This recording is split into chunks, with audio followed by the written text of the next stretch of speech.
Thank you for logging back into Vegas Views. This is Dawn Sullivan, and I have Devonna Butler with me today. Now, we were here last week, and Devonna, aka Gina, if you logged in last week, it's just my name for her. She was telling us such an interesting, wild story. So let's back up a little bit for the viewers that had not logged in last week. So let's do like a 30-second quick recap. Okay, so basically my story is just that I got involved in some trouble as a kid. I was 15 years old and was tried as an adult, and basically did 13 years in women's prison, and we're up to the part where I was getting out. Okay, so we were up to the part where she was getting out. Now, guys, obviously that sounds super, super interesting. There was so much said. We learned so much. Gina was able to teach us so much here in the studio about the system and what it's like actually, almost, can we say, growing up in prison. So now we're at the point where she gets out. But I want you guys to go back right after this segment. I want you guys to go back and watch last week so you can kind of understand. Okay. So now we left off, you were sentenced to how long?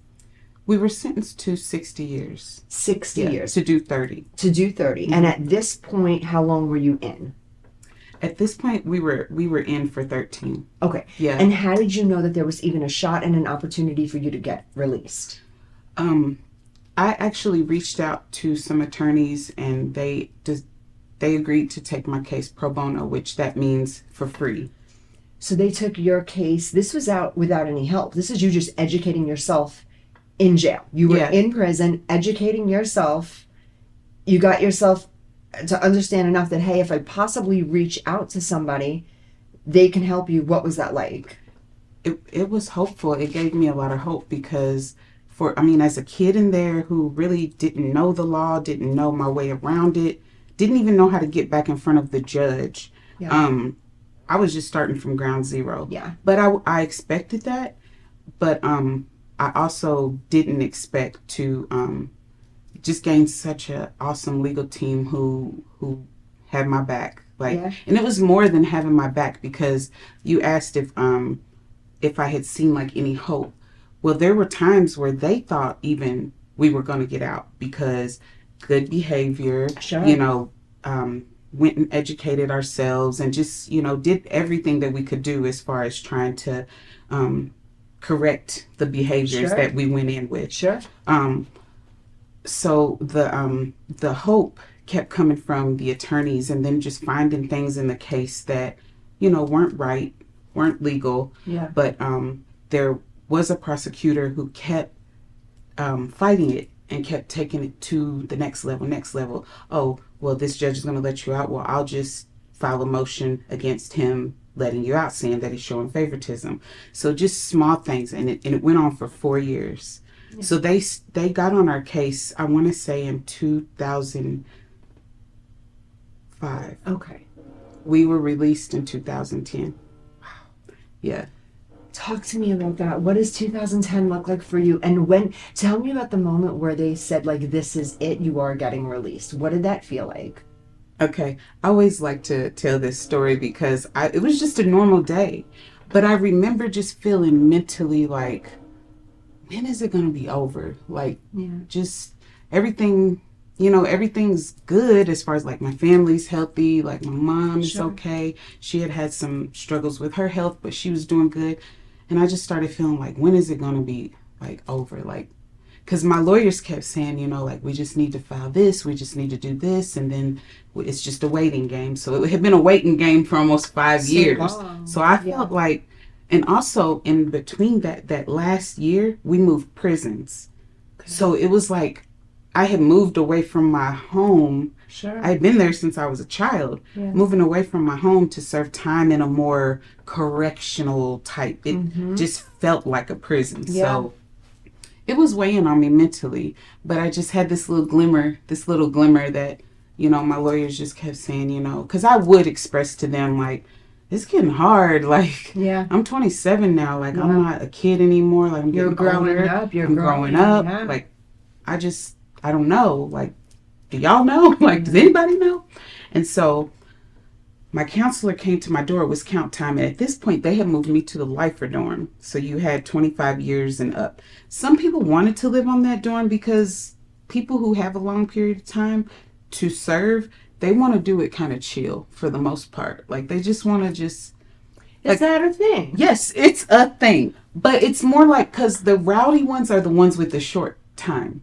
They're just coming in for 3 months. I would think completely opposite. This is how my brain operates. Now, I know really nothing about me being in jail. I don't know that, but I would assume that I'd be more afraid to go where people are going to spend longer terms because they don't care. They're already away forever. It's You the wouldn't think opposite a 3 mentality. It's You the would think opposite. someone with 3 months would say, "Let me just get this done in 3 months and get in and out of here." I'll tell you right now, if the OGs, the people who have been there for a long time, if they still have a long time to serve, only thing they're going to risk their time on is escaping. I'm going to just keep it honest with you. I mean, I ain't there no more, so I don't have nothing to worry about. The short-term people, they're the ones who, they kind of come in still with that party mentality. I'm only here, I'm here for 3 months. I get out by summertime. You might see me in winter, just that type of mentality. So they come and they bring the hype to the prison. But the older, I don't want to call them older. Just the people who have served a little bit of time, have more time to serve. They just want to chill. Like they don't want to be worried about lockdowns and all these other I wanted to ask you this last week, and it slipped my mind. And I said I have to ask this again. I know you must have been you and your friend must have been some of the younger people in there. But were there young women in there like you? Yeah, it was a whole dorm full of us. At probably about 2 years after we went to the prison, the whole dorm filled up. So it was almost like they just didn't have nowhere to send these girls. It was just a matter of time. Sure. They just needed somewhere to house them. And one more question I had for you. When you and I were speaking on just a personal level, and I mentioned something about Orange is the New Black, you said it's kind of like that. It is. Can you tell me a little bit like that? Are you guys a family? Is there a little community? Oh yeah. Communities, is families, there trust, tribes. It's like that a lot. In the women's prison, not so much gang related. It's more family oriented. Gotcha. That makes sense. Kind of the same thing, but it's more like family. Sure. So, you cook together, like you hang out on holidays together. It is. I want to talk about you getting out and what is that like. But before I do that, I want to ask, this is such a strange question. Do you ever miss it in there? I miss the community, like just the feeling of the family. Okay. When I got out, I had my family. Sure. But I had to kind of get to know my family again because I had been gone away for so long. Sure. So you've already built this group of people. This is the people you woke up to. This is the people you went to sleep to. Your holidays were spent. So that was your birthdays, people. Birthdays, everything. And to the extent sometimes the families on the outside knew about, family members on the inside. Like, where's your sister so-and-so? Or, where's your cousin? Because, you create families like that. And that's because I was thinking about that too. And I was like, that has got to be a little bit hard because you just not even just become accustomed to and acclimate, because no matter what, we're all going to acclimate to our surroundings. But that's got to be weird to not have that anymore, to have a different system. But let's move forward, Gina, and let's talk about, so you're getting out. What does this look like? Well, I don't know that I'm getting out. I never knew that I was getting out until the day that they came to my door and they were like, have you talked to Miss, I won't say her name, but she was the release coordinator. Okay. I have 30 years to serve. Why would I be talking to her? So and plus, do you realize where you're on the lifer dorm asking me a question like, what? Yeah. That don't make no sense. So at the time I had 2 bunkies. Okay. And my bunkie goes, you're about to get out. And I was like, hold on. Like everything was just moving so fast. I'm like, okay, maybe she's insinuating that I'm about to get out and she's already caught on to it. I'm like, everybody just be quiet. Cause I don't want to overthink this. You don't know, but I've been fighting this for a long time. And huge to process. Even the thought would be huge to process. Because it had never been like that real. Yeah. It was always like we get letters in the mail from the lawyers or get a phone call and it's like, hey, we're still fighting. And it's like, okay, in the meantime, I just felt like our job was to, just have good behavior and just do what we've been doing. Just mind our business, stay to ourselves. And when she was like, yeah, you were supposed to go talk to Miss O'Neill. And I don't know why. It wasn't connecting for me that Yeah. you need to talk to Miss O'Neill because you're going home. And I just like it. I didn't process it until I jumped off of my bed and she's like, come to my office. And I'm just shaking like, what is going on right now? And I go out in the hallway and she shows me the paper. And then when I see it for myself, I like almost push her over. I'm like, shut up, shut up. And everybody just started clapping in the hallways and screaming. Like it was the moment that I had been fighting for since I was a little girl. Now at this time, that gives me chills. And at this time, you're educated. You've gotten your education. You did what you needed to do in there. You did all the things. Do you think you would have been able to have that type of education if you hadn't gone to prison?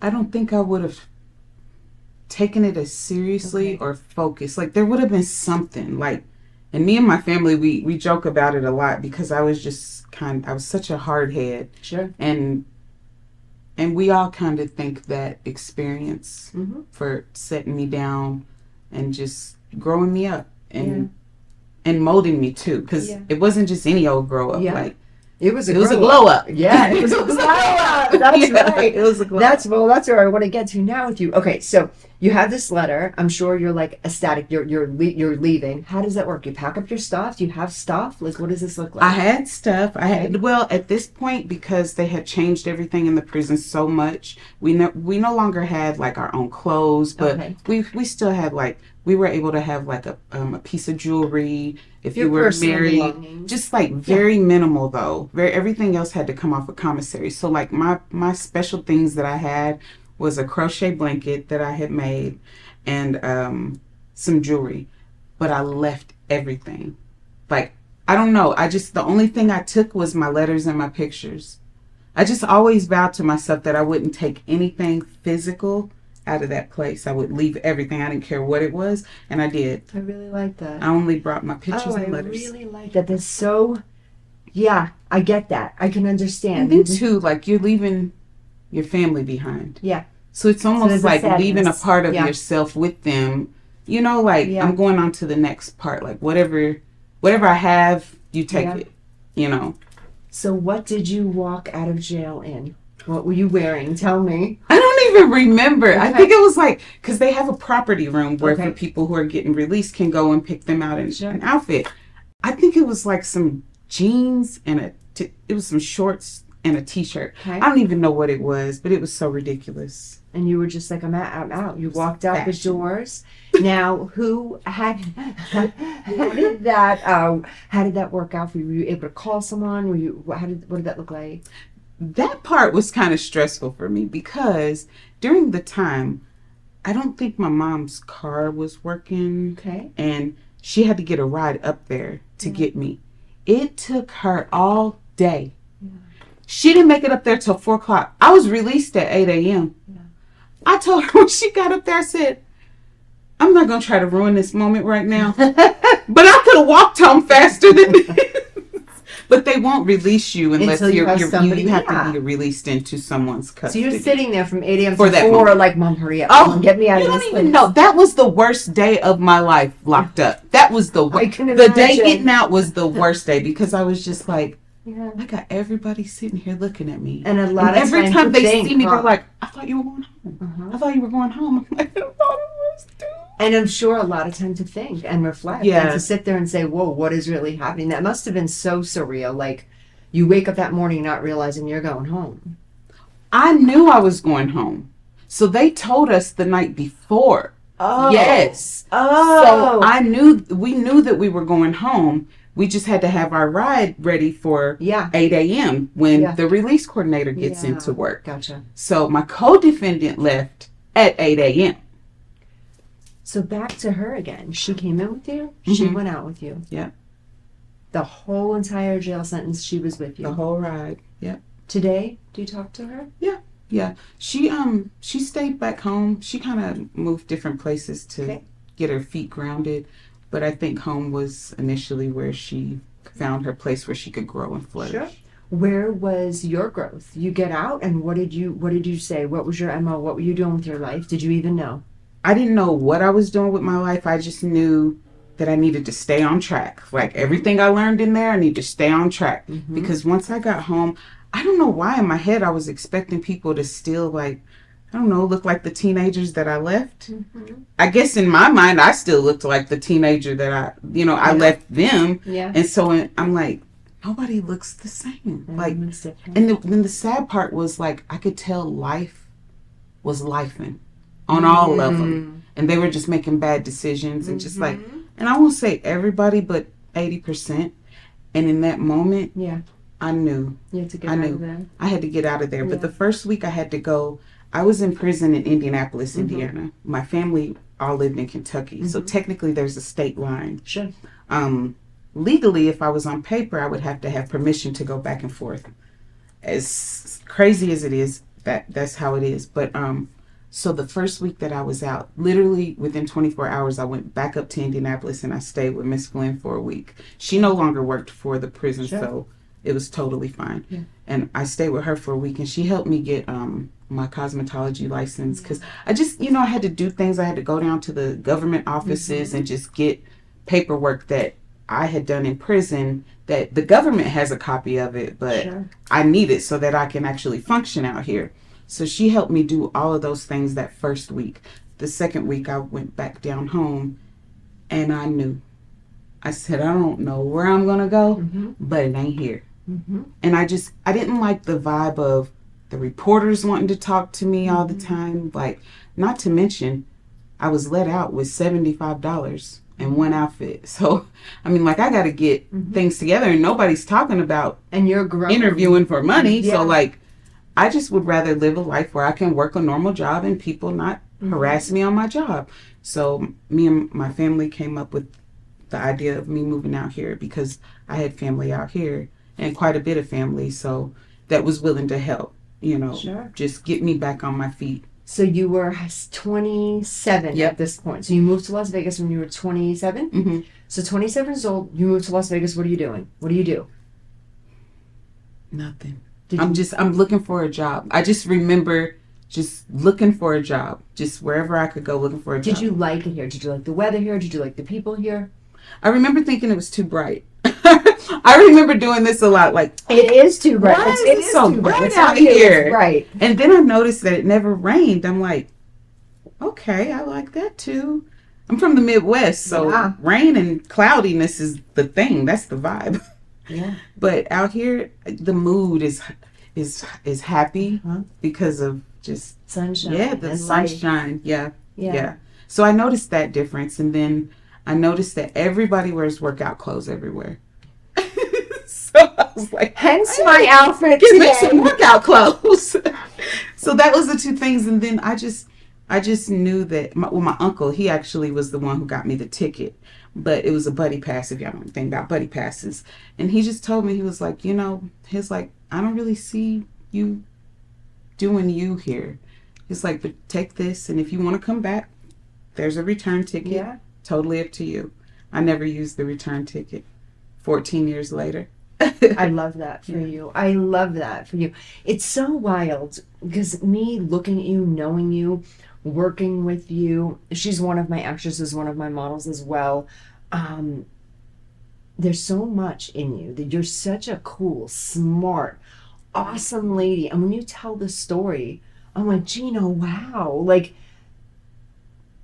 it's like if you would have told, if I didn't know that and I can say, oh, this was Gina's life, I would never in a million years think that's your story, ever. And that was I don't want to say I wanted to like fool people. I just wanted the chance to build a life for myself without That, all the talk in my Yeah. ear. Like the worry, you're gonna apply for that job, you have, I just let me make the mistakes without the judgment. Yeah. And that was my concern. Like the smallest thing I do, they're gonna make a big deal out of it because of what happened. Sure. So I just wanted to come somewhere, not where nobody knew me, Yeah. but just where, like, if I told people about it, not that they wouldn't be like, you don't look like you do something like that, but more like, dang, like, like, you're cool. Like, I would never, Yeah. I would Yeah. never. So that was more of how I felt safest re-entering society, because there was no plan. Yeah. It was literally like,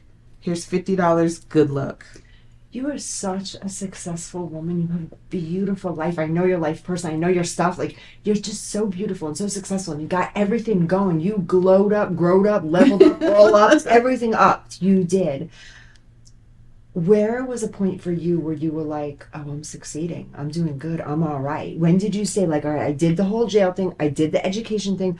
I know you still were on to continue education. I know that. But, like, where did you say, oh, I'm doing good? Like I am all right. I think that moment for me was when we closed on our first house, me and my husband. And I was just like... Is it okay to talk about the Oh, husband? yeah. Okay, let's talk about the husband, because I know him. And he is cool. And he is so He loves deeply... Dawn. He is so deeply in love with her that it is like... Jessica Rabbit. Yeah, we'll talk about that later. I'll interview her. Yep. Because no, rap. because I rap. Rabbit. Oh my He God. gave you a whole new name. I love that. Mm-hmm. Jessica Rabbit. I love that. Mm-hmm. Oh my God. And not many people know that about me too. Okay, that's so funny. Don't get it twisted. Don't get it twisted. Don't get it twisted.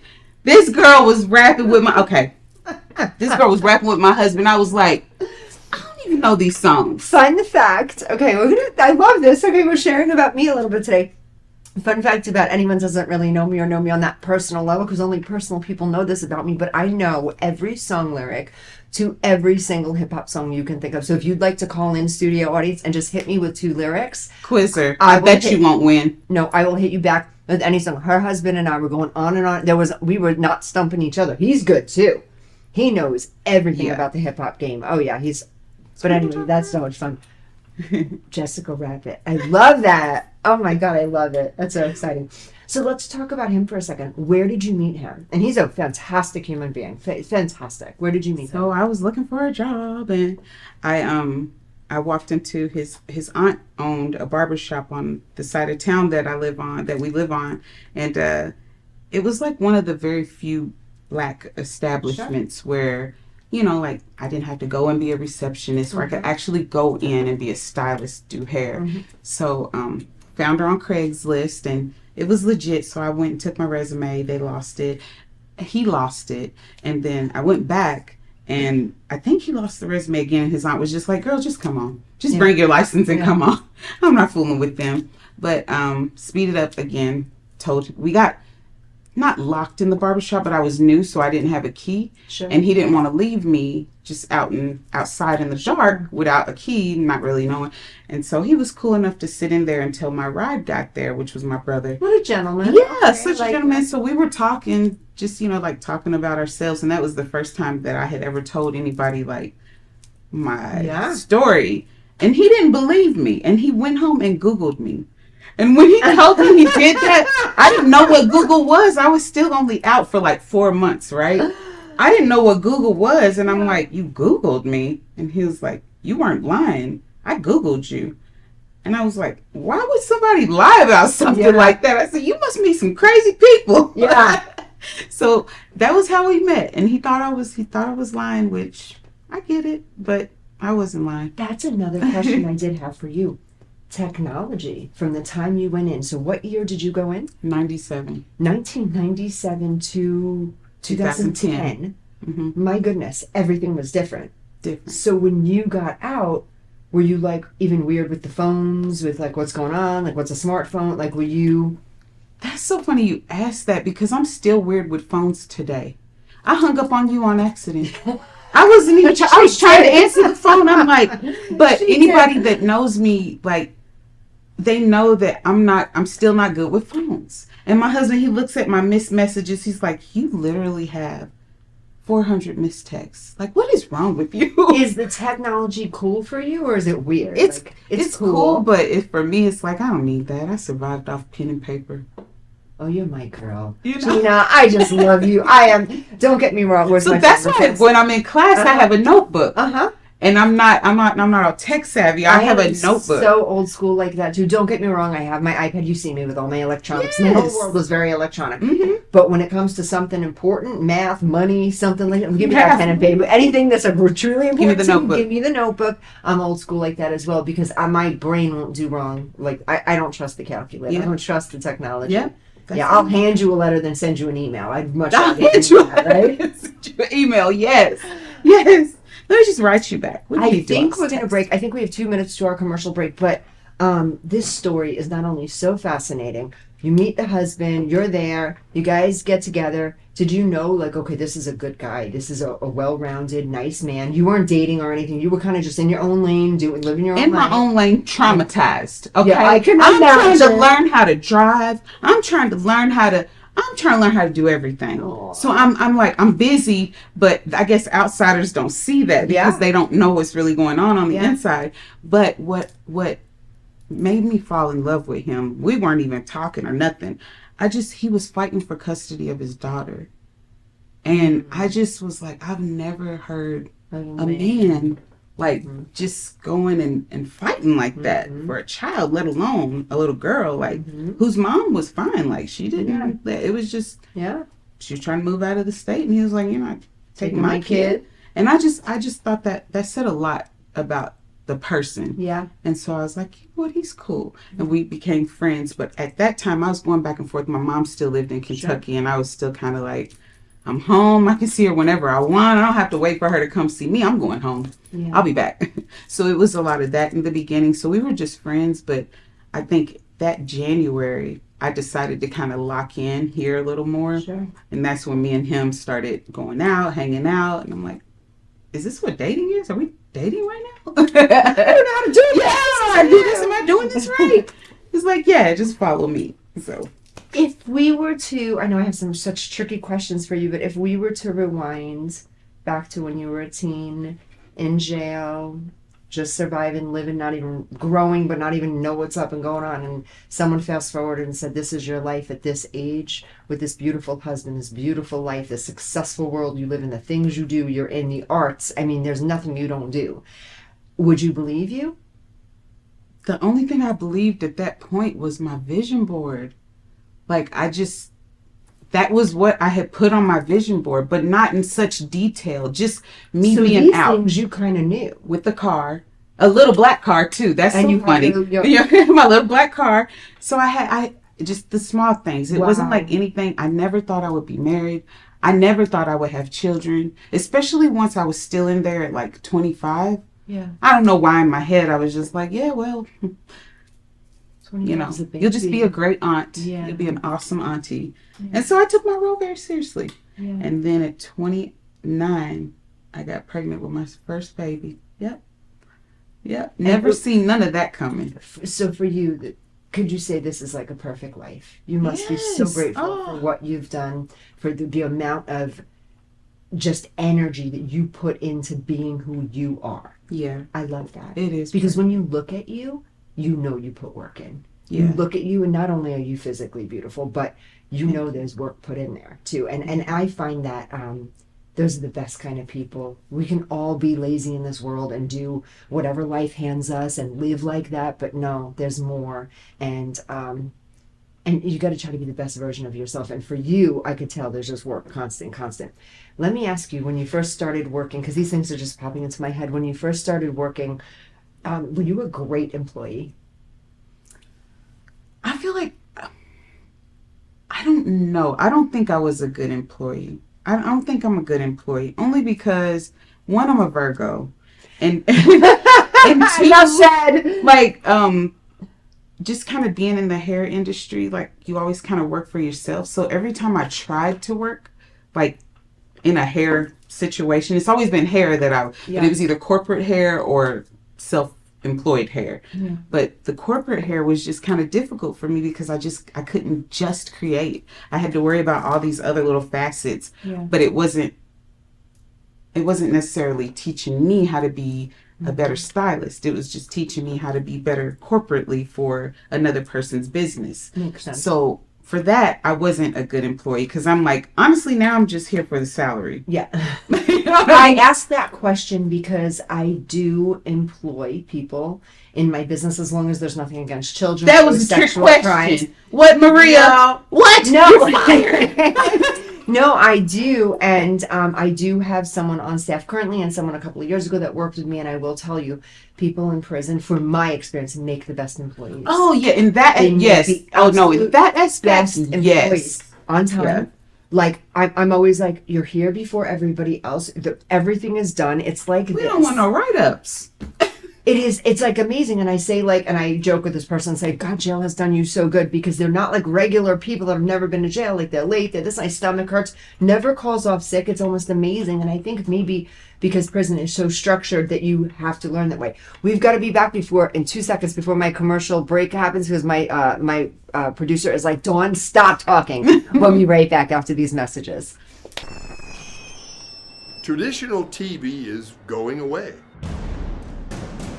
Hollywood is starting to fade. People are demanding real stories from real people. Our voices are now being heard in our own way.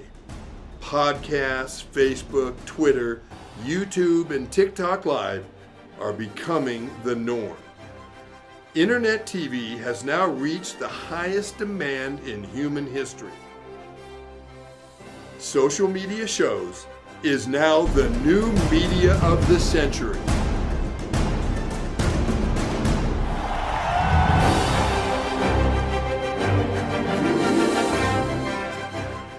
Got Films is a full-service production company that provides motion picture quality content and production services for use in the film and TV industry.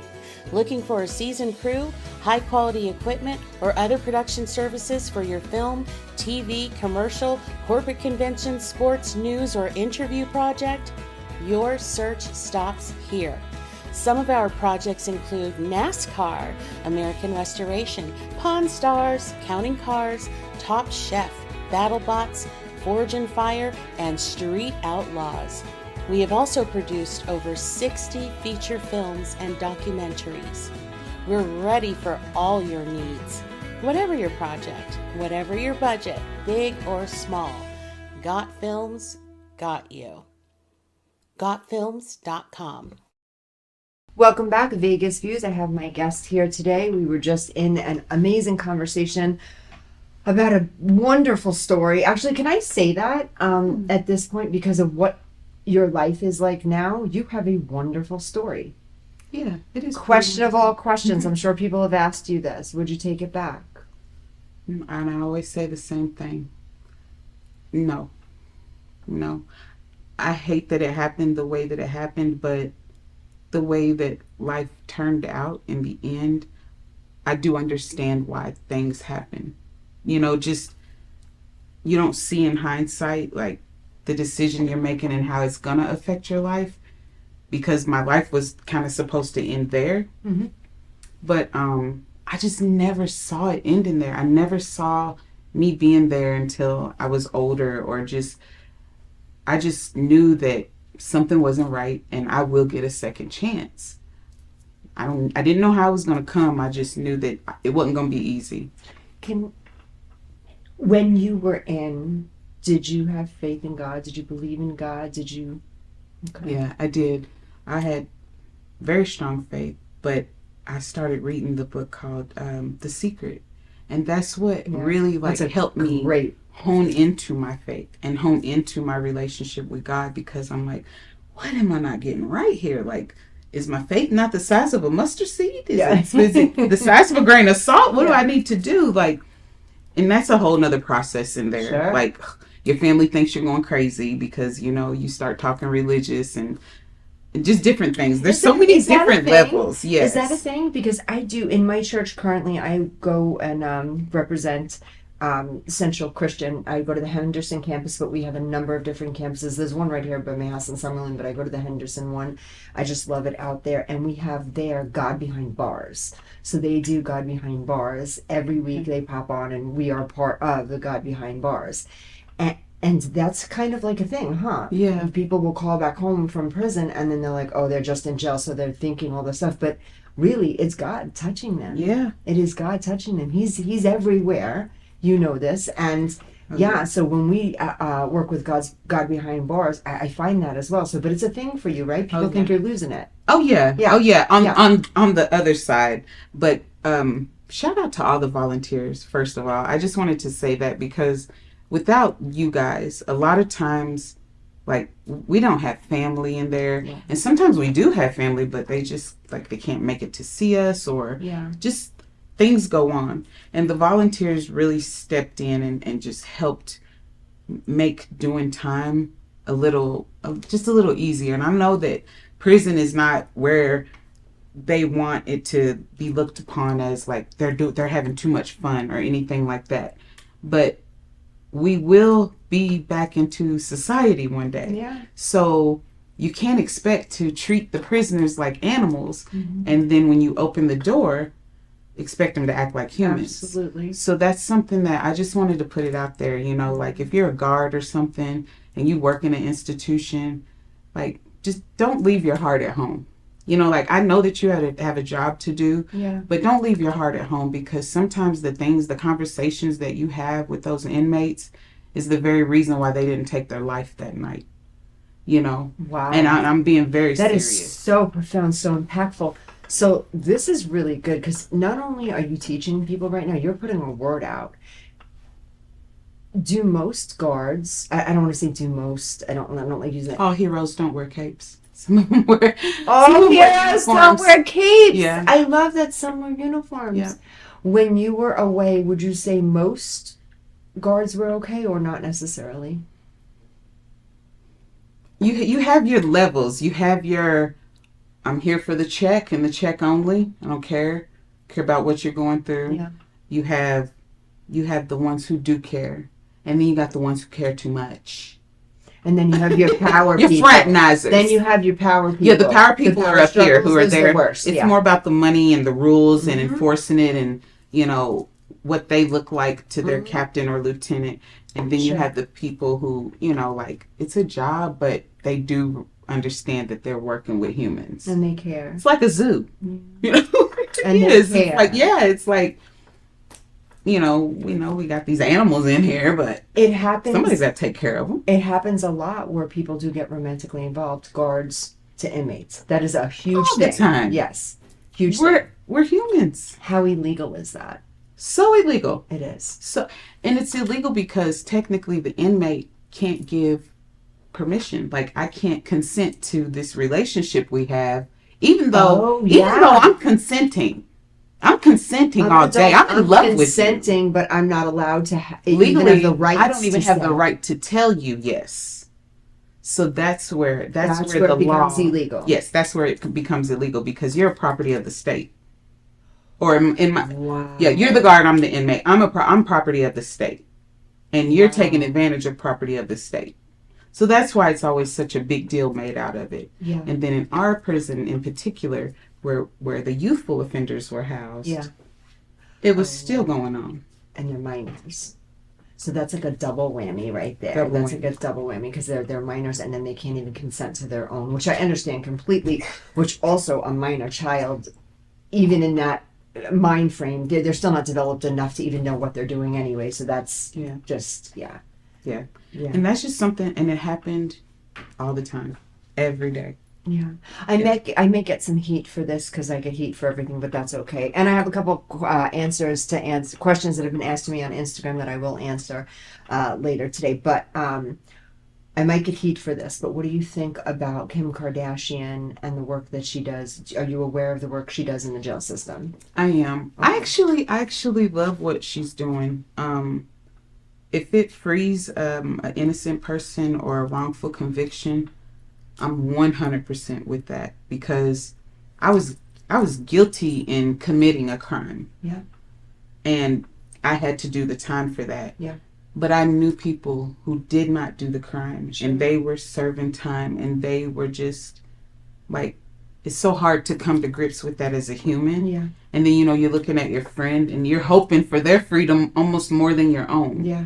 So I I love and I stand for the work that I she does. love the work that Kim Mhm. Kardashian does. She gets so much heat, and just in the fashion industry, in this industry. And now she's acting, and there's so much. I love her. I adore her. I love her fashion line. I will rep her Skims today. I do. Shout out I will shout out to Skims.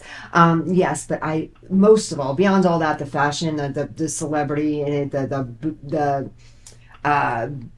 all of what she stands for. Amazing, great work.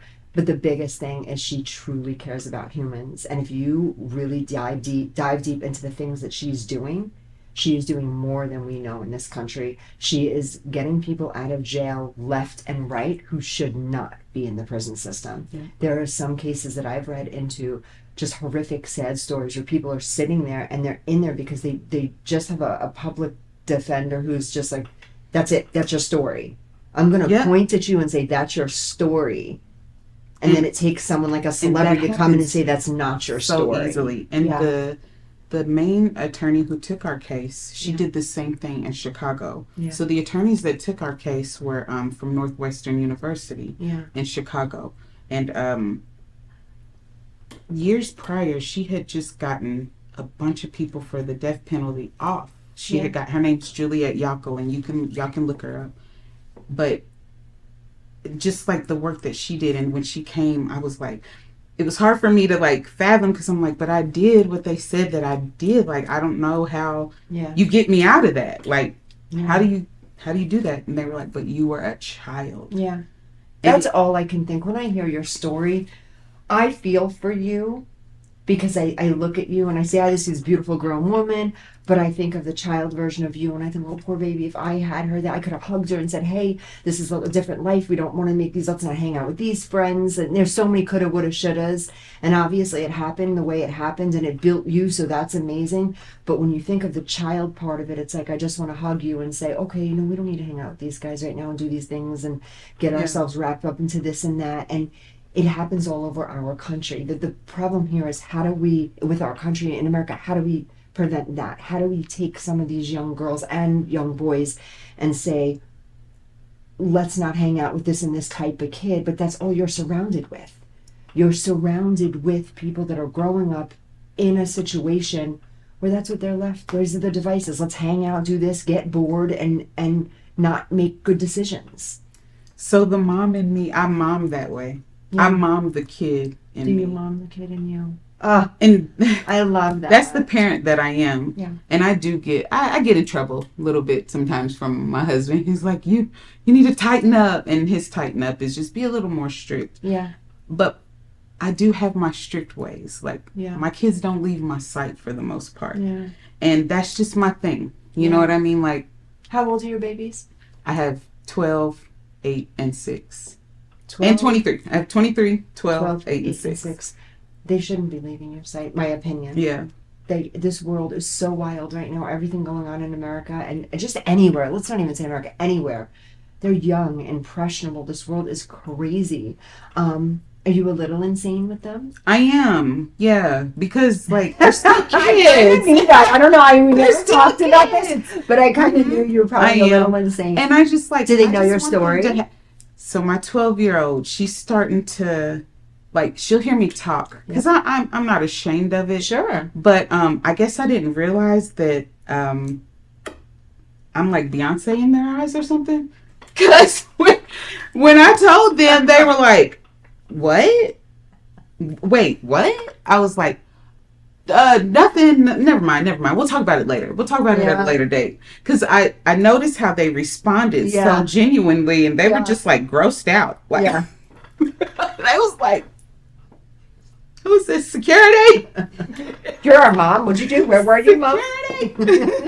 So yeah, my two little ones, they were like, okay, all right. But then my 12-year-old was like, You, mom? yeah, give me the details. Tell me Oh, everything. your drama. Oh. So yeah, I've tried, but that'll be a whole other So podcast. you're for Me the telling most my part kids. transparent with them, but I am. you're on top of them. You stay with them. You don't leave them alone. Yep. I Don't love leave them that. alone. I get on their I nerves. love that. 23-year-old I too. love that. Yeah. That is so healthy and so good. And we're not knocking any parents out there. There's no judgment out here. If you're a single mom or you are a married mom or whatever your situation is and you can't be there 24/7 on with your kids and whatever, nobody is judging anybody. We're just putting it out there with our personal beliefs that you got to stay on And top experience. of them. And experience, beliefs and experience that you got to stay on top of them because it's so scary. It's dangerous the minute you kind of let them go into other hands. You don't know where they're going and what they're doing, what they're seeing, what they're saying, what they're... And they're not going to tell you because I didn't tell my mom. Yeah. I got weirder and weirder and weirder. And that was, Yeah. and weirder meaning like I just stayed away because I knew I wasn't doing right. Yeah. And I knew I wasn't doing what she expected of me as far as just like, you know, I was wrapped up with the wrong crowd. So I'm expelled from school. So that gives you all the information you need on a 15-year-old Yeah. expelled from school. This day and age Yeah. with media, in my opinion, it's probably 1,000 times worse. You physically had to go hang out with your friends, get your ride back and forth, go do that, and you still got yourself into a mess. Mhm. Can you imagine the phones nowadays? You can go in quick and there's so much. I know it. There's moves so fast. much. It moves so fast. It moves so quickly. Yeah. Kids can get into it these days. I agree. This is so insane. I had somebody on a show not too long ago, but children are ordering drugs on Snapchat. You can order your drugs to your house these days. Like, yeah. See, okay. See, and that's why. That's why. Cause see, if my kids order drugs to the house, I'll be the one opening the door. Okay, I'm opening the door. All right, and I'm calling the police But it's true. They on order- everybody in this party. This whole thing's out of control. Everybody's They're going going to to be like, she learned her lesson. Yeah. See what she's now. I tell my kids all the time, you don't want me to go to jail, do you? Then you gotta go to school. I don't want to go to school today. I don't want to go to jail today. We're going to do it mom's Even way. trade. That's it. Even trade. I love that. Social media, huge thing right now, though, and it's dangerous. It's all dangerous, but I think we keep having moms like you and that stay on top of their kids and know what's going on and follow them and be annoying, be obnoxious, be the mom where they're like, oh, I can't stand her right now. They'll be able to stand you when they're in their 20s and 30s and they live beautiful, happy, healthy And I know that for a fact. lives. Yes. Because we have a 23-year-old. Yes. Who probably She hates me thanks less and you. less every day. Yes. And That's she's like, what I don't hate you. I'm like, oh yeah, it's okay. Though. It's That's- wearing off. As your frontal cortex develops, you can feel your heart getting warmer, kid. And you don't care if they dislike you. I don't care. I love that. No. Guys at home, listen to this. Stop caring if your kids like you so much. It's okay when they're older and they're safe and they're educated and they're happy and they're in their life and they're doing everything you wanted them to do and your vision board for them is working out. It's because you literally didn't care if they're mad at you, because I do see this a lot in our business. You know, we work with a lot of the little ones, the teens and stuff like that in modeling and acting. We get the parents sometimes that are helicoptered. I love the helicopter parents. I do. I'm drop and roll. They call me drop and roll helicopter because I'm over the scene, but I'm dropping kids off left and right. If I gave you $300 this month to teach them something, you're gonna do a little babysitting too, okay? They auntie now. She's doing comedy now. It's her next album. She's gonna would you imagine? That'd be cool. Okay, we could do like a Give me prison to looks. comedy. You're right, prison to comedy. The prison to comedy For press podcast. to comedy. That's I like it. We'll talk about it. The new show. Yeah. No, our producer's like, stop with the new shows. 2 minutes, guys. We have 2 minutes. Are we ending in 2 minutes? Or do we have a commercial break? Oh, we're going for a commercial in 2. Okay. And what we were saying about children, though, helicopter parents, I think it is fantastic.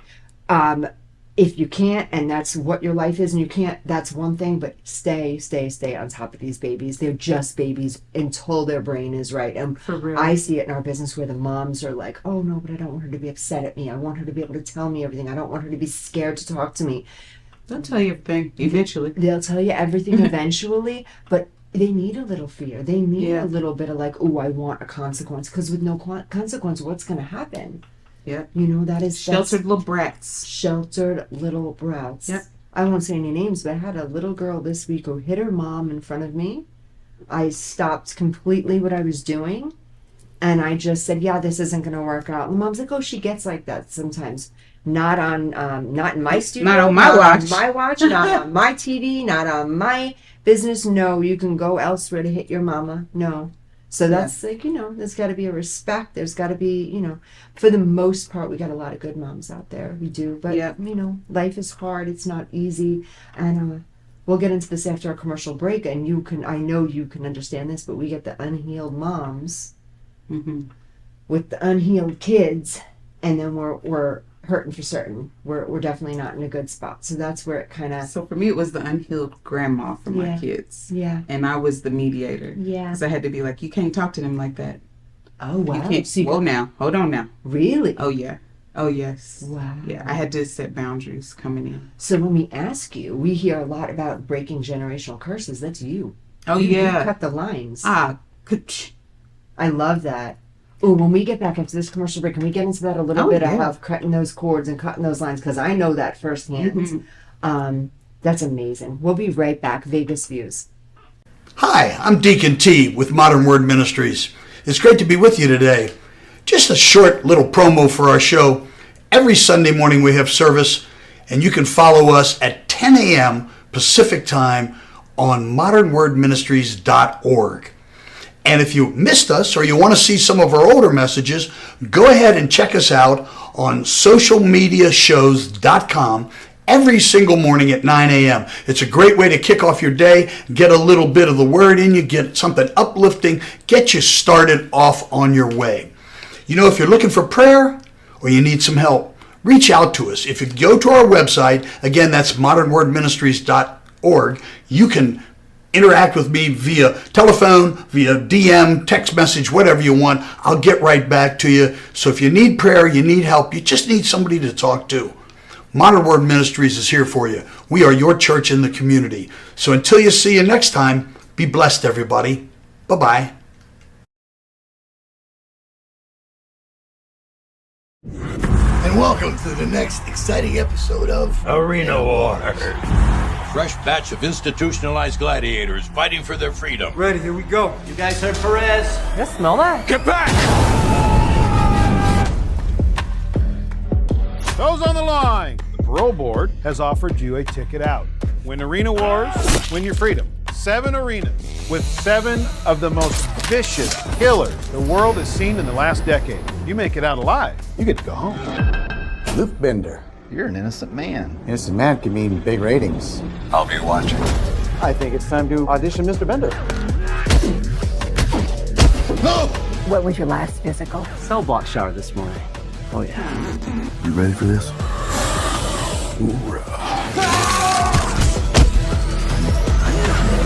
Impressive showing out there tonight. You're the new fan favorite. Are you with me?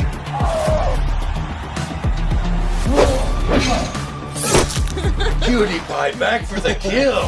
If you want to live through this, we have to work together. I'm watching you. Smile for the camera, thug life. Wow! It's showtime! We have to finish this. Come on!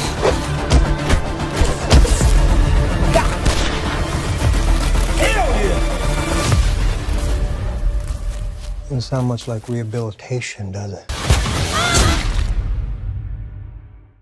Vegas Views, Dawn Sullivan. This has been such an incredible interview, and just chat. I love hanging out with you. I feel like I can do this all the time. So on commercial break, we were just having a conversation about basically generational curses and cutting cords to generational curses and the way that we grow up and how it impacts us as adults and what we can do with our children and the next generation to help them out. So let's dive into that a little bit. So the way you speak to your kids, let's talk about that. There's still a little bit of the old school in me. Okay. I will threaten them to no end. But I noticed that it's the shock value that gets the attention. Sure. Versus actually doing what I say I'm going to do. I think they've got me figured out by now. I ain't gonna do nothing.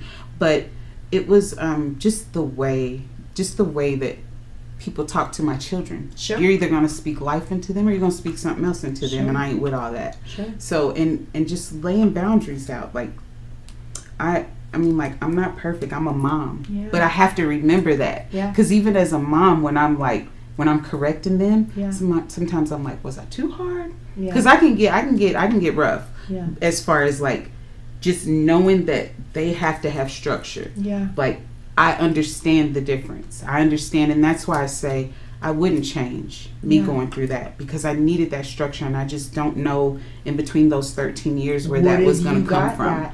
That was my question as well, and I even know with myself in my own situation, I would think to myself sometimes, 10, 15 years after something happens, thank goodness that happened to me. Well, back then it was, oh my God, why me? This is horrific. But I realize now, oh, thank goodness, because this has formed and shaped and made me everything I am, and really horrific things that may have happened to me are now the best things about me. I work in the fields I work in pretty much my whole life, but all of my outside things that I do with the church and with the jails and with the homeless community and battered women and everything else that I do because of my experience, and I help a lot and I'm able to grow because of it. I wouldn't have had any of that without my experiences. I wouldn't have cared. To be honest, the path I was going in my life, I wouldn't have cared. Do you kind of feel that way, that now, like, I say for me, but and I'll say it like this, but God actually gave you your things. Oh, yeah. You know what I mean by that? God gave you your things. Me and my husband, we joke, and we're like, because I'm from Kentucky, and he's, like, from here, and I'm like, I'm thinking about how I moved out here so fast, and I'm like, definitely God was involved in that. Yeah. Like, I was moving so fast, almost like just, I was daydreaming. And that's what I was telling y'all before we, while we were in break, but just the feeling, it was like Christmas every day. So sometimes I think back and I think about that, just that whole year. Because every day it was just like, is this for real? Like, is this for real? Am I really out? Am I really free? I could just walk outside and just walk. And I did that a couple of times out here and didn't really know the heat and how it... Yeah. I almost passed out a few times just trying to bask in nature out here in the desert. Nobody tell me. But I just... That's how I raise my kids. Like, my son, my baby boy, he's my miracle. So now at the age that I'm at, I'm 43 now, so looking at him, like, I wasn't supposed to even have him. Yeah. My tubes were tied. On top of, I was 38. Yeah. So I'm just like, I'm frustrated, pregnant, because I'm like, that was I got God this other saying, little one running around. I'm like, okay, but that was God saying, no, moments. you're having that baby. That's your baby. These are the moments where pressure creates diamonds. Yes. Like, and then after his first year, like, I remember it being really hard emotionally, mentally, that first year of his life, because I still had a 2-year-old. Yeah, and they had the same birthday. So it was just like the same energy, running around all the time. They were born the same day. Same day. Do you know how special and rare that is? What is their birthday? June 22nd. That is so special and rare. I did not know that. Yep. Born on the same day. So I love after that. about a year of him growing up, I started to see why. Like, God normally doesn't show you why for a while. Yeah. And it was like immediately, because I guess God was like, you know, I really took you through it with this one. Just, you know, I thought I was done. Like, I thought I was done. I'm like, we get her in kindergarten, we're good. Yeah. You know, we can kind of live life a little bit. And then I popped up pregnant with my tubes tied. I was like, whoa. I didn't feel like I needed to pray about this, Lord. I thought we had this figured out. And then it of course, it was deeper than me. So about a year into it, my son starts talking and walking, and I'm like, and I'm having a hard time with this little girl, my baby girl. I'm just like, Lord, where is she going to fit into the world? Because I don't know, okay? My middle child, she's taking me through it. But my son, he just comes in and he just, and then he told us one day, he said, I was just sent here to help. He's 6. He was 4 when he told us this. I was sent here to help. I was sent here to help. Oh, it's never our plan. It's always God's plan. Mm-hmm. I love that. So I looked at my husband. I said, I told you. Wow. But I told him all these things while I was pregnant, so he just thought I was crazy Mary with an immaculate conception. He's like, how did this happen? But that is just so incredible. And does your little boy understand that, like, you were really truly sent here? I mean, we're all truly sent here, but does he get it? He does. He does get it. He may not get it, but he's special, and he knows that he's special. Like, he's different. Like, he came not the same way the girls came. The girls were kind of expected, but... So wait a second. You have your eldest is a little girl, 23. girl. Boy. Yeah. I thought there was your eldest boy, girl. So wait, the baby that you were not even supposed to be having, that you had, is your only boy. Only boy. Oh, God needed you to be a boy, Mom. Yep. Baby boy, too. Well, you want to see my heart ripped out of my chest and thrown onto the pavement? Look at him. Just look at his face. He can get away with anything. So that's where the challenge is for me. Being an older mother with this precious little miracle baby boy and trying to still show structure and be, that's so hard. Like I've been with the girls, because the girls would be, you gonna let? Of course you are. He's your baby boy. And he'll just come be like, Mom, you need a back rub. Meanwhile, they're like, take me to Sephora. Your son says you need a back rub. Your girl say take it to Sephora. Take me That's now. so typical. That is take so funny. me now. There's no love like a son's love, huh? Does he what have they your say. whole heart? It's it, right? It's a wrap. I don't even fight it anymore. I don't even fight, because at first my husband was like, look at you. And I didn't realize people could see how I look at my son, you know? Like, he's just a baby, you know? Yeah. And I still look at him like that today, but it's because in my mind, he's the last little baby I'll ever have. So it's just like, I have to... But he's a boy. I just have to too, cherish every moment. Yeah. And then I look at my daughters too. I'm like, well, I guess they ain't getting no younger either. Everybody just group hug. Everybody just group hug. But you're really done. No more babies. No, I'm done. I'm done. Okay. Yeah. So far in your plan. No in my more, plan, right? I was done now. If y'all see Mary pop up with another one. But that's another thing too. Try never to say never, because when we say never, God will find a way. You say never about something. I never want a puppy. Yeah. Okay. Just throwing that out there. Just put that in the universe. That's so funny. So scared of a cute little puppy. Yeah, terrifying. Yeah. I am so glad you were on the show with me today. You are welcome back here anytime you want. Moving forward, your career. What are your thoughts? Acting. What is your thing? Hosting, modeling. What do you want to do? Talk to us about this. I want to do whatever, wherever I'm meant to be. That's what I want to do, because it's going to be a good time. I've learned that. Like, if I just trust, I don't want to say the process, because I don't know what the process is sometimes, but if I just trust God's plan and just knowing that he's going to order the steps, and that's where I am with it now. Because when I tell people, I'm like, I'm taking acting classes and I'm a model too, they're like, what? I'm like, that's what I said. Well, have they seen your photos? My goodness. This woman photographs so beautifully, and my goodness, and you're a fantastic actress, but what's your message? Like, when we're getting platforms for you here and we're getting you out here, what's your biggest message? If you can give something to the youth or to moms, or like, what's your message, Gina? Tell them, girl. You know what I listen to a lot, and just, I Can by Nas. Oh, yeah. That's my song. Like, if I just need like empowerment, I know I can. I know how be what I want to be. Yeah.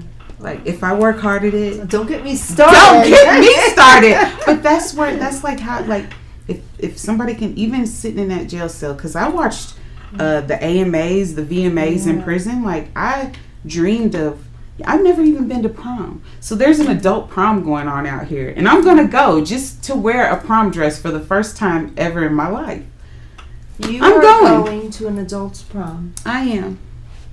I'm going to have a prom for the first time. Is this something people hold?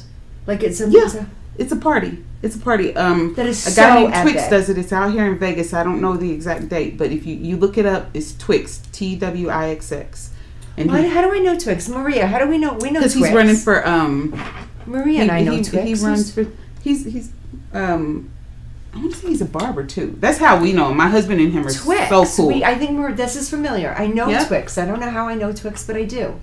He's popular, running, good popular too. He's good people. Yeah, he's running for. I love how you say good popular. He's good popular. Yeah, there's different populars, but he's good popular. Yeah, I think I know him. Running for mayor of North Las Vegas. Okay. Yeah, Yes. Okay, this is all making sense. I'm sorry, he's having Twix, a prom. He's having an adult prom. I'll send you all the info. Twix, you are absolutely amazing. This is incredible. You know how many people I know that would do an adult prom? I've never heard of anything like that before, and that is wonderful. He's been doing them for a couple of years now, but this will be my first year going. But I always told my husband, I was like, I just want to go to prom.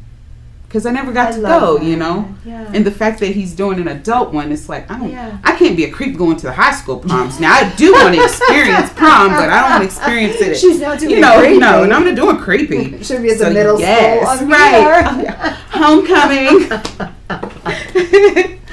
I have one more. Then I'm like, my kids can't all experience prom before me. Yeah, that's true. So my oldest daughter already got me beat. I got to beat Okay. these little ones too. I like it. So let me ask you this.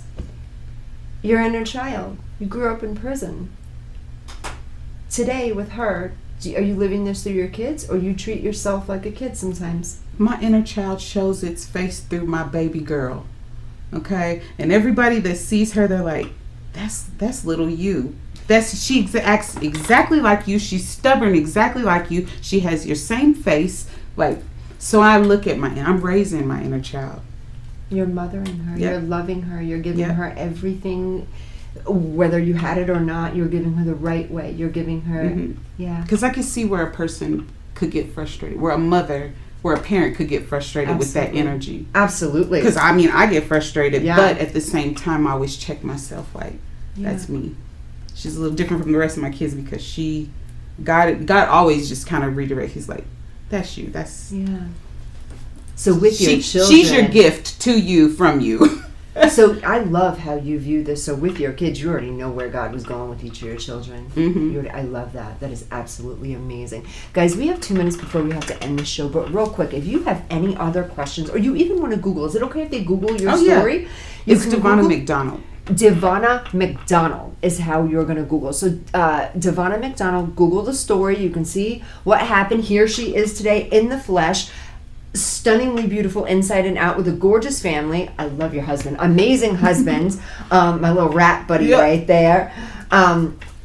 This is a story for me. I look at it and I think, this is it. This is what life is about. This is about God touching people. This is about God saying, you may have gotten off to this kind of start, and this is maybe what it may have looked like. But look what I've taken you through, and look what you've walked through. Yeah. You have put the work in, but he was there to hold you, love you, nurture you, guide you, give you a beautiful family. But it was you who put the work in. It was you who said, I'm going to get up every day and not give up. Because I'm sure giving up was probably, in some of those days, in those earlier days, an option. Like, I do, just throw the towel in now. I am in jail as a over teenager. in the bed, over here. You see people give up all around you all the time. Yeah.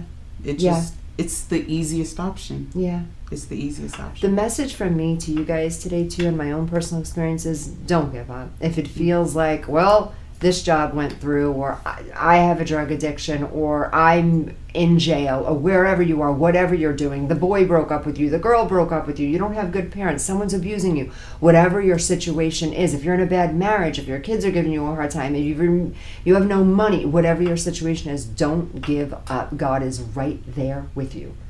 Just have faith in yourself, have faith in God, and just have faith in something, even if it's not God, a higher power, someone bigger than you, something bigger than you. And also read The Secret, because that is awesome. Do you still follow some of the stuff with The Secret? Oh, yeah. Okay. There's also a good kind of spinoff from The Secret called What the Fuck Am I Made Of? Or what? But it's basically about What the fuck am I made of? That's what it's called. Or no, What the Bleep. It's just called What the Bleep. What the bleep am I made of? Okay, and it's the scientific. Yes. I never read it yet, but I've heard about it, where it gets like how we're actually made, and our hormones and airmones and pheromones and all that kind of stuff, how everything right? ties together. Everything ties and together. how The Secret actually works. Yeah. So the physics, physics part. Prior to the yes, thought. Yes. Oh, that is so cool. I love it. Thank you so much for being on the show. I am honored to have you here. I'm honored to have you in my life. I can't wait to see what our future brings, because this is not ending here. This is we work together now. So I'm excited for your future and what's going to happen. And thank you for telling the story. And I know even if you've impacted and helped one person today, or the last episode that saw you and says, hey, look at this lady's life and she's wonderful, you can make a difference, and that's what this is all about. So thank you so much. Again, shout out Central Christian Church, shout out to Skims and Kim Kardashian for all the work that you do, and of course you. Thank you so much for being on the show. Social media networks, and Maria, thank you so much for even giving this platform, and we will see you next week. Vegas Views.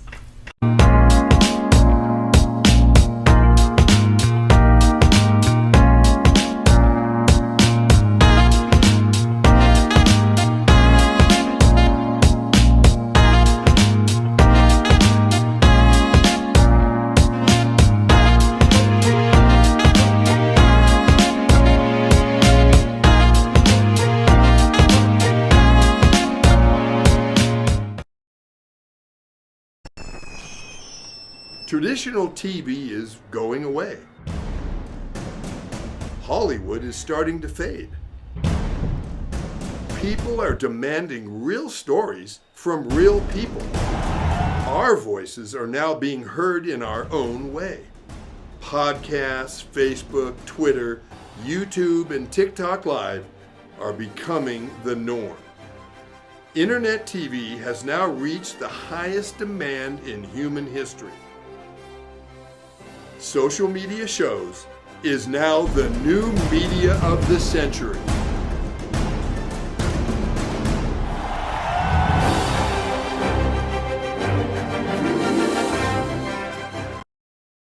Hi, I'm Deacon T with Modern Word Ministries. It's great to be with you today. Just a short little promo for our show. Every Sunday morning we have service, and you can follow us at 10 a.m. Pacific Time on modernwordministries.org. And if you missed us or you want to see some of our older messages, go ahead and check us out on socialmediashows.com every single morning at 9 a.m. It's a great way to kick off your day, get a little bit of the word in you, get something uplifting, get you started off on your way. You know, if you're looking for prayer or you need some help, reach out to us. If you go to our website, again, that's modernwordministries.org, you can interact with me via telephone, via DM, text message, whatever you want. I'll get right back to you. So if you need prayer, you need help, you just need somebody to talk to, Modern Word Ministries is here for you. We are your church in the community. So until you see you next time, be blessed, everybody. Bye-bye.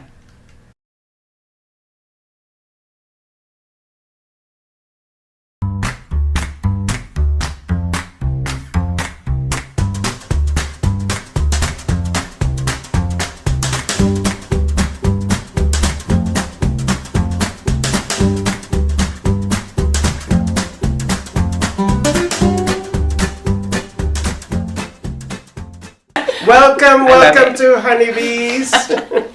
And with my beautiful co-host Christina. Hi, everybody. And the new addition to the social media shows.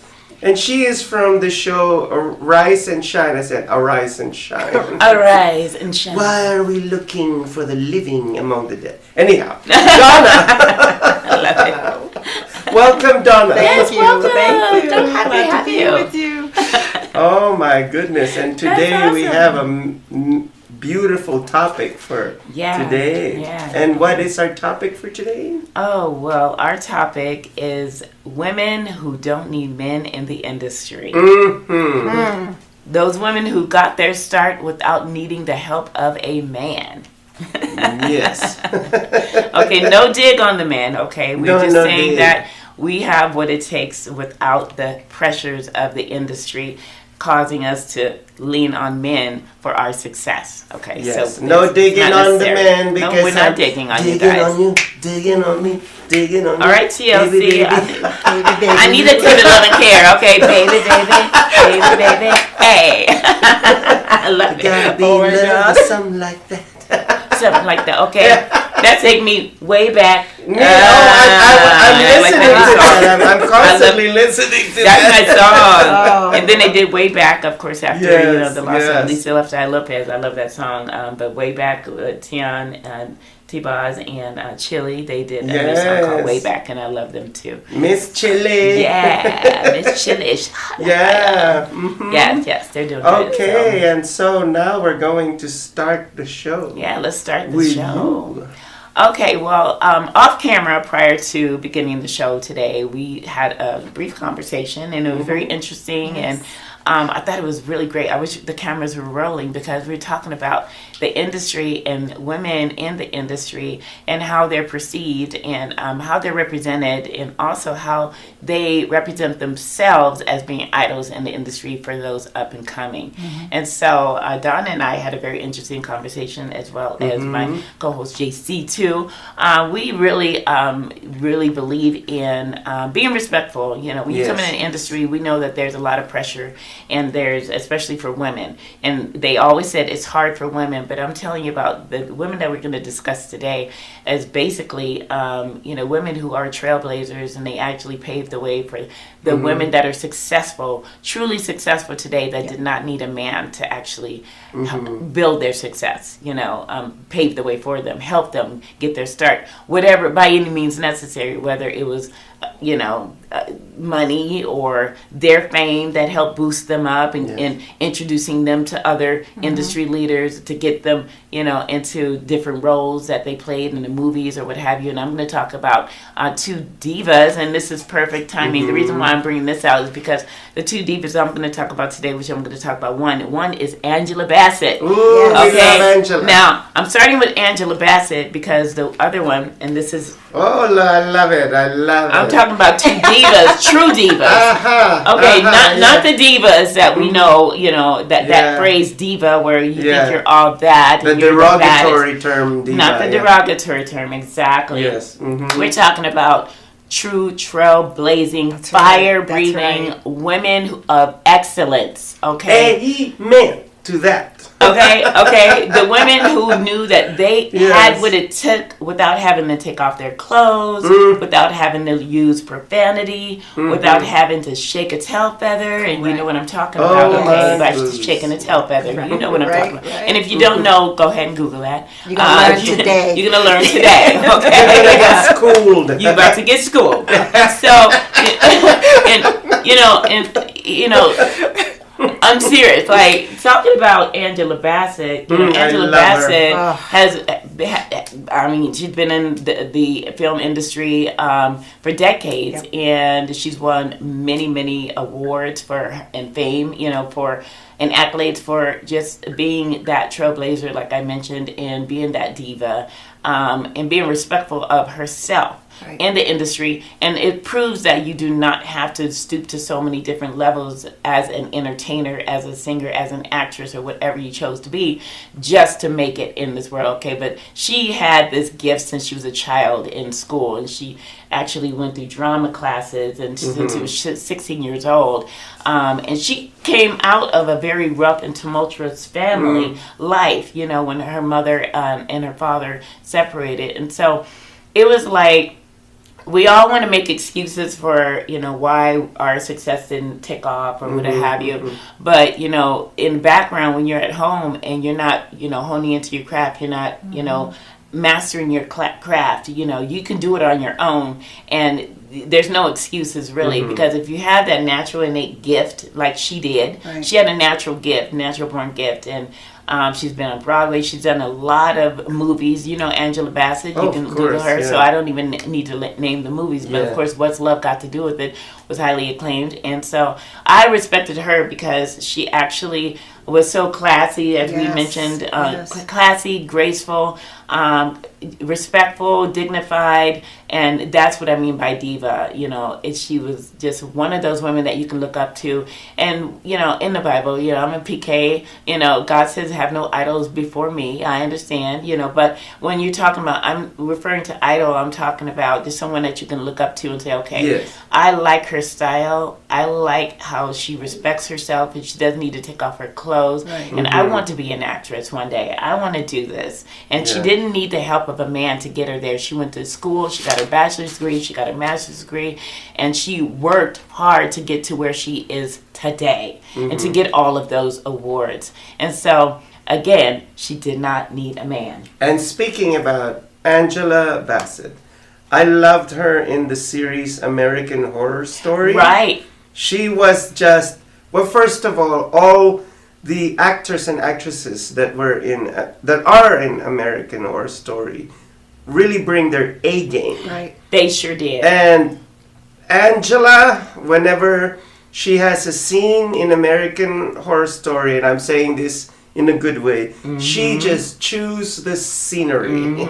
I love it. I love her for that. And I also love her. This is major chew the scenery. When she played the Queen in the Black Panther movie. Both Black Panther movie, the first one and the second one, when she had this melt. So this is the scene wherein they couldn't find her daughter, the princess. Right. Yes. And she got so mad, and she started the line with, "I am queen," and then like she said her line, blah blah blah blah blah. I was like, oh my gosh. Yes. I mean, Angela, this is like She's an fierce. Oscar-worthy moment. Yes. And And then that's why she wins them. She was Right. mad and upset during that scene, but she started to cry at the same time. And it was So her naturally. it was just an amazing Yeah. scene. And that see, ripped me she's to strong. shreds. Yeah, she was born that way. You know, I Mhm. mean, a lot of us have these very natural talents and gifts, and she honed into that and grabbed onto that, never let it go, and she just owns the stage. She owns her parts, and she's so passionate about what she does. But she also knows that there's a lot of young women that's coming up and that's wanting to have a role model, and she wants to be a good role model she for is them. a good role and model. she's the perfect role Yes, model she to is. to follow after, and so in her footsteps. And so she's like, I say, the other young diva. I say young diva because she looks so young in her pictures. She's so gorgeous, but I'll talk about her later. But she was the one who paved the way for Angela Bassett, and Angela's so graceful in everything she does, and she reminds me of the next one I'm going to speak of later. So yeah, she's so amazing. I love her. I love you, Angela. Good job. Do we still have time, or are we going on a commercial break? Okay, no commercial break for now.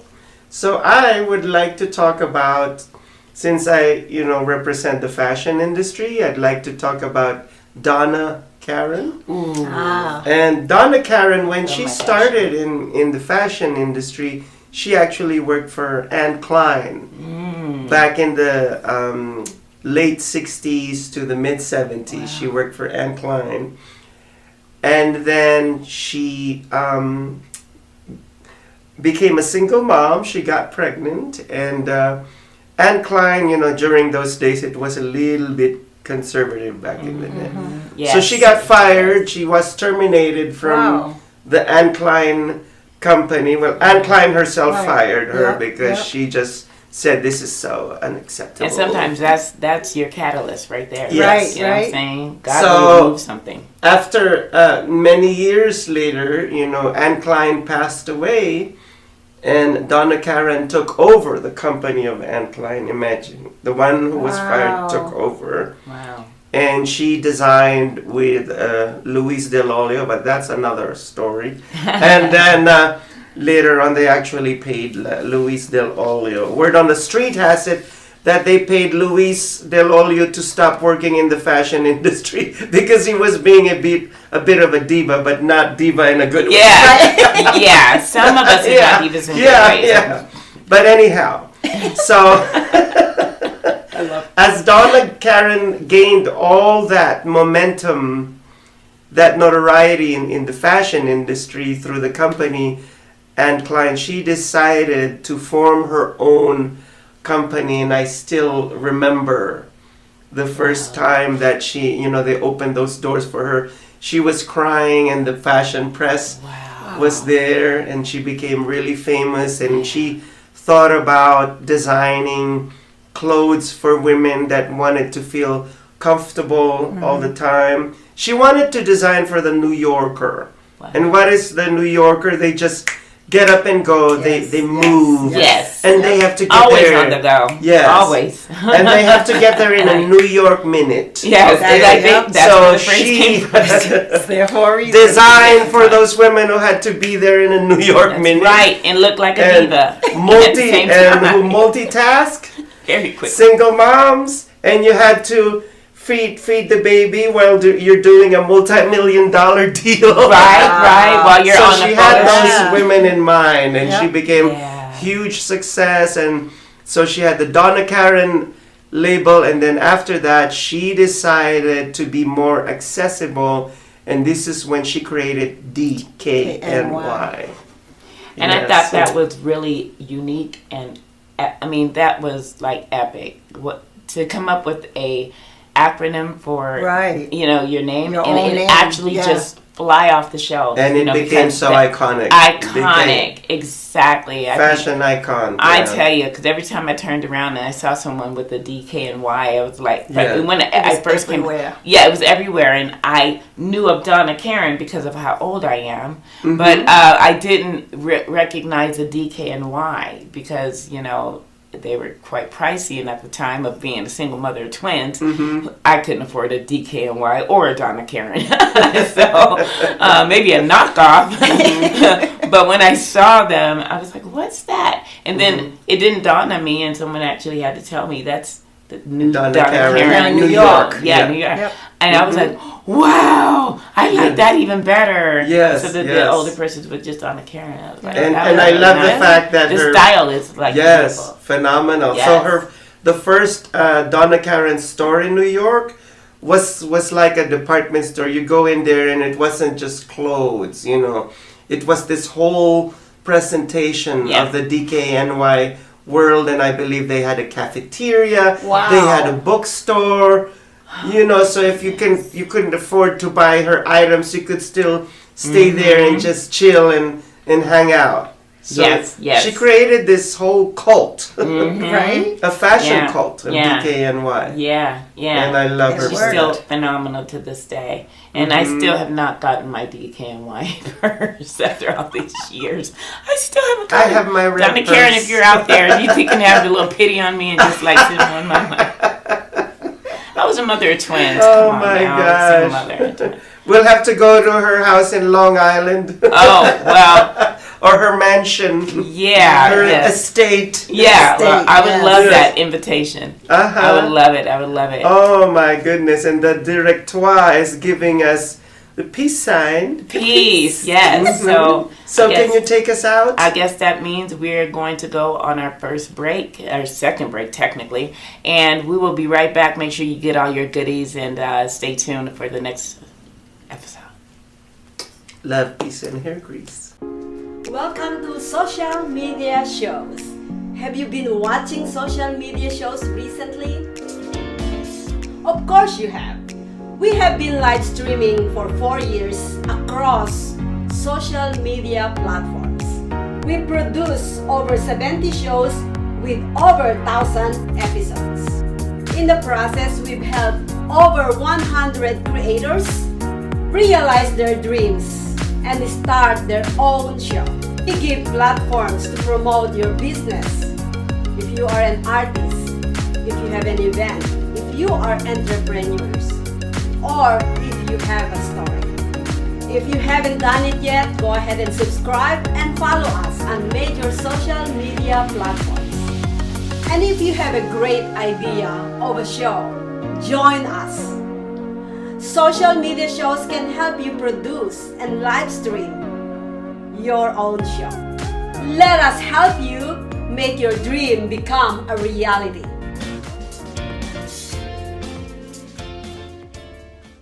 Hi, I'm Deacon T with Modern Word Ministries.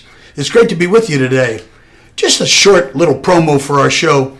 Every Sunday morning we have service, and you can follow us at 10 a.m. Pacific Time on modernwordministries.org.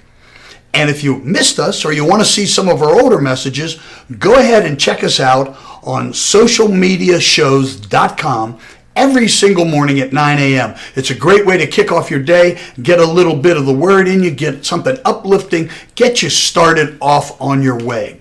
If you're looking for prayer or you need some help, reach out to us. If you go to our website, again, that's modernwordministries.org, you can interact with me via telephone, via DM, text message, whatever you want. I'll get right back to you. So if you need prayer, you need help, you just need somebody to talk to, Modern Word Ministries is here for you. We are your church in the community. So until you see you next time, be blessed, everybody. Bye-bye.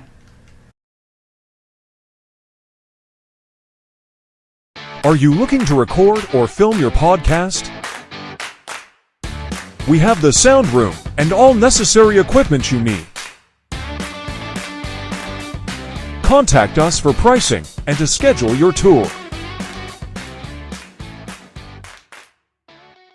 Now on digital and DVD.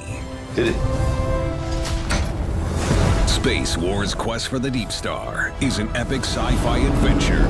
Do what needs to be done. An edge-of-your-seat wild ride. We have company. Tons of popcorn-munching fun. 5 stars. A love letter to the sci-fi films of the 70s and 80s. With plenty of action and fun for all. You need to see it. You really do. The captain just decided it's time to go. I am ready for a sequel. Experience a bold new adventure. Space Wars: Quest for the Deep Star. A good old-fashioned adventure. Now on digital and DVD. And now we're back from outer space. Yes, welcome to Honeybees. Welcome back. Welcome back. Hope you got snacks. Yes. Yes. Well, we're so happy that you guys have joined us today. Thank you so much for tuning in. Make sure you share this with all of your friends and your family, social media shows, network. We are live here at the Hunty Bees. Yes, right. Every Monday at 1 o'clock. Change the name from Honeybees. Yeah, to now we're the Honeybees. Honeybees. We're the Hunty Bees. Yes. Just for 5 minutes before Just our for producer 5 gets on us. minutes. Now we're the Honeybees. We're back to the Honeybees. So we're talking about women in the industry, in entertainment or in business that have been able to pave the way, make their own way in the industry, and be successful role models, icons in the industry without needing the help of the man. Okay, all right. So they are out there, so you can do it if you're trying to build your own name, your own brand, and become an actress, become a singer, a dancer, and you want to do it professionally, and you want to be known for what you do. Then remember, you could do it. Okay, you don't need the help of really anyone. There are these role models, as I mentioned before the break. There are these role models like Donna Karan, DKNY, Angela Bassett, and many others. But we also have one other that is historical. Okay, she is a legend.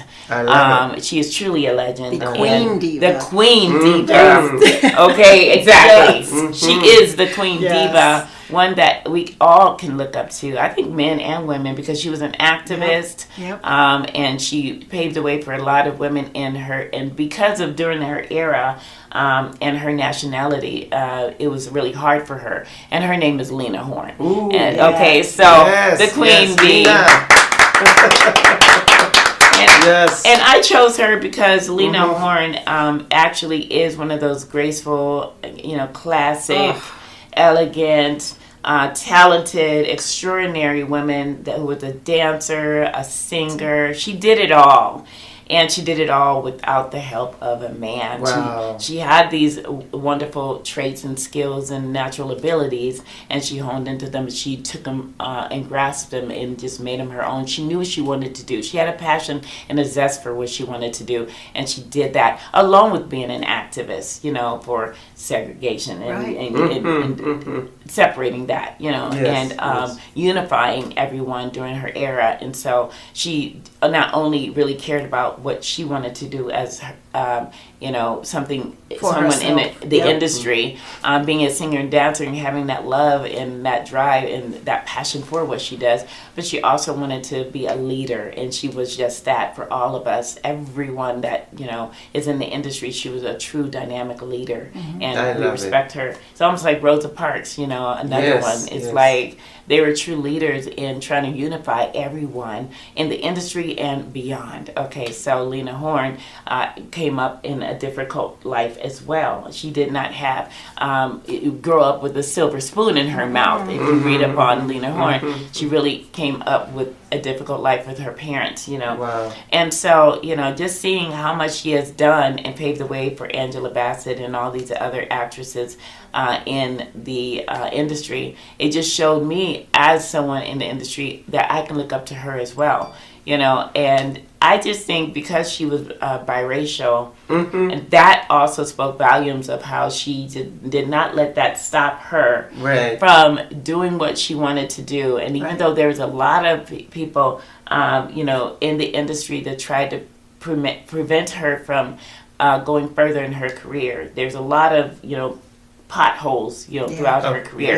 Yeah. It's always going to be that, especially when you're biracial coming up in that era.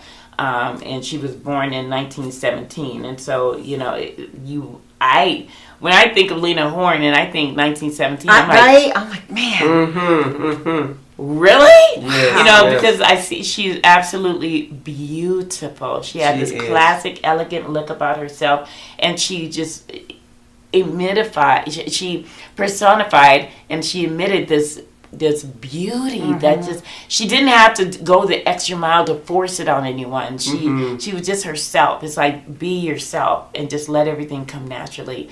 And she was just graceful on stage. She was graceful as a dancer, and she, you know, we were talking about off camera about a lot of these idols that we look up, a lot of people look up to, a lot of young women that are trying to become artists, looking up to the wrong ones. Artists, okay? The wrong ones, thinking they're paving the way. And, you know, I don't like to really say on camera these names because I don't want people to think that, okay, I don't like them because they do this and that. I'm not hating on them.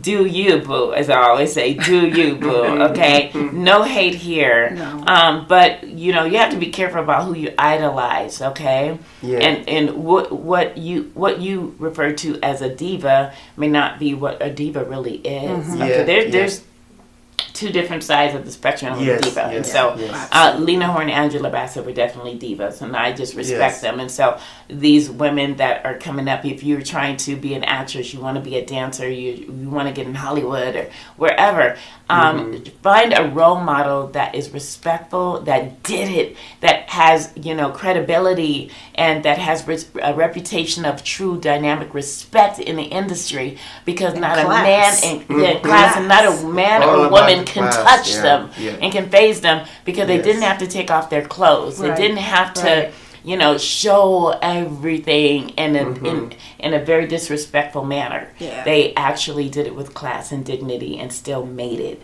and won hundreds of awards and hundreds of nominations for what they do. And, you know, I think Angela Bassett received an award that was high prestige, many awards that was high prestige, and as well as Lena Horne. And so I want you to do your research on them, because, you know, I could tell you a lot about them, but I want you to do your research on these women, because then you will see exactly what I mean by diva and what a true diva exemplifies, okay?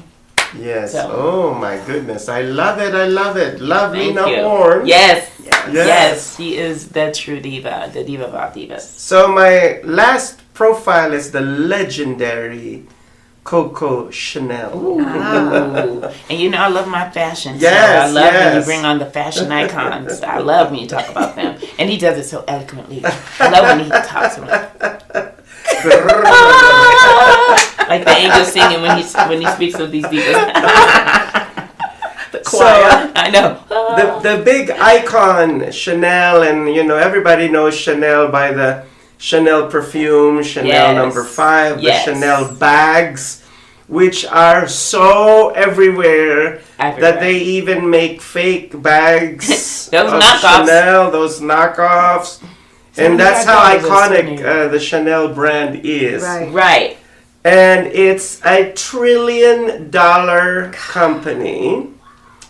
But it wasn't always like this. Let's get to the grassroots of Gabrielle, a little humble girl, and she was so poor, and she was a little orphan in France. And she grew up in an orphanage run by nuns. You see in a lot of these stories come out. Yes, tragedy, back in the 1900s. Wow. And so she was poor, but He says that like the 1900s. long ago. 1900s. 1900s. Yes.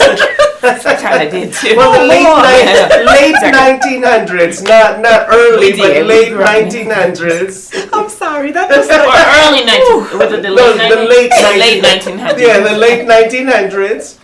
And then later on, you know, because she was a very determined and strong woman because of the tough life that she's had. And you guys correct me if I'm wrong. I don't think she was ever adopted, or maybe she was, or maybe she was. She was. I'm not sure. So see, yeah, we're schooling you, so you have to go do your homework. Yes, you can school us back and let us know. Let us know. Post in the comments so you can find out. So, anywho, what happened to Coco is that she loved going to bars and probably like me doing, karaoke. Oh, there wasn't any karaoke back in those days, but she used to love to sing about Maybe a in the shower. rooster. Yeah, about a rooster. Oh, a rooster. Yeah, so interesting. That rooster in French and in Spanish, we call the rooster Coco. And so the Coco was the name of the rooster, and she loved that song so much that she took that name for herself. Oh, she named that's herself that's after clever. Rooster. That's why it's Coco Chanel. That's and I love that Rooster, name. Yeah, I love that name. It's so classic. and so later on, she started making hats because she loved hats, and during that time, a lot of women wore these dressy hats, and she became successful with her hats, and then later on the woman went around and had a lot of boyfriends.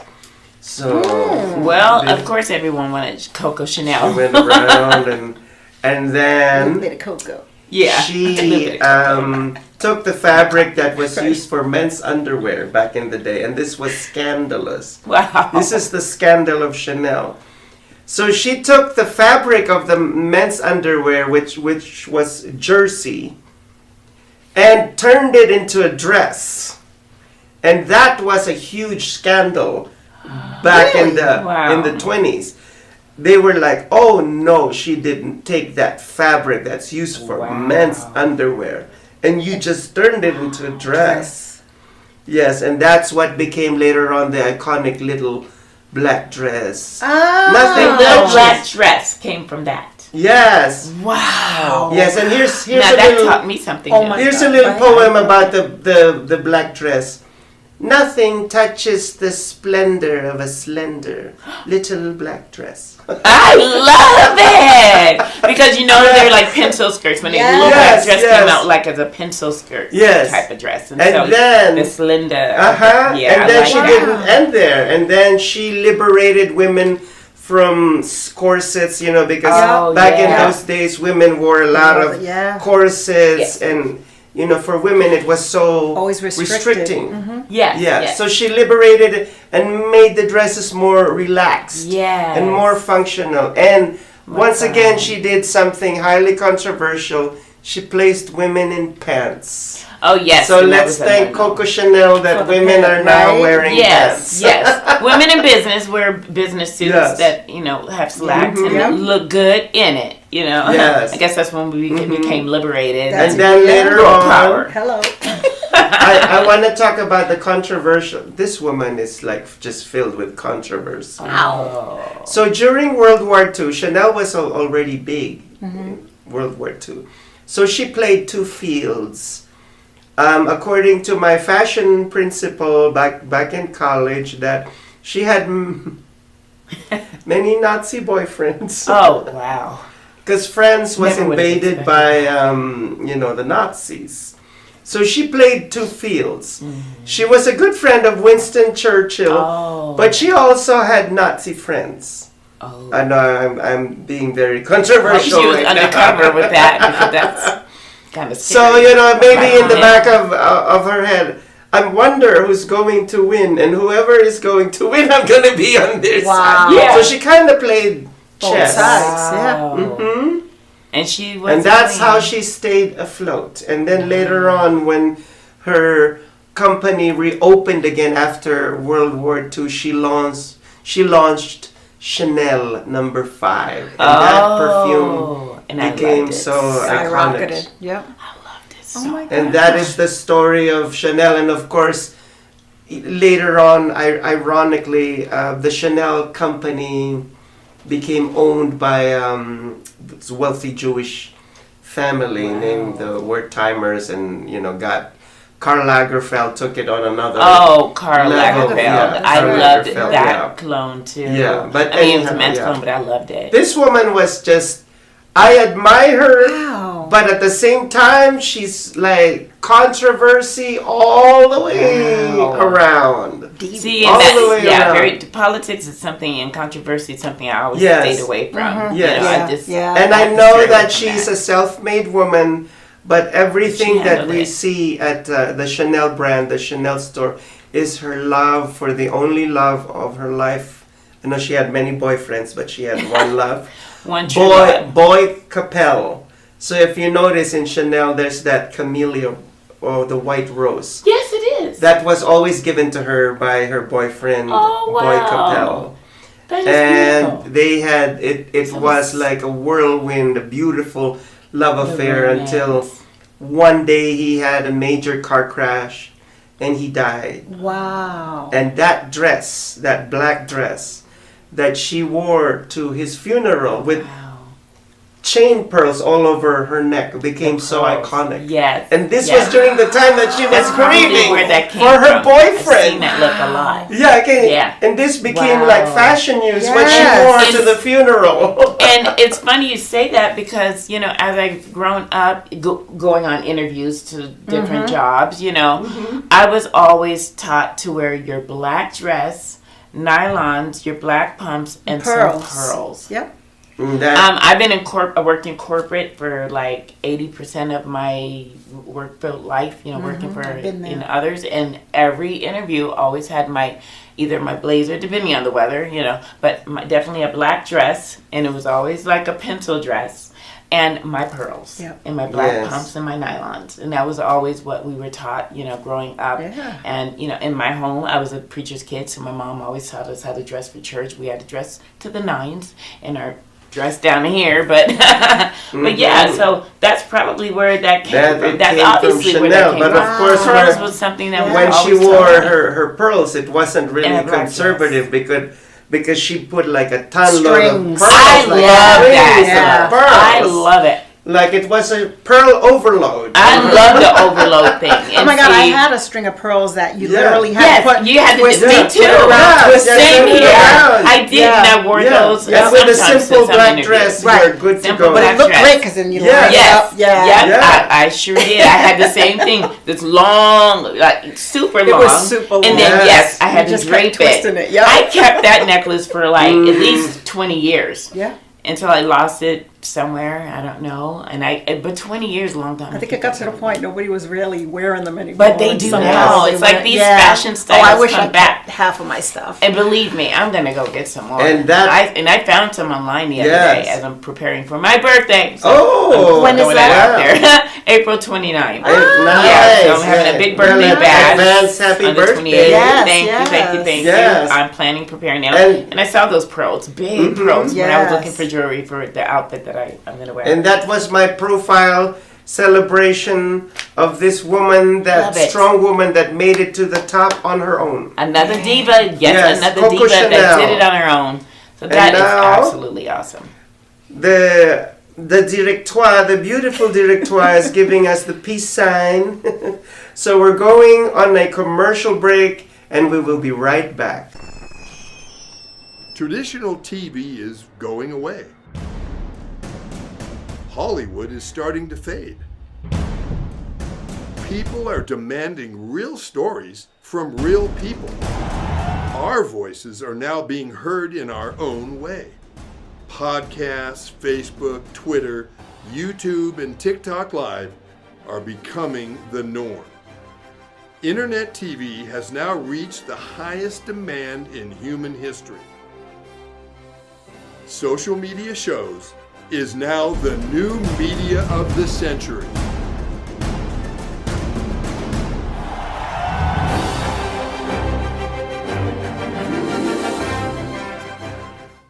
Hello, everyone. This is Joseph Skoda with Social Media Shows. Well, I thank all of you for your support through these last several years, and it's been a lot of fun. We've given people a voice they never had before. Now, Social Media Shows is always collaborating with our veterans to help them do things and help out the veterans who are struggling today. And we teamed up with GI Connections, connecting veterans with resources. So please consider helping and donating to this great cause because we're always doing things for veterans. The GI Connections, social media shows, and you is what makes the world a better place. Once again, Joseph Skoda, proud United States Air Force veteran.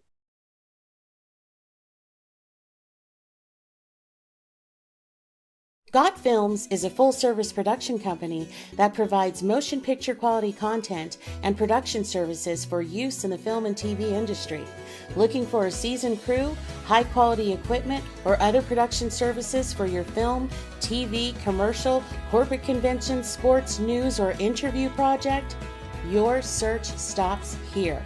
Some of our projects include NASCAR, American Restoration, Pawn Stars, Counting Cars, Top Chef, BattleBots, Forge and Fire, and Street Outlaws. We have also produced over 60 feature films and documentaries. We're ready for all your needs. Whatever your project, whatever your budget, big or small, Got Films got you. GotFilms.com. And we welcome you back to the Honeybees Women Empowerment segment. Yes. Christina. Yes. And Donna. And I keep wondering who's holding Donna now. I love that song. I'm the background. I've heard. I'm the background dancer. El DeBarge. Yes. I love him. Let's not even talk about El DeBarge. Oh, boy. Yes. Oh my gosh. Hunty. We're not going out of topic. We're talking about women who rose to the top by their own strength, their own selves, and their own backbone. Yes, their own backbone. Yes. And that's it. You know, through their blood, sweat, and tears, they made it. Okay, for themselves. And you know, I always think that, I was thinking about it last night. They had icons. They had idols growing up, you know, that they looked up to. They didn't need a man, but we all have like idols that we look up to that have similar goals and passions or similar, I'd say, like skills and things that they like to do. Like I want to be a TV host, like Maria. I would look up to her. You know, other. They've been inspired by. Exactly. So it's inspired by, but not who actually helped you get to where you are. So a lot of them worked hard. A lot of these women that we, you know, mentioned, they just worked hard. Yeah. They had a gift, they had a passion, they knew what they wanted to do, and they went for it. Simple as that. They didn't need a man to actually put the money up or sleep with the man. I'm gonna be blunt about that. Sleep with the man to move up the ladder, you know, and to get into the film industry, which a lot of them did, unfortunately. And it's really sad that they have to stoop to such levels and not believe in themselves. I think that I would not, me personally, I wouldn't take that opportunity at all. If someone said, if you want to be famous, if you want to be a celebrity, if you want this gig, you gotta lay down. Oh no. If they said that, I will walk out the door and live the life I'm living today by myself and make it on my own. So you can do it. You don't need to do anything of this such. You know, with anyone, I don't care, man, woman. You don't need to go stoop to those kind of levels. If you know and you believe in yourself and you have a dream and a passion, you could do it. Without that. Without the need of anyone. You know, you look up to those idols, you study them, you watch them, you know, the good divas, okay? The divas who pays the way, like I said, the trailblazers, the women who were well respected in the industry and in their roles and stuff. And those are the women that you want to look up to. Absolutely. And, you know, take a few pointers from, you know. And if they can do it, you can do it. As I say, God has no respect of person. So if he gives you a gift, you can do it too. Yes. Yeah, so how do you feel? And if you know of any that we didn't mention here, put them in the comments, okay? And share this live with everyone, and share the show with everyone. And what about Donna? Do you are you inspired by a woman who's like made it to the top, perhaps? A movie star or anyone that doesn't necessarily have to be in the movie industry, in business, or a historical figure, perhaps. Yeah. Love Audrey Hepburn. Oh, there you go. Yes, oh my God. That's an iconic one. That is iconic. So class. Yes. So class. Yes. She is definitely classy as well, and I just loved her in all her movies and Oh my goodness! I mean, she's one of those women, just like Lena Horne. That I love the classic movies. Yes. I love the class. I mean, Funny I cannot Face? love a movie. Oh yes, yes. I love that movie. Think And Pink. they owned it. Think Pink, yeah. And they owned their roles. And I mean, regardless of anything that the news and the media may have said about them, if you read up on them, you can see how And her life was really tough. They all came It from a was, very yeah. tough background, and they lived a difficult life prior to their success. And so nothing that is really worth fighting for is going to come easy. It's going to come with its challenges. But she was one of those. Style. Yes, the style. Yeah. Oh, yes, God. and I love it. even though you see me in this, it's kind of reminiscent of the. Well, I love classic it. I styles. love You that. too. It's a I little love it. new age, but I like to wear like the it. classic I like style it. where the Yes, A yes. lines or Yes. the what they call the mermaid style. Mermaid style. Because back in the day, Yeah. they would wear the mermaid Yeah. style dresses, the fitting dresses, but it was classy. Well, it's still classy. Yes, mean, so it's still- I this love is it. my style. I like the. It is so wear the funny old because I classic normally wear ones. I love my maxi dresses, and you'd look at me today and be like, wait a minute, what? No. My business casual, but most of the Exactly. time I'm in like the super duper The super. Yes. body glove maxi I dresses. love it. Oh, Like that's my honey. thing. Yeah. Yeah. Yeah, so she Yes. reminds me of myself. This is my twin here. My twin is Well, in the building. speaking about body glove, going back to Donna Karen, she did love designing the bodysuit. And she said that bodysuit, which was kind of like a semi-bathing suit. Right. She said, I designed this because you could either put a skirt or pair of pants or jeans. Yes, Right, yes, Yeah. and I loved bodysuits as Yeah. a teenager. Right. I think I had about 5 or 6 Yep, bodysuits, I had 'em and I used to all. love wearing them. Even with my pants to school. And it's funny when I think back on my age. You don't remember what your body looks like that long ago. Like I can't. I don't have any pictures of myself when I was young. I may have 1 or 2, but it was flat, and so I can remember to myself in my bodysuits, and being flat, and everyone teasing me about. Really? I'm in like seventh grade, and I'm like, oh, I want to be cute in a bodysuit. A lot of my classmates were a little bit more. They were already had already blossomed. Exactly. That was the word that we used. Yeah. They blossomed, and I was a late bloomer, and so I was still like. Oh, goodness.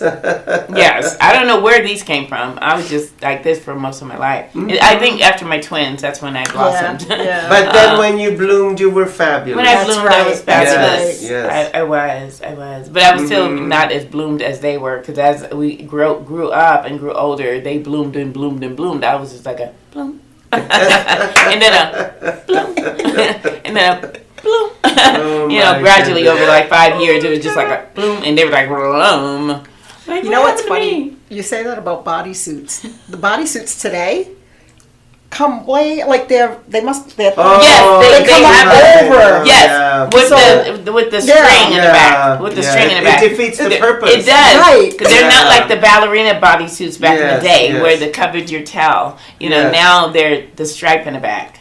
Because the bodysuit that Donna Karen created was supposed to hide the figure flaws. Right. Yes. Right. That's how she And these created new ones them. do not. They do. Yes. They even And make the now body it's shapers very, with the Yeah. like that. I know. Even the And body shapers, like what body? What's it shaping? What is it shaping for us? Because it's very It's not going to shape ungracious. nothing for me It's after very having 3 unforgiving. kids. It's not going to shape anything. Everything for I this. need to shape isn't in there. Oh No, my it does gosh. not go inside those pieces. Yes. No, it's going to de-shape me, if anything. It de-shapes me. I do better without it. Right. Okay. Oh my God. Talking about, I need a full body Spanx. Okay. Oh my goodness. Oh, speaking Darn about twins, Brandon and Brian. Spanx. One time I tried on the men's version of Spanx. Oh my God. I could not get into that thing. I was laughing out loud in the fitting room, and then the salesperson was like, "Something wrong?" Everything is wrong in this. Everything. Get me out of this Everything. Rather than getting Somebody help! What is this? A straight jacket? Right. Oh my God. Right. Like, somebody help! And then you start getting hot. You're trying to get out of it. It's like, then you start sweating. It's like, oh my God, I can't get out. Then you start panicking and hyperventilating. Like, I can't get out. God forbid you're gonna pull it over your head. Oh, God forbid.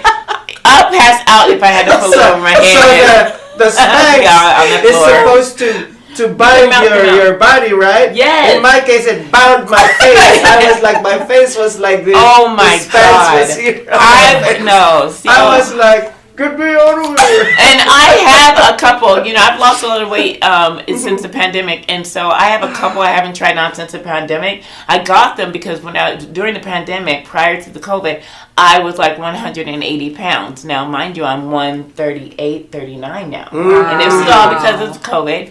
But when I was I bought those because I was so big and I was like really, really big. I had no weight. So I was just like, Oompa Loompa. And so it just looked bad. And so I bought the little Spanx and those little waist trainers and things so I can actually look good in my dress. It still didn't work. Because now I can't breathe. And I'm looking like I can't breathe. And the viral infection came and made her sexy. And, the kidney infection. The COVID. The COVID and the kidney infection that I had gracious. back to back made me like I am today. Oh, good Lord. Hello. Yeah, I don't even touch the kidney infection. Not even with a 10-foot pole. Oh my goodness. It is so bad. Drink your water. Please drink your water. Yes. Water. So now I need to drink a lot of water. I could probably fit those things. Yeah, I know. I need to drink more. I was drinking a lot more water before, but now I need to really. Since I'm Mr. Sodium, so I need to cut down on sodium. Yes, you do. And you're like, oh. No, and I have a honey bee. I do love salt. Yeah. I like garlic salt. I'm a garlic salt. I'm a garlic salt, and let's not forget soy sauce. Oh, soy sauce. Yeah, and I know some guy rice. is now telling. Yeah, I know. I haven't even eaten today, guys. Cut it out. Come on, you see I'm wasting away here already. Oh my gosh. No, I'm almost looking nothing. About to disappear right in front of these audience's eyes. Some guy was telling me, some guy was telling me you're stereotyping yourself by saying that you like soy sauce. And I'm like, honey, I really do. Like, I grew up putting soy sauce on my rice, and if people think that I'm stereotyping myself, whatever, it's clever. Okay, but let me go back to something real quick before we close out today. The shape of Lena Horne and Audrey Hepburn. I mean, when all of those icons in that era were all shaped this like. Not the same shape, but they all had very tiny waists. They were petite, but then they had a nice hourglass figures. And I'm wondering, what was their diet like? Because that's on camera. Remember, they say the camera puts on 10 pounds. So I was always like, God, I want their body. I want their shape, And that's another thing, we don't want to idolize them to the point where if you're 200 pounds, but you do idolize them for what they're doing in the industry or whatever, but then you start to idolize them and their figure, and you start to starve yourself. Not for appearance. Let's get it straight. So I wanted to make myself clear. When you're idolizing them or you're looking up to them, as a role model, as a whole, it's not about what they look like on the outside. It's about who they are on the inside. Okay, be you and be accepting of your own body. Okay, body image is nothing if you have the skills, the talent, and the passion and the drive for what you do.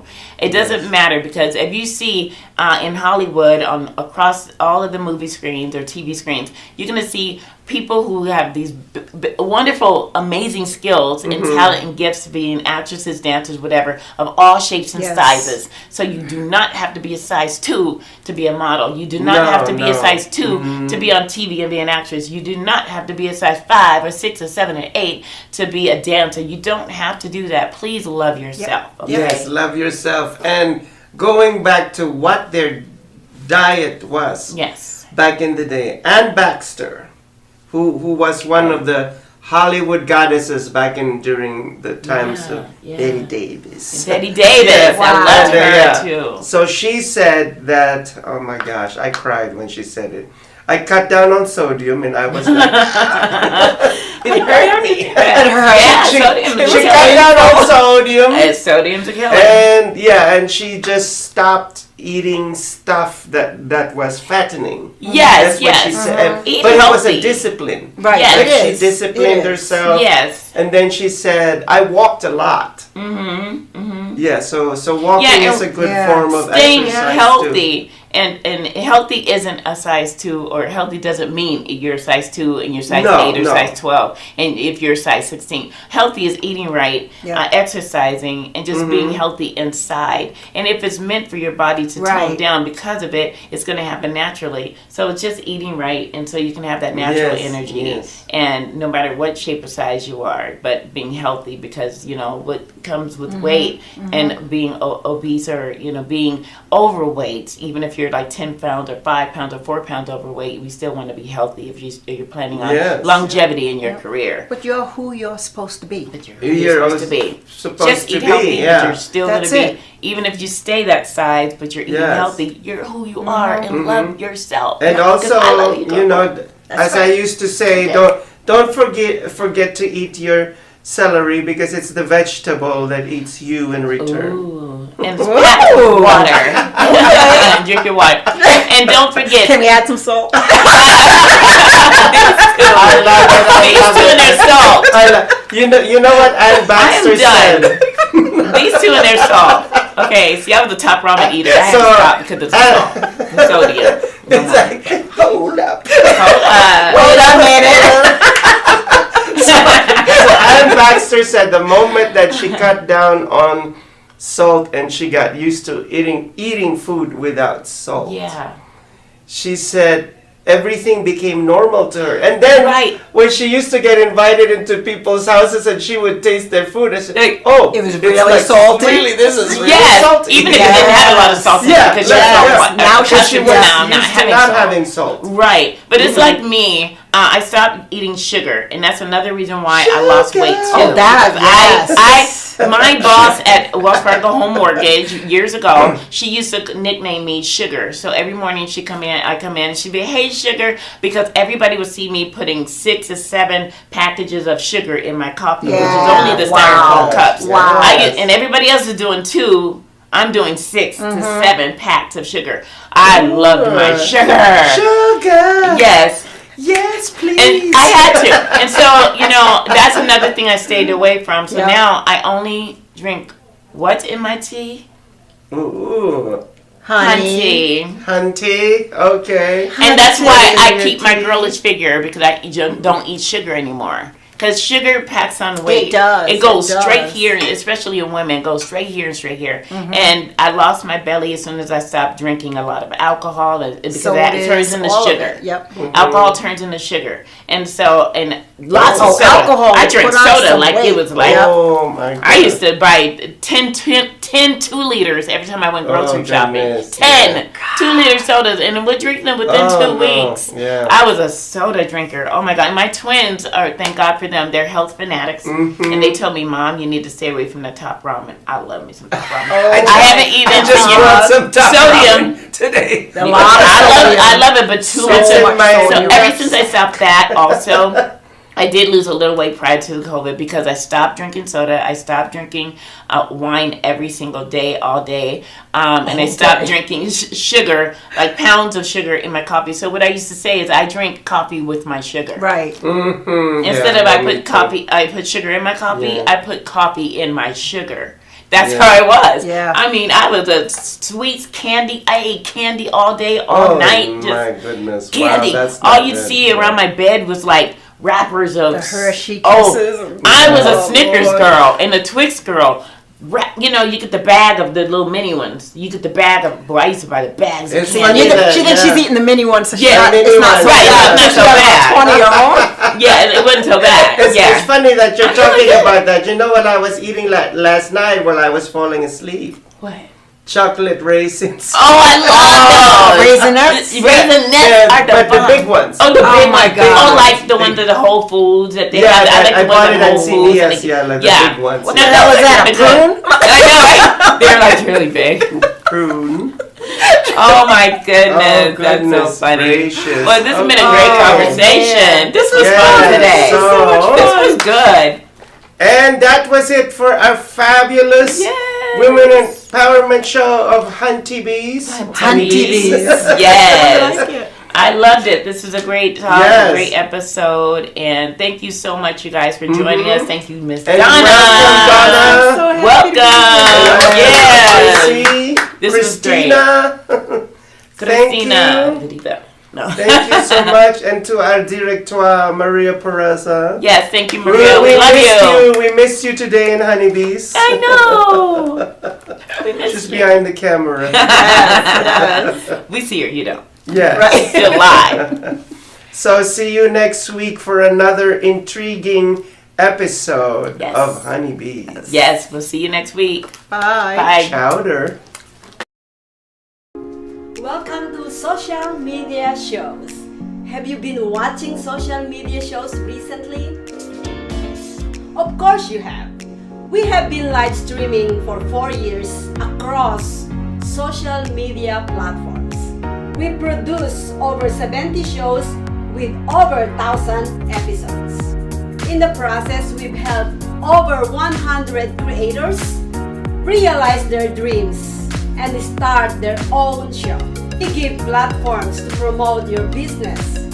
If you are an artist, if you have an event, if you are entrepreneurs, or if you have a story. If you haven't done it yet, go ahead and subscribe and follow us on major social media platforms.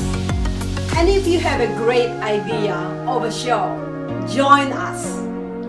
Social media shows can help you produce and live stream your own show. Let us help you make your dream become a reality.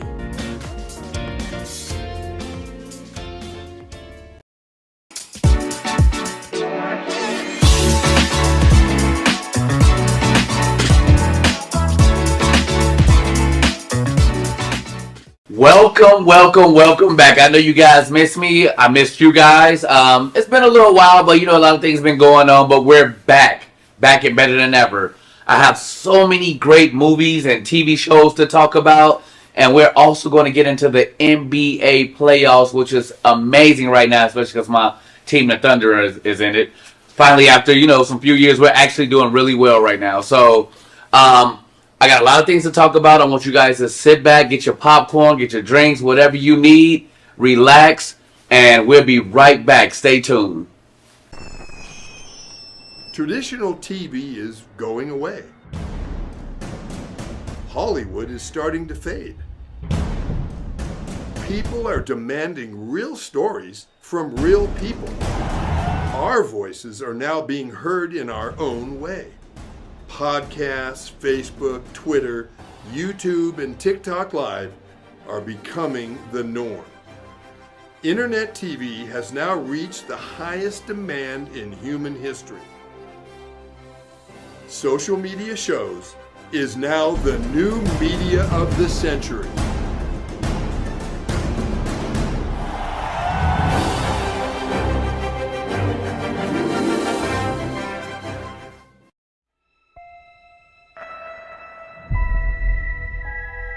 The year is 2980, and we now know that death is not the end. A soul can be extracted from the recently deceased and be used to create a blue liquid called essence. It can bring a person back to life. We'll get her back. I hope so. It's an expensive process used by the rich and powerful. The rest, they do what they can to survive. Stay right there. You told me you're hiding from some dangerous people. Let's knock on the door. I spent the last year searching for the Deep Star. A bounty so big that the entire galaxy could be yours. People have been looking for the Deep Star for years. They can't be found. It's because they can't find the distress beacon. I know where it is. If we find the Deep Star, we could get enough credits to bring Mom back. Blast off. Guys, we have company. You can run, but you cannot hide. Prepare for impact.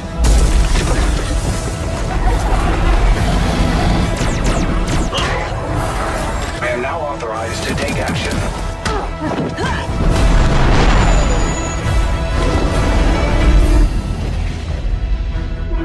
And now you die. No!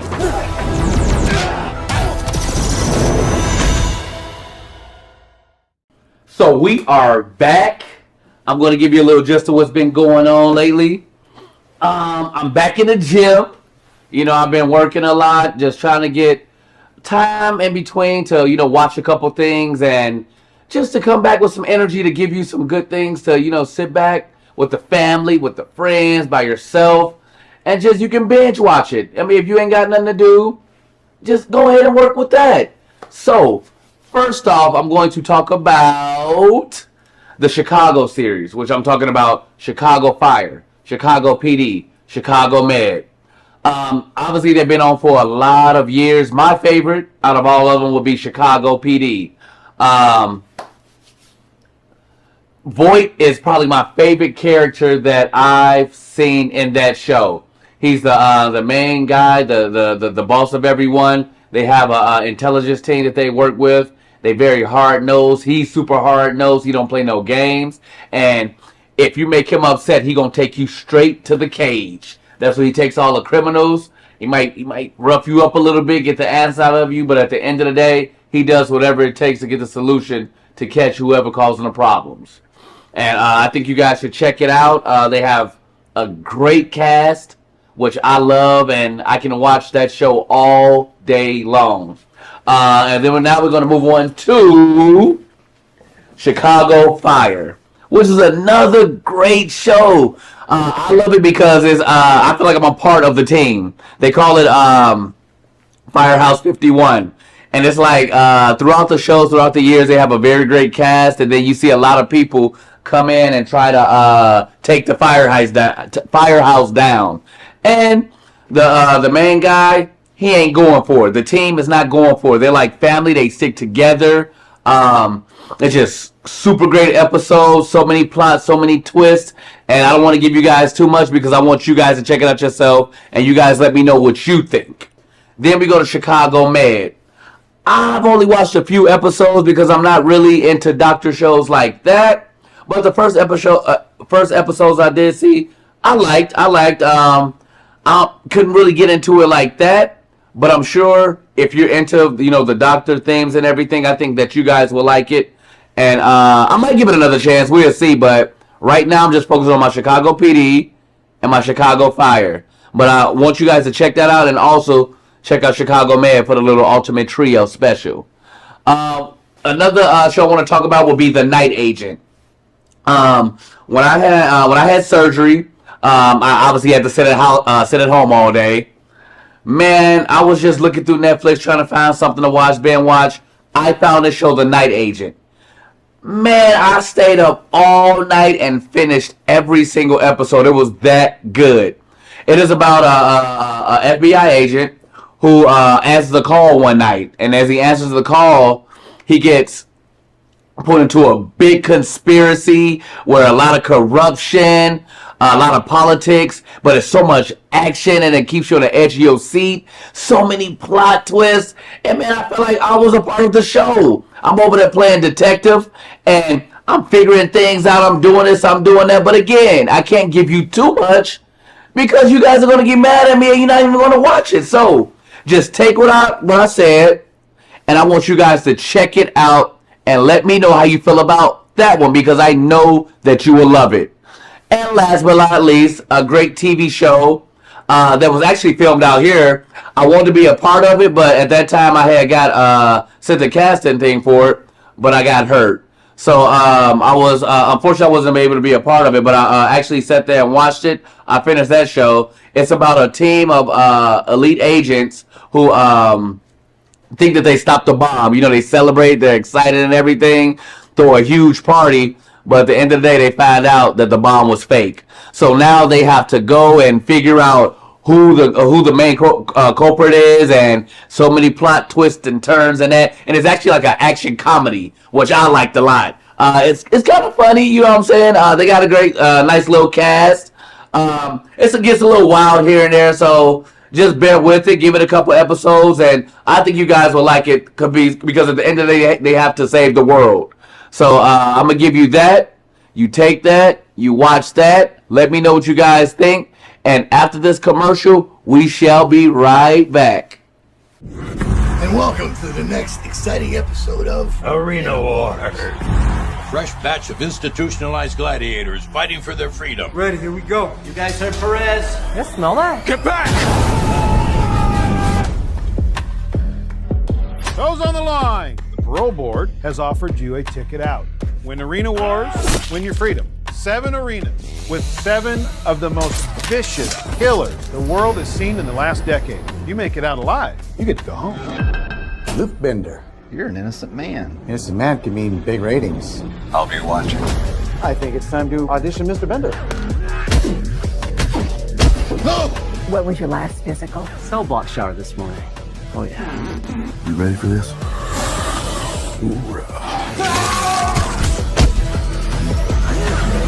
Impressive showing out there tonight. You're the new fan favorite. Are you with me?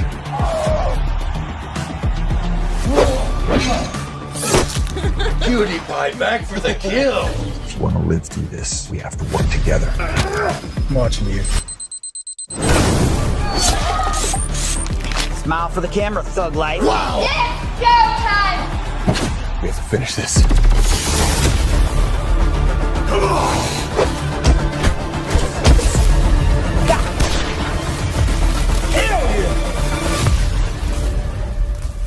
Doesn't sound much like rehabilitation, does it? Hi, I'm Deacon T with Modern Word Ministries. It's great to be with you today. Just a short little promo for our show. Every Sunday morning we have service, and you can follow us at 10 a.m. Pacific time on modernwordministries.org. And if you missed us or you want to see some of our older messages, go ahead and check us out on socialmediashows.com every single morning at 9 a.m. It's a great way to kick off your day, get a little bit of the word in you, get something uplifting, get you started off on your way. You know, if you're looking for prayer or you need some help, reach out to us. If you go to our website, again, that's modernwordministries.org, you can interact with me via telephone, via DM, text message, whatever you want. I'll get right back to you. So if you need prayer, you need help, you just need somebody to talk to, Modern Word Ministries is here for you. We are your church in the community. So until you see you next time, be blessed, everybody. Bye-bye.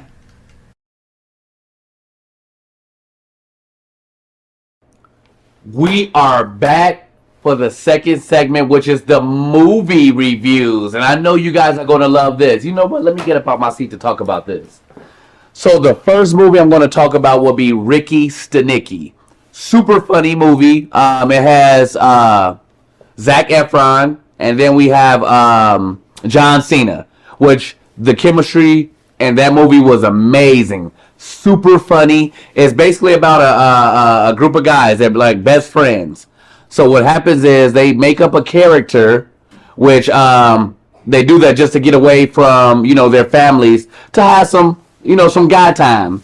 So they make this up. They go out of town, you know what I'm saying, and they actually meet this guy, and then they kind of get caught up because one of the guys' wife has a child. So they have to fly back from their trip, and they have to stick with the lie. And John Cena is actually the guy that's going to be the Ricky Stenicki character that they've been making up their whole entire life. And throughout the whole movie, it's just super cool, super funny. And I don't want to give you too much because I want you to enjoy the movie. So if you get the opportunity, I want you to go check out Ricky Stenicki and you tell me what you think about it. Next movie we're going to talk about would be Roadhouse. Roadhouse obviously was originally made with Patrick Swayze, which was a very good movie. You know, back in the day, it was super dope for like, you know, the graphics and everything for what it was. And now they did a reboot, which they had Jake Gyllenhaal and they had Conor McGregor in it, which was super cool to me. A lot of people criticized it because they said they didn't like how Conor McGregor was in the movie. I liked him. He played the character he was supposed to play. And Jake Gyllenhaal is like a bouncer and ex-fighter, which, you know, he comes into this town and he makes a name for himself. And the movie had a lot of action, you know what I'm saying? And it was just a good movie. It had a couple, you know, funny points here and there. But I thought it was a good movie. I thought it was a good reboot. And I want you guys to watch it. I want you to let me know what you think about it. I gave it that's about an 8 out of 10 for me. And the Ricky Stenicki movie, I forgot to give it a rating. I give the rating I give it about an 8 out of 10 too, because of the comedy, the cast, the chemistry, everything was good. And the last movie I'm going to get to that I watched will be Monkey Man. Monkey Man had the guy who played in Slumdog Millionaire. I know you remember that, which was a super great movie. So this movie is about a kid who remembers how they had a village and they had the corrupt police come in and burn the whole village down because they wanted it. They wanted the land. And his mother gets killed in front of him by this officer. So now he has a vendetta his whole life growing up. And he is a guy who's trying to make money. And what he does is he puts a monkey mask on and gets beat up just to get paid. He purposely gets beat up to get paid.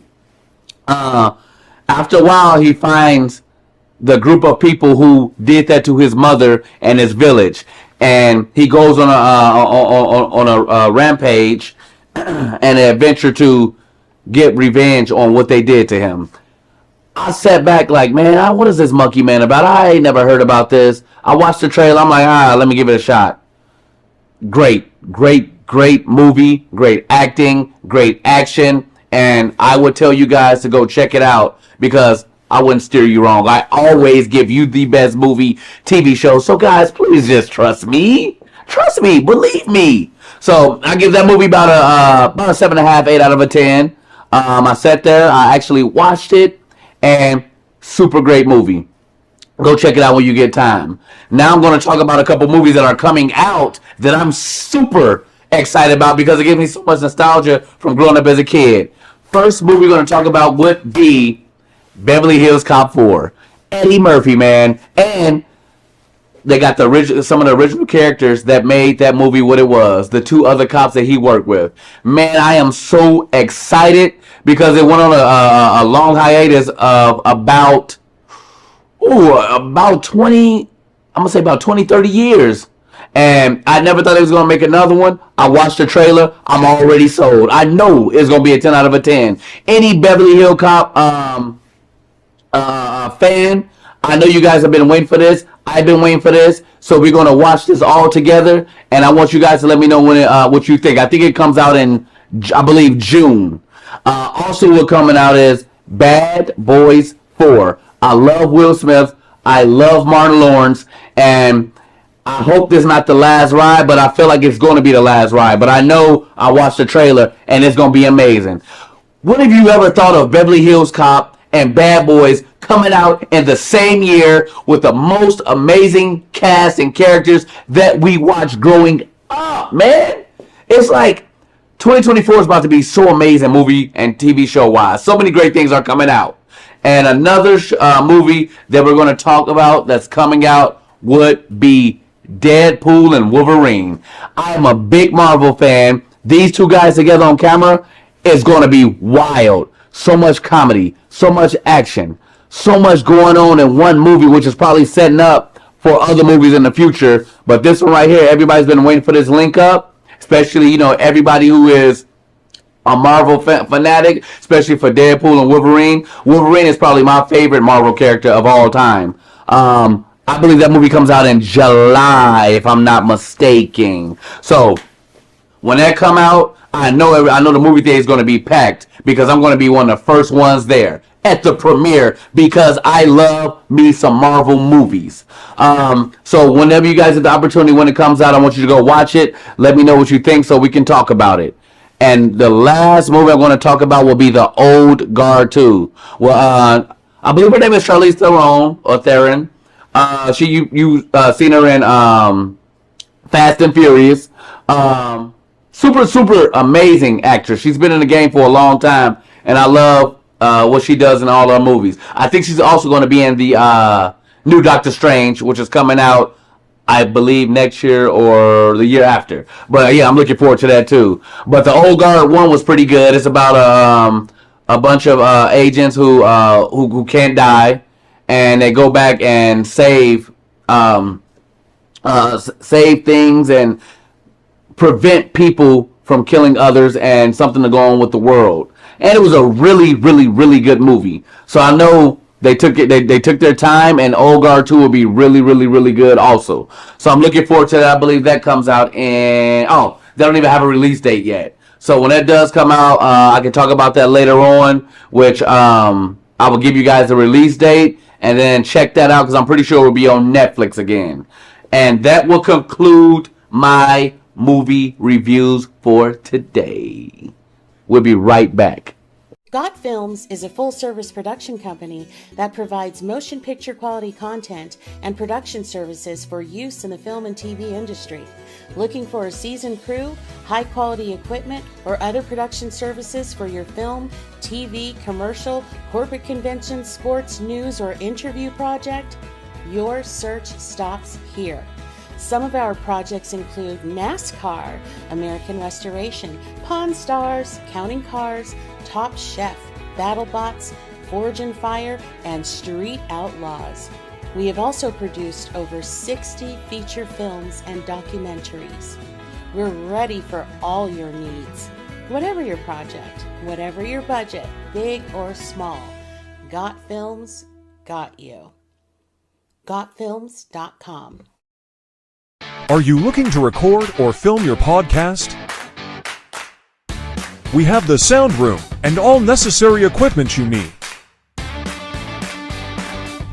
Contact us for pricing and to schedule your tour.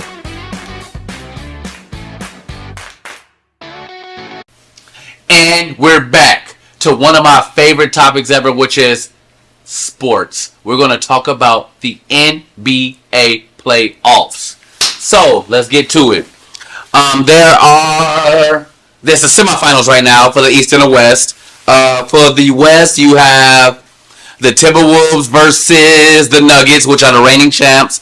Timberwolves are up 2-0 right now, and they're going back to Minnesota, which is going to be tough for Denver to get a win there because those young boys in Minnesota are hungry. Anthony Edwards is a dog and becoming one of my favorite players in the league right now.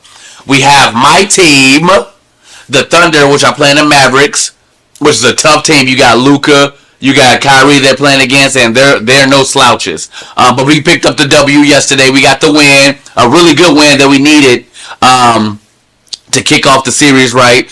Man, the Thunder fans were amazing. I was excited. I was happy because I've been a Thunder fan, especially since the James Harden, the Russell Westbrook, and the Kevin Durant days. I mean, I stuck through everything, and I'm still loyal 10 toes down to that team. So hopefully we can pull that series out. We have the Boston Celtics and Cleveland Cavaliers playing. It's gonna be a very good series. I have Boston coming out of there because they have a well put together team. I hope Porzingis comes back and healthy because with him that makes them super dominant. So I have the Celtics winning that series, and then we have which was the last team? Celtics, not Miami. Oh, we have the Pacers and the New York Knicks. New York Knicks came out of nowhere. Because, I mean, they always had a decent team, but this year they have 3 Villanova stars who played in college, won a championship together, and they have a system on that team now where they are just playing hard, diving for balls, passing, rebounding, just playing together as a team. The chemistry is unmatched. The Pacers aren't no slouches either. They have a really good team. It was a great game, game 1. I think game 2 comes on tonight. I have the Knicks winning that one too, even though I'm an Indiana native. That's where I'm from. But it is what it is. I have the Knicks winning that series. I have the Thunder winning the Mavs series. And I have the Minnesota Timberwolves winning that series, which Denver might get swept. Denver might get swept. Who would ever thought that Jokic and company would get swept? That's just how good the Timberwolves are. But by the next time I have my review, we should be more deep into the playoffs. I can give you more insight on what's going on. But we're going to end it there. I really enjoyed you guys giving you, some knowledge on some movies, TV shows, and sports. I appreciate you guys for watching. Thank you so much.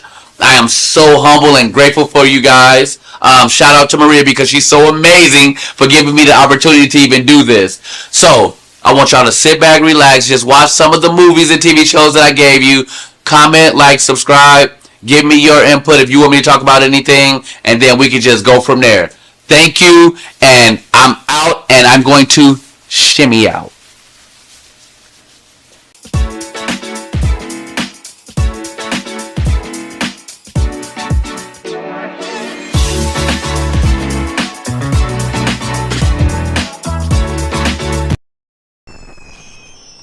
Traditional TV is going away.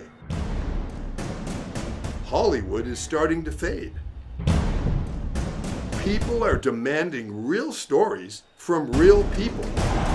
Our voices are now being heard in our own way. Podcasts, Facebook, Twitter, YouTube, and TikTok Live are becoming the norm. Internet TV has now reached the highest demand in human history. Social media shows is now the new media of the century.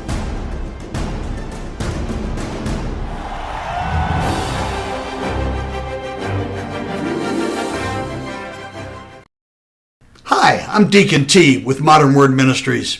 It's great to be with you today. Just a short little promo for our show. Every Sunday morning we have service, and you can follow us at 10 a.m. Pacific Time on modernwordministries.org. And if you missed us or you want to see some of our older messages, go ahead and check us out on socialmediashows.com every single morning at 9 a.m. It's a great way to kick off your day, get a little bit of the word in you, get something uplifting, get you started off on your way. If you're looking for prayer or you need some help, reach out to us. If you go to our website, again, that's modernwordministries.org, you can interact with me via telephone, via DM, text message, whatever you want. I'll get right back to you. So if you need prayer, you need help, you just need somebody to talk to, Modern Word Ministries is here for you. We are your church in the community. So until you see you next time, be blessed, everybody. Bye-bye.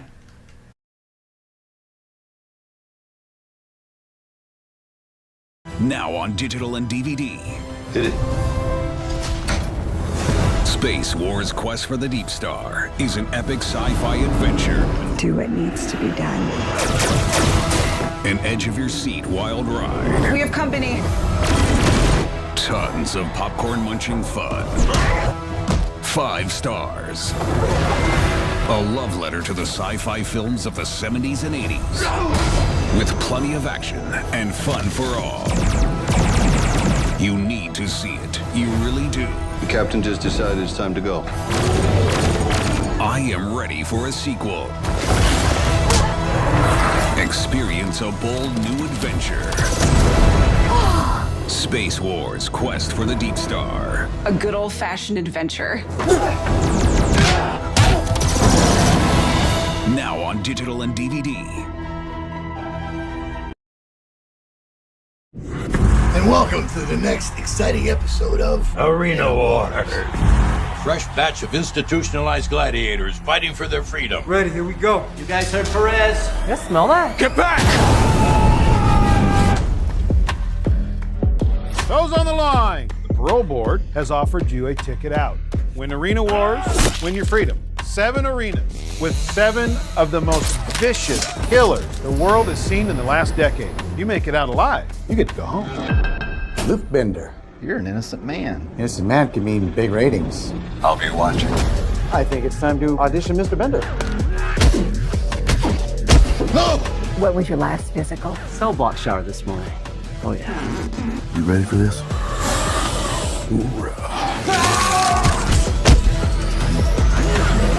Impressive showing out there tonight. You're the new fan favorite. Are you with me?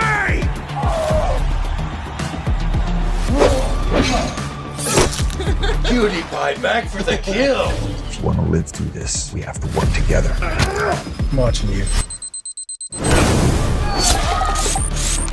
Smile for the camera, thug life. Wow! It's showtime!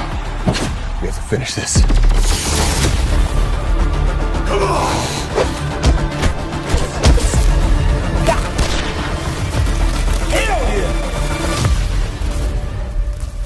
Doesn't sound much like rehabilitation, does it?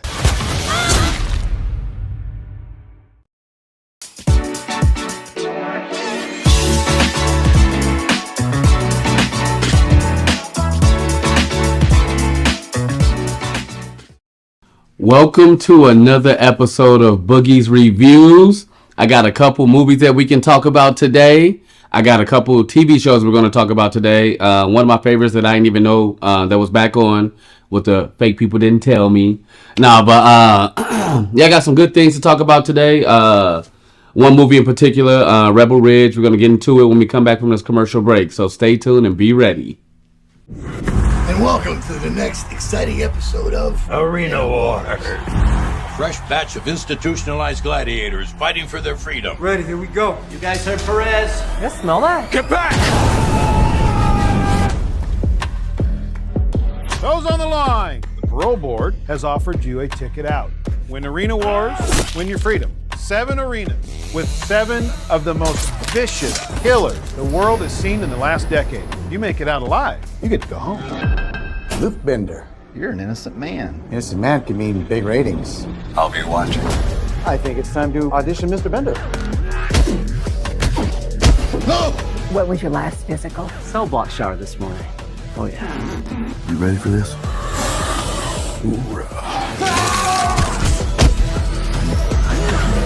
Impressive showing out there tonight. You're the new fan favorite. Are you with me?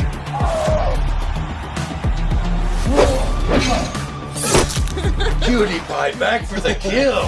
If you want to live through this, we have to work together. I'm watching you. Smile for the camera, thug life. Wow! It's showtime! We have to finish this. Come on!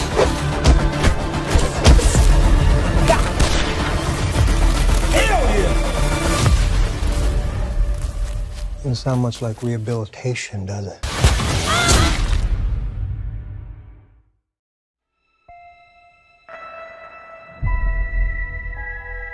The year is 2980, and we now know that death is not the end. A soul can be extracted from the recently deceased and be used to create a blue liquid called essence. It can bring a person back to life. We'll get her back. I hope so. It's an expensive process used by the rich and powerful. The rest, they do what they can to survive. Stay right there. You told me you're hiding from some dangerous people. Let's knock on the door. I spent the last year searching for the Deep Star, a bounty so big that the entire galaxy could be yours. People have been looking for the Deep Star for years. It can't be found. It's because they can't find the distress beacon. I know where it is. If we find the Deep Star, we could get enough credits to bring Mom back. Blast off. Guys, we have company. You can run, but you cannot hide. Prepare for impact.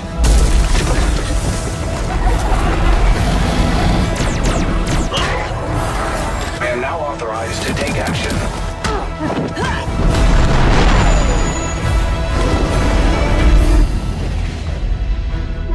And now you die. No!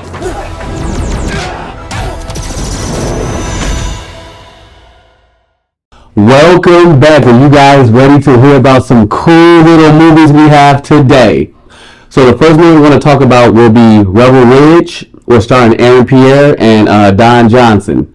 Caught me by surprise. One night I'm just up laying down. You know, I'm kind of tired, so I'm trying to just, I got me something to eat. You know, I'm just putting something on to watch, and bam, I see Rebel Ridge. I read the summary up, and I'm like, you know what? I'm gonna give it a chance. I'm gonna give it a shot, like I do everything. Man, I turned it on.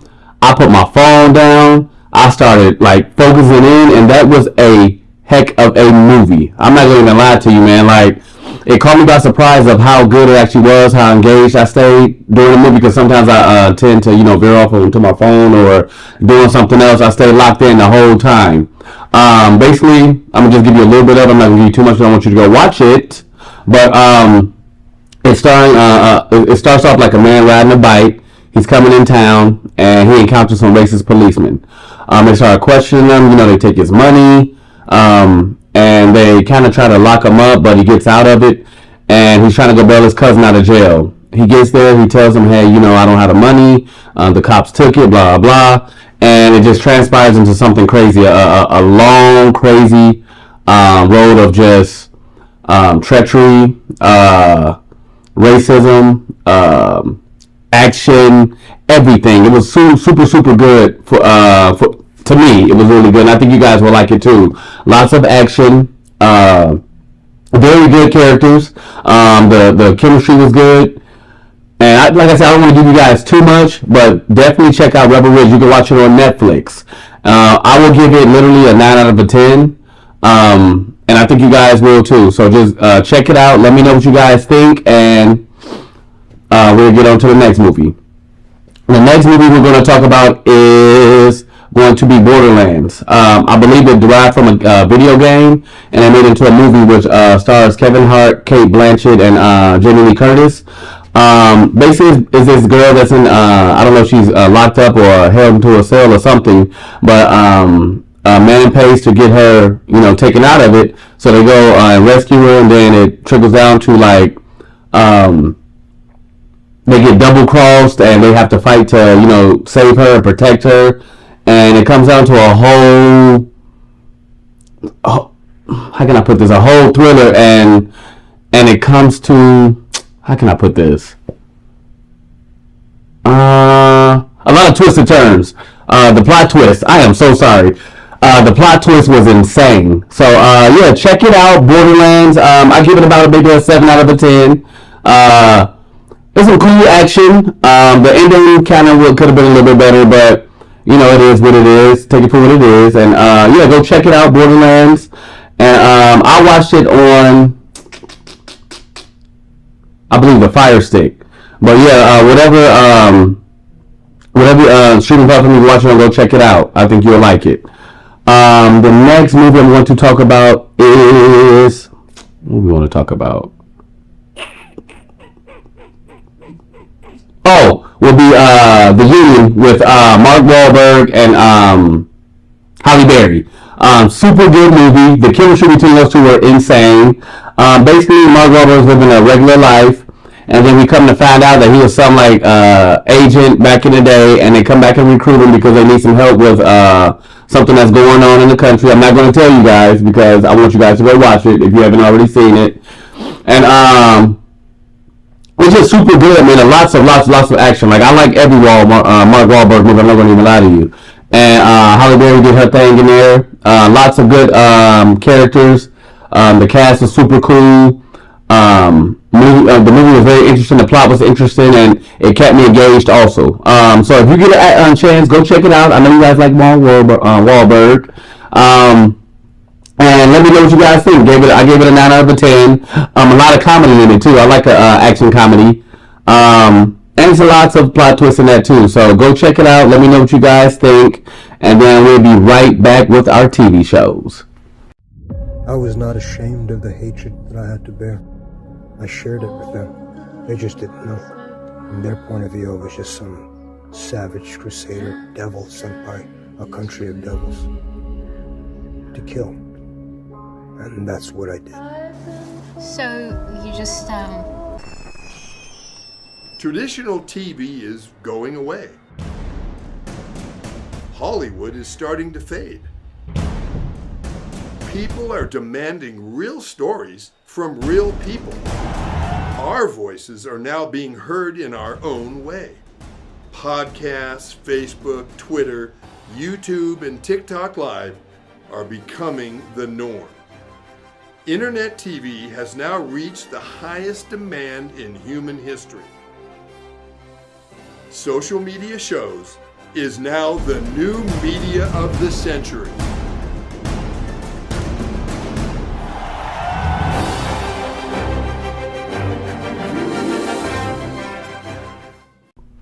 We are back. We are back. I'm so sorry for all the brain farts I had earlier. It's just so many things I want to talk about, and my mind be racing, and I'm about to slow it down a little bit. But I had forgot one of the movies I want to talk about. It is Trap with Josh Hartnett. It was a decent movie. To me, it was kind of all over the place a little bit. It was hard for me to stay engaged, hard for me to actually pay attention. But it was cool for what it was. Basically, he takes his daughter to a concert, but low-key, he's like, I don't want to tell you what he is, but low-key, it's like a huge plot twist that you guys wouldn't even expect. But maybe you will, because it happened so quick, and we found out so quick of what was going on that it kind of like, dang, kind of ruined it for me. But all in all, it was a decent movie. The cast was cool.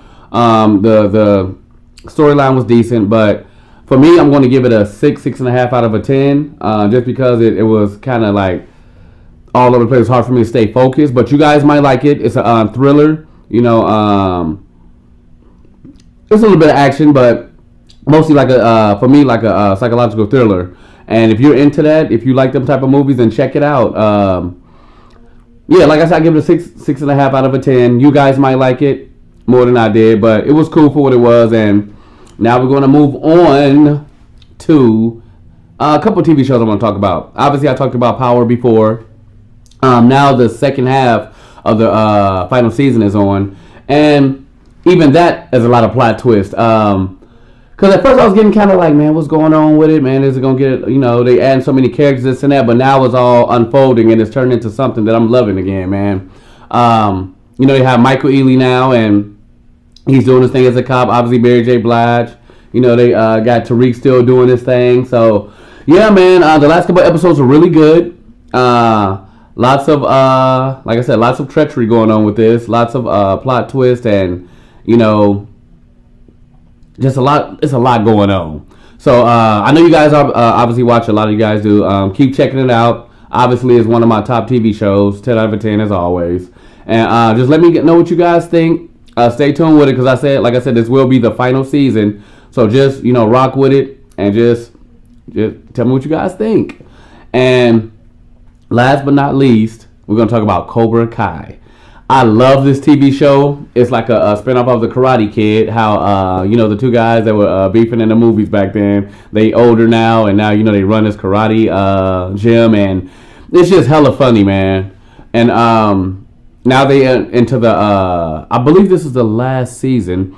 And nobody told me, that's why I called y'all fake earlier, because nobody told me it was back on. So I've been waiting all this time that I done missed out on the whole season. But thank goodness I caught up. But yeah, it's getting really, really, really good.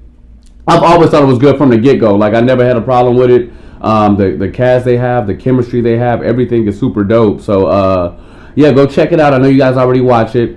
I believe it's the final season too. So just let me know what you guys think, how you feel about it. If you guys like this season better than the other ones, or you like the other season better than this one. But I'm rocking with this season. I'm rocking all the way out. I'm waiting for it to come back on. I believe it comes back on in November.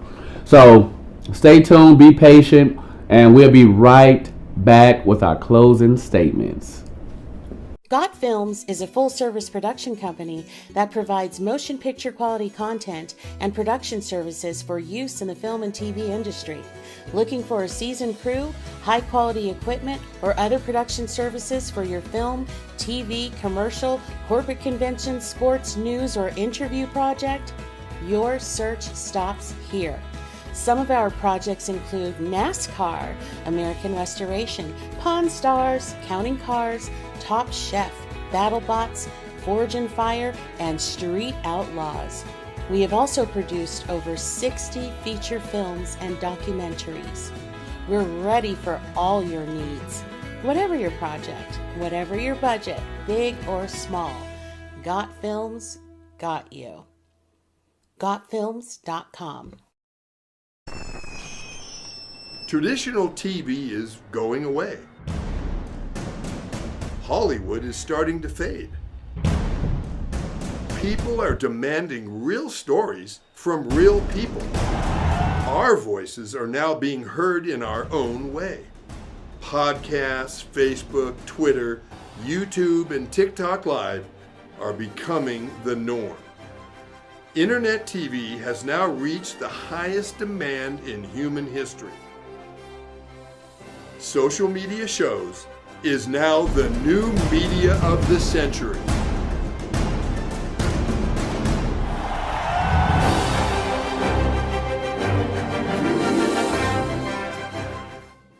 Yo, I almost forgot I want to mention the football season. I'm going to make it nice and quick. I just want to talk about how we have some players who are underperforming, and we have some players who are overperforming. I'm going to say J.K. Dobbins, he's doing a heck of a job. Just traded for him on my fantasy team because, I needed a dope running back. Hopefully he keeps up what he's doing because I know he's doing a really good job. It's like his bounce back year. And you can tell that he's hungry. He got that dog in him. So shout out to J.K. Dobbins. Appreciate you, man, on my fantasy team. This year's a lot of players that we like, because I'm big on fantasy football. So a lot of players I drafted, the big names, thinking they're going to do really, really, really well the last couple years. But some of them are underperforming. And man, I be getting so mad. You should see me at home, how I be closing my phone, opening it up, peeking with one eye, make sure they're doing good. Like, it's just super crazy, man. But it's a really good season so far. Never thought I'd see the Ravens 0-2 so far, but I know they're gonna pick it up. They got one of the best QBs in the league, and they got a nice little receiver core, some cool running backs. So I think they'll pick it up and do really well.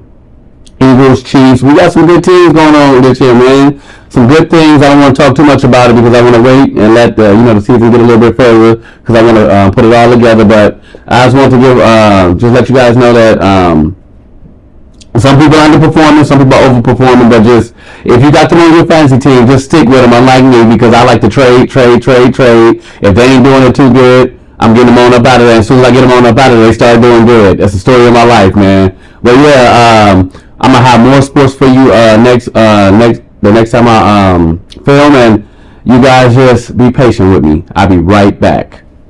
Hi, I'm Deacon T with Modern Word Ministries. It's great to be with you today. Just a short little promo for our show. Every Sunday morning we have service, and you can follow us at 10 a.m. Pacific time on modernwordministries.org.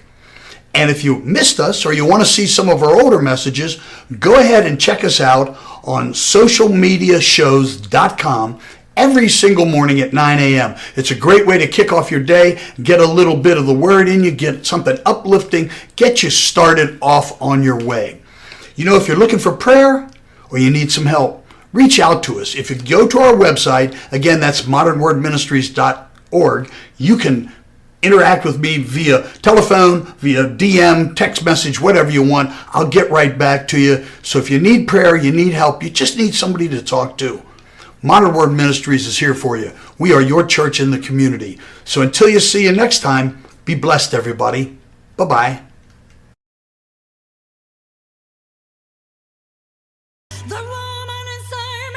Hello everybody, I am Nelia Ross. I want to invite you to join my new variety TV show, Las Vegas Live with Nelia Ross, every Saturday morning at 12 p.m. on socialmediashows.com. Experience music, entertainment, and culture with local artists, celebrities, movie directors, magicians, comedians, dancers, and so much more. But that's not all. Our special segment Bella Italia will take you on a musical journey through Italy. And the best part is that now you can watch us from anywhere in the world thanks to the streaming. Email us at neliaross.official@gmail.com to be our guest or sponsor. Tune in every Saturday morning at 12 p.m. and get ready for the ultimate Las Vegas experience. Un bacio da Nelia Ross. Ciao! We are back with my closing statements. Man, today I don't know what's going on here. I'm talking all fast. Like, I guess I'm just hype and excited because I missed you guys so much. And I love recording. I love this. I miss this. I like doing it. So let me just calm down and relax, give you my closing statements. So we talked about some good stuff today. I hope you guys go check it out. Like, comment, subscribe. Let me know how you feel. Let me know what you want to talk about. Leave comments about any movies, TV shows, sports you want me to talk about. Let me know, and I got you. So I'm gonna be waiting for some more movies to come out, some more TV shows. I'm gonna try to find some for you guys. Find some ones in the diamond in the rough. There should be some more movies coming out, especially I believe Marvel, and I know Venom's coming out. I can't wait for that. I actually was on set filming for that background, so hopefully I see myself in that. But yeah, I mean, I watched the trailer. The trailer's super crazy, super cool. So I know it's gonna be really, really, really good. So yeah, next time I'm gonna have some good stuff for y'all. Y'all just sit back, relax, and just keep rocking with me, man. I love y'all. I appreciate y'all. Keep showing your support, and I'm gonna keep showing y'all love, man. Shimmy out.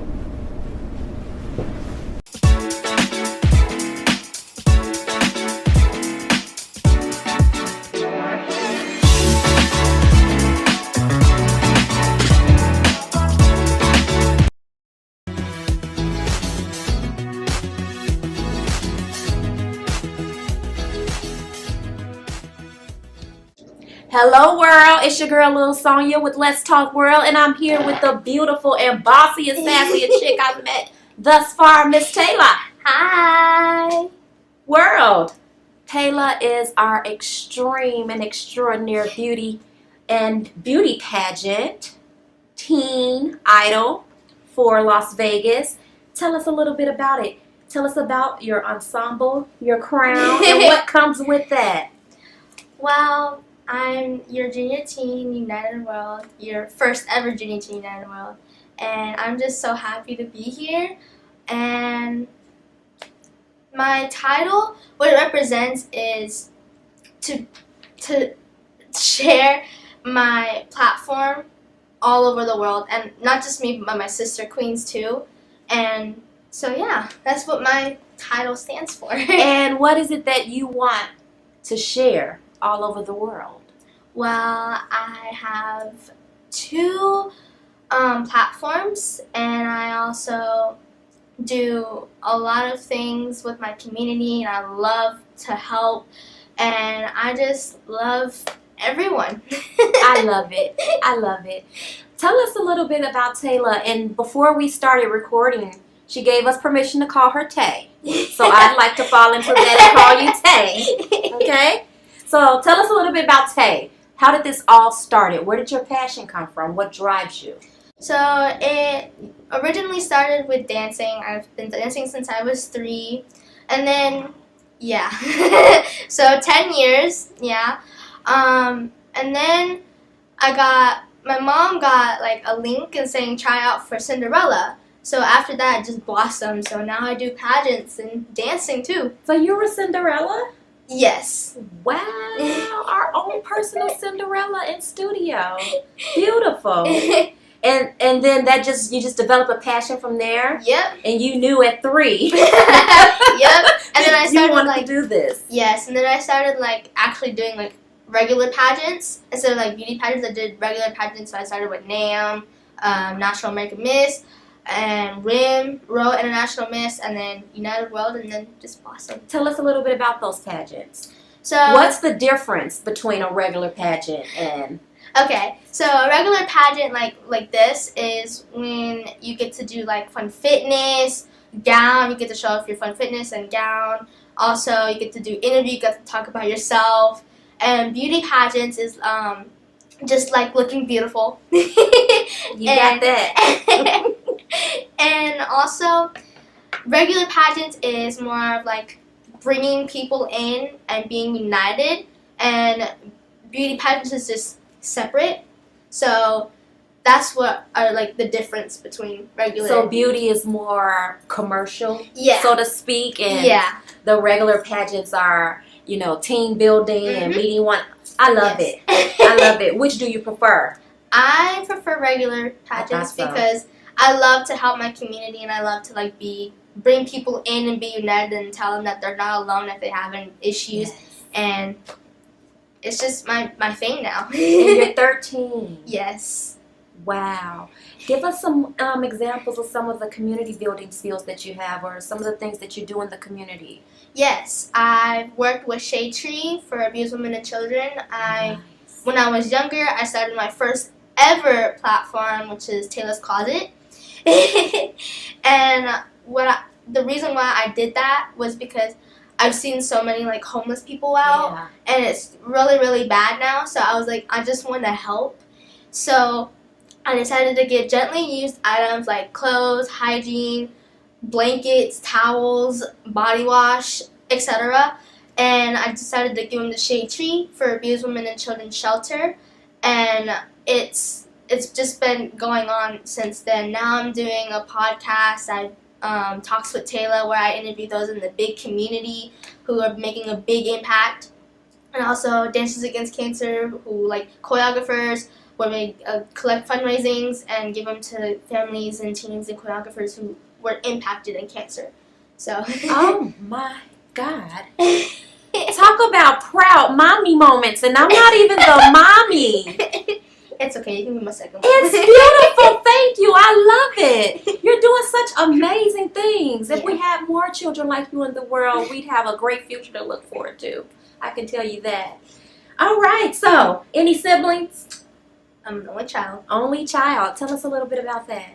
Well, it feels great once in a while. Like when you have an only child, you get to do whatever you want. But sometimes, like, I'm like, okay, now I want like a sibling and stuff. Bored. And I was like, I'm kind of bored because I don't really have anyone to like talk to with. I mean, I have my mom. Don't get me wrong. But sometimes I want to talk with like someone else, like my friends or something. Someone you can relate to. Yeah. Yeah. Speaking of friends, how's it been as far as having friends and being in the limelight and being a beauty and doing all these amazing things? And I'm sure you've superseded a lot of your friends and things that they're doing at the age of 12 and 13. Yeah. How has that been for you? It's actually really good. I have a lot of great friends. I have my friends, and it's just amazing that I have friends to like build up to and like show our non-liking and liking, and so that's what I really love. And I still talk to the ones that are out of state. So have you lost any friends due to your fame or limelight? Great, to be honest, my friends love the fame. They literally come up to me and like walk with me and say, "Oh, this is my queen" and stuff. I love it. Any particular friend you want to give a shout out today? Let's see. Sophia Hilson, I know you've been out there. And I know you've been with me for a long time now, and you've been dealing with me. It is crazy, I know. I'm really hyper. But I love you so much, and thank you so much for being there for me. Thank you, Sophia. We're giving you a big shout out today. The world is giving you your flowers. And you too. So tell us a little bit more about yourself. Mom, dad, family. So my papa, actually, we live with our grandparents. So he's a veteran. And I love him. I love him so much. My mom works with the VA, and she's really good at it. So military family. Yes. Love it. Yes. And my Nana is a chef. She cooks really good food. Sometimes homemade. A lot of times homemade, which I love. And you should try her homemade brownies. They're chef's kiss. You didn't bring any brownies? I know. I'm sorry. I forgot. I'll bring them next time. I promise. For sure. Okay. But they're amazing. Like, I devour them in one bite. They're so good. Oh, Nana. Please. Just one batch. Please. Oh, love it, love it, love it. So it sounds like you got a great support system. Yes, I love my support system. They're always there for me. I just love them so much. Where do you see yourself going with this? I see myself going big. Because my mom's saying, oh, I got an aura of like you making it so big in the community. And like, you are gonna get so big and so famous, and then she's gonna be like, you're gonna leave me and stuff, and I'm like, I'm not gonna leave you. I promise, I'm not gonna leave you. We're fine.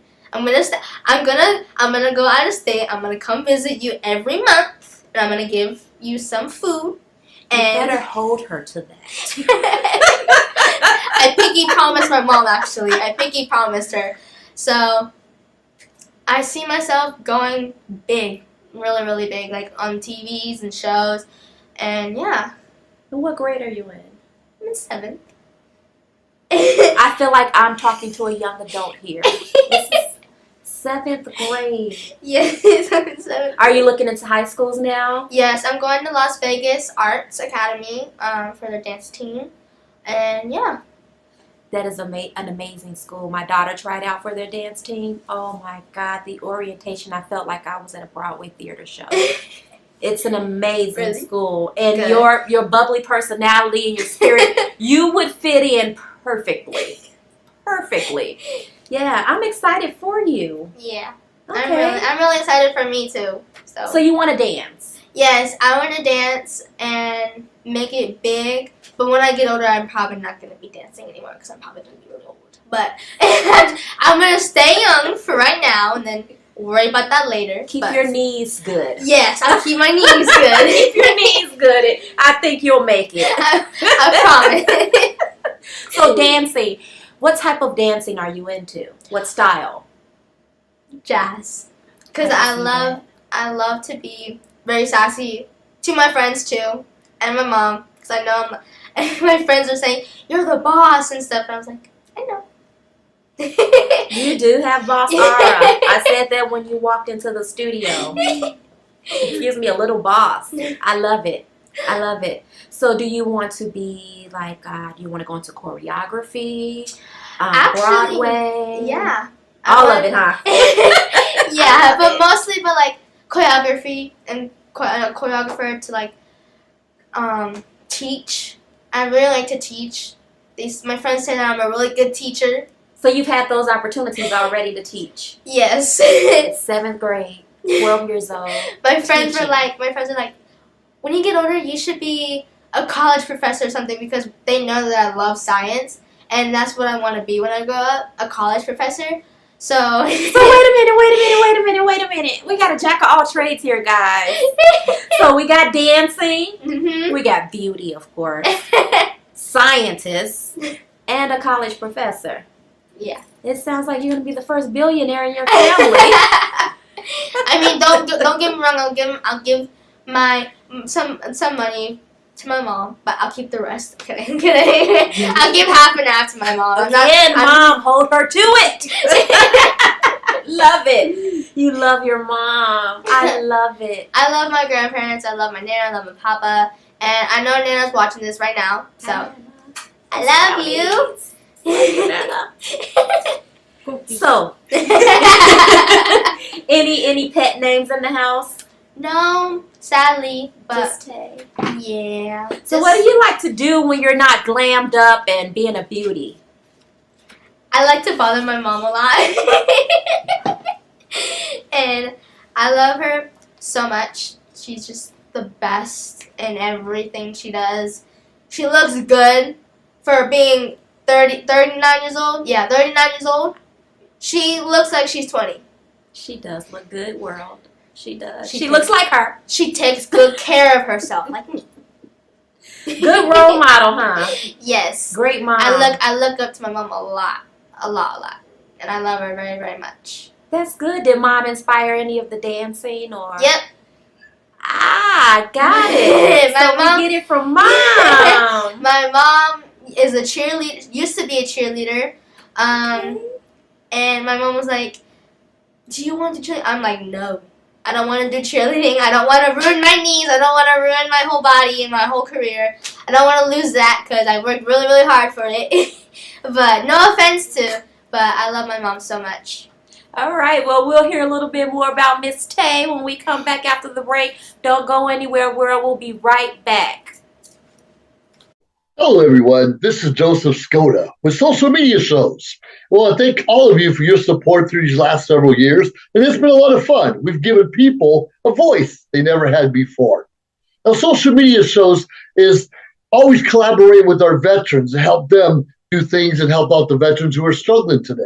And we teamed up with GI Connections, connecting veterans with resources. So please consider helping and donating to this great cause because we're always doing things for veterans.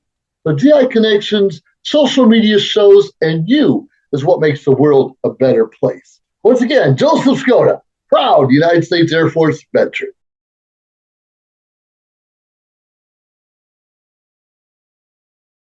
Live streaming on social media is the best new way to interact and bond with your community. Do you love to encourage, motivate, and empower others, but you do not know how? Well, your opportunity starts with us on social media shows. We have 20 shows a week live streamed across the globe, with a reach of over 80,000 and growing. So you can host your own show, and you can be anything you want to be. So let's bring the community together, and let's bring the world to you. Join us now. Hey, welcome back to Let's Talk World with your girl, Lil Sonia, and we have the beautiful Miss Taylor, but we're referring to her as Tay today. Tay. Yes. Tell us some things about your accomplishments, some of your accolades. So I've done over 600, no, not 600, I wish, 100 appearances over the last year, yeah, and more this year, a lot more. And now that's like bursting into, I got a governor award, I got a bronze governor award. So yeah, and then I also passed the bill for mental health, Hope Means Nevada, Bill 249. All right, we're political too. Okay. Yes, because I know mental health is a lot to deal with and it's very difficult, especially for teens. And I know adults have a lot. Mom. But I wanted to help so much, so I decided, Hope Means Nevada decided to bring me on to meet the governor, Sisolak, and the mayor of Nevada. And it was just, I was so happy to be in that appearance because I really wanted to know how to do what they do and how they like sign papers and stuff. And I actually got to hold like the paper and they got to take pictures of me and I just stood there being beautiful, you know. Amazing. The new face of Nevada is right here in this chair in the studio with me. I'm honored. I'm so honored. So what are you working on now? So what I'm working on now is building up my Talks with Taylor and also Dances Against Cancer, because I know a lot of people got impacted by cancer, and the reason why I chose Dances Against Cancer was because my Nana actually was a cancer survivor, and she survived a lot of traumatic things, and so that's why I wanted to like do Dances Against Cancer and volunteer and make it as a platform now. So that's why I want to keep on going with the community service and stuff, because I know a lot of people need help right now. Yes, congratulations, Nana, on your survivor cancer. It is Cancer Awareness Month this month. Yes. So are you guys doing anything special this month?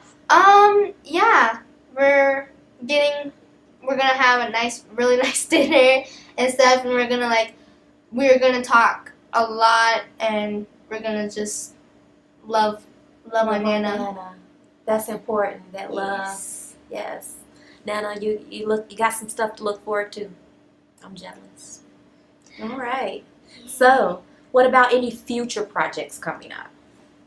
I really want to work on, I want to be on TV and stuff. Acting? Yeah, I want to be I want to be an actor and stuff. But I know I was I'm gonna stick to the community service first, and then I'll think about it. I'll audition for some pieces, and if I get it, that's fine. If I don't, then I'll keep going. You saw how my face lit up when I said acting, because that's what I do. I think you'd be an amazing star. Yes. Not an actor, not an actress, a star. Yes, I see it in you. Oh, I see it in you. What type of roles would you like to play? I'm still thinking about that. I've been thinking about it, and I was because I really want to be in the sassy, because I know I'm sassy, and I really want to be a boss. So you're thinking sitcoms opposed to movies? Yeah. Maybe a sitcom? Yeah, a sassy sitcom? Yeah. I actually got invited to IMTA for an acting thing, so I'm really excited about that. And I've also, I'll be there too. Yes, can't wait to see together you. killing it. Okay, we're going to kill it. Also, I promise you. Yes. Oh. So modeling, are you into your beauty? So I assume that you're modeling. Yes, I've actually got invited to a really special event, which to me, like personally, and it's a DAC event, and it's for modeling. I got to help like hand out awards for like big actors and big songwriters. Like, nice. I don't know, it's just very. Tell us a little bit about that personal feeling for you. Why is it so personal to you? Because I've been in the industry, but like not much. I've been doing a lot of community service, but I've really thought I wasn't gonna make it huge. And thank you God for making the doors open for me. And it's just very personal for me, and it's just I just love it so much. Especially being in that atmosphere was kind of magical for you, huh? Yes. Yeah, and thank you to my family for supporting me. I love them so much, and I know Nana has to deal with me a lot. Nana, you're famous today, Nana. Yes, you're very famous. Very famous. Cool beans. Tell me, who are some of your, some of the people you look up to in the industry? A lot, like Dancers Against Cancer, like a lot, and also Homie Zavada, Julie, and she's just amazing. She's done a lot of things. I look up to her a lot. Julie Murray, I think that's how you say it. I'm still working on the name. Correct me if I'm wrong. And I really stick up to her because she's done a lot that I want to do. And give us some examples. Like, she was a UNLV. She was working with the UNLV Medical. I don't know. I think she was working because I was like doing some research on her, and she was like, I really wanted to do because my mom used to be a nurse, so I really wanted to like follow her footsteps and stuff. So I just love my family, and I look up to her, and I look up to Julie a lot, and it's just amazing. So Julie's like your mentor. Yes. Kind of. Yes. Okay. Any celebrities you look up to? Lizzo. Ah, Lizzo. Hey, girl. Lizzo. Yes, I like her so much because in her songs, she's so powerful. Yeah. And I love how she's so powerful. And stands on it. It's like I stand on her. Like I just look up to her like so much. And she just tells, in her song, she just tells, like, you're not alone, and don't be afraid on your body type. Just slay the stage and walk on it. And just think it's yours. And it is yours. Like, just follow someone's footsteps. Like, if you want to be, she says, to always follow your dreams no matter what. Let the doors open. And that's what I really love about her. Yes, I love it too. I love it too. Yes. So that keeps you going, Lizzo. Yes. Any affirmations you recite in the mornings or anything, any type of rituals you do for yourself to keep yourself looking beautiful and, keep your spirit just shining bright? I say I'm beautiful, I'm smart, yes. I'm amazing, and also the world is better when I'm in it. Even yes. you. Even yes. Everybody. Yes. We're going to give you applause on that. Because you made my day a whole lot better. A whole lot brighter. And if anyone is sitting next to you or in the room with you and they are frowning or sad for any reason, they have issues. Because you really bring love and light to the room. You really do. I'm honored just to be here with you. I'm honored to be here too. This is amazing. Oh my gosh. 12 years old, guys. Doesn't even seem like it. Is there any type of special message you'd like to give out to those your age who want to do what you do or who are inspired to do other things but have that fear? So, it's going to go down. It's going down. Now. It's going to go Pay down. attention. It's going to go It's down. not a drill. Pay attention. You got the floor. So, I just wanted to say, however old you are, or young you are, or 3 months old, doesn't matter. if you want to do anything like pageants or dancing or community service, don't be scared, because if you get scared, then it's gonna keep it in. You don't want to keep it in, because then it's gonna get worse and worse, and then it's not gonna go well. So make sure to like stand up for yourself and always be confident in what you do, and always believe in what you can and what you can't do. Doesn't matter if you can or can't do. You're still gonna just try it for once and see. Okay, well, I like this a lot. I'm gonna do it as like my sidekick. Or if you want to do acting as your industry, like you want to go for it, go for it. It's not like you don't want to hold it back in, because that's what a lot of my friends tell me, is that they want to hold back something, and I tell them not to, because then it's gonna get worse and worse. Then it's not gonna work out well. So stand up for yourself and go for it. Open your doors and let God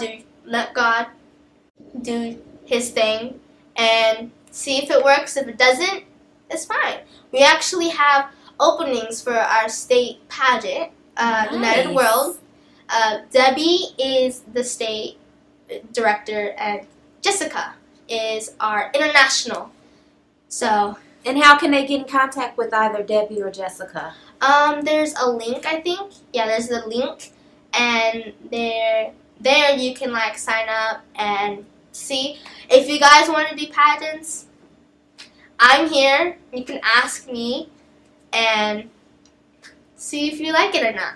And I'll also be there, so you'll see me. Tell the world a little bit about how to get started in pageants and how to get started with a podcast. Well, you can start little. You can go into like NAM, and then you can go up. And if you want to say, oh, like me, oh, this is too easy. And what is NAM? What does NAM stand for? NAM is National American Miss.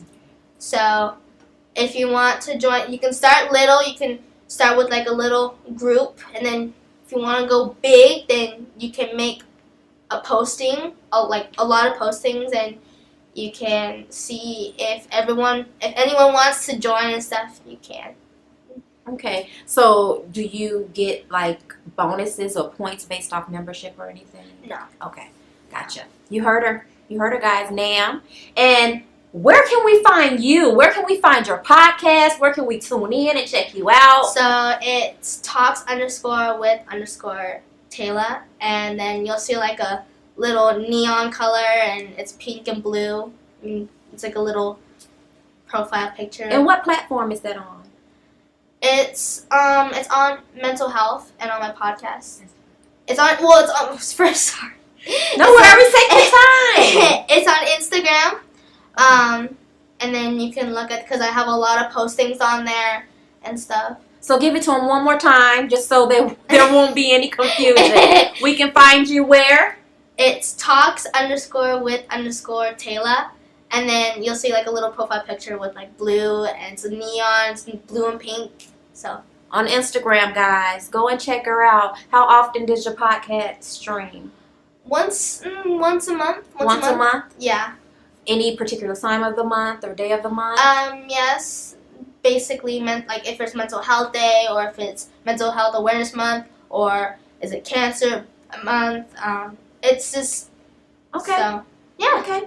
So check her out, guys. Miss Taylor on Instagram. Check out her podcast. I think we have an up-and-coming philanthropist here. She's jack of all trades. I really enjoyed speaking with you today. I really enjoyed answering your questions. Thank you for your company. Thank you, world, for having us today. Don't forget to tune in. We'll be here all week. Same bat channel, same bat time. Starring Taylor. Thank you. It's your girl, Little Sonya, and I'll see you next time.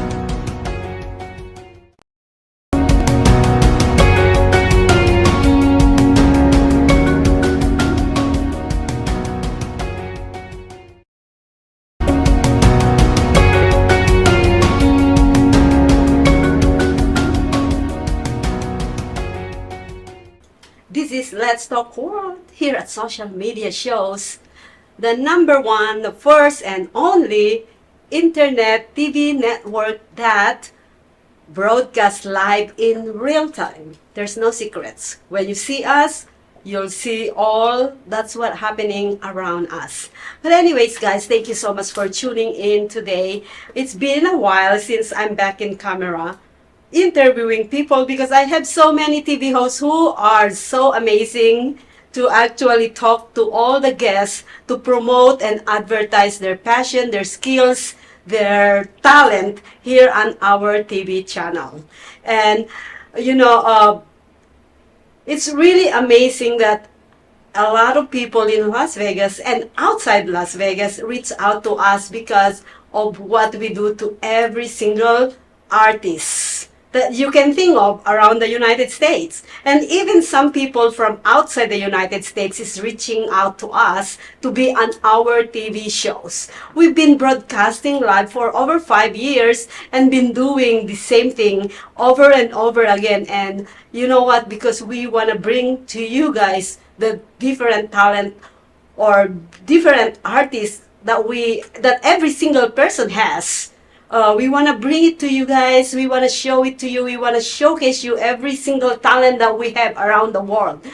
But anyways, guys, when we come back, I have a really, really amazing person who traveled from Arizona to Las Vegas just to be on our TV show. So when we don't go away, because you're gonna love. This is one of a million because I never had same as this talent before on our TV shows. So don't go away. Check out all these messages. Are you looking to record or film your podcast? We have the sound room and all necessary equipment you need. Contact us for pricing and to schedule your tour. Hi, I'm Deacon T with Modern Word Ministries. It's great to be with you today.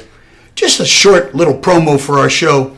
Every Sunday morning we have service, and you can follow us at 10 a.m. Pacific Time on modernwordministries.org. And if you missed us or you want to see some of our older messages, go ahead and check us out on socialmediashows.com every single morning at 9 a.m. It's a great way to kick off your day, get a little bit of the word in you, get something uplifting, get you started off on your way. You know, if you're looking for prayer or you need some help, reach out to us. If you go to our website, again, that's modernwordministries.org, you can interact with me via telephone, via DM, text message, whatever you want. I'll get right back to you. So if you need prayer, you need help, you just need somebody to talk to, Modern Word Ministries is here for you. We are your church in the community. So until you see you next time, be blessed, everybody. Bye-bye.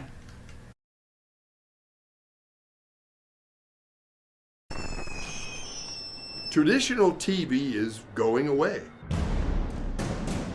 Hollywood is starting to fade.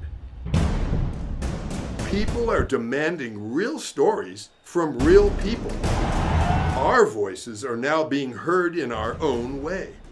Podcasts, Facebook, Twitter, YouTube, and TikTok Live are becoming the norm. Internet TV has now reached the highest demand in human history. Social media shows is now the new media of the century.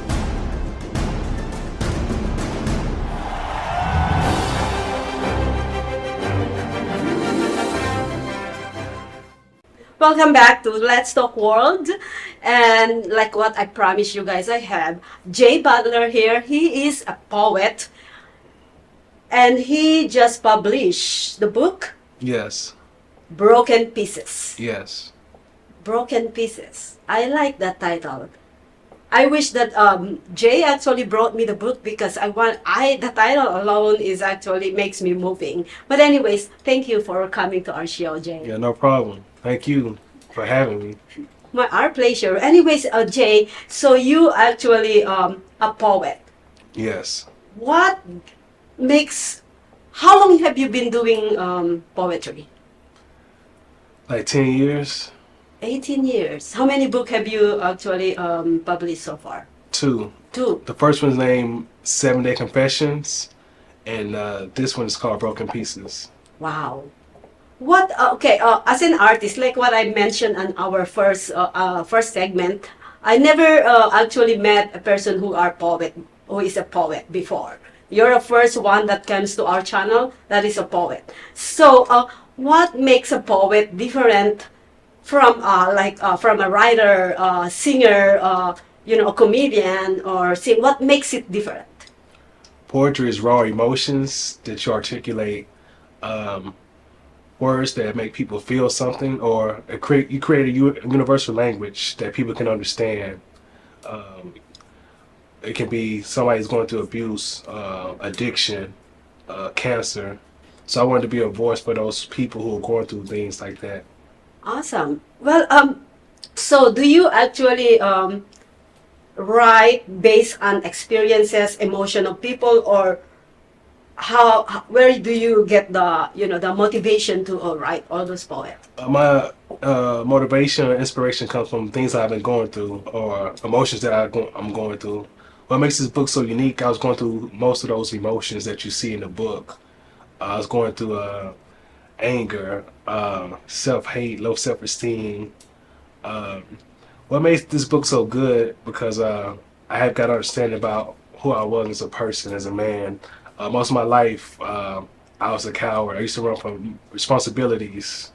I make a decision and then I try to escape the responsibility. So you'll see that, or you'll read that emotion in that book, like how I was a coward, how I was a user. It makes me have self-hate, makes me feel, make me have low self-esteem. So I couldn't express those emotions to my woman or to my friend. So the best way to express it is put it in the book. Because in society, people don't want to hear you complaining. Because as a man, people expect you to be strong. So when you complain or tell people your problems or vent, they look at it as a weakness. So this book is a place where I can be weak, where I can lay my emotions out and don't have to worry about being judged. You can be in your own, in your own box with this writing. Yes. That's great. You know what? I really like that way, because here's the deal. A lot of people who are dealing with that emotion, that mental breakdown or mental issues, a lot of people go and pay somebody, a therapist, right? And I've been to therapists before, but I am against it. The reason why I'm against it is because I think that nobody can help yourself than yourself. Yeah. And I think the way you're dealing with your mental issues is by writing a book, and that's really I believe that is a very helpful way to help yourself. Yes. So my question to you is, how did you improve from way before and after you actually wrote the book? I have a desire to be better and do better. When you live in selfish, you hurt a lot of people that love you. You make selfish decisions based on the emotional state you're in. When you're not in a position that you feel like you should be in, you have like a lot of anger, and sometimes you take the anger out on the wrong people. Like I want to be the man to be able to take care of my family, or take care of my wife, or do things for my mother. If my mom asks me for $20, I want to be able to give her $100. So when you're not able to live life or enjoy life like you should, it's hard to have healthy relationships with people, because you have so much hate inside. So at any time you can snap, anytime somebody can say something wrong, and you can it'll make you snap or go off. I just had a desire to be better and do better. It's painful to see people hurting because of what you doing. Yep. How you living, and that's the thing about the world. When you're living in this world, not in the spirit, there's no morals, there's no rules, there's no loyalty. It's selfish people. We all live like cowards, go in a shell like a turtle. When it's time to be exposed or be held accountable, we go back in the shell and hide in darkness. And nothing in darkness is good. So I feel like I'm doing good because I have a desire and ambition to be better and do better, and just pay the people back with good deeds. All the people who's there for me, all the people who was patient with me. Well, that's really great. So let's actually touch your background, a little bit about your background. Mm-hmm. So who is Jay Butler way before you found out that this is your way to go to actually get a better future, better life, a better, better surrounding? My background is my mom used to work with Southwest Airlines. My dad was a truck driver. My grandpa, he's a pastor. Yeah, so I grew up going to church all the time. My dad, he's real. He has a lot of knowledge. He teaches a lot of discipline. He holds me accountable. And my mom, she's real. She loved me to death. She spoiled me. Sometimes that can be bad because when you're spoiled as a kid, you expect things to go your way. If not, you become selfish. You become a user. And that's the reason why I never hung around. That's why I never spent time with my dad, because I knew he's going to hold me accountable. When you're spoiled and when you're weak, you fear of real men. I fear to be around real men because I was going to have to be held accountable. Real men, they don't tell you what you want to hear. They tell you the truth. And when you're not ready for the truth, you run like a coward. You run in fear. And that's what I deal with most of my life. That's the reason why I never spent time around my dad, because he's a real man, and his beliefs is you should be held accountable for your actions, and shouldn't be using people, and should be self-controlled and disciplined. So when did you find out? When is the time where you know what? Let me write this. When was the time? I was in my 20s. 3 years after graduating high school. I was with this lady named Sherry, and we had an disagreement. So I said, I'm leaving. So when I left, I went to Greyhound bus station. I was going to go back home to Arkansas. But for some reason, when I went to the counter, the lady asked me, where do you want to go? I said, I want to go to Colorado. I want to go to Denver. So I ended up going to Colorado. I had $900 in my pocket. Didn't know nobody out there. So when I got to the bus station, I was like, oh shoot, reality kicked in. What I'm going to do now? So I was just scrambling like, man, I'm out here by myself. I don't know what else I'm going to do. So I have a big old box with all my clothes, everything I own in this big old box, trying to find somewhere. Carrying that box. Yeah, I was like, don't know what I'm going to do because I don't know nobody, And I ran into this lady. I said, oh, if I give you some money, can I stay with you? She was an alcoholic. Like every day she would say, oh, can I borrow you $5? What she was doing with the money was she was buying alcohol. I ended up leaving that place. So I'm with this big old box again, downtown Denver, trying to find somewhere to go. So I found this white lady and this black guy. I said, hey, where the hotels at? We couldn't find no hotels. So she said, I know a lady. You can stay with her, but you have to pay her. So I went over there, but it was a crack house. I didn't know that. Everybody there smoking crack, But I told the lady, I said, I'll give you $60 if you let me stay here till I get a job. Make a long story short, it was crazy. Everybody was smoking, and this one guy named Dredd, he said, hey man, you don't need to be in here. I was the only kid in there. At the time, I was the youngest person in there. He said, you don't need to be in here. How old are you at that time, 20? 20. And he said, I'm going to take you. Did you run away from your house? No, me and this lady was talking. I was staying with this lady, and we had an argument. I just left. And he said, I'm going to take you to this place because you don't need to be around us smoking while we smoking. So where he took me to was like a YMCA. They teach kids how to make music, mix and master music, produce. But they was teaching kids how to do things productive. So this lady came up to him and she said, are you going to get on stage and do spoken word? And I said, I don't understand poetry. I don't know how to write it. She said, do you not tell the truth? I said, yeah. And she said, that's all poetry is. It's telling the truth. And I've been writing poetry ever since. Wow. And you, the first book, when did you published that? 2 years ago, I believe, 2 or 3 years ago. And then the last one? Last week. Last week, yeah, you were talking about it. Yeah. Yes. So, where they can find your book? Amazon. You can find it on Amazon. Jay Butler. Mhm. You find it on Kindle Fire. So how is the response since you published the first one? It's been good. I got a lot of good reviews. I got I think 8 or 10 stars. Nice. Somebody on the review said they like it because it's the variety of stories in the book. And then you actually bring out the story within you. It's a real story. It's not just Yes, it's not a story that just make up story, right? Yeah, it's real stories. The second book is amazing because I'm more conscious and the stories are more deeper, and I'm telling more truth about me, like what I'm going through, the demons I'm battling. What are your demons? I'm selfish a lot of times. I'm selfish, prideful person sometimes. You know, pride is my downfall. You know, sometimes. Is that the proud cocky? Not cocky, but like pride. Like don't want to be too proud to admit when I'm wrong sometimes. Okay. Or is that like standing on your own belief?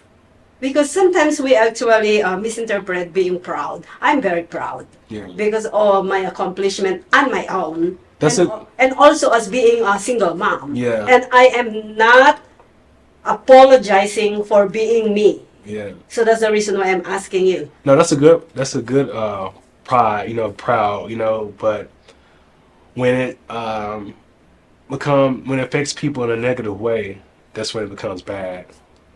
A lot of people take it as a negative, maybe being this. They you know what I mean? But, you know, with all the things that you've been through, I've been through, sometimes to actually put yourself on a pedestal because nobody will do that for you, you're going to have to stand on your belief on what who you are and not, you know, not get, you know, not listening to anybody. You see what I'm saying? Yeah. Yeah. If you believe, unless you actually being proud, being cocky, even if it's not truth and you never been through that, that's actually bad.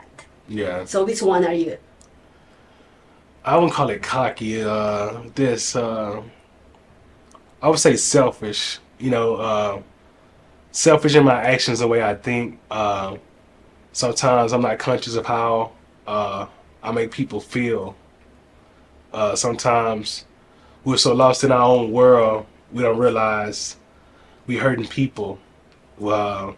Sometimes people feel disrespected. You know, instead of having an adult conversation, it becomes an argument. So those are things I'm battling with. You know, holding myself accountable and accepting responsibility as a man. You know,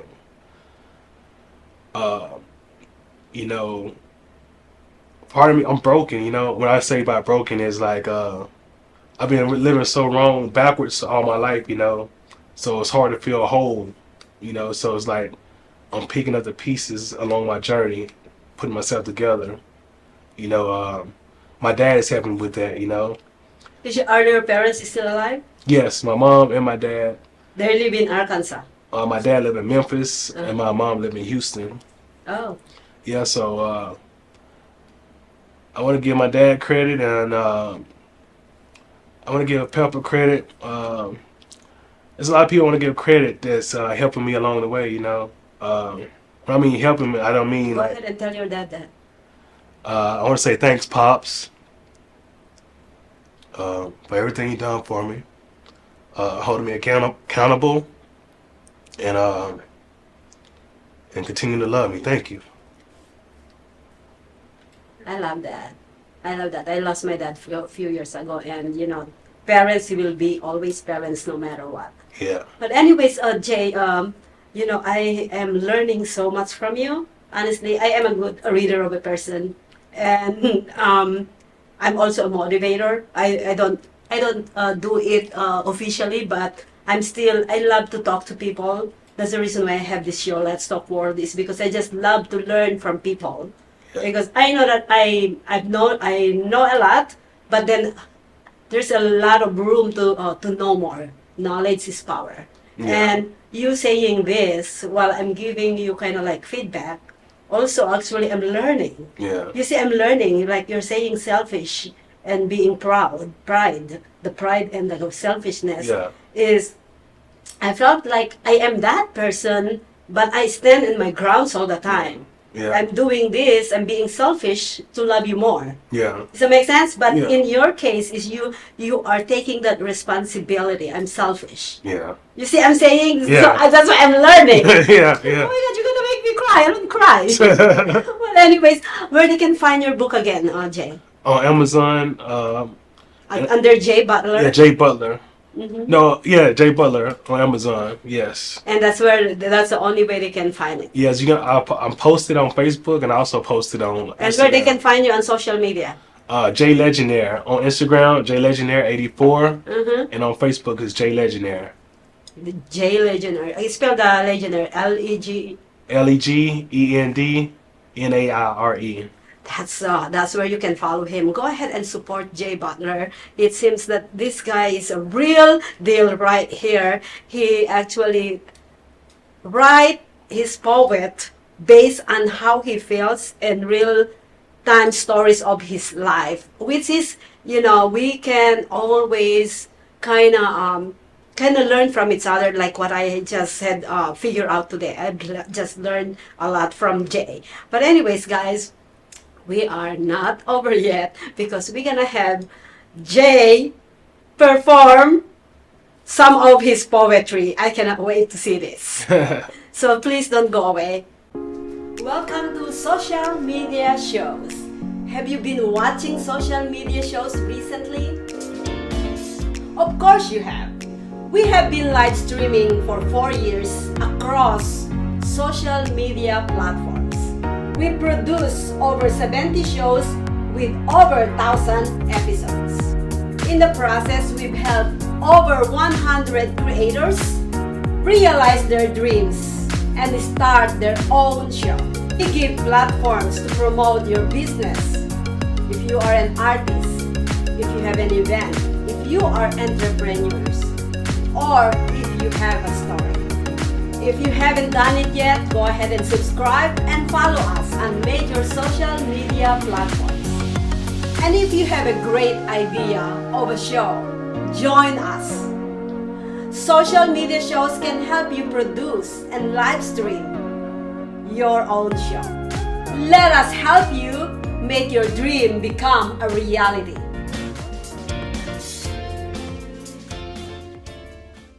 Hello, everyone. This is Joseph Skoda with Social Media Shows. Well, I thank all of you for your support through these last several years, and it's been a lot of fun. We've given people a voice they never had before. Now, Social Media Shows is always collaborating with our veterans to help them do things and help out the veterans who are struggling today. And we teamed up with GI Connections, connecting veterans with resources. So please consider helping and donating to this great cause because we're always doing things for veterans. So GI Connections, Social Media Shows, and you is what makes the world a better place. Once again, Joseph Skoda, proud United States Air Force veteran.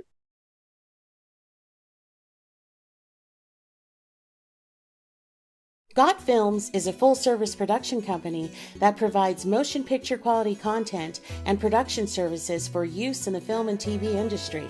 Looking for a seasoned crew, high-quality equipment, or other production services for your film, TV, commercial, corporate convention, sports, news, or interview project? Your search stops here. Some of our projects include NASCAR, American Restoration, Pawn Stars, Counting Cars, Top Chef, BattleBots, Forge and Fire, and Street Outlaws. We have also produced over 60 feature films and documentaries. We're ready for all your needs.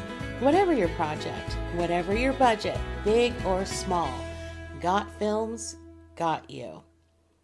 GotFilms.com. My name is Jay Butler. You can find my book on Amazon and Kindle Fire, Broken Pieces, under Jay Butler. You can also find me on social media, Instagram is JLegendary84. Facebook is JLegendary. Check out the book; it's good. It got a lot of poems on there that can relate to people. It creates a universal language that people can understand. People who's going through those same emotions or going through those same situations. Broken Pieces. As I open my eyes, I realize my friends are enemies in disguise, waiting for my demise, but overcome the madness. In the ghetto, so much sadness. Little kids die, mothers cry. A dope fiend's willing to sell his soul just to get high. I pray that my daughter have a better childhood than I, because I've seen experience some things that made me want to cry. But it's too late in my life to feel shame. God, feel my pain. Feel my hurt and feel my pain. A kid grows over with a disability because his mom's addicted to cocaine. He'll never get a chance to see the American dream because she chose to be a dope fiend. She looks in the mirror and see what she once was but never will be. Trapped by her past, and that's the reason why she'll never be free. It's a shame. Kids never get reimbursed for all the heartache and pain. A 14-year-old girl got molested by her father, but was forced to have abortion. So look in her eyes, you can tell she'll never be the same. Screams and holler, but no one came. When she closed her eyes at night, she can still hear the baby saying her name. So she shoots up heroin in her veins just to numb the pain. So American people in society, ask yourself this question: who's the one to blame? God, feel my pain. Awesome! Oh my God, are you a rapper? No. Okay, well, anyways, guys, this is Jay Butler. Please support him on his book. It's already published on Amazon Prime. Amazon. Yes, Amazon and Kindle Fire. Jay Butler. Say the titles again. Jay Butler on Instagram. Jay Legendary 84 on Instagram. Jay Legendary on Facebook, and the name of the book is called Broken Pieces. Broken Pieces, and the other one. Broken Pieces, and the other book is called 7-Day Confessions. 7-Day Confession and Broken Pieces. Please go ahead and support him. Let's buy the book. Please buy the book. Thank you so much for tuning in on Let's Talk World today, and we'll see you guys again next time.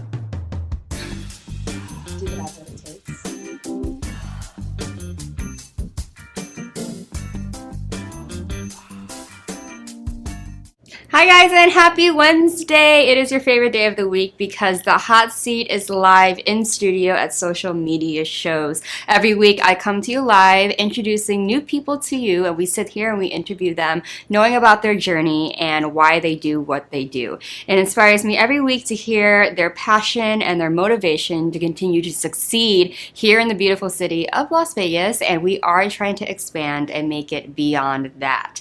But today we are not short of exciting guests. I know I say this every single week, but I'm always right. At the end of the show, you guys are probably like, oh my God, yes. But today is going to actually be the first time I'm going to have a recurring person who you might have seen a lot of. She is also a host on another show that we have called Striptee. But if you guys remember, when I first started out as a television host, we started out with a show called Undiscovered. We have revamped it since. We've renamed the show. A lot of people were offended, or whatever, better term. But I had this person on prior, and she is going to be back sitting now in the hot seat, which is completely different. And we're just going to jump right into the things that she's doing and how amazing she has become in her field. So guys, don't go anywhere. Grab your drinks, grab your lunch, and we will be back to dive right into the person that you will know and will recognize, plus a special performance. So don't go anywhere. Bye.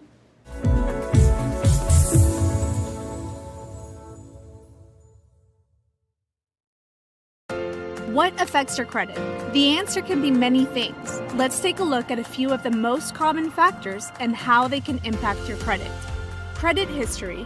In order to have a credit score, you need to have open and active credit accounts. This gives you the opportunity to build a credit score and get approved for larger purchases such as a car or a home. So it's important to have a responsible record of debt repayment, available credit, and usage. The rule of thumb is to use 30% of your available credit to minimize the impact of debt on your credit score. In other words, the less credit you use, the better. Monthly on-time payments. By making sure your monthly payments are paid on time, you could boost your credit score. Late payments, however, may bring your score down. Errors on your credit report. Check your credit report regularly to make sure it's accurate. If there are any errors or signs of identity theft, report them immediately to the appropriate credit bureau. Applications for credit. If you're applying for credit, filling out several applications in a short amount of time may hurt your credit score. It's ideal to keep the applications to a minimum. However, there is an allowable shopping window for a mortgage. Remember, a good credit score could possibly save you in interest payments. If your credit score needs some improvement, however, consider starting with the basics mentioned here. And when you're ready to buy your dream home, give New American Funding a call. We'll help you find a home loan that works for you and your unique situation.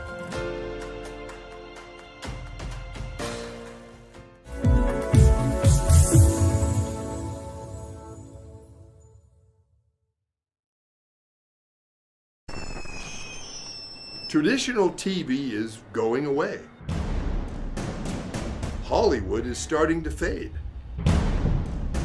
People are demanding real stories from real people. Our voices are now being heard in our own way. Podcasts, Facebook, Twitter, YouTube, and TikTok Live are becoming the norm. Internet TV has now reached the highest demand in human history. Social media shows is now the new media of the century.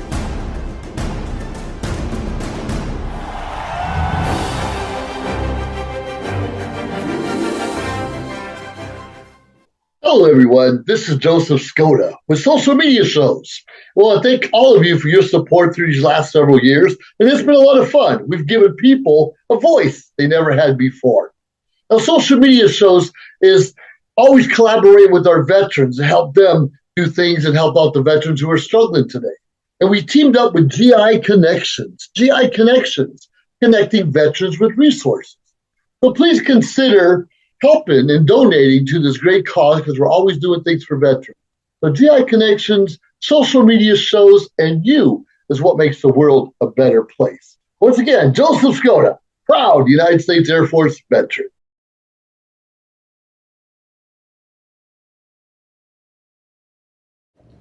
Hi guys, and welcome back to the hot seat. We're gonna jump right into our first guest. She is a returning guest and also a host on Social Media Shows. She is one of the 3 hosts on Shripti, and I get to have her here sitting on the hot seat. And it's going to be my first time interviewing somebody that's already been interviewed by me on a show on this channel. So everyone, please welcome the amazing powerhouse singer, Selena Sasso.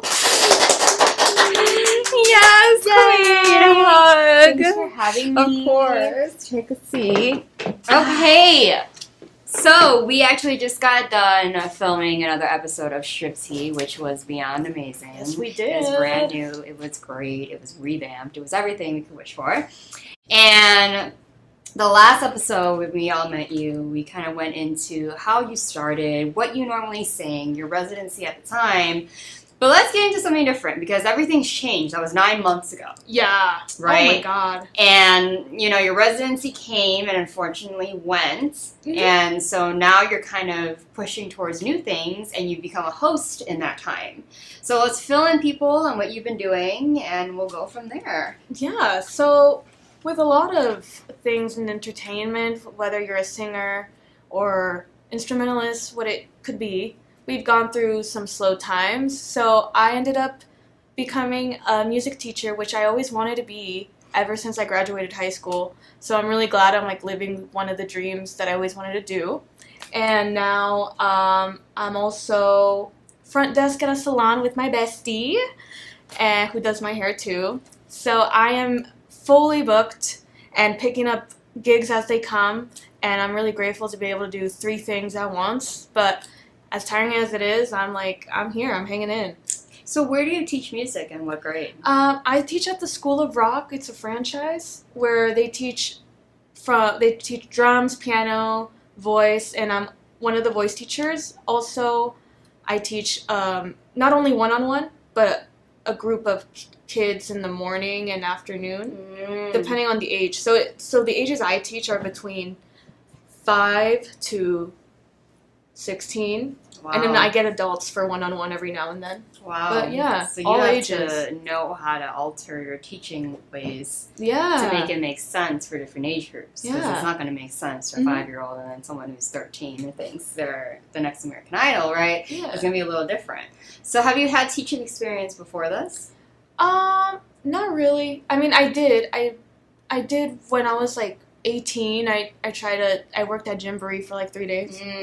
And I realized it wasn't for me because I thought I was going to teach music there, but I didn't. So then I left. So I have some, like, I know how to teach it. I just never had the opportunity to do it because part of me just didn't, I was focused more on my own music stuff. So I never really dove into it. But after I was like, you know what? I kind of want to go through this. I want to give back to my community because I'm here singing all the time. And part of me always wanted to teach that to the younger generation and just keep music alive. So it makes me feel good that I'm able to do something with fulfillment and help somebody, you know? Yeah. So, So you mostly in your music class, do you teach mostly the vocals or do you go through kind of the logistics and the basics and how that goes with singing? Yeah, so for the class, for the group of kids, I mainly teach the instruments and their stickers on them. And I teach them the parts of the instrument, what they're called, and they get to rotate around each instrument during playtime, which I'll play a song and we'll just plunk the color of the notes to the song.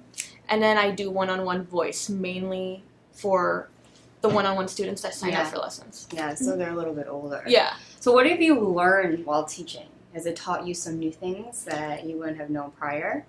It did, because I went to school for music. I just didn't pursue it to get a bachelor's in it, but I do have an Associates of Arts. And part of the reason why I left was because I'm like, I don't really need this to be where I'm at now. And I always had anxiety with sight reading, with theory. I was never good at it. I was good at my craft. I wasn't good at the math portion of music. Yeah.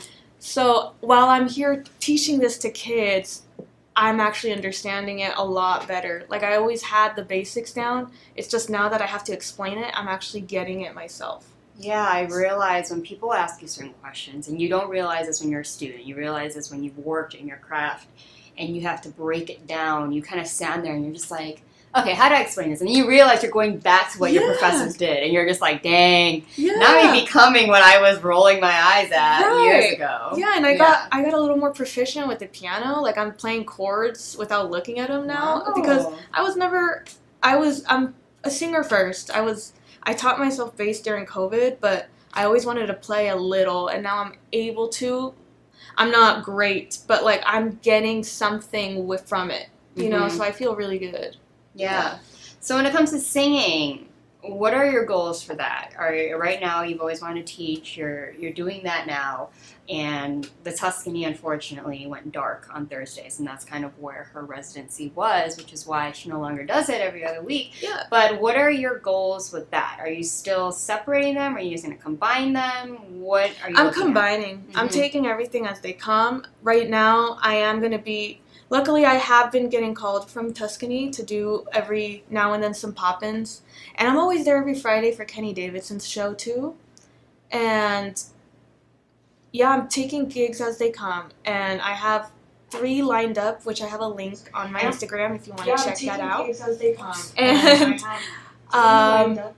I have a cruise coming up next year. Really? February, I'll be leaving on a cruise for my first cruise contract. But yeah, my goal is to always just be singing. Yeah. That's all I care about.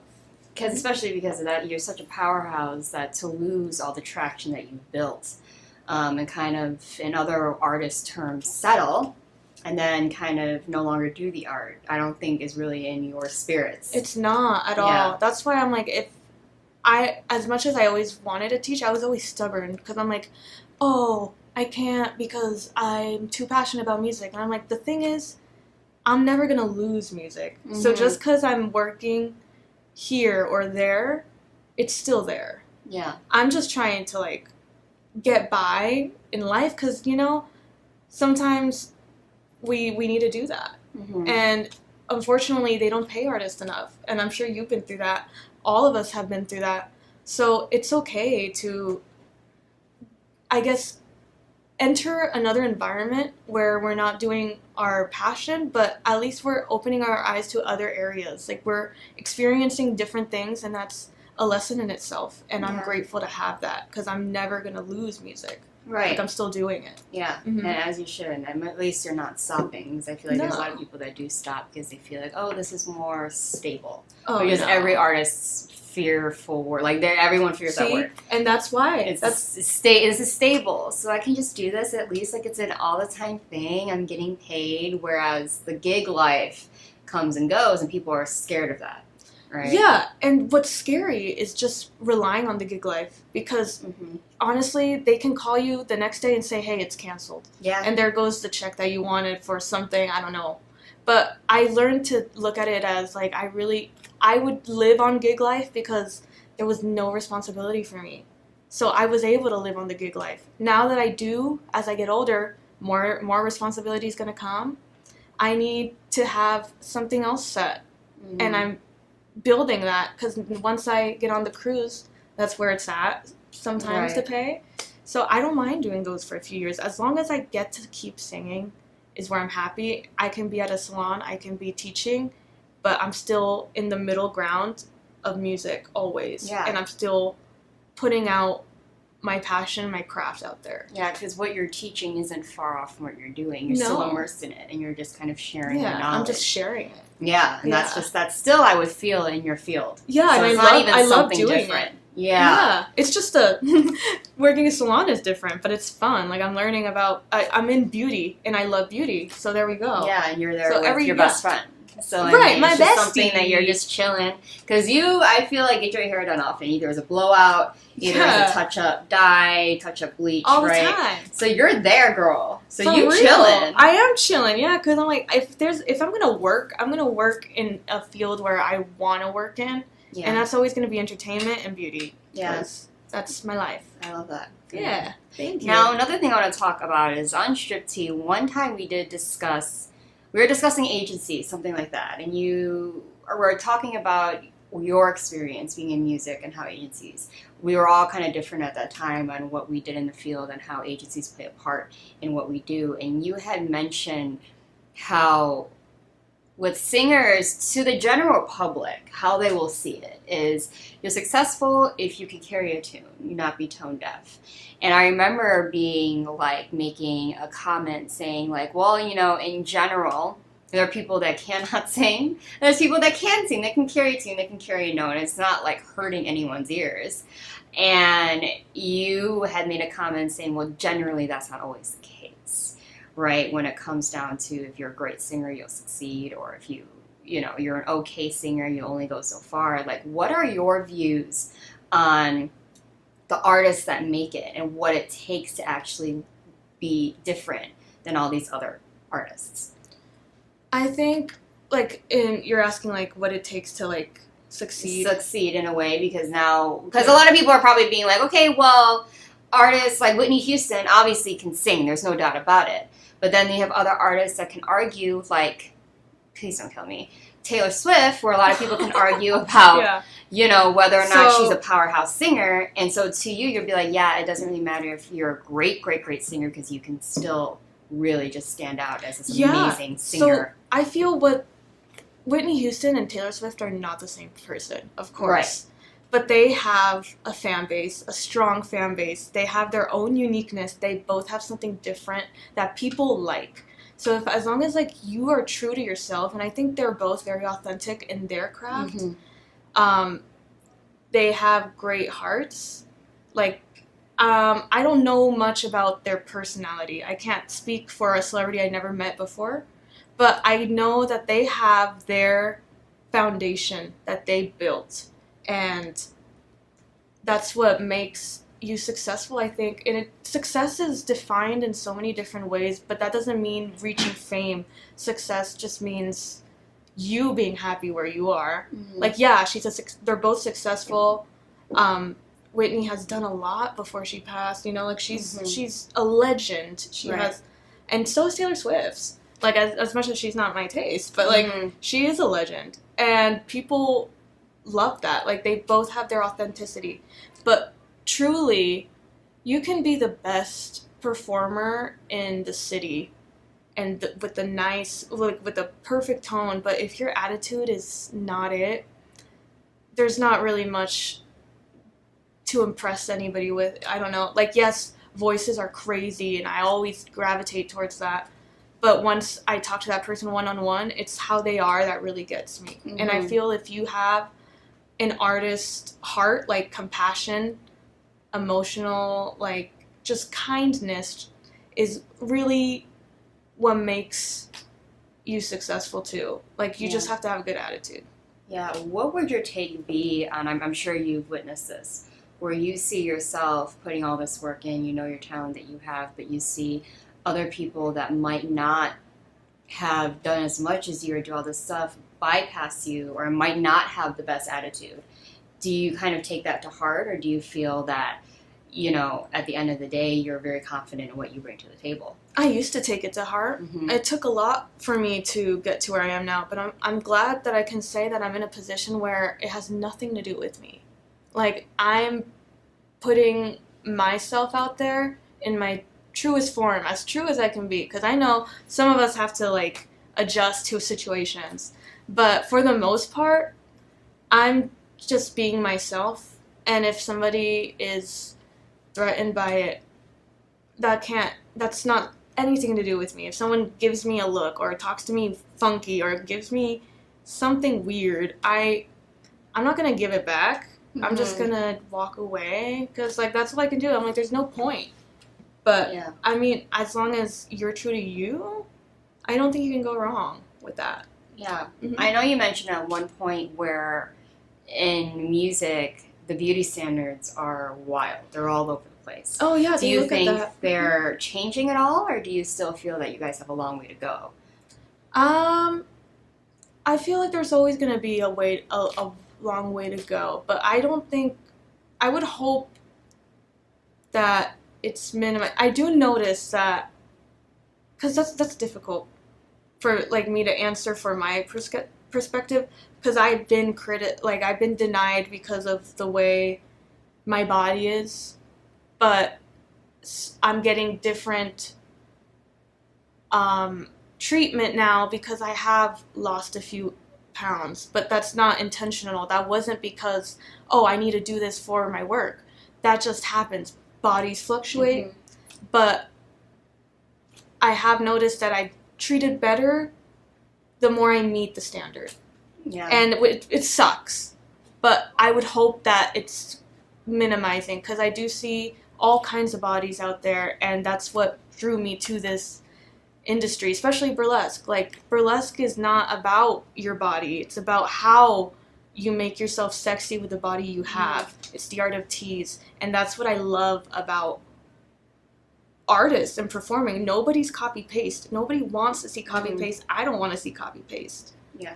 So I would hope they're going away from that, because it's apparent people want to see different things. Yeah, especially with singing, and I still believe this. To me, when I look at singers, I'm listening. Right? I can close my eyes and I can really feel if something touches me or it doesn't. You know, in a more general term, you know, you're kind of like, oh my God, yeah, that person has voice. Versus someone, you know, you all watch X Factor, American Idol, you hear voice, and you're like, oh, what is happening here? No. You know, and so when it comes to me as performers in that way, as a recording artist or a jazz singer at a lounge or burlesque, anything like that, I don't really focus much on, oh, she's shorter than the girl before. Yeah, it's nothing. Right? It's nothing you interesting. See. It is interesting for singing. Yeah, I just listen to what's going on. Yeah. Like, oh, the band's playing this really well. This isn't halftime. Oh my God! Yeah, she really hit that note. Like, which is so interesting. So, because when you said that before on a Shirksy episode, that like it's really based on that, which I understand. no one wants someone poorly dressed on set. Like, you know what I'm saying? Like, you have to have a presentation when you're already a recording artist, things like that. But at the same time, when you're looking at logistics about, you know, hair color, what she did to her hair, what she, you know, the color of her top with matching her pant, like, it's a little interesting coming from, like, a model perspective where I'm trying to make it make sense in the music industry on why, you know, they're so fixated on those things when at the end of the day, making music is about listening, right? Yeah, I'm like, that's all it is. It's art, and everybody, like, you don't listen to your Spotify and imagine, because there's artists in there that I don't even know what they look like. Yeah. But, like, I don't think anyone's here listening to their favorite band thinking about, oh, what are they wearing in the studio when they did this? Or, like, what's their makeup like in the studio? How was their hair in the studio? Yeah. Like, no one cares, really. Like, I mean, if you do care, it's kind of weird. But I don't know. especially, or if you don't even know them. Like, if you have, like, a playlist where they're constantly updating new songs and you're just shuffling and you hear one, I'm always gravitating like, oh my god, what is this? Who is this? Yeah, that's when I and that's why I like it, right? Right, yeah. Yeah, so I always want to ask, like, from a singer's point of view, how that must feel knowing that, like, they might not even be listening to anything that you're saying because they're so busy looking at, oh my god, like, her eyelashes are really long.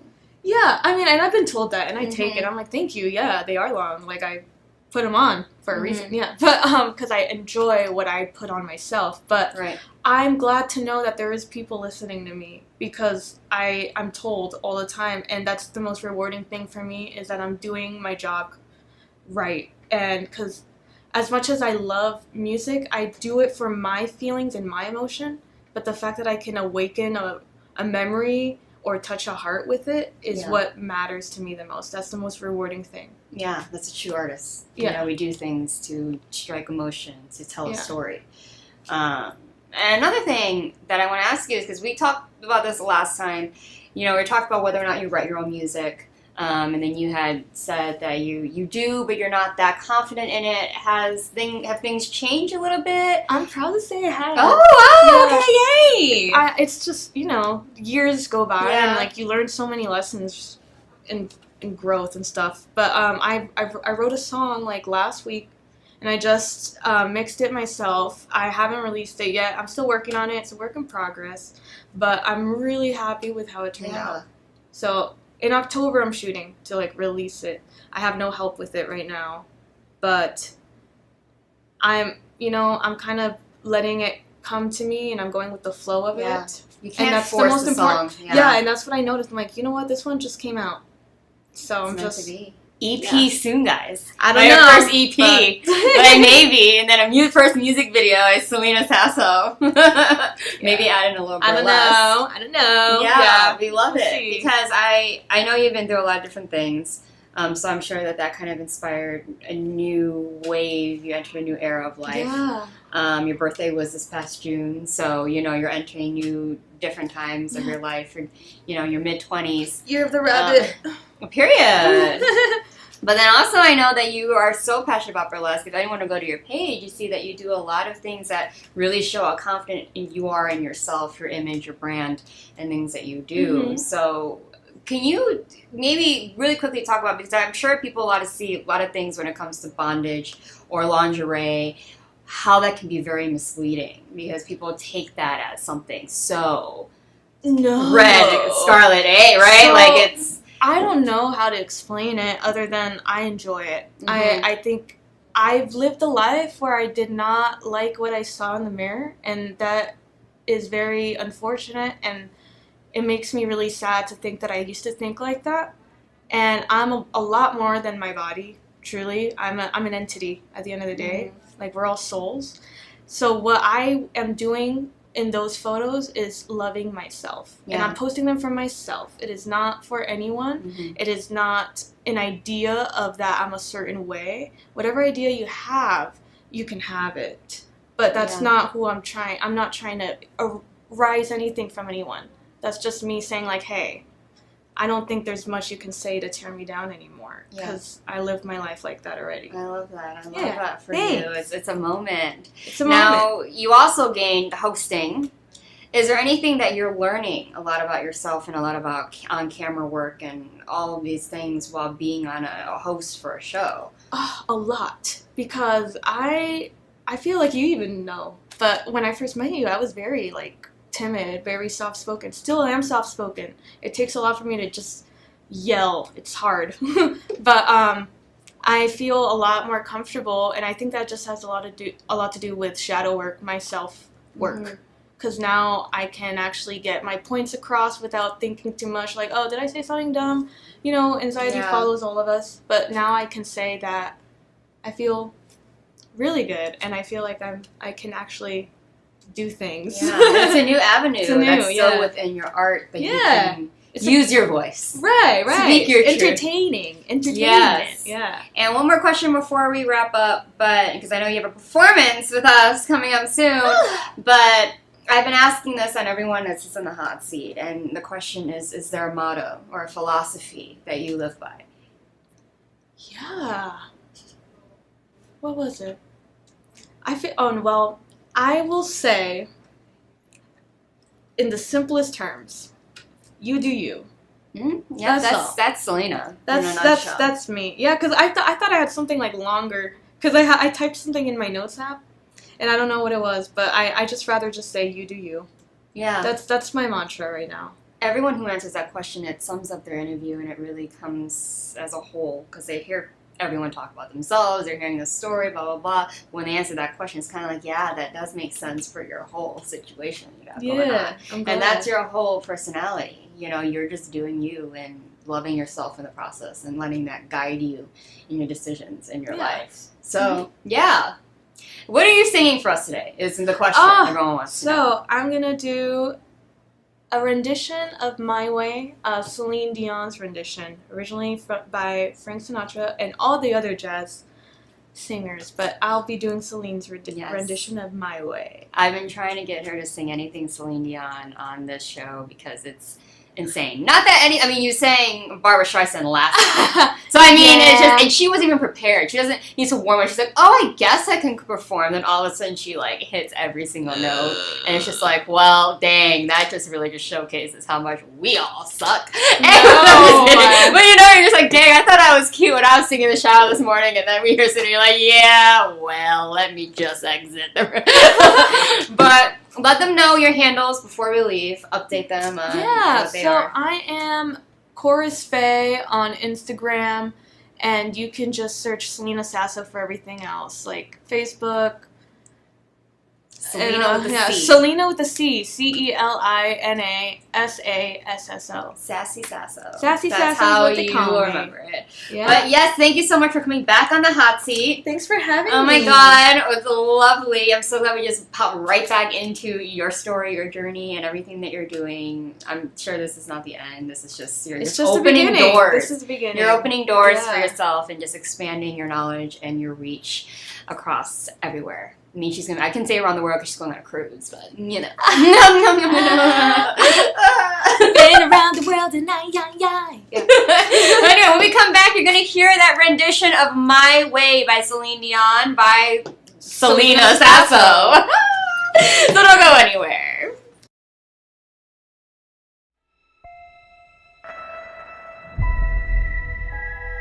The year is 2980.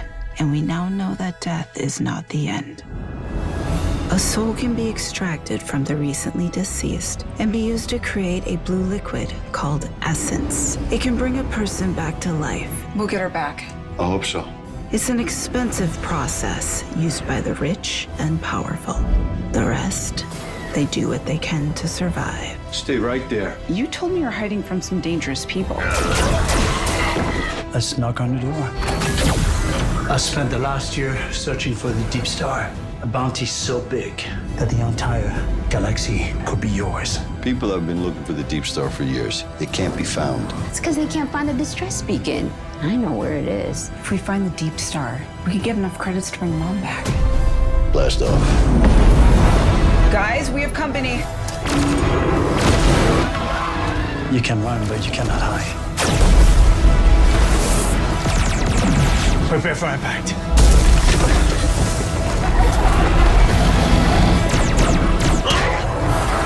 am now authorized to take action.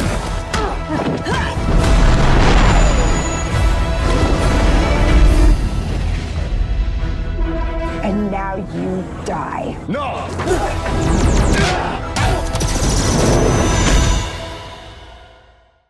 Hi, I'm Deacon T with Modern Word Ministries.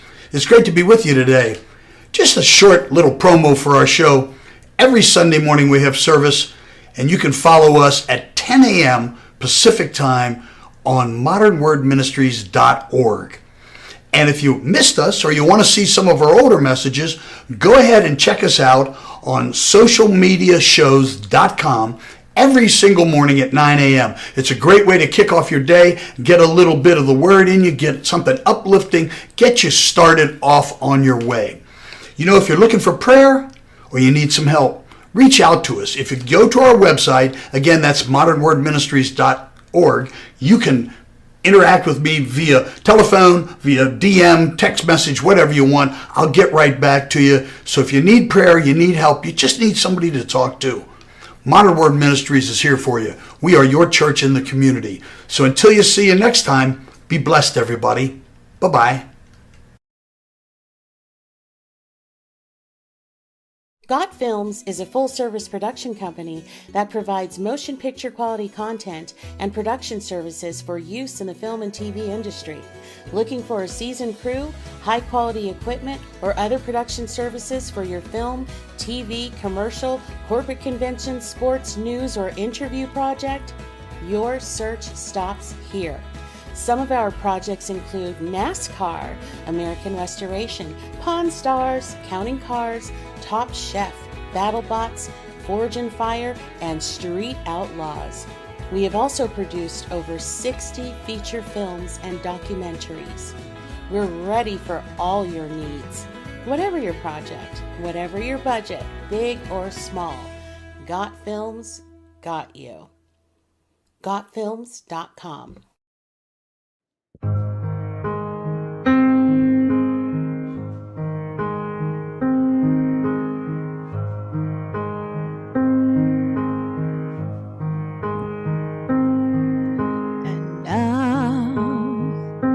The end is near, and so I face the final curtain. My friend, I'll say it clear, I'll state my case, in which I'm certain I lived a life that's full. I traveled each and every highway and more, much more than this. I did it my way. Regrets, I had a few. Again, too few to mention. I did what I had to do and saw it through without exemption. I planned each charted course, each careful step along the byway, and more, much more than this. I did it my way. Yes, there were times, I'm sure you knew, where I bit off more than I could chew. All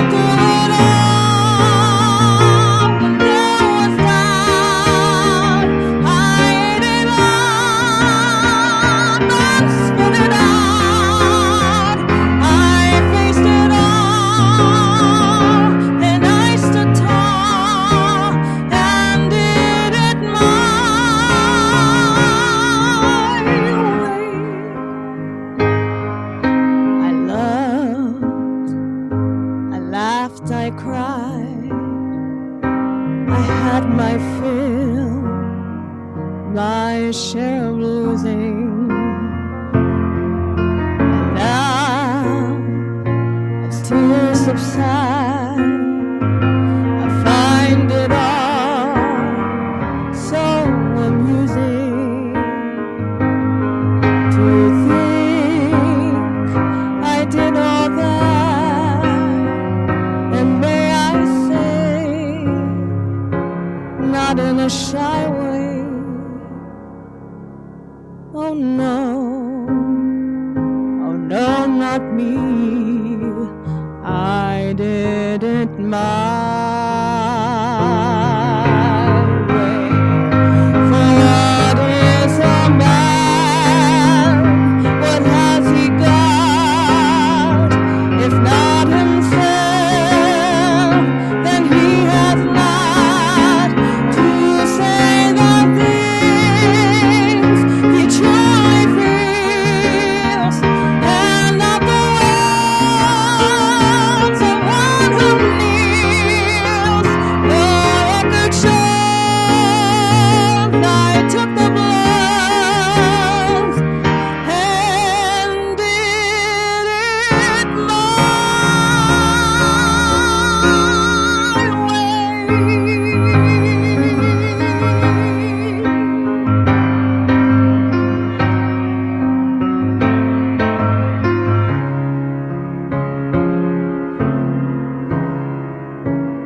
Thank you so much. Thank you.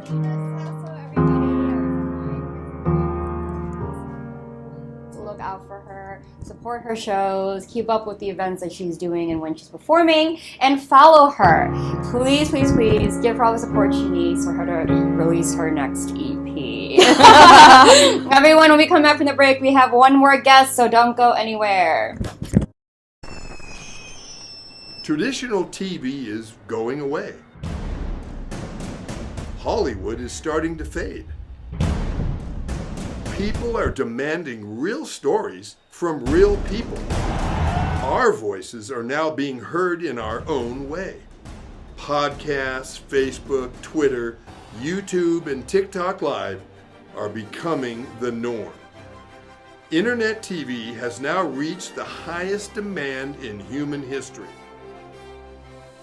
Social media shows is now the new media of the century.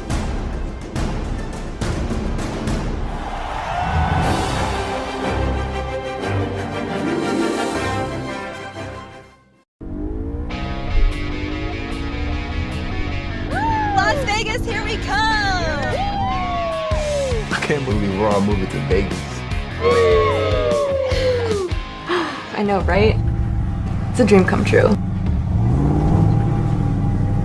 Wow, super creepy dude. Mason, stop. I think he heard you. What if someone walked up in the back of his Semi?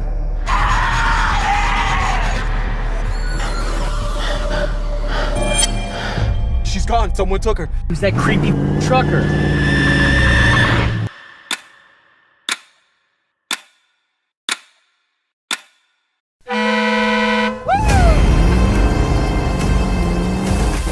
What are you doing?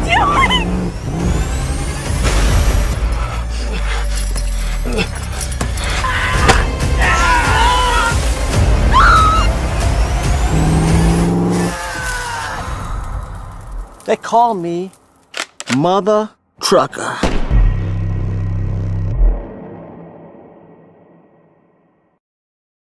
Hi guys, and welcome to the Hot Seat. I am your host, Priscilla Moy, and we just got done listening to an amazing rendition of Celine Dion's version of My Way by Frank Sinatra, and it was absolutely amazing. I hope you guys follow her, you watch her performances, you support her, because if you hear just that song, listening to her sing other Celine Dion songs and everything else is just amazing. I can listen to her all day. And she's young, so it's absolutely mind-blowing how talented she is. But we're going to switch gears, and we're also going to have another host that you guys might know if you guys are veterans of watching social media shows. He is a host of Vegas Views. He is huge on TikTok. He loves crime. He's actually known as a crime solver, and he is an ex-detective. So everyone, please welcome Mr. Danny Miner. Hey, nice meeting you. Listen, I'm gonna have a hard time topping that song. I mean, that was excellent. Yeah, it was amazing. I'll try to do my best. She was awesome. I love that song. Too. Yeah, it awesome was great. Song. Because she has a calming voice, and then she's a powerhouse. Yeah, it was awesome. She did a great job. I loved the way she did it. But it helps that you're not a veteran to this seat, so Okay. you're chilling. You're sitting here. You're like, I've been here before. You've been in the studio. You do a lot with your show. Yeah. First things first, you are the crime solver. Yes. I mean, actually, literally, that's what you did in the past. Yes. For now, Yeah. back in Pennsylvania. Yep. Correct. That's so give correct. people a little bit insight on you and your past and how it led up to where you are now. It's crazy. I have a weird life, right? I started being a cop at 20 years old. Mm-hmm. I was chief of police of a small town by the time I was 31. Okay? Then I left there and I went to the state police. Okay? So I worked for the state for a while. And I became a detective there. I was a detective for 14 years. I worked undercover drugs for years. So I bought illegal drugs all over undercover. Not legally. I mean, not illegally. Right. Legally, I was undercover Right. when I bought them. So anyway, I retired in 2016. I played in the World Series of Poker a bunch of times. So I used to come to Vegas for vacations all the time during the World Series of Poker. So I always decided when I did retire, I was going to move to Vegas. So that's what I did. When I got here, I got into sales right away. So I started, working on sales and stuff like that. And then I started doing TikTok during the pandemic. Yeah. So I was bored during the pandemic. My kids said to me, you should go on TikTok. My girlfriend said that too. You'll get through the boredom, watch all the videos. And then I started saying, I'm going to post some videos. And my daughters, they're like, don't embarrass us, Dad. Don't go on TikTok. You're going to embarrass us. And I'm like, I'm going to try it anyway. So I went on TikTok. The first video I did on TikTok, community guidelines violation, was taken down. My first video on TikTok was taken down. But then I did one video. And it just blossomed, and I got 100,000 views on this one video, and I got like 5,000 followers overnight, and I thought, wow, maybe I could do this, And I started doing it, then I went up to 40,000, 50,000, and I'm at 182,000 followers now. And it took me about a year and a half to get to 182,000 followers. It's weird. TikTok's a weird system. Social media can be a hit or miss. Yes. A lot of people work really hard on trying to get that type of algorithm. Yeah. And then it doesn't reach. And then some people are just like one video and just so happens it was seen by the right person that kept sharing. Yes. And there you go. Yes. So I'm glad it's worked out for you. Yeah. I probably have I'm going to say just off the top of my head, I probably have about 14 or 15 videos that went over 1 million. Mm-hmm. I have a couple over 2 million, but it's unbelievable. I looked the other day, 72 million views, or 72 or 74 million views I have on my TikTok. I mean, that's crazy. It really is. Yeah. And TikTok just sent for content creators out there. TikTok is paying the best right now. They changed their pay scale in March, and they're calling it a creativity program now.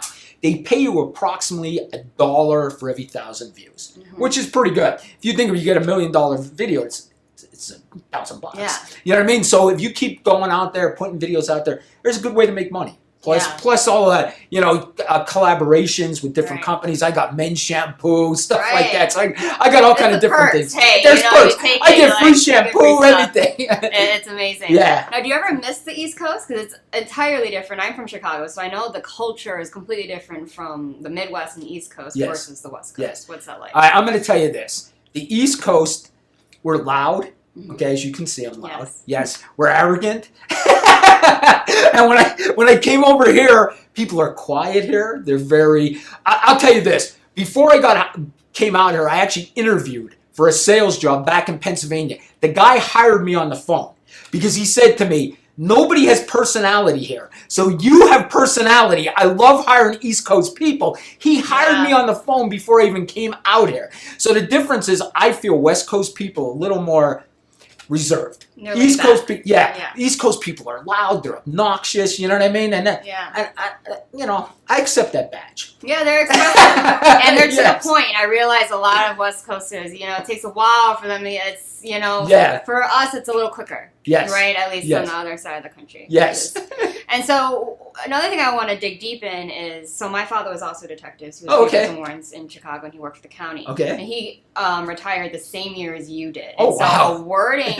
well, like a phrase that they always say now, oh, you're lucky you got out when you did, Yes. right? That's a big thing. Yeah. How do you feel? Like, are you kind of around the same boat? Because a lot of things have changed when it comes to the police and the views and things that are happening around the world. Oh, yeah. When I retired, honestly, it was weird because it's weird because I didn't work for about 2 or 3 months, and I never not worked. From the time I was like 18 years old, I didn't work. So it was very weird. So when I retired, I started feeling a little depressed because you're thinking, man, what do I do now? You know, that was me. My whole life was being a cop. You know what I mean? So I was like, oh my God, what do I do now? Which now TikTok has helped me get through that.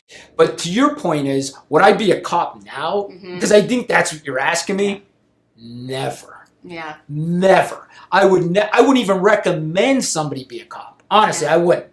I think the job is so critiqued now. No matter what you do, somebody's going to critique what you do. To me, it's not worth the headache. Yeah. I would go into a different profession. And honestly, people are having trouble hiring cops. I don't know if your father told you. They're all over the place. I'll give you an example. My old police department, when they would test, because they give a civil service test to get hired, we get thousands of applicants. They said, that I just talked to somebody back home, they got 50 applicants. They used to get thousands. They got 50 people that only applied. It's crazy. Nobody wants to be a cop. There was a town in Minnesota, and I know our producer is from Minnesota here, and a whole town, their whole police department quit. Did you hear about this? No, the whole entire police department quit.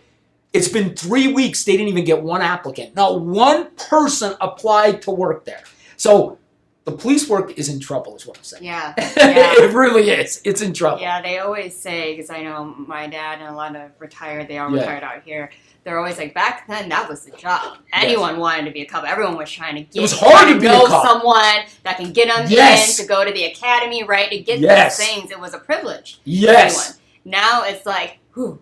I don't know, man. Something bad. I could be in a situation, and now it's the end of. Next thing you know, you're on every single news station. Right. I mean, it's just I think it's really hard now to be a cop. I really do. And listen, I'm not going to sit here and tell you that there's not bad cops. Right. Of course there is. Right. We watched the George Floyd thing. We know there's bad cops. I'm not saying that. But the percentage is very small. I know people don't want to hear that, but it's true. Your father's going to tell you the same thing.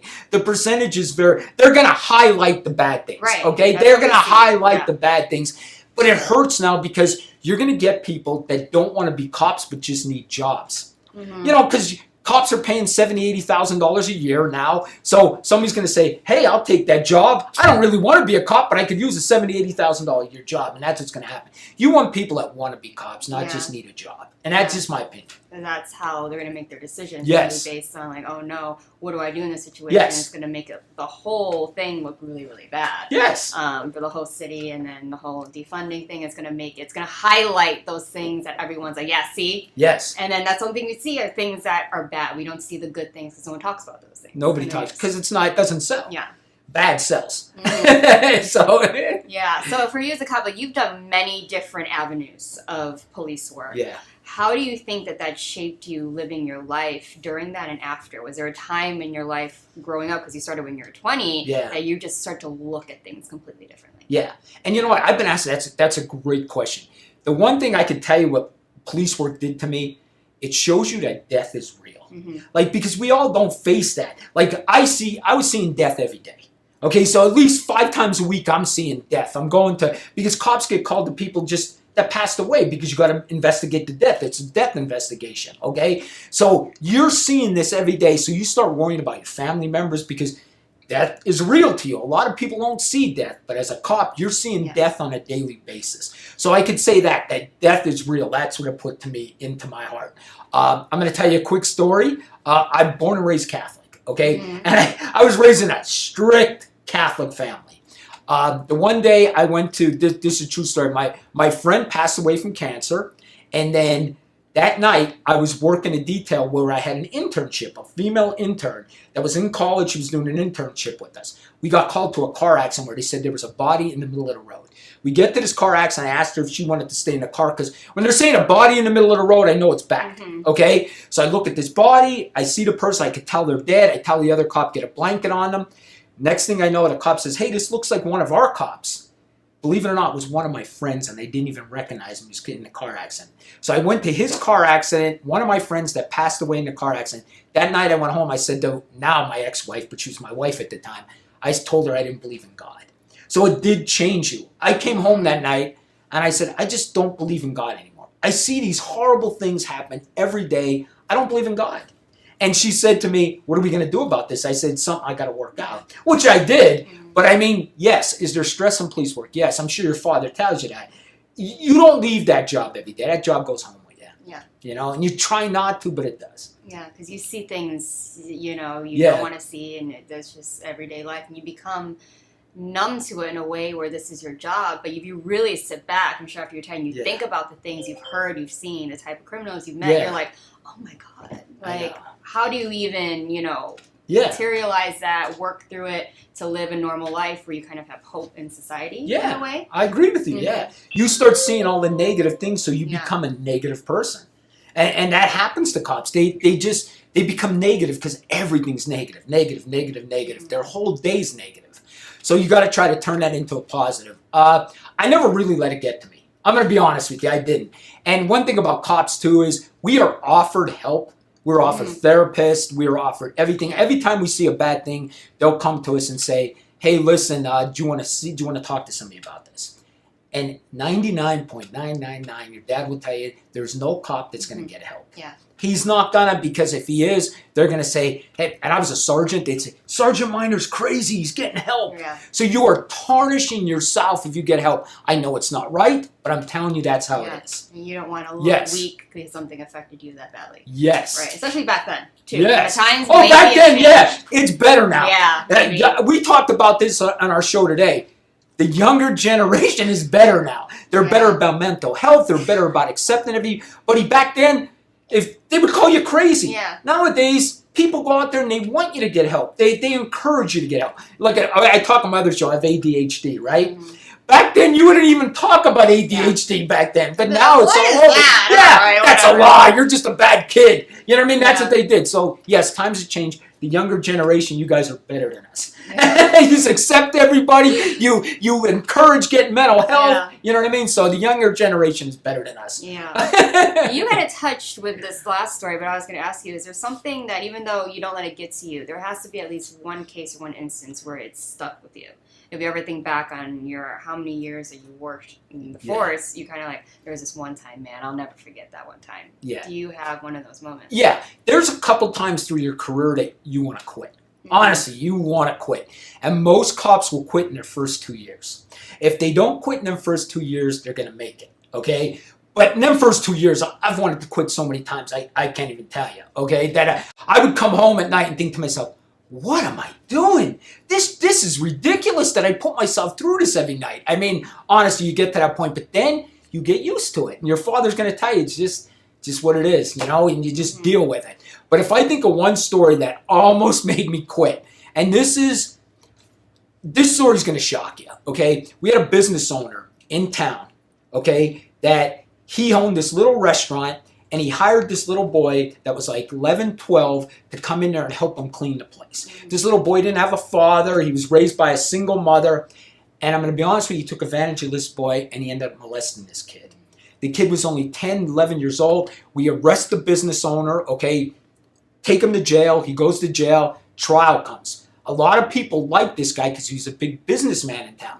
They were blaming us for wrongfully saying that this guy did this, okay? But this kid was adamant that this guy molested him numerous times throughout his life, okay? And we had evidence, we had search warrants. Long story short, we go through a 2-week trial. And the jury kept coming back. We can't come up with a decision, this and that. And the judge said, keep going back. They're like, we're going to be a hung jury. You know, there was like 7 that thought guilty, you know, like 5 that didn't think he was guilty. And then it kept going back and forth. Long story short, they found him not guilty. Wow. And it devastated me. Because now I got to go back and look at this victim, look at his mother, and say, I'm sorry. We lost. You know what I mean? We lost this case, and I know this guy's an evil man, and there's nothing I could do for you. So I went home that night. I wanted to quit. Honest to God, I wanted to quit. I thought, what the heck am I doing? I'm done with this. But I kept going through it. But now here's the end of this story. 10 years later, are you ready? This is how sad this stuff is. 10 years later, I'm watching the news. And they're like, this man's arrested for molesting 3 kids, this and that. It's my victim. My victim now became the predator. It's a bad story, isn't it? My victim now became the predator. My victim is now 20-some years old, and he molested 3 kids. It's a process. You know, maybe if we convicted that guy, maybe he didn't do this. I don't know. But honestly, I almost fainted when I saw him on TV. I'm like, oh my God, that was my victim from 10 years ago.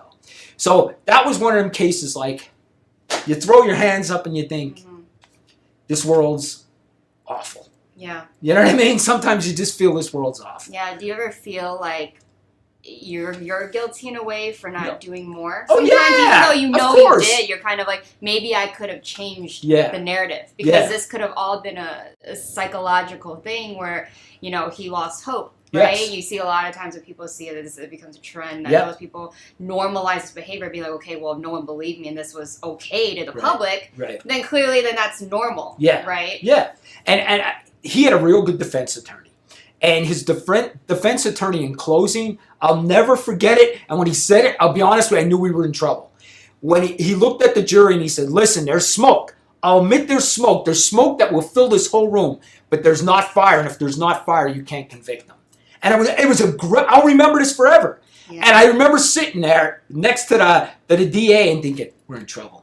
I just saw it on the jury's face. I knew we were in trouble at that point, and we ended up losing the case. I mean, it was a 2-week jury trial. I lost other cases, but that case just really stuck with me because I know the guy was guilty. You know what I mean? I know he was guilty, so it bothered the heck out of me. Yeah, it wasn't something where you didn't have evidence or there's something Yes. where you're like, okay, it's he said, she said. Yes. It was very much set in stone, and for some reason, Yes. by God that you may or may not believe in, you know, it Yes. happened to be in his favor. Now, you focus a lot on your TikTok. You talk about big cases that are going on right now. Either cold cases or cases that are now kind of going through the process. The biggest one that I saw in your profile was the Kohlberger case. Yes. That happened It's to huge. the students. Yeah. Is that one of the bigger ones that you're passionate about? Is there another one that you're also passionate about? What's your... The Kohlberger case is huge. It made me. It really did. Like, I went from that Kohlberger case, I went from 50,000 followers to 100,000 followers like that. Yeah. And I think the people like me because I do have knowledge. So when people talk about court, other true crime creators don't have that police background. I've been in court thousands of times, so I know every single thing they're talking about, and I think that's why people follow me. That Kohlberger case was huge for me. Another case that I've always been bothered by was JonBenet Ramsey. And there is a case out in Ireland. His name is Donahue. I don't know if you saw that case. It's sort of like the JonBenet of Ireland. A child, right? Yeah, he's a child that was murdered in Ireland. So that's another case that I do. But TikTok has been very, very, very good to me. It really is. It's opened doors for me that you would not believe. I mean, I've been on TV because of it. I filmed a reality show because of it. I mean, you name it, it's happened for me. So I'm just hoping more things happen for me. Yeah. I think what helps is that you can look at it from a different perspective. A lot of people are leading with emotion. A lot of people are going with conspiracy theories. They're not really focusing on evidence. They're focusing on hearsay, what people are saying that they saw in one article, one blog, and now they're like, oh my God, you're right? I never saw that. But you're looking at it very much logistically. This is what we're given, this is what they're showing public, and this is what I'm getting out of it. Yes. Now, is there something that you saw that you were like, from my perspective as a police detective, I knew that this was going to end up being the way it ended up? Did you have a moment like that? You mean with Kohlberger case? I would say with the Kohlberger case, in fact, I just did a video while you were talking. I went outside to do a video because news just came in from News Nation. And I said this from the beginning. They continue. The trial was supposed to start October 2nd. I've been telling my followers since last year when we started talking about this case, there's no way this is happening that quick. This case won't be until 2024. And it was proven today. So I went out there and said, I told you guys this is going to happen. What defense strategy does is they continue things, continue. Why? Because time heals feelings. When that first happened, everybody's mad. Everybody's mad, right? 6 months later, I'm still a little mad. A year later, I'm still a little mad. 2 years later, what case are we even talking about? People forget. It's human nature. So defense attorneys continue things so people forget. That's the truth. That's a defense strategy. Sorry, criminal defense attorneys. I'm giving your strategy away, but that's what they do. Yeah. And it just came right now, the Kohberger case, just this minute. They're continuing it. Yeah. So it's probably 2024. Yeah, I mean that's what basically always happens. Yeah. Everyone wants to know, well, what's the verdict? You know, who they find guilty, all that stuff. But they're like, oh no, they're not even go to trial until another year from now. Yeah. But you can see how by then people are looking at things a little differently. Yeah. You know, they're focusing on different things versus like, no, we know you did it, but like they don't have anything to back that knowing. Yes. Right. Yeah. And so JonBenet Ramsey, and then because we can talk about this because there's so many podcasts, there's so many videos on it, on who people believe did it. Unfortunately, there's many weird people out there saying I did it. Like they confess to it. Yeah. Right. Like multiple men confess to it, which is wild. Yes, to me. Crazy. Do you have any insight to what you think? If you were a detective on that case, even though they messed up. Okay, if you want my opinion, if I was a detective, I love this question. Let me tell you, I love this case so much. I went to Boulder to see the house. Really? I went there. I went to Boulder. I saw the house. I wanted to see the neighborhood it was in. It's in a rich neighborhood. Okay? I don't see a serial killer running around. I just don't. Okay? I just don't. The cops were horrible. When I tell you horrible, they were worse than the O.J. Simpson case. They ruined this case. They totally ruined this case. When you go to a missing girl like that, okay, as soon as I got called her, everybody out of the house, and I'm going to search this home. Everybody, parents, everybody, I'm getting a search warrant for the house and everybody out. They left them people in there. That's police work 101. Horrible. They let the father find her. So now the father's DNA and everything's on her, picked her up, brought her upstairs. It was horrible. Now to that point, I read a book of their interviews, that the father and mother. I totally believe they had nothing to do with it. You're going to be shocked about that probably. But I believe the parents had nothing to do with this. But I do believe it was somebody that knew the parents. Yeah. I don't believe the parents did either. Yeah. I do believe it was somebody that knew the parents, somebody that knew this girl, and they were obsessed with her. They were sickos, and they broke in this house and did this. I totally believe the parents didn't do it, and I don't believe her 10-year-old brother at the time or 8-year-old brother did this, because she was brutally murdered.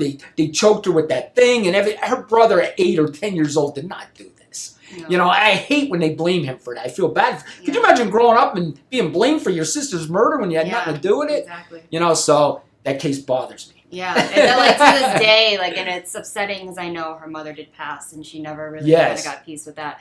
But, you know, it takes a lot to strangle someone. If you don't believe, like, it takes a lot of strength and, like, you know, so to have another child, like, to that extent, but especially being raised like that, they always have money. She was a pageant girl. To be a pageant girl, your family has to have money in a way. Yeah. But it's wild. It continues to go down. It's one of those that's like annoying because you just want the answer. Like, who did it? Right. Someone say it. Like the whole cold cases bother me in general. Yes. Because I'm like, oh God, I can't.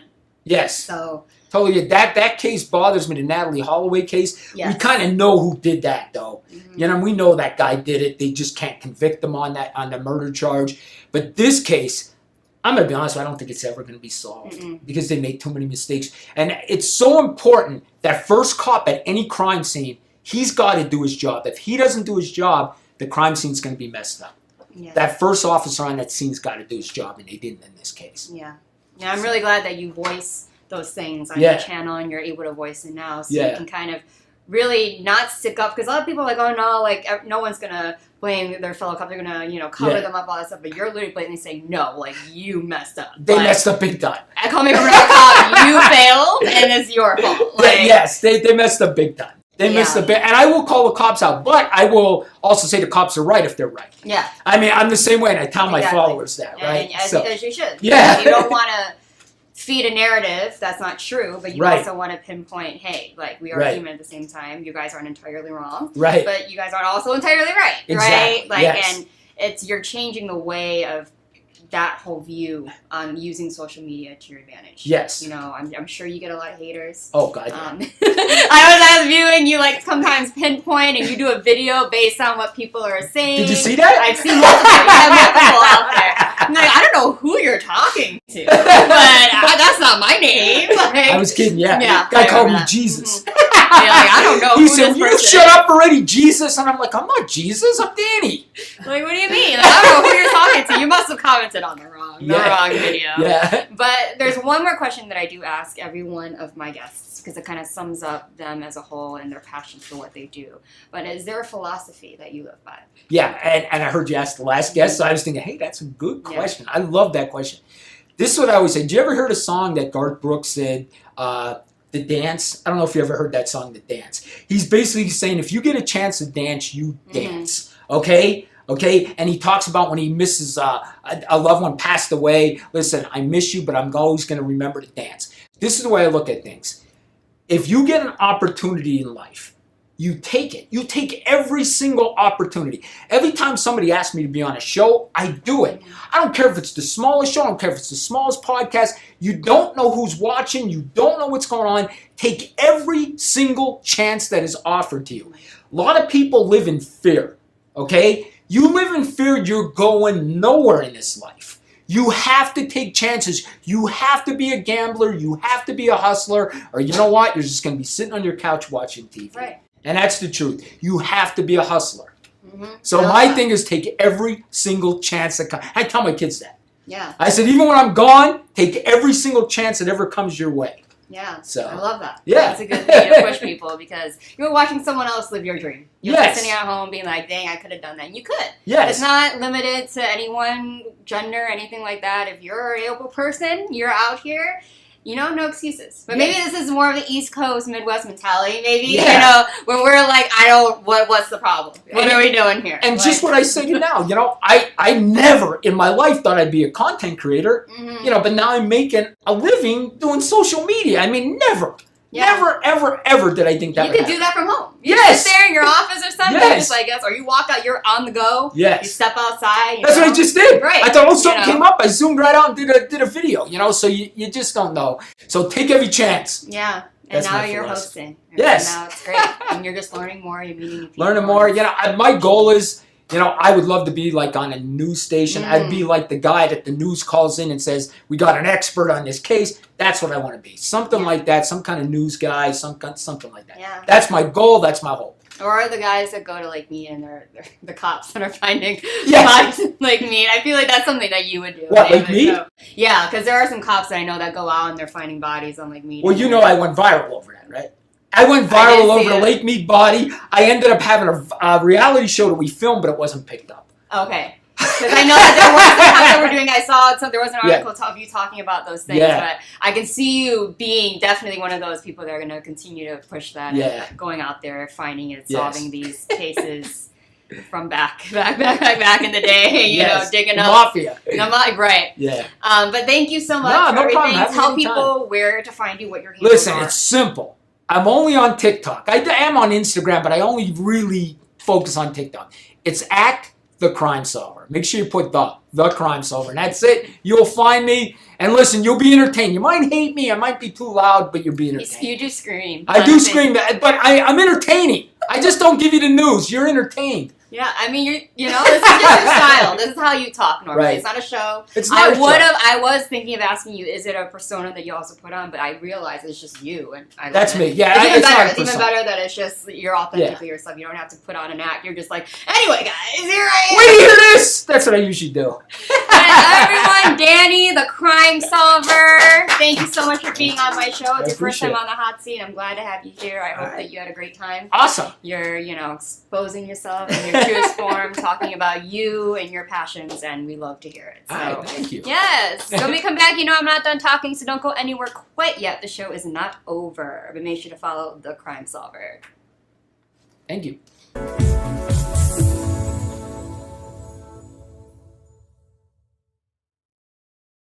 It's a tough market. We get it. Home inventory is at an all-time low.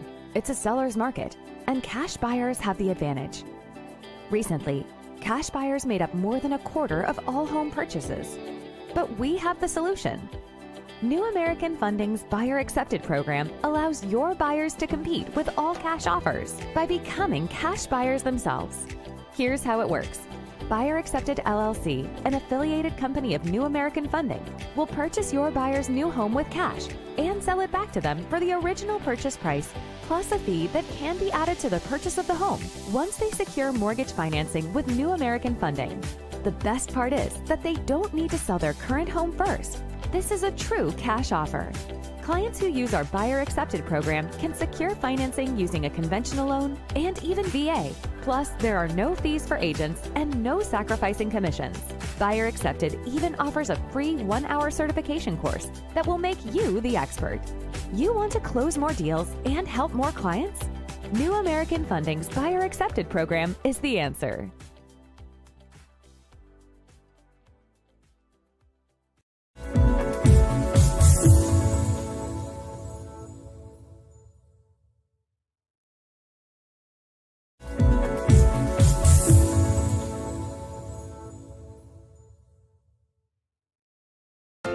What affects your credit?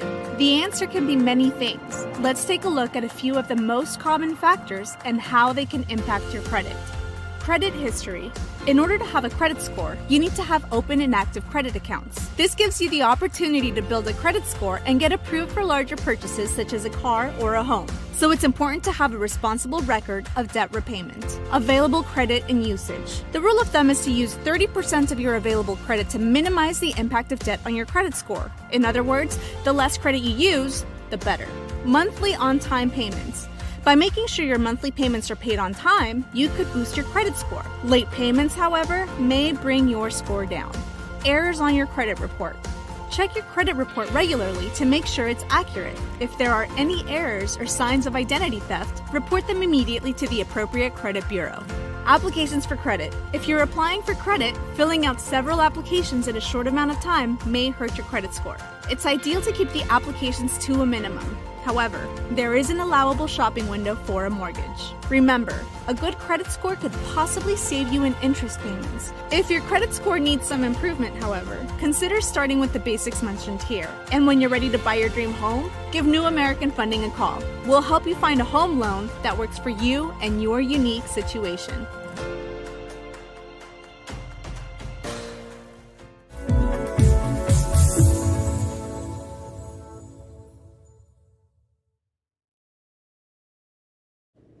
Hi guys, and welcome back to the Hot Seat. What a show. Full of energy, full of personality, two completely different people, but two people that are involved here at Social Media Shows. If you want to see them in their hosting environment, you can watch Danny on Vegas Views with Dawn Sullivan, and you can watch Selena Sasso on Strip Tea with myself and our new host, Daryl Boogie Evans. They're available to stream all the time. You can watch our past episodes. They've been on it for a minute. So if you want to get a feel of what they talk about on their shows, please go ahead and watch it. Every show is different, and we are here to support and just give our love when we can. But it's amazing. I think today's show, and I think Maria can attest to this, was completely different than all my other Hot Seat shows, because these are two people who are very, very, very familiar with the studio, but also I've never had a person, I think, like Danny sitting here, or I've never interviewed, I think, a cop before. So talking about crime and that type of thing, I was like, where are we going with this? But that was great. I loved it. I really did. I think that's really interesting. I feel like I don't know what Vegas Views always normally talks about. I know they talk about different, paranormal things and maybe politics, things like that. But I feel like Danny should have his own where he talks about crime cases and he has people on and they discuss big cases like, the Zodiac Killer, things like that, But that would be a hit. People love true crime. I do. So yeah, that's a great thing. But Selena also, her powerhouse voice, I really hope that you guys really enjoyed her rendition of My Way, and it was absolutely amazing. You can see her range, which is wide. So everyone, please go support her. As always, I know I use my Instagram to scout a little bit for the hot seat when I have free time, but if you guys really want to be on the show and want to be considered to be sitting here, just like Danny and just like Selena, please email admin@socialmediashows.com with your bio, with your information. Let them know which show in particular you would like to be on, and we will get that set up for you right away. I love meeting people. I love people that surprise me. Like Danny was a surprise. His energy is wild. I've seen his TikToks. I knew he was loud, but that was just brought a lot of life. I was like, oh my God, I'm awake now. Like, woo, okay, we are here. I love meeting fellow East Coast or Midwest type of people. Like a lot of people are different around the country, and so their energy that they bring here is completely different. So it's nice meeting people with that sort of, tenacity when they speak, right? Their cadence is like all over the place. So I love it. It brings life to this channel. So everyone, please go support Vegas Views and Striptee and of course the Hot Seat. And we will see you next week on the Hot Seat with me, your host, Priscilla Moy. So you guys have a great rest of your Wednesday, and I'll see you soon.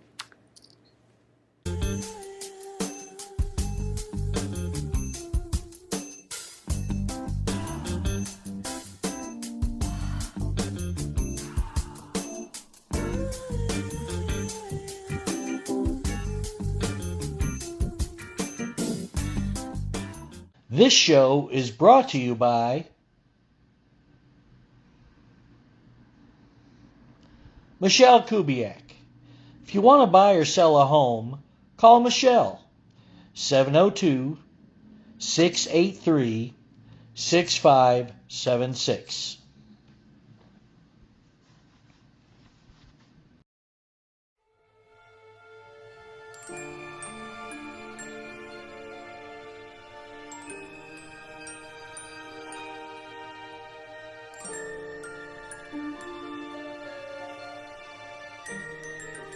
No, come on, let's go find this place. Okay, that sounds good. I thought you said you knew where it was. No, I got lost. Oh, yeah, I'm always lost. Quiet. Yeah, listen, where is it? Oh, gosh. Let's see. Helga's House of Horrors. Oh, God. Speaking of horrors, you're the real horror. Hey, I heard that. You're the bride that would make Frankenstein hang himself. Quiet. Quiet, bitch. Hey, you know anything? Come on, let's go. Okay. Monsters first. Hey, excuse me. I mean. You mean ladies first? Yeah, ladies first. Yeah, better be ladies. Come on. Yeah. Okay.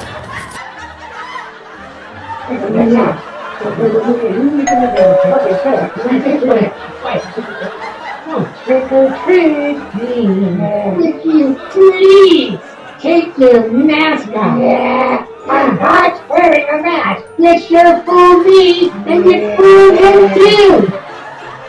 You fooled me too. Yeah. Rats, get away! Get off my property!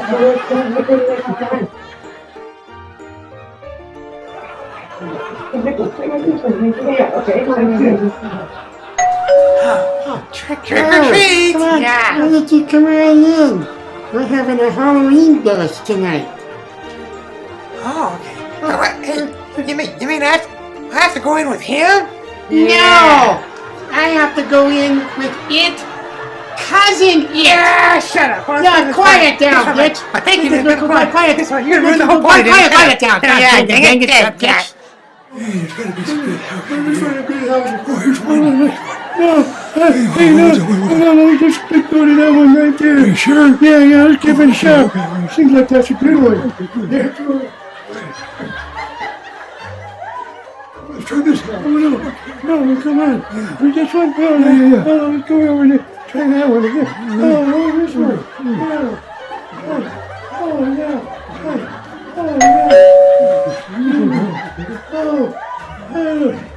Trick or treat. Yeah, take your pick. Yeah. Hey, come on in. We're having a Halloween dance party. Come on in. Come on.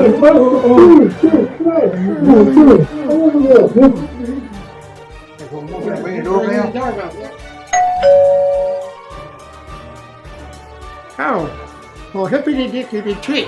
Or a hippity-dippity creek. That's right. Handgun. Here we are. Come on in. We're having a Halloween bash party. Come on in. We got lots of food too. Y'all having a buffet? A deluxe buffet. Oh, good. Look at all that. Look at that deluxe buffet. I'm daggum hungry. I could probably near eat 2 or 3 horses. It looks like you done ate a pig. Well, Well, let's come on. Let's go. We can come on in then. All right. Okay, Then. thank Well, you. okay then. We can. And then Okay then. Okay, come on in.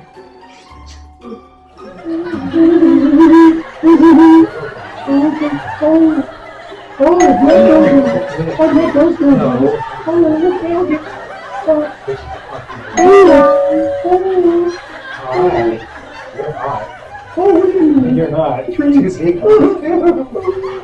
story, it's a thousand dollars. You guys, okay, thank you so much. You're okay.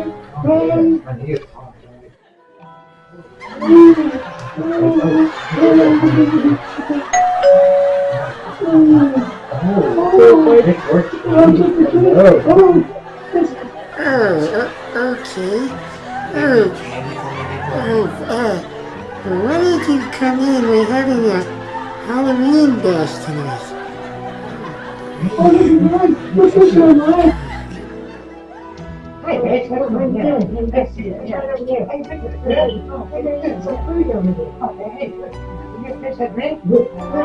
Get you out. What the hell? Just kidding.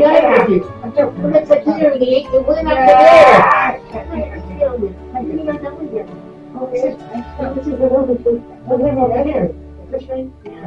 Hi, everybody. How are you? Oh, wow.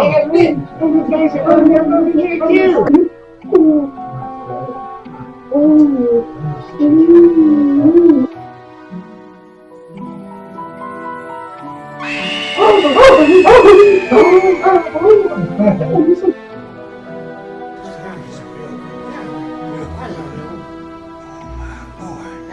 This is a bona fide horse.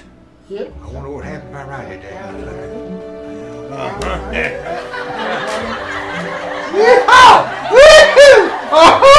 you go. That's a rocking horse. You're rocking out of your mind. What the hell is wrong with you? Rocking to the blues. Ain't no bull. That's a bear.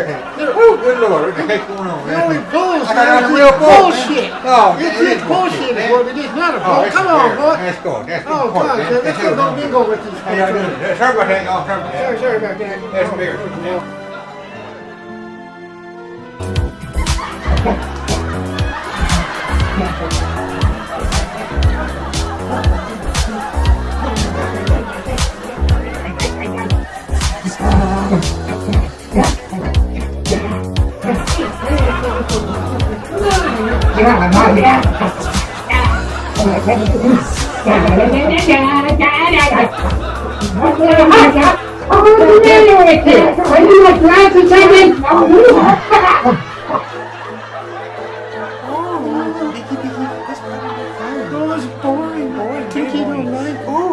I have a good idea.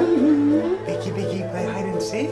Oh, then you can't find us. You can't find us at all. Let's try that. Let's go hide. Okay. You go there. Okay, and I'll count to 10. Okay. 1, 2, 3, 10. Where did you go? Pinky. Oh, Pinky. Pinky. Where are you, Pinky? Oh, Pinky looking. Piggy. Oh, I'm getting worried. Where did she go? Where did she go? Oh, where are you? Oh, Piggy!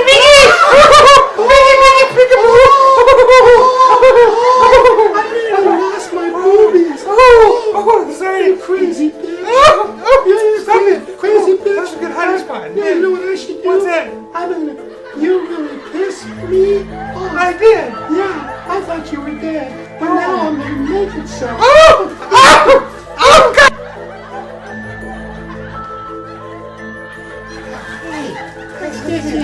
got lots of candy. Look at this. And you got more than I did. No. Let me see your I'm candy. not talking about these. I'm talking about those. No, I didn't. Well, let me take a look. Oh, come on. Wait a minute. Take a look at who that is. Who are we talking about? There's a guy over there. The guy Where? there. Where? Just keep I don't see looking, anybody. bitch. I don't see keep... anybody. God Hello? dang it. Dang it.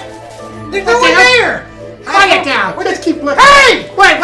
You stole my candy, you petty bastard. Yeah, what goes around comes around, bitch. Come on, God.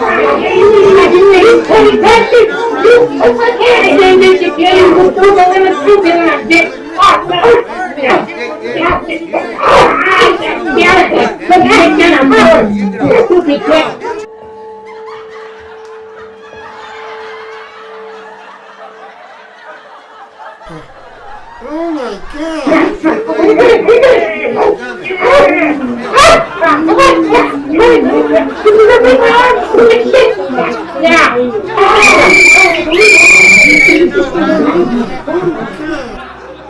One at a time, and the party's over. Get it?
Did you say something? No, Did you say something? No, I heard something. Good Lord. Where'd that come from? No, where'd I know?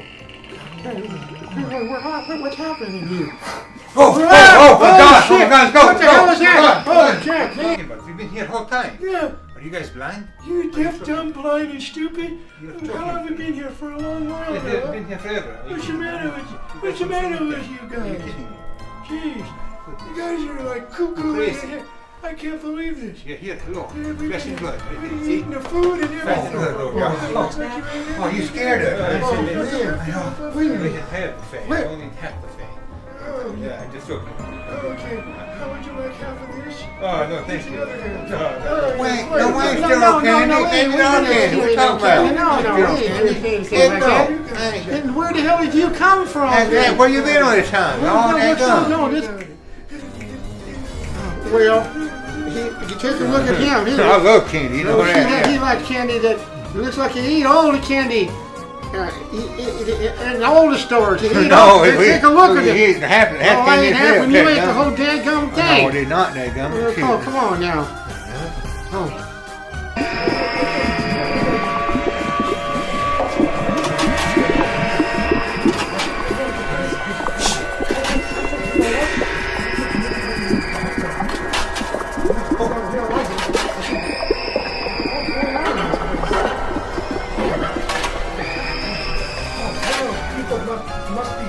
out of your mind.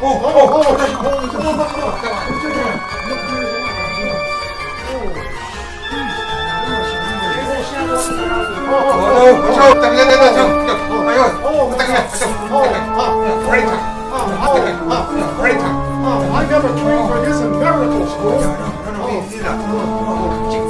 Wait a minute. I may be doctor, but I have no patience for this. I have no patience for you. What's going on here? Careful. They come from above.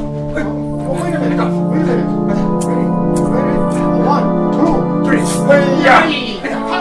1, 2, 3.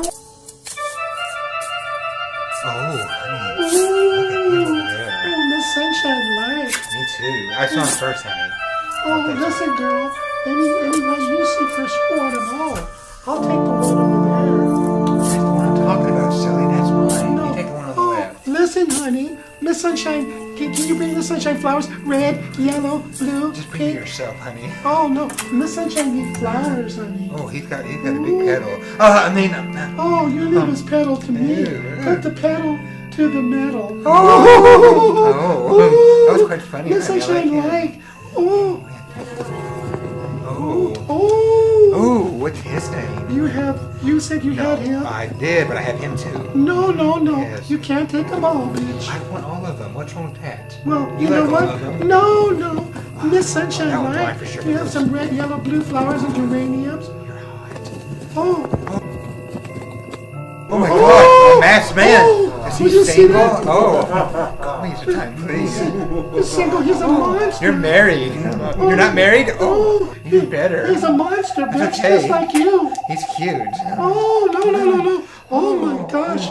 Great. Oh my God! This guy's ready. Oh my God! Oh my God!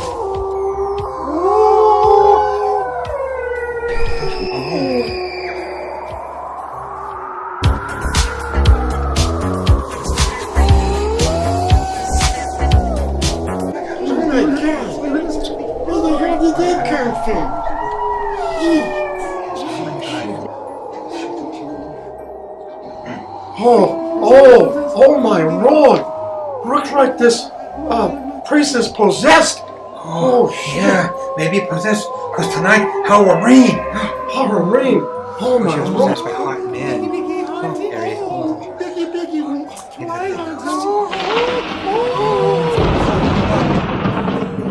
Oh, all too scary. Miss Sunshine need flowers. Oh, There's no flowers, honey. no flowers. Oh, Miss Sunshine don't like. Oh, need flowers. Must have flowers.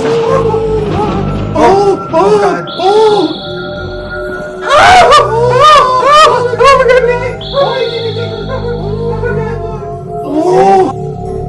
Dad, this Halloween really bites the big one.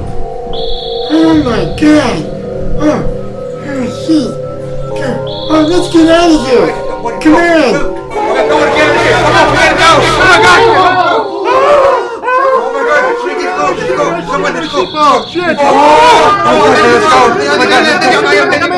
Hey, wait for me.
Hi, I'm Deacon T with Modern Word Ministries. It's great to be with you today. Just a short little promo for our show. Every Sunday morning we have service, and you can follow us at 10 a.m. Pacific Time on modernwordministries.org. And if you missed us or you want to see some of our older messages, go ahead and check us out on socialmediashows.com every single morning at 9 a.m. It's a great way to kick off your day, get a little bit of the word in you, get something uplifting, get you started off on your way. You know, if you're looking for prayer or you need some help, reach out to us. If you go to our website, again, that's modernwordministries.org, you can interact with me via telephone, via DM, text message, whatever you want. I'll get right back to you. So if you need prayer, you need help, you just need somebody to talk to, Modern Word Ministries is here for you. We are your church in the community. So until you see you next time, be blessed, everybody. Bye-bye. And welcome to the next exciting episode of Arena War. Fresh batch of institutionalized gladiators fighting for their freedom. Ready, here we go. You guys heard Perez? You smell that? Get back! Those on the line. The parole board has offered you a ticket out. Win Arena Wars, win your freedom. 7 arenas with 7 of the most vicious killers the world has seen in the last decade. You make it out alive, you get to go home. Luke Bender, you're an innocent man. Innocent man can mean big ratings. I'll be watching. I think it's time to audition Mr. Bender. No! What was your last physical? Cell block shower this morning. Oh yeah. You ready for this?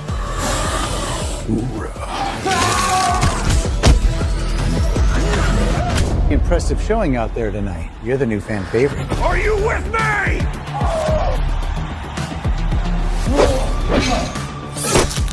Cutie pie back for the kill. If you want to live through this, we have to work together. I'm watching you.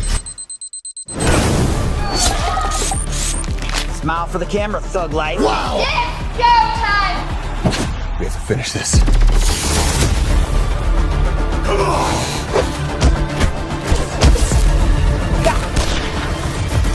Hell yeah! Doesn't sound much like rehabilitation, does it?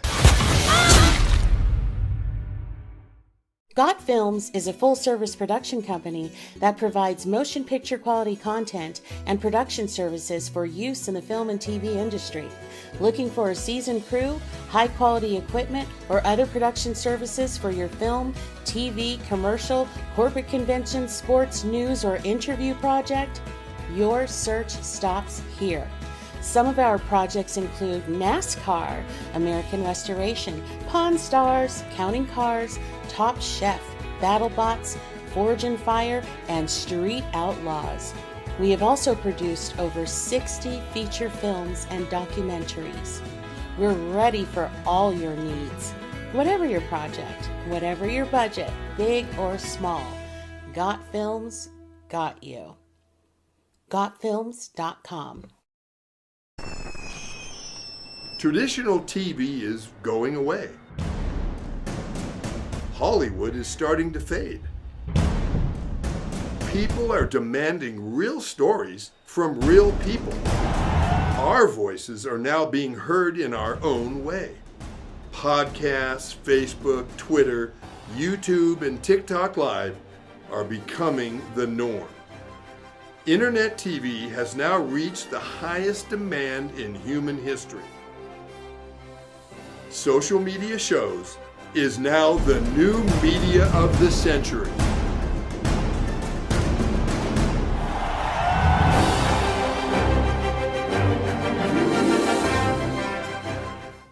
Hello, everyone. This is Joseph Skoda with Social Media Shows. Well, I thank all of you for your support through these last several years, and it's been a lot of fun. We've given people a voice they never had before. Now, Social Media Shows is always collaborating with our veterans to help them do things and help out the veterans who are struggling today. And we teamed up with GI Connections. GI Connections, connecting veterans with resources. So please consider helping and donating to this great cause, because we're always doing things for veterans. So GI Connections, Social Media Shows, and you is what makes the world a better place. Once again, Joseph Skoda, proud United States Air Force veteran.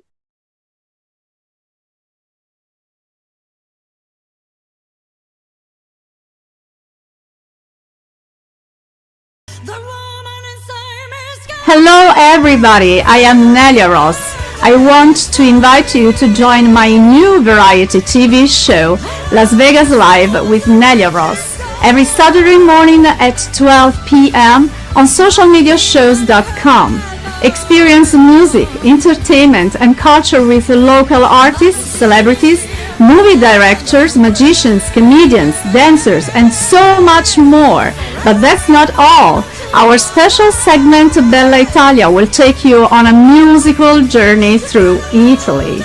And the best part is that now you can watch us from anywhere in the world thanks to the streaming.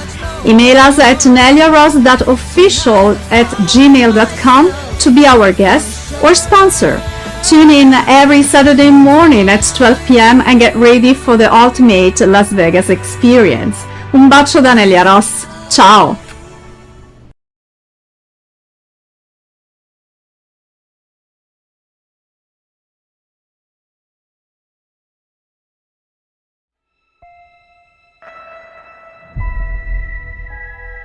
The year is 2980, and we now know that death is not the end.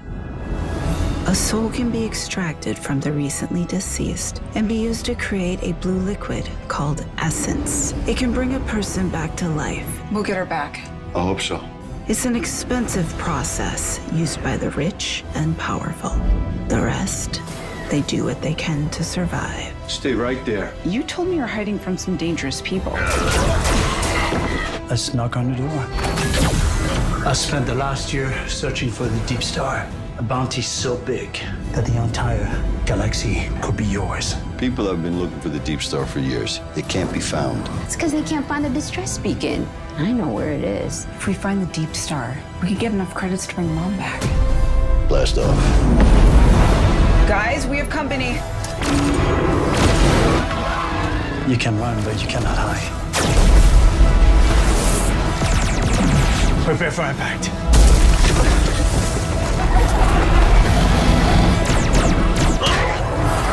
I am now authorized to take action.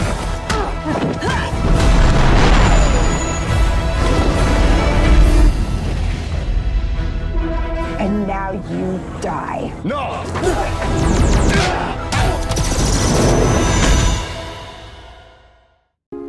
Welcome to Social Media Shows. Have you been watching social media shows recently? Of course you have. We have been live streaming for 4 years across social media platforms. We produce over 70 shows with over 1,000 episodes. In the process, we've helped over 100 creators realize their dreams and start their own show. We give platforms to promote your business. If you are an artist, if you have an event, if you are entrepreneurs, or if you have a story. If you haven't done it yet, go ahead and subscribe and follow us on major social media platforms. And if you have a great idea of a show, join us. Social media shows can help you produce and live stream your own show. Let us help you make your dream become a reality.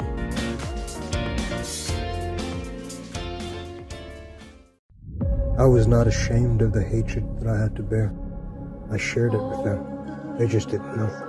From their point of view, I was just some savage crusader, devil sent by a country of devils to kill. And that's what I did. So you just,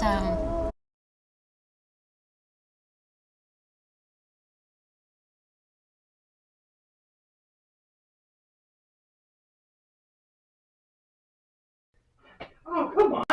We haven't been on date in ages. And that's because I don't want anyone to see you. They'll lose their appetite. Just like me losing my appetite with you. You know, honey, did I ever tell you that you're a real prize? Huh? A real booby prize? Yeah. Well, there's the boobies. And they're no prize. Are we gonna go or not? Not!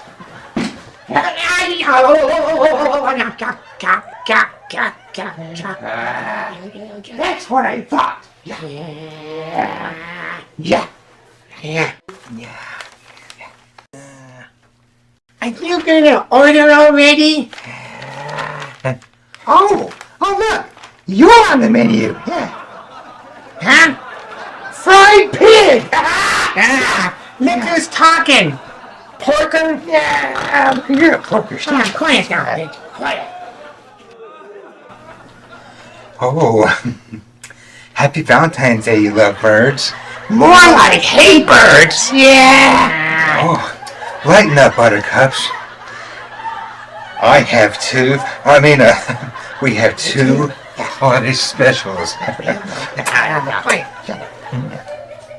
Lord. Oh my God.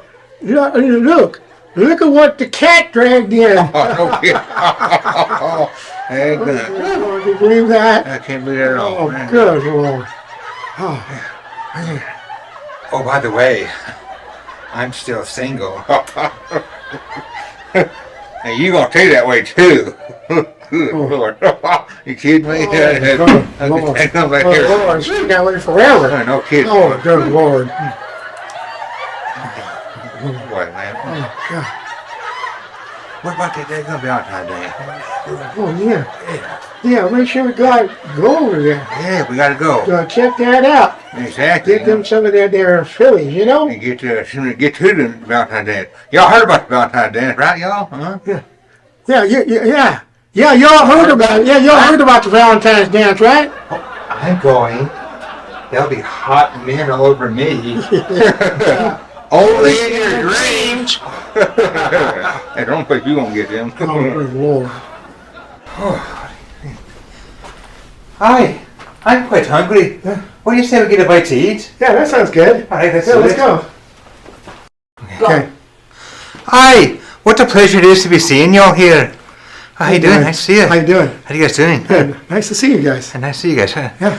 I sure hope to be seeing you all at the Valentine's Day dance. Yep. All right, it'll be a lot of fun. You'll enjoy it. Yeah. Oh, Biggie. Valentine's Day. Oh, Biggie. Oh, Biggie. Hot day. Oh, hot day. Oh, Biggie.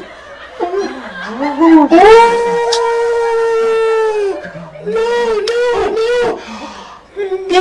Biggie. Still my boyfriend.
What's wrong with it? One woman's all you need.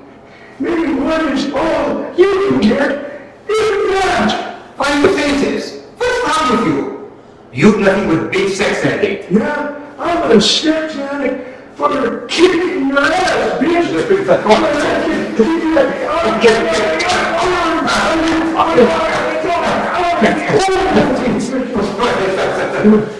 Short. Come on, okay. If you're an addict for what? Just we need to get ready for dance. All right, I'm glad, my friend. Yeah, maybe you should fix your shirt. Move it. Yeah. Well, this is what I'm used to. Fix your face, it's ugly. No, I'm joking with you. No, I'm joking with you. After I met you, I think you're going to have a face. Okay, let's go. Come on. Shut it. Okay, let's get ready.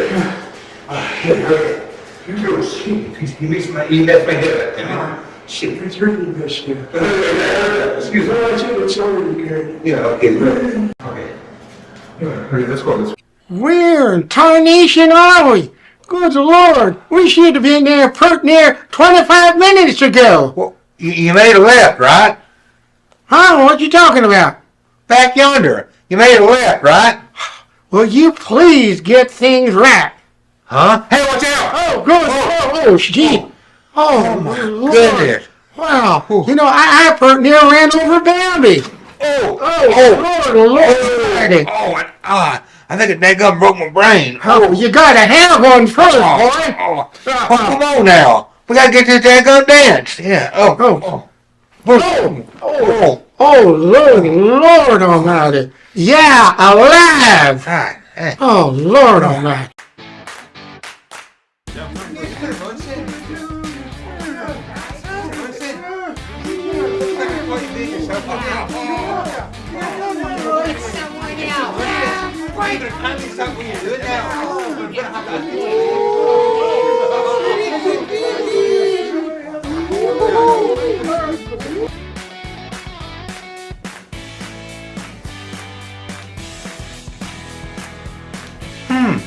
I haven't seen Rutherford and Zuckerford.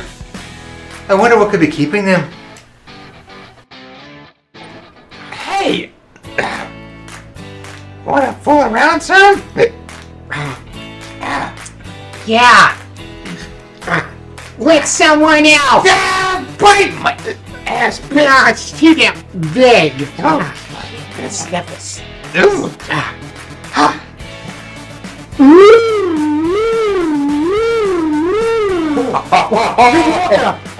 They always fuss and fight. Argue, fuss, and fight all the time. 24/7, never stop. I think with them it's 24/12. I think they argue in their sleep. Oh, no problem. Yeah, They go right to sleep because they argue all the time.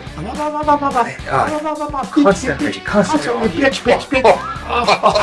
Thank you.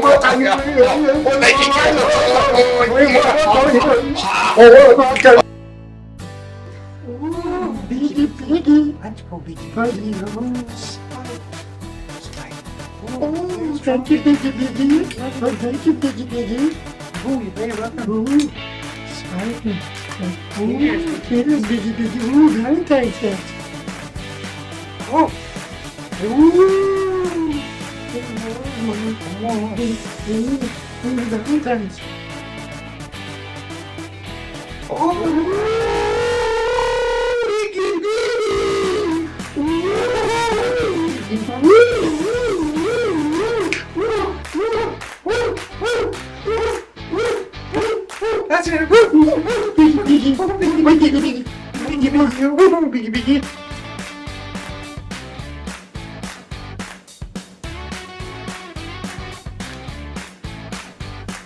Well, hello, gentlemen.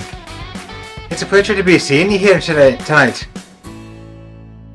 Yeah, in one piece, too. Yeah. Oh, good Lord.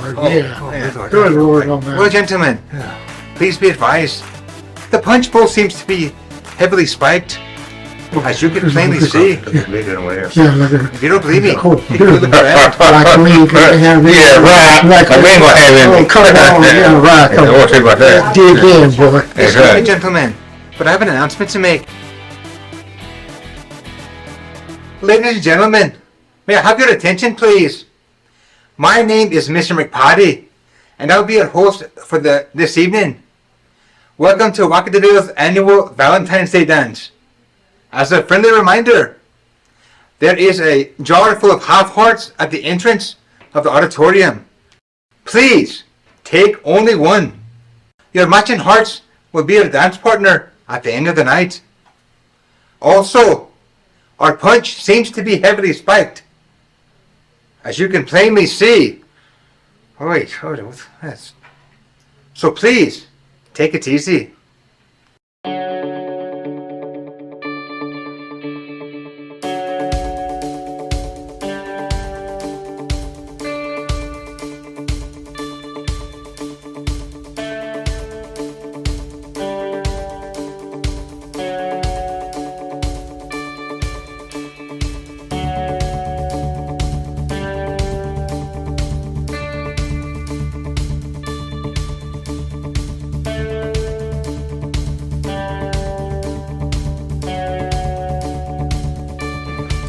Good Lord, boy.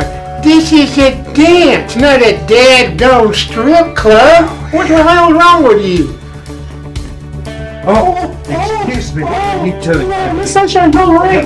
I told you later. Here later. Oh my gosh. Oh, go away. I finished that later. Oh my goodness. Oh, Miss Sunshine, go away. Oh. Excuse me. Are you? I said stop it. I'll take care of you later.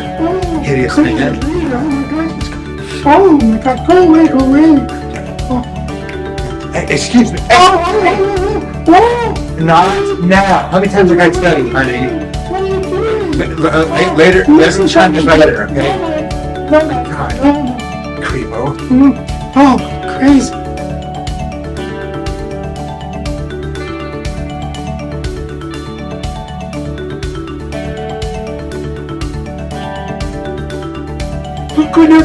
With the booger, nail those bitches. Vakadina, Vakabakuga. That's the key. Well, Munchkin. Looks like we caught you being yourself again. Yeah, got that right. That's a fucking boomer. Then that big boomy. Mr. Munson. Yeah. Either kindly stop what you're doing now, or I'm gonna have to ask you to leave. Oh, shit. That ain't no fun. I guess I'll have to cool my penis around my judge.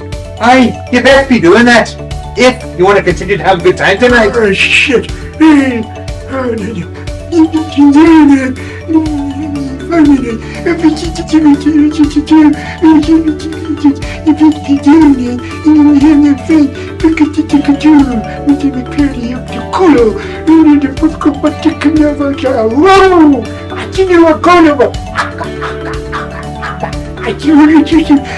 Nail those bitches! I should have the one with the hika and the one with the shuka and the one hookah.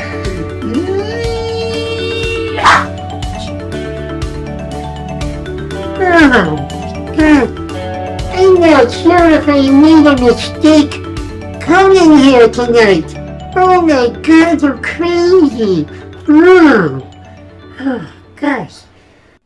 Ladies and gentlemen, this is for all you lovebirds out there. It is now time to reveal all the matching hearts. At this time, please hold up your matching hearts. Go. Oh, stuff here. Very strong. Oh, the matching hearts. Oh, where's my matching heart? Oh, my back pocket. I did it, okay. But the matching heart. Who's the lady who have matching heart? Oh, Picky? Oh. Yeah, okay, good job right there. Yeah. I'll be the stud and I'm dead. Oh, good Lord. Oh, I hit the shack. Picky. Get closer to the one you love and enjoy the music. Oh. Do you have my matching heart? We can talk about that in a little bit. But where's flowers? Find me some flowers. Oh, flowers? Flowers. Yes. Oh. Look at flower for a pretty gal. There's a pretty girl. Right here. How you doing? Like the sunshine like flowers, bushes, plants. Oh, the sunshine like. Hey, good. Let's see if we're back right now. Right here, back. Oh. Sunshine like. Me too. I'm hold your heart for you, honey. You got my heart and I got your heart. All right. There we go. That's the heart of the matter. Exactly. Oh, let me get half for you, honey. Oh, thank you. Oh. Here we go. Maybe it's put it on. Look there. Oh, thank you. Oh, okay. Here we go. More flowers. Oh, more flowers, more roses. All that. You know, my daddy used to be a gardener, believe it or not. Oh, really? Yeah. Is he outstanding in his field? He's outstanding somewhere. I'm just making up his field. The sunshine like. Oh, honey, let's go move over here, honey. Oh, okay. Well, what did your parents do when they were going? Well, they cried because they had an ugly baby. Well, that's certain, but it might have been should have been your brother then. It was not your brother. Oh, that was me.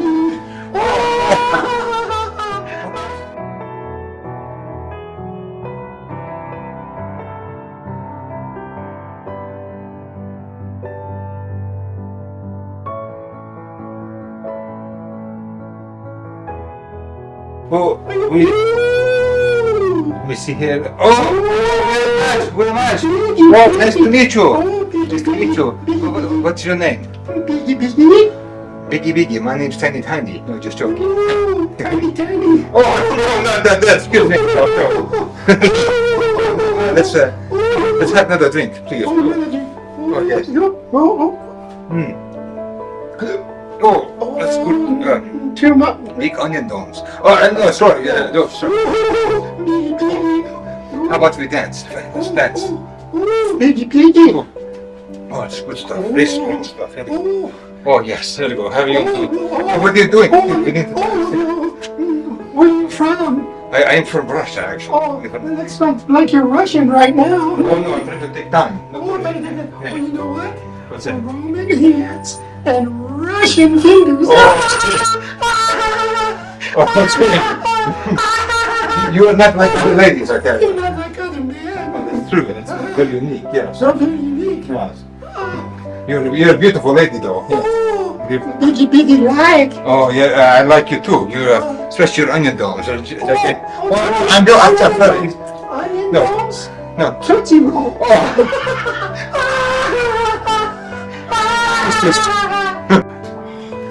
Let's see. Oh, I didn't. Oh, I've never had a cowboy in like. You ain't going to have one either. I've Take that. I've had one in 2 hours. I mean, I never had one. You haven't had nothing in 2 hours, Mickey. Oh, I wonder what's bigger, your hat or your personality? Look at those two big personalities. Oh, thank you. You like me already, I can tell. No, I like them though. Both of them. Oh, I like you though, honey bun. You're a deadly stud muffin. Oh, you know what? Yeah. I think you ought to do something real special for Valentine's. What's that? Keep quiet. Oh, shit. Thank you. Oh, Biggie. Oh, you. Biggie. Oh, Biggie. That's Biggie. Oh, shit. I'm bigger than nothing. God, you ain't ugly bitch. Be better than nothing. She's a Biggie. Sorry about that.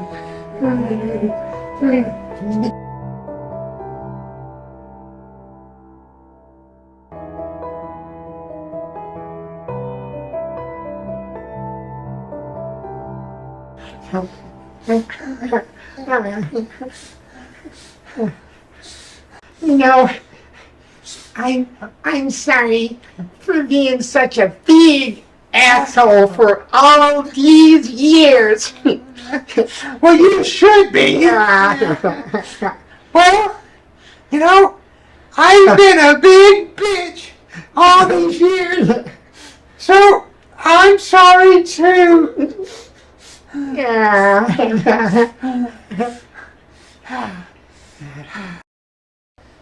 Hey, how about if we get just a little bit lovey-dovey?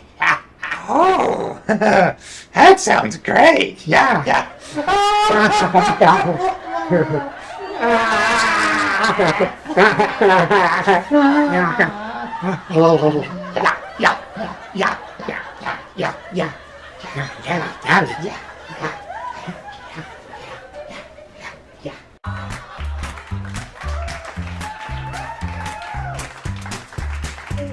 Lord, look at that whack that you feel. Oh, Lord.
Hello everybody, welcome to Las Vegas Live with Nelia Ross.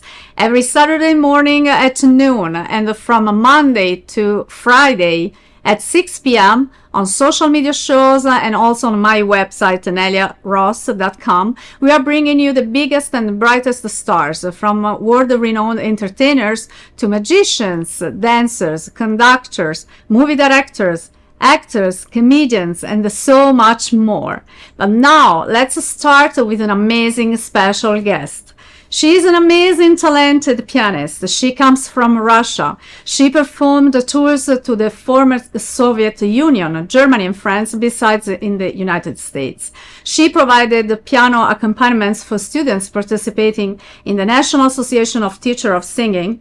She performed with several master classes among renowned pianists and singers like Barbara Bonet, Luana De Vol, Mark Thompson, and so many more. She became an adjunct professor at the University of Nevada, Las Vegas, until she became a full-time assistant professor, teaching different levels of functional piano classes and, class for future educators. I am so glad today to introduce you this amazing artist, Valeria Sokolova-Orr.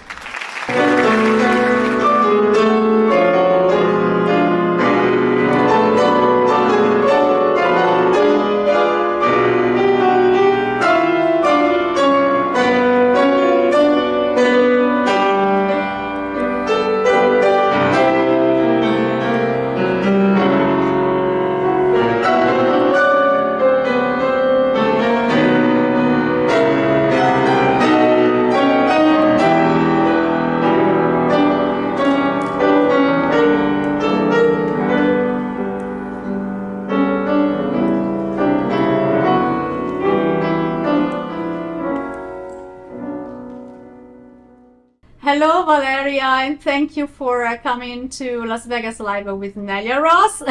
Thank you, Nelia. You're welcome, and thank you for accepting this invite. It means a lot to me. So I made as you can see, an introduction about you. You are an amazing pianist. You are a wonderful opera singer. You are so talented. And you have always been involved with the music that accompanied you, during your whole life.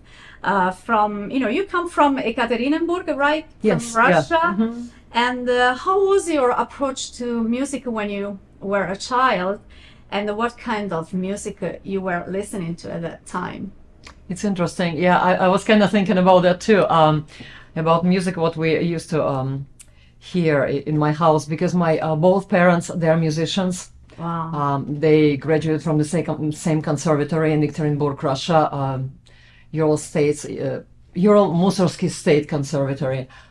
They are both choir conductors, but we still we were listening classical music, but my father listened to jazz rock music. Oh, wow. So we used to have actually some recordings, very rare. That time it was kind of like interesting.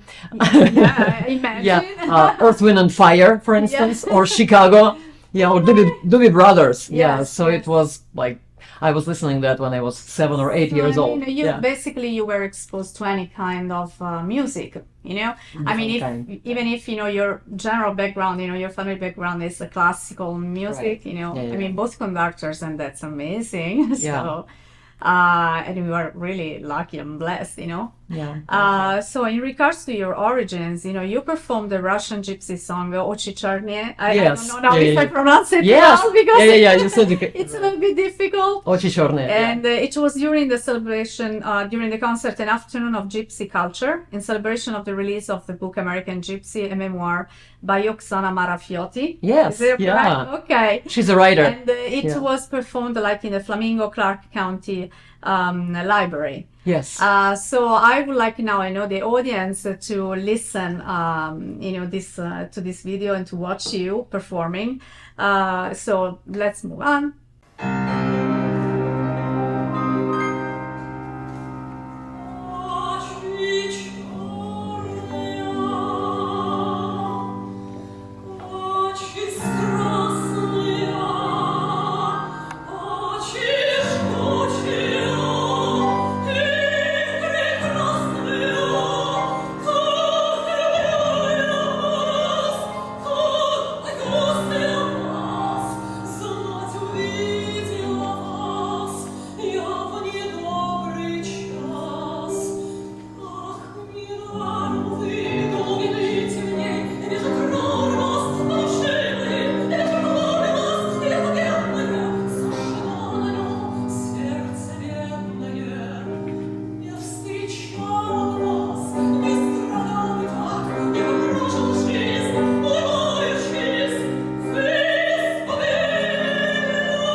So Valeria, it's amazing, this video. I love it so much. Also because in Italy, we know, this song so very well. Absolutely. And you performed as a choir director in several tours in Soviet Union, Germany, France, and many other countries. So my question is, especially during the period of the Soviet Union, how difficult was to perform as an artist? Did you have a little bit freedom? Were you encouraged? How was the situation? It was No normal? problem. Yeah, it was Okay. no problem. The very first time when I traveled to Germany, it was basically, it was a long time ago, and I was traveling with a choir. Yeah, we had a choir of different singers from different departments of that university where I used to work with my father. And we traveled, and German people, they really, really loved music, what we presented, because we presented German music in their language, right? And of Absolutely. course, a lot of Russian folk music. Yeah. So they really, really enjoyed. And when we left, they were crying. Of course. Literally in the That's railway beautiful. station, it was, yeah. Yeah, and this, just to emphasize the fact how music can really be universal and, put all the people together. So it's the real, true and real element, that helps everybody to be united, whatever country you are living and whatever problems you are living. Exactly. So that's Yeah, it was amazing. no problem at all. Yeah, that's a great thing to know. And so since, before we talked about, how you come basically from a musician's family, so you were exposed to any kind of music. How much your family and your parents encouraged you in, just in entering this, I say always a crazy word of the entertainment of music, Right, yeah. but it's so beautiful anyway. Oh, basically they said it's up to you. Yeah, so if you want to continue your musical career, so go for it. They supported you. Yes, they did, of course. Okay, Yeah. okay, great. In 2008, you were having a recital in your city of Yekaterinburg in Russia with your sister, Oh, yeah. Evgenia, at the Tchaikovsky Music College. And 4 years ago, you performed an arrangement of this song with your professors from University of Las Vegas here during your chamber doctorate recital at the Presbyterian Church in Vegas. So now we want to first watch to this video of you singing with your sister, Yeah. and then we come back.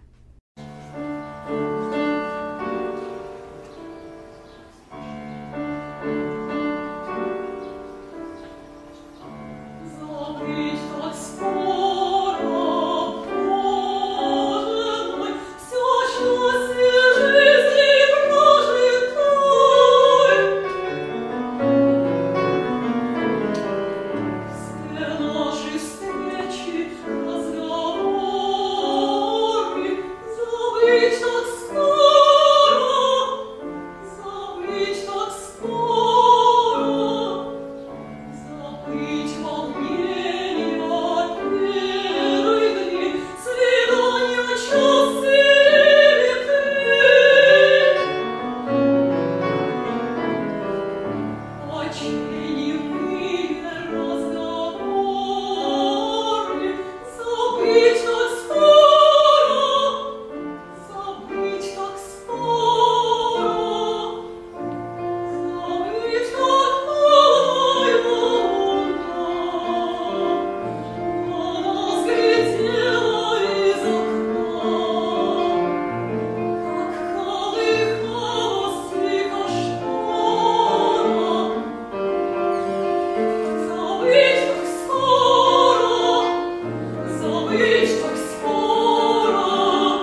So your sister is amazing, like Thank you. Thank you. So I mean, definitely you have like this musical gene in your blood. Absolutely yes, and it's confirmed.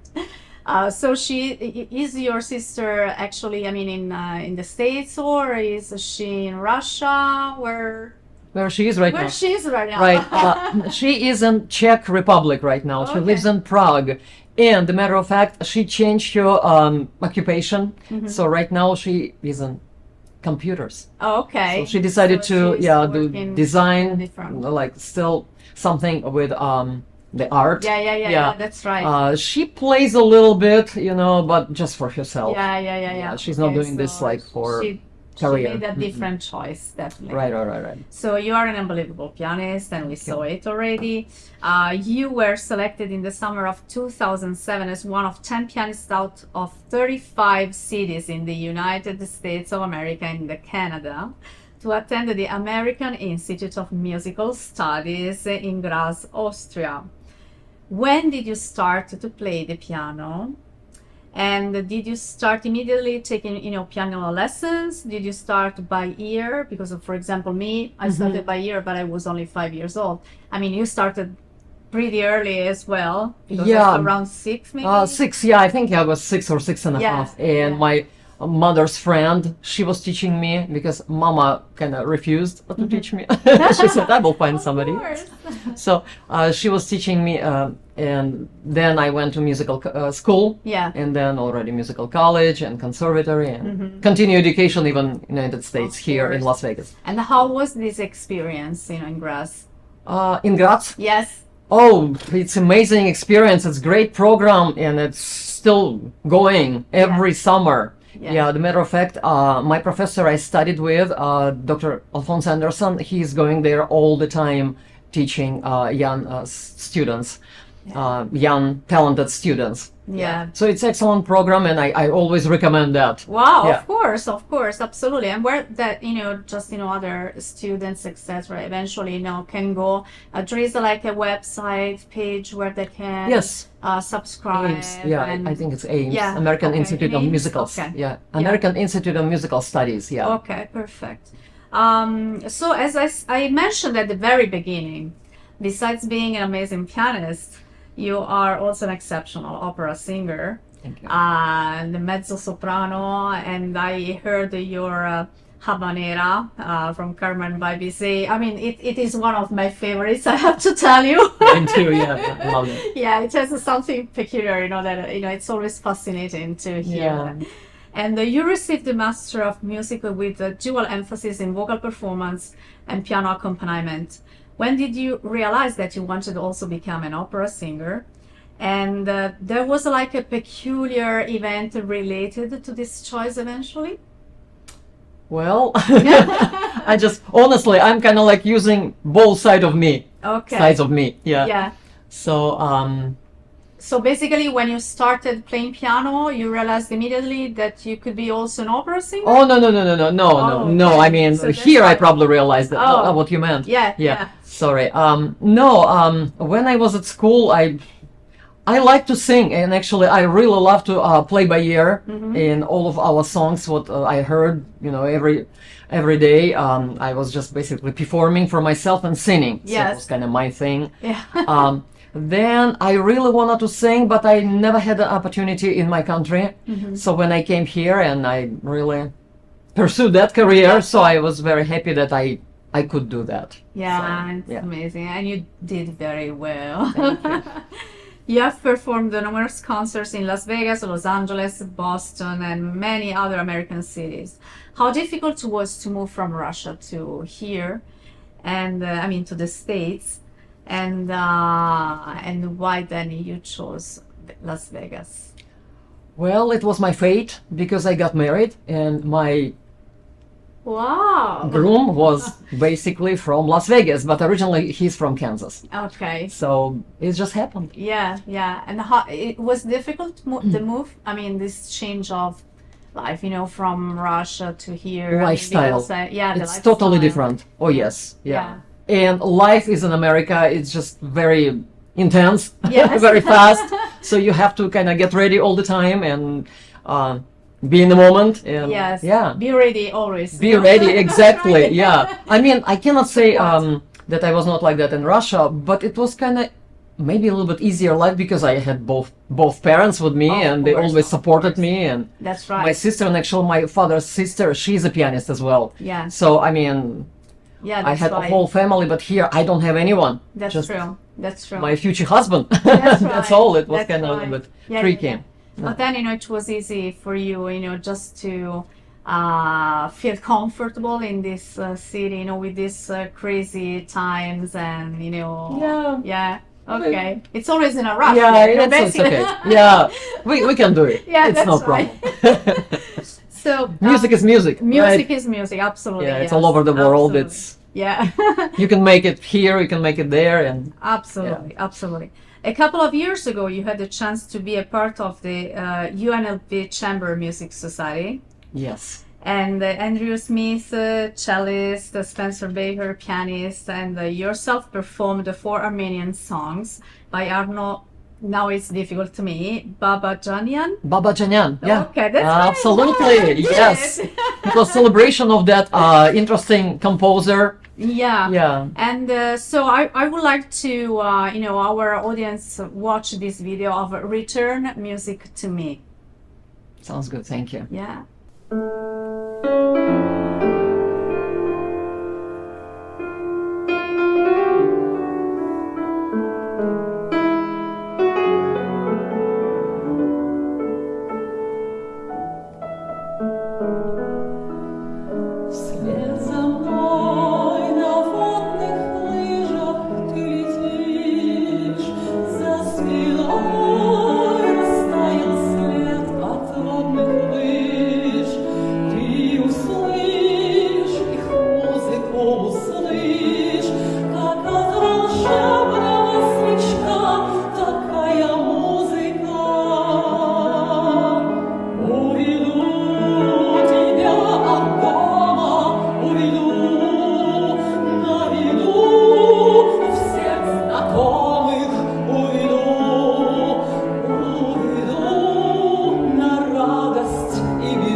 So you provided piano accompaniments for students participating in the National Association of Teachers of Singing. You played for solo and ensemble contests. How different are these experiences, and how different is for you to accompany students and to perform as a solo? That's a good question. I think you just, when you accompany people, it doesn't matter, it's like for this competition or another one, you literally need to listen to them. Mm-hmm. That's all. They are doing their job basically, and you're kind of collaborate with them, and you try to be with them. When you are a soloist, it's a little bit different story. I mean, if you're doing on your own, so you're basically the boss, and you're telling your group who you're performing, not exactly the boss, of course, you're a collaborator too, but I mean, you're kind of in charge, I would say, not the boss. You're in charge, and you do kind of together. Again, it depends if you're having conductor, so then you're, collaborate with a conductor. So it was basically making music together and listen to the singers. Absolutely, absolutely. That's all it well, was. It's not so easy, For you, it's easy because you are, an amazing artist. I just feel it. I know this music, and just but go with basically to follow, the singer. And it's not really so easy, because you have to feel what the singer is feeling in that moment, and you have to catch immediately. That kind of moment that the singer wants to express in a certain way, and you have to follow him or her in the same way. Otherwise it seems like that you play in a way and he sings in another way. I mean, it's like two different routes. Right. Instead, it's very important, and only greatest artists like you can do that. Yeah. I know what I say. So you performed with many master classes, renowned pianists and singers like Denise Grace, Barbara Bonnell, Luana De Vol, Gabriele Lechner, Mark Thompson, Norma Shetler, and Walter Moore. Yeah. Which added value all this experience brought to your musical career? Well, because performing with all these amazing artists, they just gave because it was they were master classes. That's right. So you just learn different things. Mm-hmm. Because Walter Moore, he was a pianist, so basically you just learn from him. Gabrielle Lechner, she explained about opera style, what to do, how to act. Yeah. Barbara Bonney, she was explaining about all of this little words, different phrasing, how to make music. Everything. And Denise Graves did the same. And I was lucky. I was basically playing for her masterclass here in Las Vegas. Yes. At UNLV. Yeah. In recital hall. Absolutely. So in our singers, our students, they were very lucky to have her at that time. What's wonderful. Yeah. Thank you. So let's watch another video now of you performing Inspiration. I'm so curious.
Знаешь, губ моих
Okay, you became a professor at the University of Nevada in Las Vegas, teaching different levels of functional piano classes and classes for future music educators.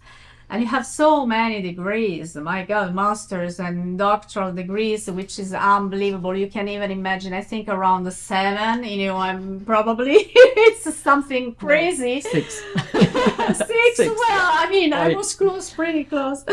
How much important do you think is the preparation and such a deep knowledge at this level for your job, basically? For me, personally, right? Yeah, personally, yeah. Excuse me. Basically, I studied not because I really wanted to have, my piece of paper in my lab.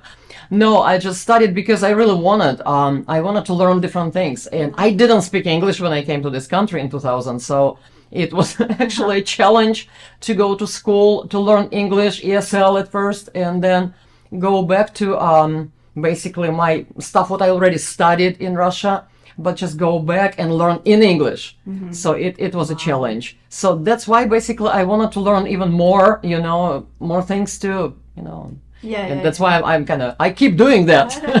Probably it's not the end. Maybe, who knows? Exactly. I think you should reach around the 10 so that, it's like the perfect number. Exactly. Why not? So, what kind of music now do you like to listen to? Well, it depends on the day. Sometimes you would like to listen to Tchaikovsky or Rachmaninoff, or sometimes you want to listen just Baroque music or Mozart, because Mozart is for your soul. That's right. People said. Yeah. So it relaxes you. Or just, listen to something for meditation, you know. Or just rock, like I still love my Chicago group. I think they still exist, right? Yeah. They still, yeah. So they perform and Yeah. And they're great, still great. Yeah. And the Baroque music is very recurrent, because last time, I had like a special guest, Marco Antonio Varela, that you know. Oh yeah, of course, yeah. Very well. And he was telling me that he loves Baroque music. I love Baroque music. Yes. You love Baroque music. Yes, so I think that it's time for you just to start searching, for some Baroque music, because it's very, very interesting. Yes. And it's nice. How much do you like to go to theaters to see other performers? Because you are always on the stage. And how is to be, on the other side, just among the audience, and if you like to go to theaters to see other performers. Right, but most of the time at UNLV we have actually a lot of concerts, different choir concerts, chamber music, orchestra, the band, jazz. We have excellent jazz program, so you can basically go there since September and until that's right. June, so July, yeah. Yeah. When I was in Russia, of course, I went to the opera theater. We have musical theater. We have drama theater. Yeah. So yes, just definitely. Yeah. And how much do you recommend the classical music studies to children? Oh, I always recommend that. So it's very, very good for your development. It helps for your help you musically, for your brain. You learn a lot from different aspects. Yeah. Yeah, I think so. I mean, we all started basically, at, I say tender age. I mean, like, around 5, 6, or 7 years old. Yeah. And I think that it has like, a deep impact on, on our way of relating to the others. Right. And it opens your mind, and it lets you think in a different way. And it's very good to learn one instrument at least. Yeah, that's right. Well, that would be perfect. Right. Do you have any dream you would love to realize, or do you think you have accomplished everything? I cannot say like that. What you needed. I mean, I am very lucky that I had that opportunity, study here, and I had great professors, and I had opportunity to go to Graz to study and to different conventions, classical conventions, classical singer conventions in Chicago and Los Angeles. So I had opportunity to perform there. So, I mean, it's great. Well, I still would like to learn more things. I love to teach. I still do. And I love to perform. So I still have... But you told me before something that probably you like also dancing. Yeah, maybe. No, I mean, I love to dance. I used to do a little bit, but yeah, we'll see. Yeah, why not? I mean, you can. Tango. Maybe this is my, Oh, wow. This is passion. Yes. Yeah, we'll see. That's beautiful. Last year you also performed Requiem by Mozart with the Las Vegas Sinfonietta conducted by Taras Krisa and the Southern Nevada Musical Arts Society choir with soloists like Athena Mertes, soprano, you, mezzo-soprano, Marco Antonio Varela again, yes, and Andre Chiang, baritone at the Clark County Library Theater, Las Vegas, Nevada. But before watching the following video, I want to thank you once again for coming to Las Vegas Live with Nelia Ross, and hope you really to have you back so soon to tell more stories, because you have, your entire life, it's an amazing story.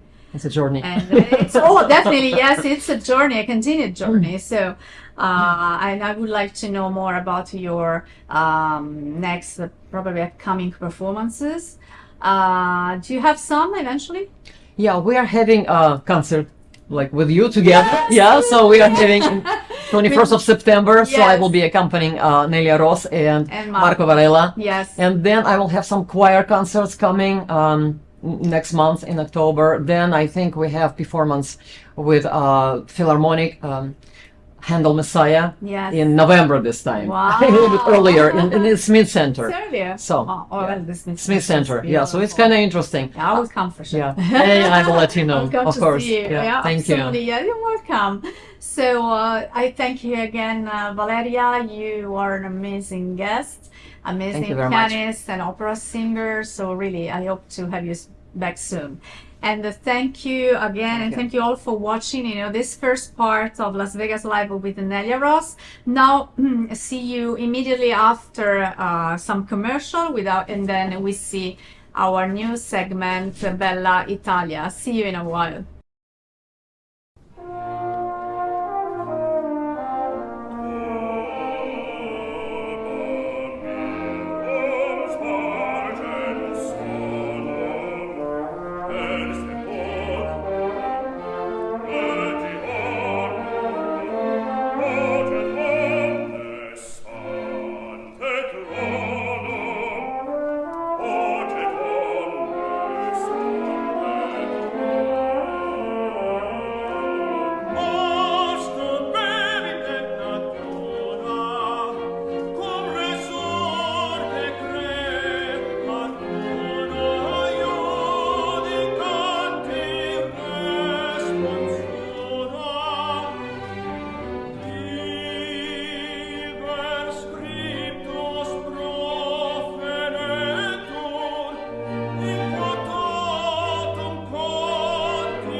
Traditional TV is going away.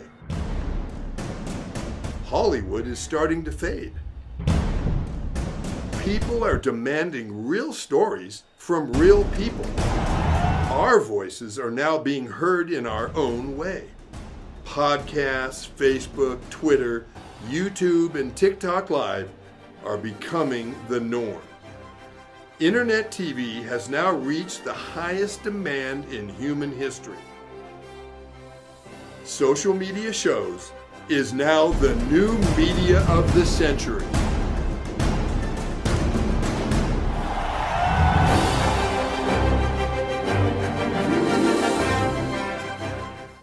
Hi, I'm Deacon T with Modern Word Ministries. It's great to be with you today. Just a short little promo for our show. Every Sunday morning we have service, and you can follow us at 10 a.m. Pacific Time on modernwordministries.org. And if you missed us or you want to see some of our older messages, go ahead and check us out on socialmediashows.com every single morning at 9 a.m. It's a great way to kick off your day, get a little bit of the word in you, get something uplifting, get you started off on your way. You know, if you're looking for prayer or you need some help, reach out to us. If you go to our website, again, that's modernwordministries.org, you can interact with me via telephone, via DM, text message, whatever you want. I'll get right back to you. So if you need prayer, you need help, you just need somebody to talk to, Modern Word Ministries is here for you. We are your church in the community. So until you see you next time, be blessed, everybody. Bye-bye.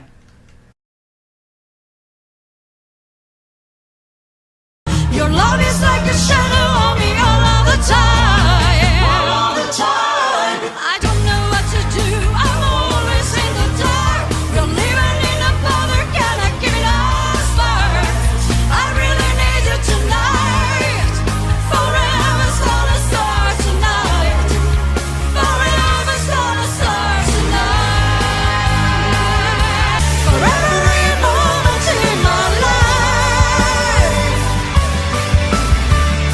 To get along that I want. Era fede che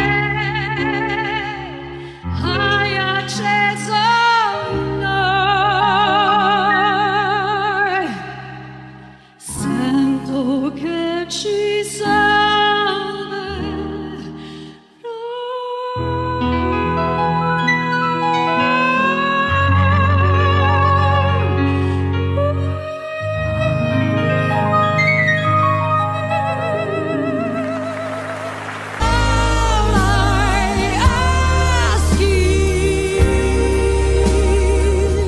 can beauty come out of ashes?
questo giorno che si sveglia oggi con me.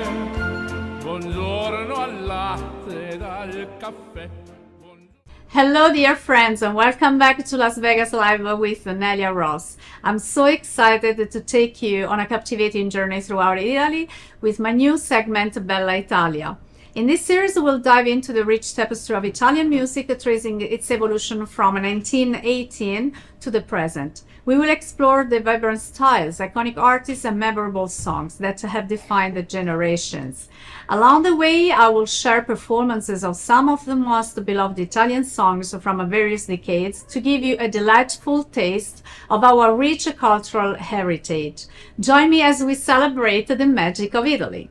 And now let's continue this musical journey throughout Italy, and let's start talking about the 1930s. In 1930, sound cinema began in Italy with a musical film, which song was written by two Neapolitan authors who left their mark on Italian songs for decades, that is to say Bixio and Cherubini. With the genre of white telephones, this was the name given to the sophisticated comedies set in the upper middle class in the style of the great American comedies of the 1930s, the musical film genre had ample space, with the songs that became famous, like Violino Zigano.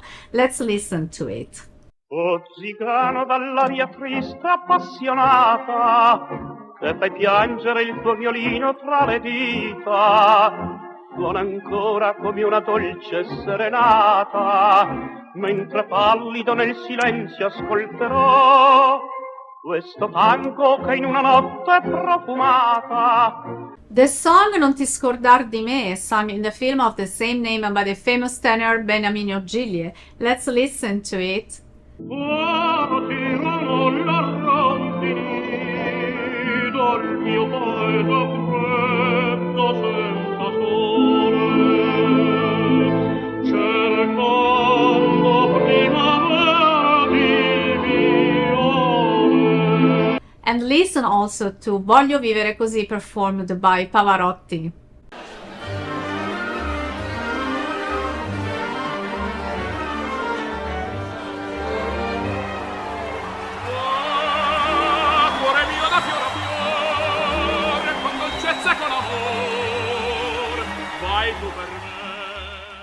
But the milestone of this genre, which achieved immense success, was Parlami d'amore Mario from 1932, which at the beginning sung by a young singer who was already well known, but then became perhaps the most important character in the history of Italian cinema in the dual role of actor and director.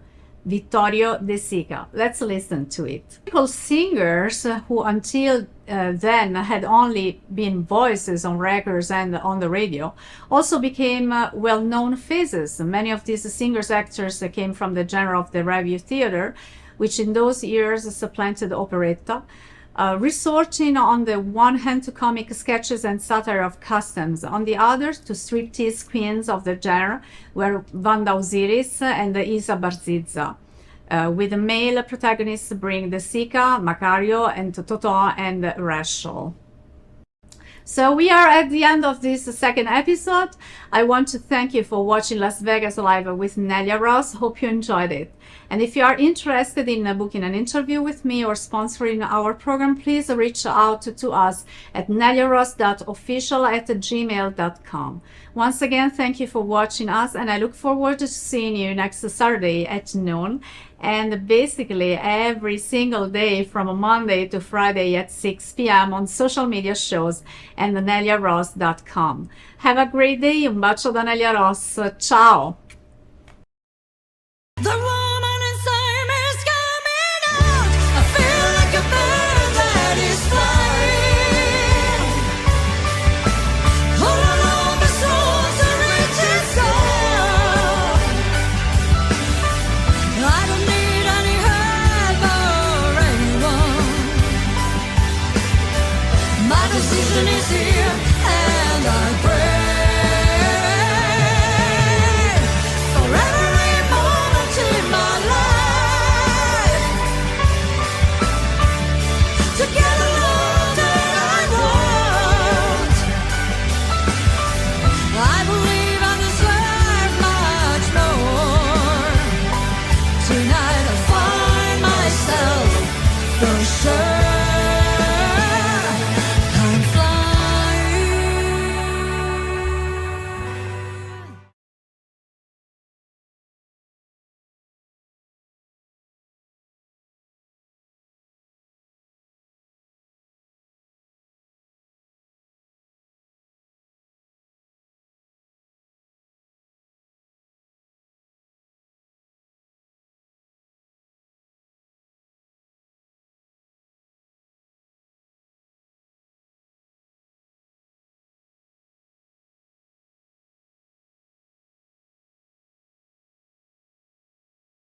Hey, America, thanks for coming back. Chris Cook here with the Chris Cook Show. I don't know if you know, but Cook, spelled backwards, is pronounced Cook. And I was born in Cook County, Illinois. Anybody from Chicago? One guy way up in the back. Thanks, one guy. And of course, with a name like Cook, you get the nickname Cookie. I've also captained a party boat in Austin, Texas, and I cooked chili for many years, and we call ourselves Chili Cooks. So my full official name and title is Captain Chris Cookie Cook, the Cook County Chili Cook and comedic curmudgeon, captivating crowds from coast to coast. Thank you. My rap name is CL Cool, and I am working on a rap, so stay tuned for that. What else we got going today? America loves lists, and I have a list for you guys today. I have the top 5 tips for tourists visiting Las Vegas, right? This is an important category. So, if you're visiting Las Vegas, tip number 5. If you see an extremely beautiful woman staring at you, she's either a prostitute or a tranny. Or a tranny prostitute. We do have those here in Vegas. Anyway, the tell is the Adam's apple.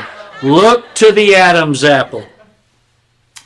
Tip number 4, I'm sorry.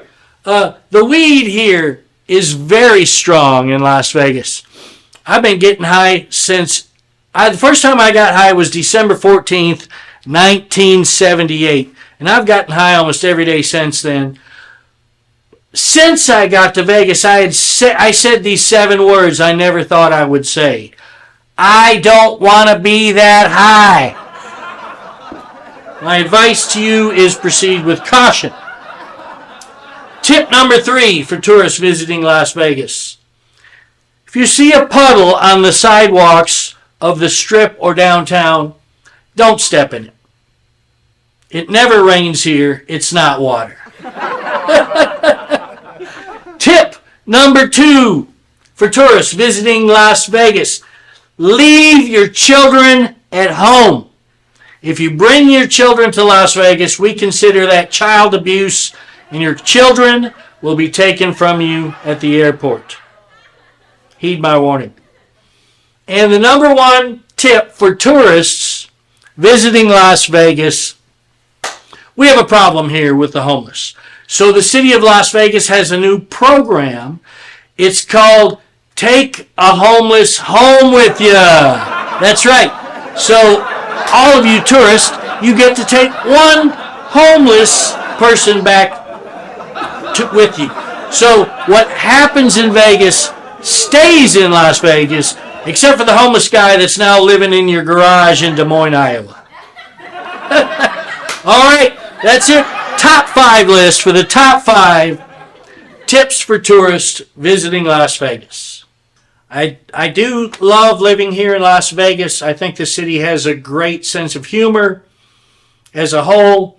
Example, the Brazilian waxing salon in town is called Pretty Kitty. That's right. And fellas, they do manscaping as well. I'm wearing the Hitler mustache right now. I'm kidding.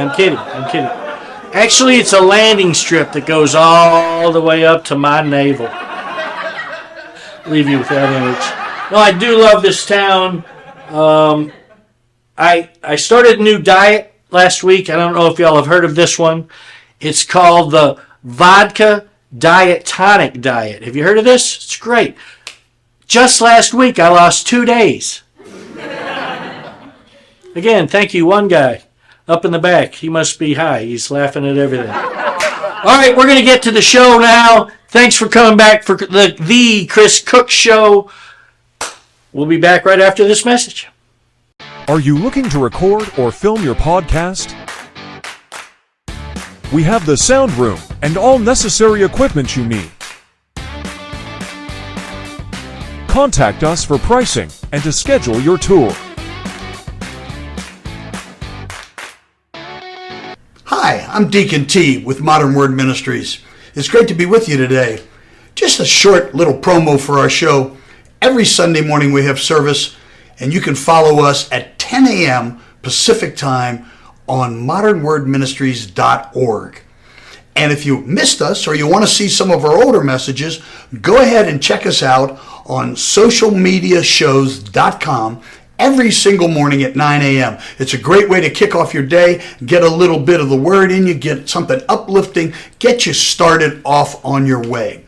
You know, if you're looking for prayer or you need some help, reach out to us. If you go to our website, again, that's modernwordministries.org, you can interact with me via telephone, via DM, text message, whatever you want. I'll get right back to you. So if you need prayer, you need help, you just need somebody to talk to.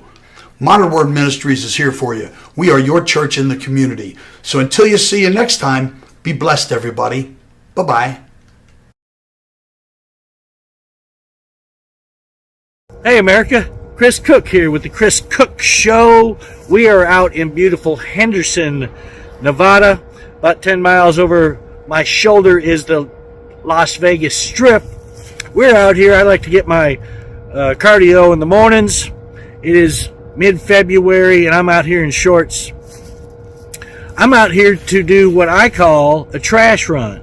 If you're like me and you can't run like you used to, your runs are trash, well, might as well pick up some trash while we're out here. We're at Teresa Park in Henderson, Nevada. Let's see what we find. All right, here I'm out here on a trash run in Henderson, Nevada, and I run into people picking up trash. Introduce yourself. What's your name? Where are you from? My name's Sean. I live here in Las Vegas. Okay. We picked this guy up. And? I'm James. I'm from Dallas, Fort Worth. Nice, nice. Yep, straight I off grew the up in plane. I grew up in the Dallas-Fort Worth area, and you are? Hi, I'm Becky. I'm married to Sean. From All Vegas. right. And y'all just came out here on your own recognizance to pick up trash. I think that's great, and that's what I do out here. I wanted to say thank you to you guys. Yeah. Chris Cook Show. Everybody's doing it. Trash run. Get it done, America. Well, we're back from the trash run. Picked up some empty bottles, a kid's birthday balloon that blew in from who knows where, maybe California, and the ever-present Modelo empty cans. Modelo drinkers, do a better job. Anyway, trash run. It's going straight to recycling, not even going in to the landfill. Trash run, America. Chris Cook with the Chris Cook Show. Traditional TV is going away. Hollywood is starting to fade. People are demanding real stories from real people. Our voices are now being heard in our own way. Podcasts, Facebook, Twitter, YouTube, and TikTok Live are becoming the norm. Internet TV has now reached the highest demand in human history. Social media shows is now the new media of the century.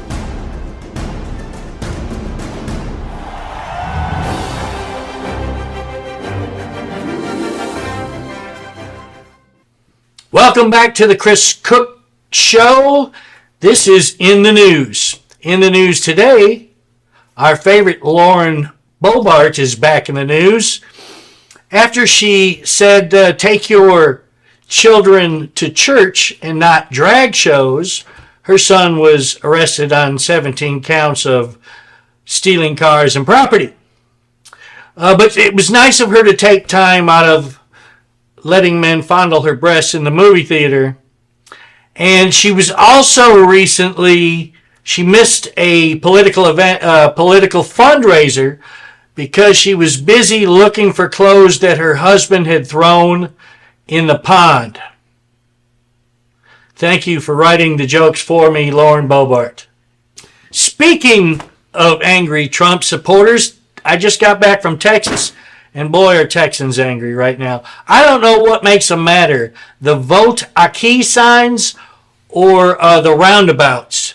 They hate roundabouts. They blame them for everything. Well, we didn't have crop circles before we started building all these roundabouts. They hate the roundabouts. We didn't have all these tornadoes before they built all these roundabouts. They like the four-way stop.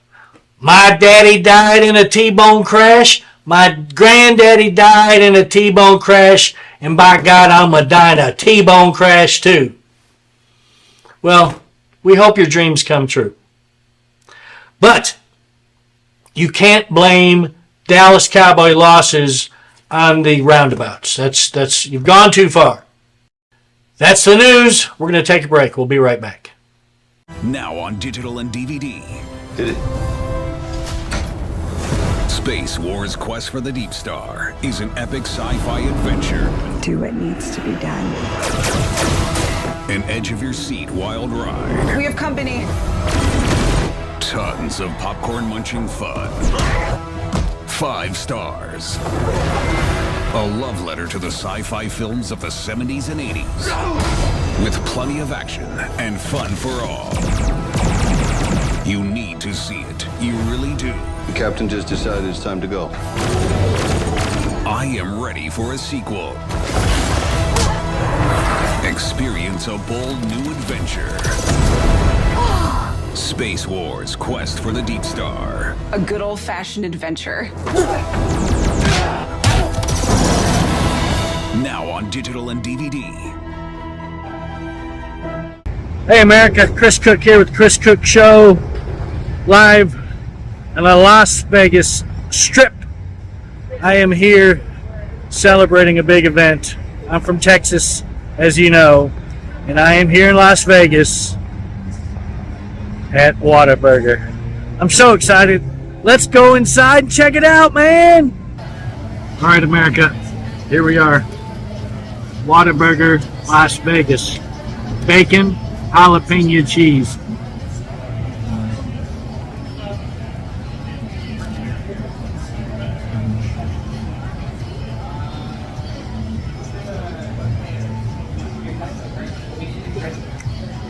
I'm not crying, you're crying. Are you looking to record or film your podcast? We have the sound room and all necessary equipment you need. Contact us for pricing and to schedule your tour. Welcome back to the Chris Cook Show. It's time for the news. In politics, Marjorie Taylor Greene announced that the Republican Party needs to start working together, and then she immediately filed a motion to oust Mike Johnson from his speakership. Marjorie, show some decorum. The members are reminded to abide by decorum of the House.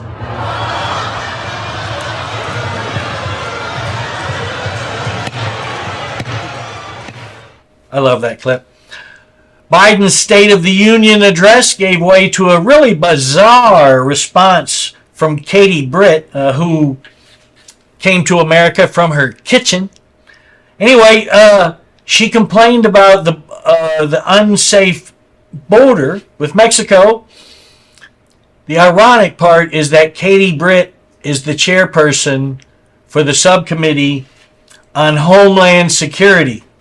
Katie Britt had been working for months, working on a bipartisan bill to make the border safer and stronger. And then you know what she did? She voted against her own bill. That's like watching somebody burglarize. That's like watching somebody burglarize your house so that you can complain to the HOA. Come on, people, do better. The 2024 election is now set. President Biden and former President Trump have both clinched their party's nominations, leaving way for us to pick between two 80-year-old men. There's got to be a better system than picking between two 80-year-old men. That's why I'm voting for Jon Stewart for President 2024. I think every country should be run by a comedian.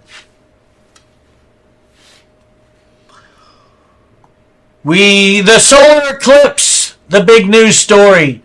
April 8th A full solar eclipse is coming to Mexico, the central United States, and Canada. The celestial event will be visible to millions of people. The question is, will anyone notice?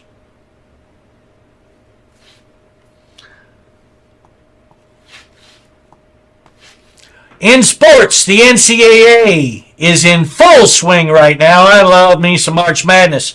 Let's go over some of the scores from last night's, yesterday's games. We have 91 to 52, 78 to 50, 46 to 86, and 102 to 100. Those are the scores from yesterday's NCAA tournament. The Oakland A's are still rumored to be moving to Las Vegas. I'm personally completely skeptical. I don't think it's going to happen. The Chris Cook Show did call Mayor Goodman's office to get a quote on whether she believed the A's are moving to Las Vegas, and Mayor Goodman said,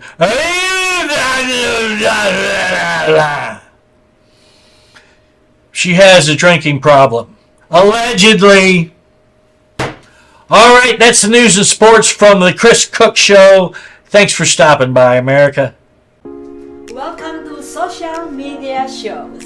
Have you been watching social media shows recently? Of course you have. We have been live streaming for 4 years across social media platforms. We produce over 70 shows with over 1,000 episodes. In the process, we've helped over 100 creators realize their dreams and start their own show. We give platforms to promote your business.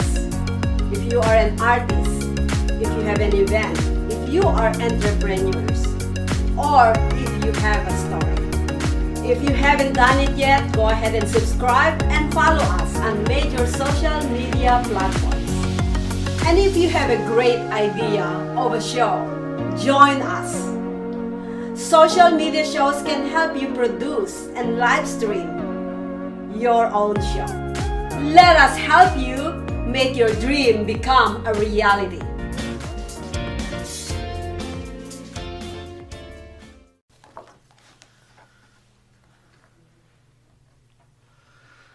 I've got this $800 charge on my credit card. Let's give these guys a call. Thank you for calling Shady Business. If you know your party's extension, you may enter it at any time. To purchase our product, press or say 1 for sales. To speak with a customer service rep, press or say 2. To end this call, press or say 3. You have selected 3. Thank you. Goodbye. They hung up on me.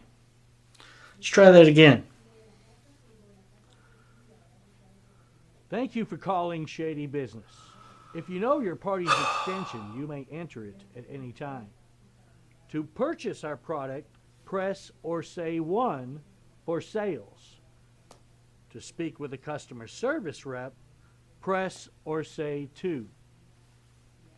To end this call, Representative! 3. Representative! Oh, thank you.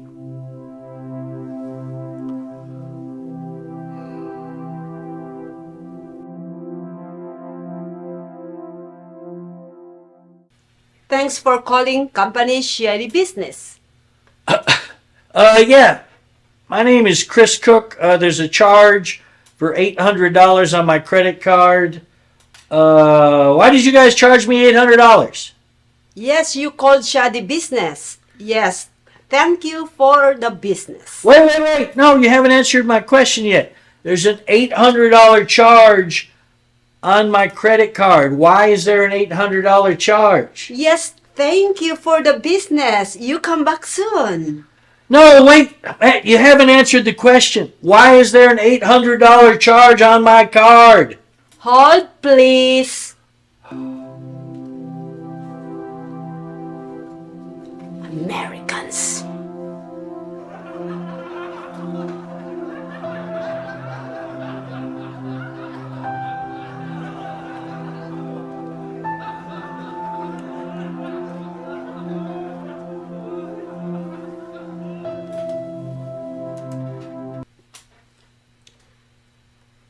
Thanks for calling Shady Business. Yes, I was holding. There's a charge on my credit card for $800. Can you help me with that? Can somebody help me with this? Name, please? Chris Cook. No one here by that name. Yes, thank you for the business. You come back soon. No. I'm Chris Cook. There's an $800 charge on my card. Can I speak with the manager, please? Hold, please.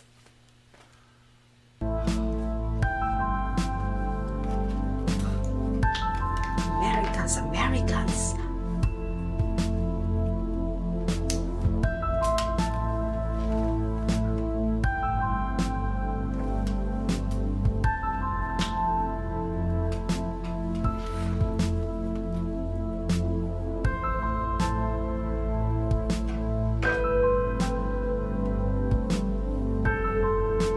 Hello?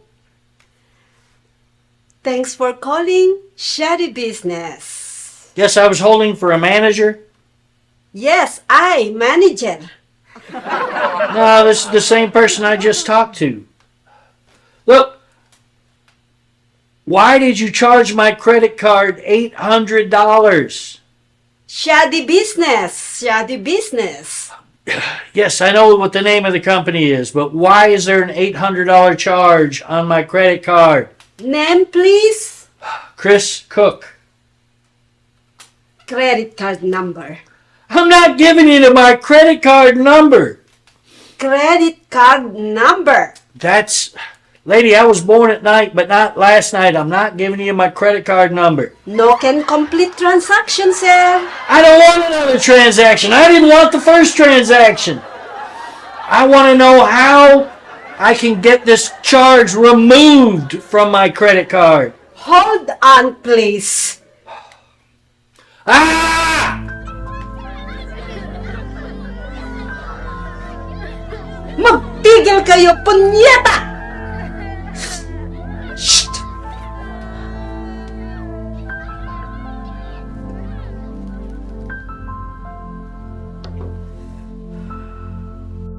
Thank you for Shady Business.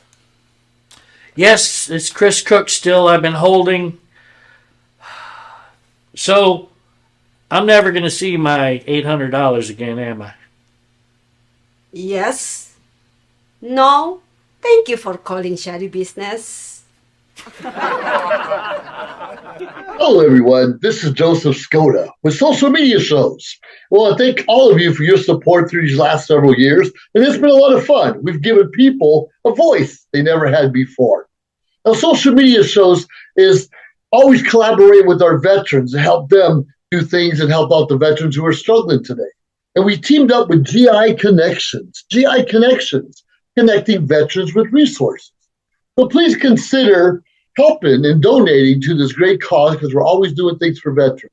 So GI Connections, Social Media Shows, and you is what makes the world a better place. Once again, Joseph Skoda, proud United States Air Force veteran.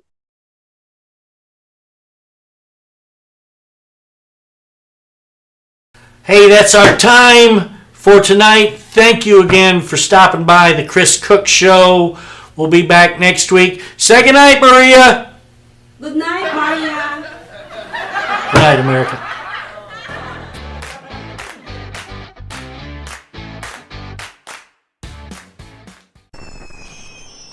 Traditional TV is going away. Hollywood is starting to fade. People are demanding real stories from real people. Our voices are now being heard in our own way. Podcasts, Facebook, Twitter, YouTube, and TikTok Live are becoming the norm. Internet TV has now reached the highest demand in human history. Social Media Shows is now the new media of the century.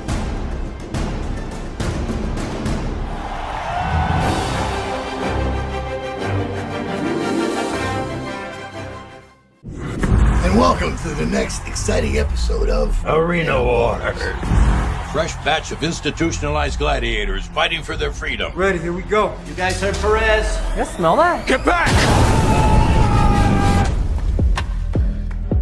Those on the line, the parole board has offered you a ticket out. Win Arena Wars, win your freedom. 7 arenas with 7 of the most vicious killers the world has seen in the last decade. You make it out alive, you get to go home. Luke Bender, you're an innocent man. Innocent man can mean big ratings. I'll be watching. I think it's time to audition Mr. Bender. No!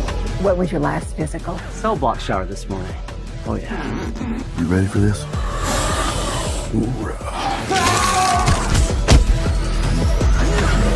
Impressive showing out there tonight. You're the new fan favorite. Are you with me?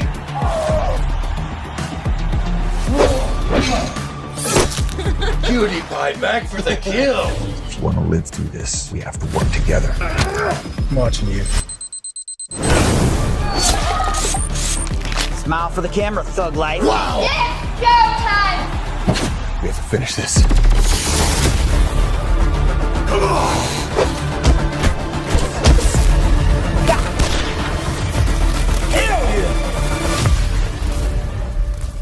Doesn't sound much like rehabilitation, does it?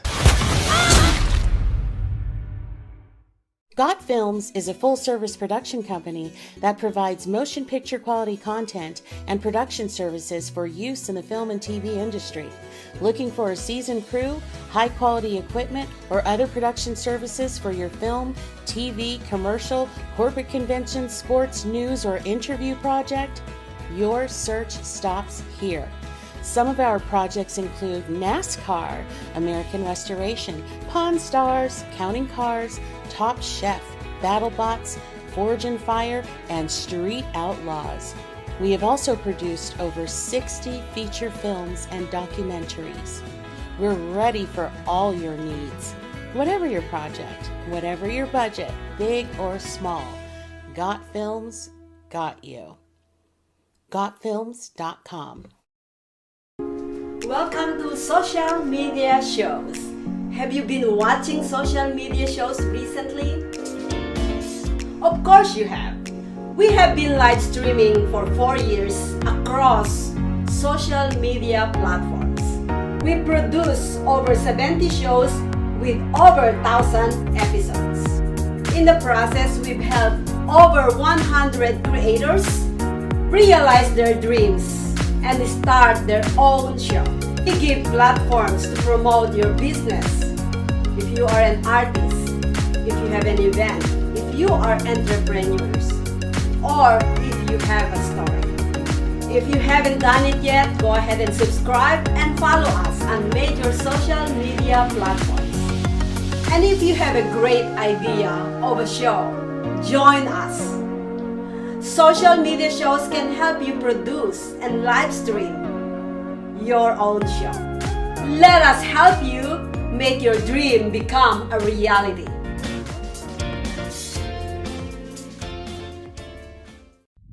I was not ashamed of the hatred that I had to bear.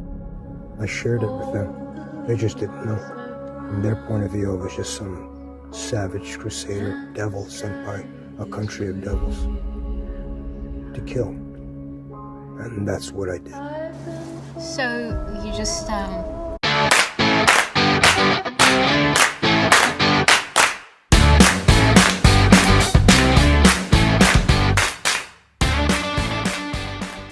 Hey America, welcome to the Chris Cook Show. My name is Chris Cook. We are a Vegas-centric talk show. We're going to have weekly guests. We're going to promote the largest events that happen here in Las Vegas, and we're going to review small businesses and restaurants here in town. And we're going to have plenty of fun along the way. I will say this, though. If you're easily offended, this is not the show for you. So keep on scrolling. But if you do want to have some fun today, stick around for the next 30 minutes and see what happens. Welcome to Social Media Shows. Have you been watching social media shows recently? Of course you have. We have been live streaming for 4 years across social media platforms. We produce over 70 shows with over 1,000 episodes. In the process, we've helped over 100 creators realize their dreams and start their own show. We give platforms to promote your business. If you are an artist, if you have an event, if you are entrepreneurs, or if you have a story. If you haven't done it yet, go ahead and subscribe and follow us on major social media platforms. And if you have a great idea of a show, join us. Social media shows can help you produce and live stream your own show. Let us help you make your dream become a reality.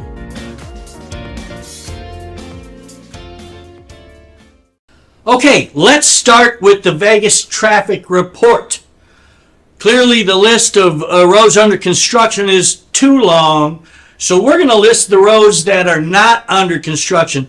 Maria, put up the graphic of the roads not under construction in Las Vegas. That's what we got. So avoid these roads and you should be fine.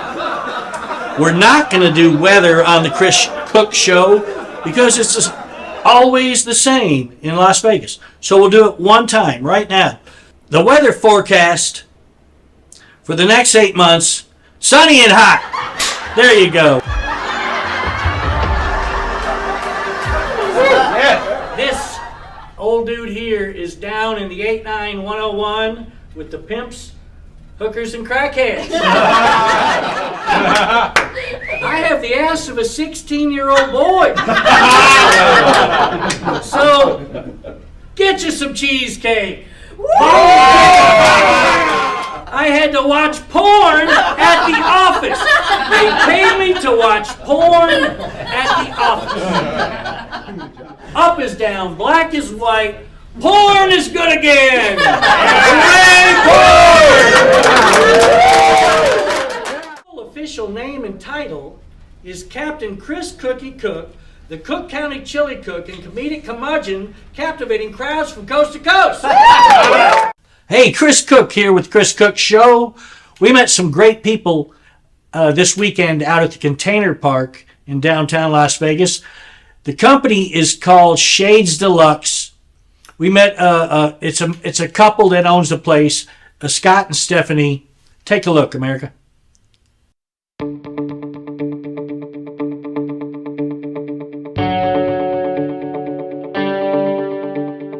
Hey America, Chris Cook here with the Chris Cook Show. We are in downtown Las Vegas at the Container Park, a fun little place with restaurants and shops. We're going into my favorite sunglass shop in all of Las Vegas. Let's go in and meet the owners of Shades Deluxe. Hey America, I'm here with Stephanie and Scott Hudgens, the owners and proprietors of Shades Deluxe here in the Container Park. Stephanie, I got these glasses from you guys a few months ago and I really loved them. That's why I came back to talk to you guys about your business. Tell me about my product, tell me about y'all's story, and just tell me a little about the place. Yes, so we are a unique sunglass boutique in downtown Vegas. Something that you're wearing is your Rios brand, and they actually are floating sunglasses, so for our fishermen or maybe people who are out on the lake. We're unique in the fact that all of our brands actually are socially conscious, so they give back to people in need. So the ones that you're actually wearing actually helps autism children go on the water and learn how to surf, and it's like a sensory experience for them. Very cool. Yeah, so they all do something a little different. A majority of our brands This brand is, and this is called Rios. Rios. Yes, with a H, so it's RHEOS. Okay. Yes, Rios. And then most of our brands actually give back to restoring vision. And the reason that is I originally wanted to go to school to become an eye doctor. And so this is a way we can help people get the vision that they need and also help people get sunglasses that they also need. Okay, very cool. Now, how long have y'all been here in the Container Park? We've been in Container Park for 3 years now, and we're so happy to be here and call this home. It's like a hidden gem here in Vegas. And we hope to not have to move or leave, or, you know, hopefully we expand and move into maybe the strip location, something like that. Well, very cool. Yes, expansion would be very cool. I love these shades. What I noticed different about this place when I came in as a customer, as opposed to the mall sunglass places, are the prices. They're very reasonable. I was pleasantly surprised at the low prices of sunglasses in here, and you're giving back to the community.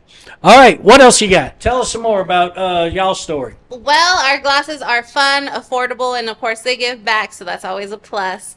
We have fun, stylish, trendy glasses, and we have something that we call sunglasses for all. So we have baby sunglasses, we have kids, teens, adults, a little bit of everything. Sounds great. All right, the future's so bright, we got to wear shades deluxe, America. Chris Cook with the Chris Cook Show. We'll be right back.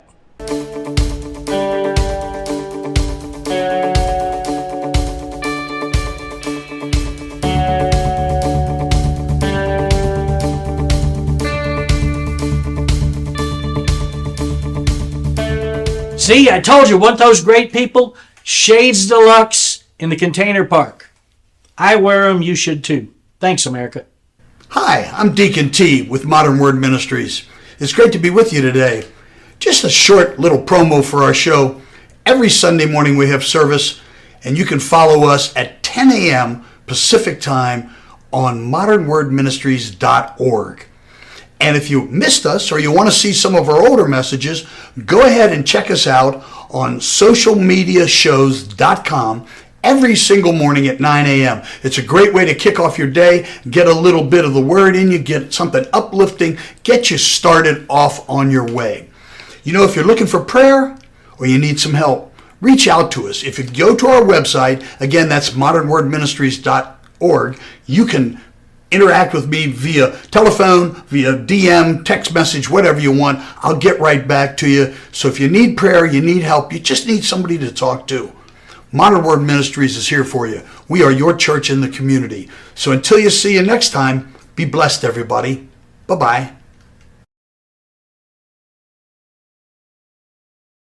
Hey, Chris Cook here, America. Thanks for coming back. The Super Bowl was here 2 weeks ago. Wow, what an experience. Nobody does a Super Bowl quite like Vegas. Except the halftime show. The halftime show was not up to Vegas standards. I will say that. Sorry, Usher. Love you.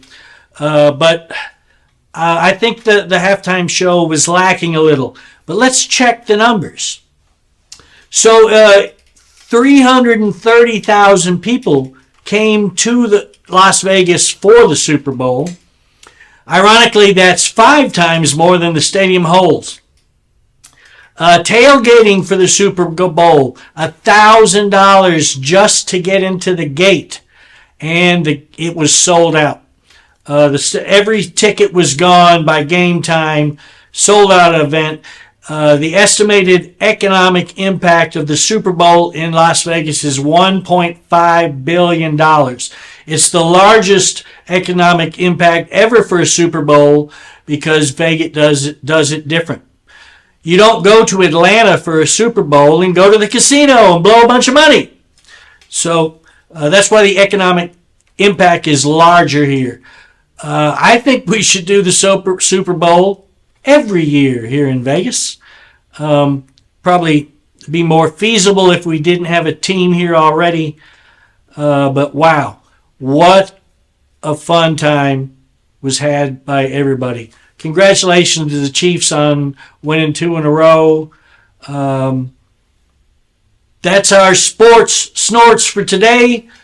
Chris Cook. Traditional TV is going away. Hollywood is starting to fade. People are demanding real stories from real people. Our voices are now being heard in our own way. Podcasts, Facebook, Twitter, YouTube, and TikTok Live are becoming the norm. Internet TV has now reached the highest demand in human history. Social media shows, is now the new media of the century.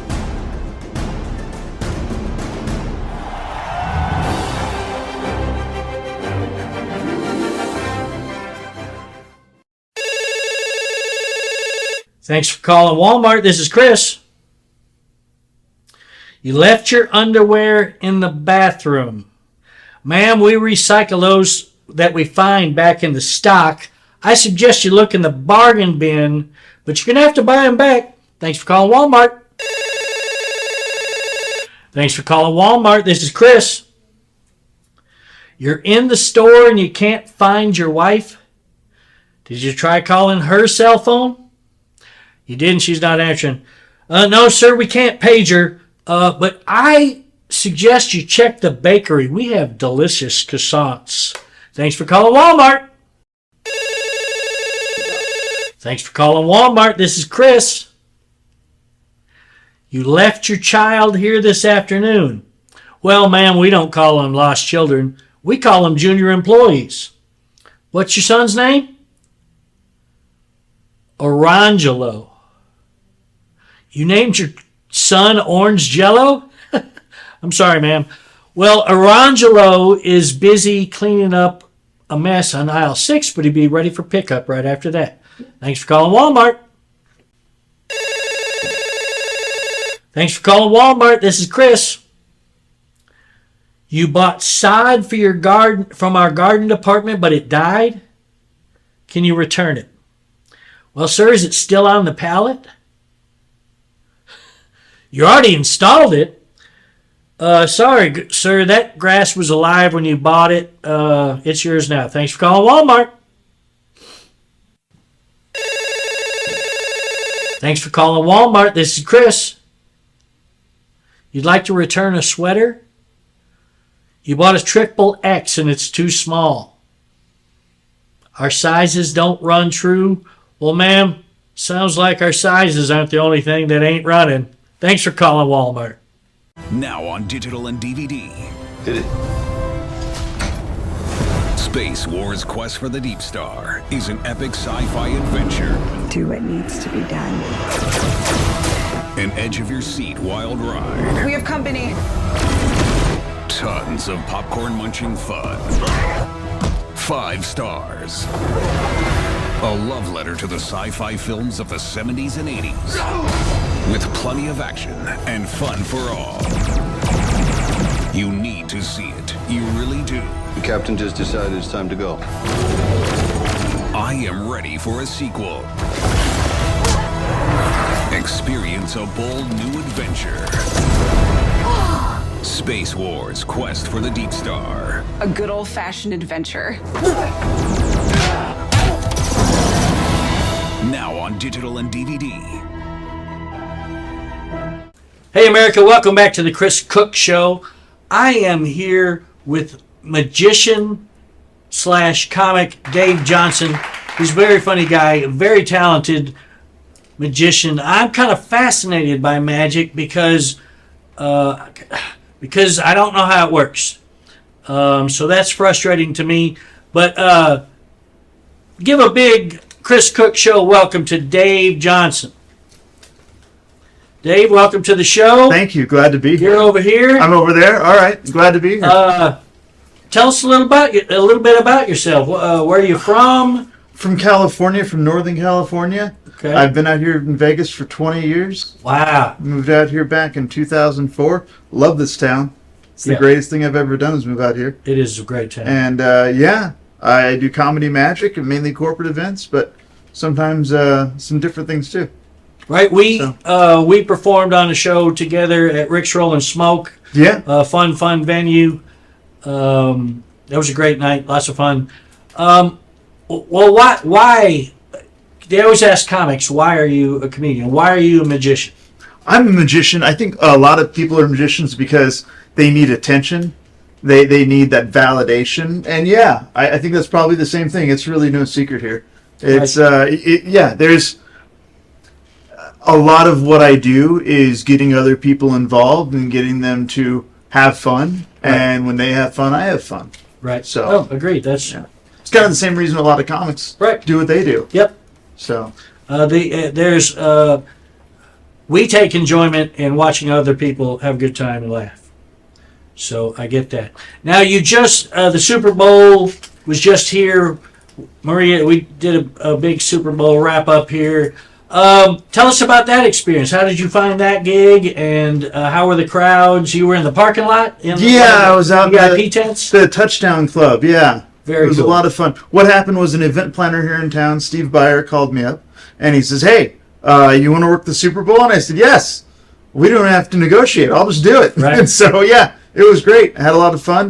There was Cedric the Entertainer there. Oh, right. There was Billy Idol there. Oh, very cool. And they both performed on the main stage. And then I was way. over entertaining at the Touchdown Club, which was this area where people are eating and drinking and having a good time. And yeah, I did about 2 hours of walk-around magic out there. It was fun. My wife got to come out and videotape me. And, Very cool. Yeah. I was wondering who took all the video. Yeah, my wife did. We got her on in there. It was good. Very cool. Good stuff. And speaking of that, Maria, roll the tape of his Super Bowl adventure.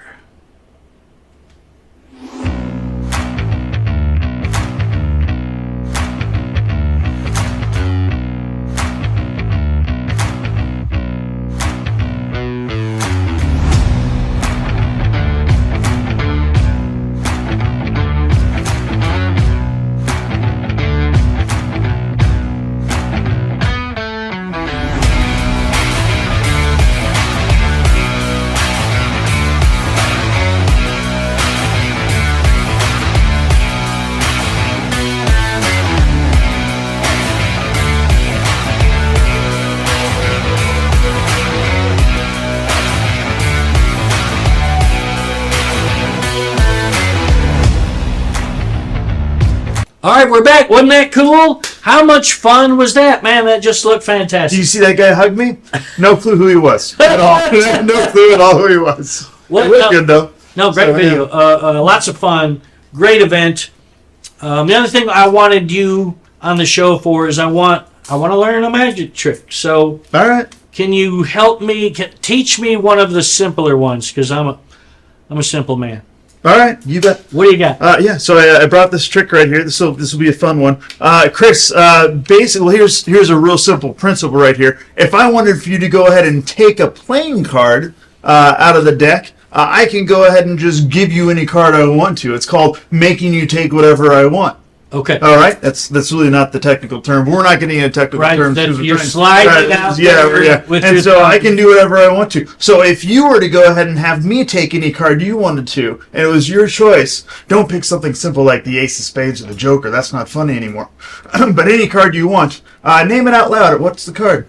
Let's go with 8 of clubs. I had a dog named Ocho. Ocho. It's my lucky number. So if I were to go ahead and have you pick out an 8 of clubs, one way to get you to pick out a card is if I were to go ahead and just kind of give you the card right there. That's probably not too obvious, is it? Right there, it's probably not too obvious. But everyone asks me what card would I want to pick out, and my favorite card to have someone else pick is a Jack of clubs. For that reason, my favorite way to get them to pick the Jack of clubs is to stack the deck in my favor, and I go ahead and I just grab a whole bunch of Jacks of clubs. I grabbed 51 of them, and there's 52 cards in a deck. The only card that's not the Jack of clubs is obviously your card you wanted right there, the 8 of clubs, and that's your lesson for the day. There we have it. All right, we're going to take a little break here, and I'm going to practice this a little bit and see if I can't pull this off. Be right back, America. John is an employee at one of the most famous firms in the city of New York. So his job is very hectic, and he realized that it is necessary for him to go and finally take a vacation. But he went on a vacation without planning out the details, and wasn't able to truly enjoy where he went because he had to think about so many things that he didn't plan for. Instead of enjoying his time away from work, he came back with more stress that he was not able to take full advantage of his vacation. But this year, a coworker suggested him to try World Ventures this time to make his vacationing more enjoyable and less stressful. They do not require you to plan anything outside of your transportation, which is also available at discounted rates. Your stay, your transport, and many meals are planned by the club. John liked the idea very much. He tries World Ventures, and his experience with the club was amazing, as he made many friends there with whom he had a great time. John recommends that everyone should try this club, as they are the best in business.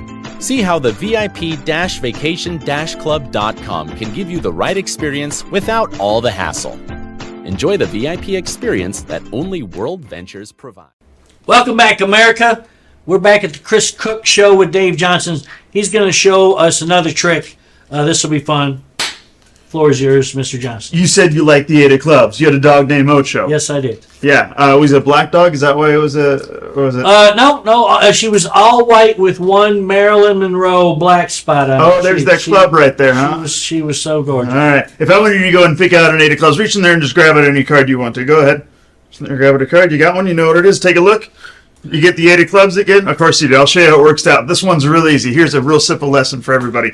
You grab yourself 52 decks of cards. Remember how I showed all the jacks before, the jacks of clubs? Same thing here. You grab out the 8 of clubs out of every deck. It's known as time-consuming there, Chris. It's known as expensive. It's known as cheating in most states, including in Texas, where you're from. But in cheating, say poker is a much better game, and the 8 of clubs is great. The more of those you got, the better off you are. But honestly, in a town like here in Vegas, in a game like poker, I'd say a natural 4 of a kind, like those 4 aces right there. Those guys are a whole lot better. There you have it, America. I don't know how he does it. He just keeps doing it. Thank you for joining us tonight. Dave, thanks for coming by. Thanks for having me. We'll be back, America. Hello, everyone. This is Joseph Skoda with Social Media Shows. Well, I thank all of you for your support through these last several years, and it's been a lot of fun. We've given people a voice they never had before. Now, Social Media Shows is always collaborating with our veterans to help them do things and help out the veterans who are struggling today. And we teamed up with GI Connections. GI Connections, connecting veterans with resources. So please consider helping and donating to this great cause, because we're always doing things for veterans. So GI Connections, Social Media Shows, and you is what makes the world a better place. Once again, Joseph Skoda, proud United States Air Force veteran.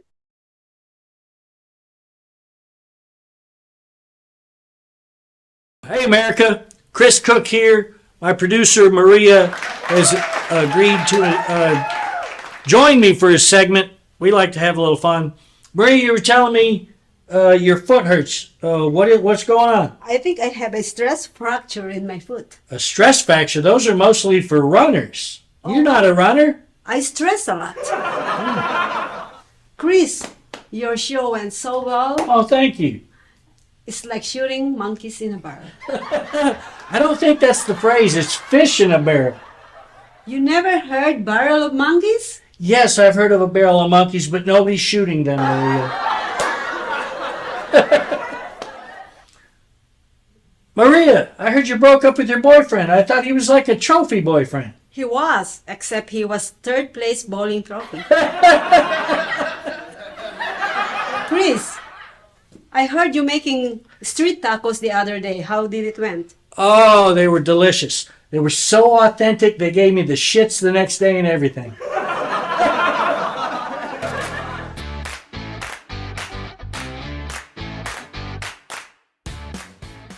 Now on digital and DVD. Hit it. Space Wars Quest for the Deep Star is an epic sci-fi adventure. Do what needs to be done. An edge-of-your-seat wild ride. We have company. Tons of popcorn-munching fun. 5 stars. A love letter to the sci-fi films of the 70s and 80s. With plenty of action and fun for all. You need to see it. You really do. The captain just decided it's time to go. I am ready for a sequel. Experience a bold new adventure. Space Wars Quest for the Deep Star. A good old-fashioned adventure. Now on digital and DVD. Morning shine, shine, shine. Las Vegas, shine your light on me. Welcome to Las Vegas Tonight with your award-winning host, Dale Davidson. Dale interviews fascinating guests, from top-ranked celebrities to people just like you who have an important story to tell. For more than 15 years, Dale has broadcast every week from the fabulous Las Vegas Strip. He finds the people who really make Las Vegas a one-of-a-kind city and lets the world know just what's happening in this remarkable town. You'll discover why 50 million people visit the entertainment capital of the world every year. Stay tuned for another exciting episode of Las Vegas Tonight. Welcome to Las Vegas Tonight. I'm your host, Dale Davidson. Thank you so much for tuning in, and boy, are you going to be glad you did it. We have a legend with us. He's a legend in many ways, and he's certainly known throughout Las Vegas. And in fact, 2 days from now is Jon Stewart Day. May 5th. That's the day that Legends in Concert opened. Is that right? Yeah, May 5th, 1983. Wow, and you are indeed a legend. So tell me why you decided to become the king of impersonations. Well, because I'll tell you certainly are. Well, I appreciate that. Is what happened actually. I had come to Vegas in 1981 to prepare for a big show back in Knoxville, Tennessee. Oh, it was the okay. World's Fair. Oh, okay. And I prepared this big fair, and I did it with robots. I had robots and all this kind of exciting stuff in Knoxville. Well, it ended up in Knoxville, Tennessee, that the whole World's Fair was kind of taken over by a bunch of underground people, not good. Oh, and they really? came to your booth before you opened and said, we're going to collect 50% of all your proceeds, and if you don't give that to us, you'll be a very sorry person. So I thought, well, I'm not going to be a sorry person. So I packed all my stuff back up in the trucks, including the robots, and went back home, you know. Yeah. But I did get to go see Pigeon Forge at that time. Oh, yeah, And Dollywood. That's only about 40 minutes away Yeah. from there. And so Pigeon Forge, I liked it. So I did eventually come back to Pigeon Forge within 6 months, actually, and opened a big ice show there called Legends on Ice. Oh, and okay. had people, ice skaters, pull the legends around. Dolly Parton, Kenny Rogers, whoever it was. It was a big deal. Stayed there for about 5 years. That's a Then they great tore idea. the ice rink down and turned it into a big mall, a big shopping mall. Oh, and so, okay. but I have a theater in Pigeon Forge now. Wow. We're opening up right now the Ricky Nelson's twin sons. They have a show. Oh, yeah, the Nelsons. That's Yeah, right, the I remember Nelsons, that, right. yeah. And they're going to open up in about a month, and at a theater that I'm involved with there with a couple of other people. Okay. And we've been there about 3 years. Of course, right through the COVID and all that kind of dangerous stuff. It's been tough. But anyway, so I like Pigeon Forge, and I didn't do the World's Fair. But quite a few people from the World's Fair all went to jail. Oh, is so that they sent right? a long time. I didn't know that story. That's really a true interesting. story. There's Wow. about 18 or 19 major people that were involved in that Oh, my went in. Lord. But anyway, the Legends thing came about because I had created all this electronic stuff and all this wild stuff that nobody had seen before Yeah. to put into a show. Yes. And I thought, where are they going to go see this kind of stuff? They'd have to go to heaven. Yeah. Right? So I knew there was a show called Rock and Roll Heaven, and I Yes. thought, well, I'm going to create a show called Legends in Concert. But to see Legends in Concert, I actually was the voice of our Heavenly Father in the beginning of the show. That's a big. I had that role myself. Oh, you years did? ago. Yes, Well, I I played thought there was God. only one of us. Well, now there's two of us. Okay. So anyway, in the voice, the whole thing was the audience went on a trip to heaven to see the okay. superstars of yesterday with the Okay. high technology of today. So in the beginning, all the legends were deceased. I didn't Yeah. use living legends because I Right. thought I might get in trouble copying somebody else, Yeah, right? yeah, who's still around, So yeah. I went ahead and I did the voice of legends. And I want you to know that I had my mother there, my grandmother, everybody was at the opening, my sweet wife that's here, and we were all there. And I have always prided myself on never doing shows that were not Christian type shows. That's great. You know, I have been very Suitable heavily for the whole involved with my family. Heavenly Father Yeah. from birth. I have 9 brothers and sisters. My parents were were very good Christians. Wow, that's and everything's great. So anyway, I had everybody there I loved, and the opening dance was a thing I had of Adam and Eve. It was a whole different thing, right? And we're all going to heaven. So here comes Adam and Eve out, and I'm sitting back there, and I've just finished the voice of God asking everyone to sit back and relax, and we're going to show you the greatest show in heaven, blah, blah, blah. Oh, yeah. Okay? And the girl comes out, and she comes out swinging, and her top falls off. Within 10 seconds, her top falls off, and I'm sitting there, and I can't believe it. You know what I mean? I just assumed heaven was maybe better than I thought. No, but it really did happen. And that's hilarious. So we had to take that dance out of the show, but it did happen. And so I want to just tell you that the first Legends shows, because you asked me how I became father of the impersonation world. Yes. And this leads into that. Yes. Okay. Yes. And so my first show in Las Vegas, the first number in the show, of course, a girl goes topless. You know what I mean? And she immediately That's a tradition here. Oh yeah. She should have left the stage, right? And instead, she made the dance approximately an hour and a half longer. No, that's not true. Sometimes I stretch it a little bit. Just a little. Just a little. Anyway, so the fact is that that's funny. I only did deceased people, and I started also making sure the show got big. I mean, we hit it kind of hard. They said this guy went, in the Review Journal at that time said, he went and dug up the graves and is bringing everyone back to perform for us. They were all deceased people. Yes. So the fact is that in the process of doing this, a lot of the hotels, because the show got real popular real quick, in John Asquaga's Nugget in Reno, they said, we want you to, can you do Neil Diamond and Barbara Streisand? You know, so right away, I had to figure a way to kill them. You know, I didn't want to do that, right? So this is a church show. I'm not going to do that. Yeah, so, that's anyway, hilarious. So what I did, I started the next show called Legends Live. Those were people that were alive. Oh, okay. And then I had the legends that were deceased. Well, the legends that were alive and some of the estate owners of the legends that were deceased all started suing me, you know, because I got this big show.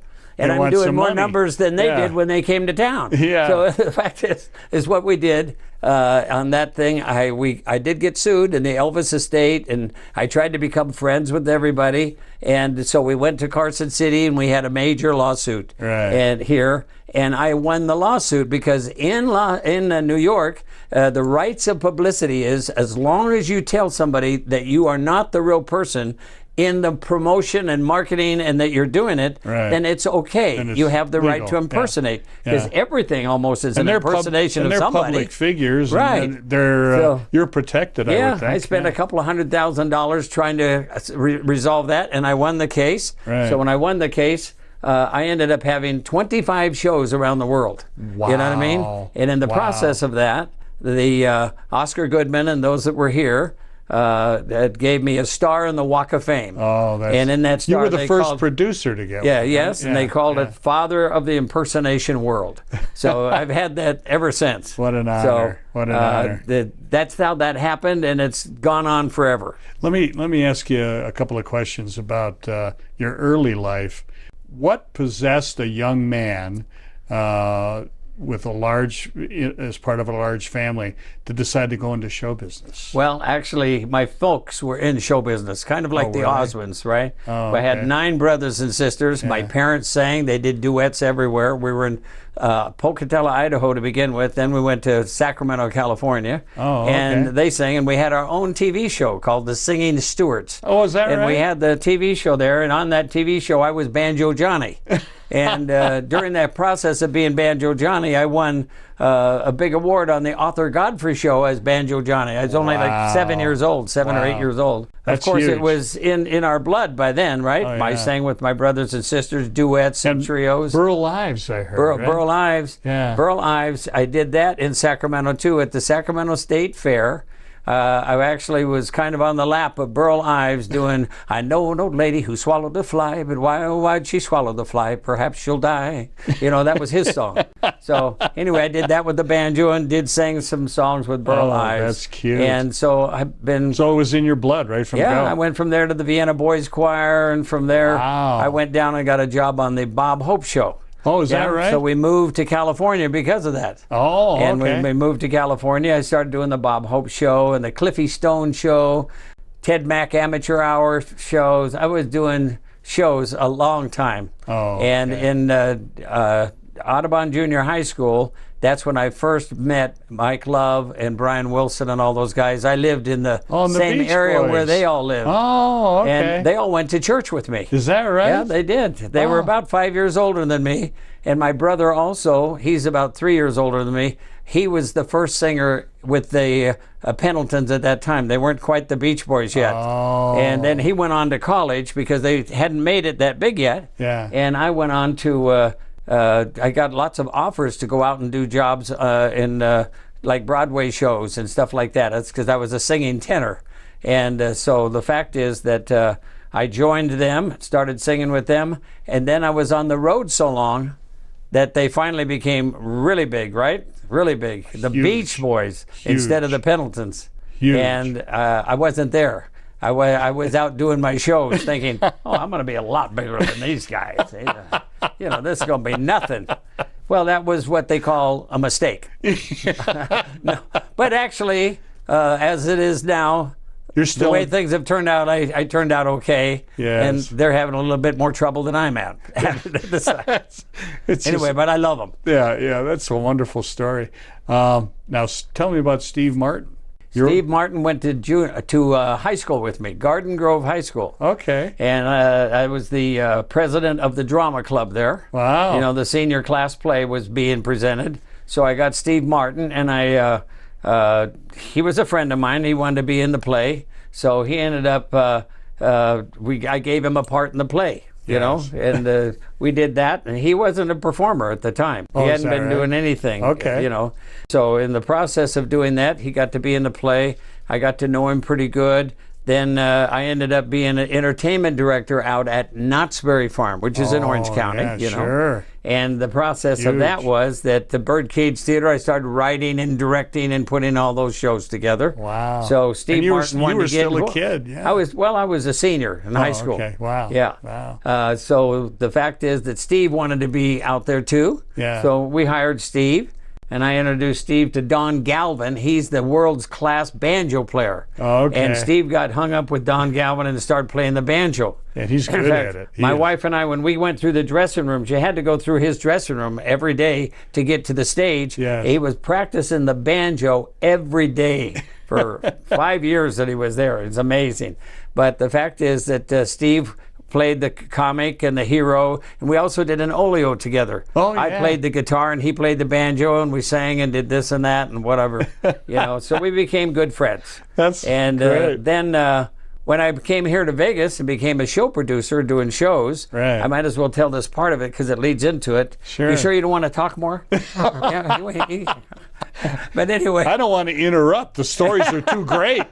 So anyway, Steve Martin called me up while I'm doing good here. I thought everything was great. He said, would you come down for a couple of days to Universal? And I have a show I'm doing called The Man with Two Brains. And I'd like you to be in it. Wow. I said, oh, that's great. This is a big movie. Yeah, my wife tells me I don't even have one brain, so I thought maybe it would be something I had. So anyway, I went down to Universal Studios, went on the lot, and out on the lot, these big trailers. I mean, they're beautiful. One of them said Jon Stewart, the other one said Steve Martin. I thought, oh my gosh, what am I doing here? He didn't send me a script or anything. Now, in the show he did with me, he only had a couple of lines, Yes, you know, in yes. high school. Yeah. So all at once, I said, well, where do I get on the set, and what do I do? What do I? When I get I don't there. have a script. I don't have anything. He said, well, we'll tell you. You'll be all right. So I go over, and they go to the costume place, and they dress me up like a doorman. Oh, And I said, okay. a doorman. I thought, okay. So I'm standing there at the doorman and on the street, and he comes down in the car like this. He's trying to find a lady to get her brain out of her head, I guess. And he hits this lady in the road, and I run out there, and my line was, get away, you shouldn't be here, get away, get away. That was his lines in high school. That's all I got. That was it. They said, you're done. What? Yeah, take your trailer and leave. Yeah. Never got a chance to enjoy the trailer. That was it. That was it. So anyway, but That's a great story. He's still Yeah. very close to me. I love the guy. Oh, that's we were in wonderful. high school, and Yeah. everything's great. Wow, we got some great stories to come yet with Johnny Stewart.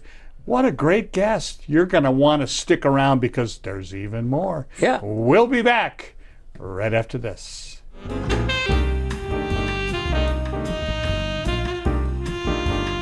Hi, I'm Dale Davidson, host of Las Vegas Tonight. You know, radio has an enduring place in the heart of America. Sometimes it's music that can enliven your spirit or keep you company when you need some. More often for me, it's just been the right spoken word or two that can quiet my mind and soul. Radio brings me a reassuring word in the quiet of night or a welcoming voice early in the morning as I shake off the night's sleep and find my way into God's purpose for my day. And always, I find the best radio station is the one that brings me the best news, the gospel of Jesus Christ. My favorite radio station is KKVV in Las Vegas, Nevada. It's still right where it's been for years at 1060 on the AM dial, hovering over Sin City like a gospel airship, broadcasting the good news of the abounding love that Jesus Christ has for every single one of us. No matter who you are or where you live, you can receive God's Word via the KKVV Gospel Airship. Just go to kkvv.com and click on Listen Live. KKVV is using all the tools that God's provided them, like podcasting and video streaming and video on demand, to produce programs that lift up our fellow believers and save the lost. If you feel a calling to speak to others about Jesus Christ on your very own show, pick up the phone and call the station. They'll be happy to tell you how. Call KKVV today at 702-731-5588 or drop them an email at kkvvradio@hotmail.com. Please join me in becoming part of the KKVV family. You'll be glad you did.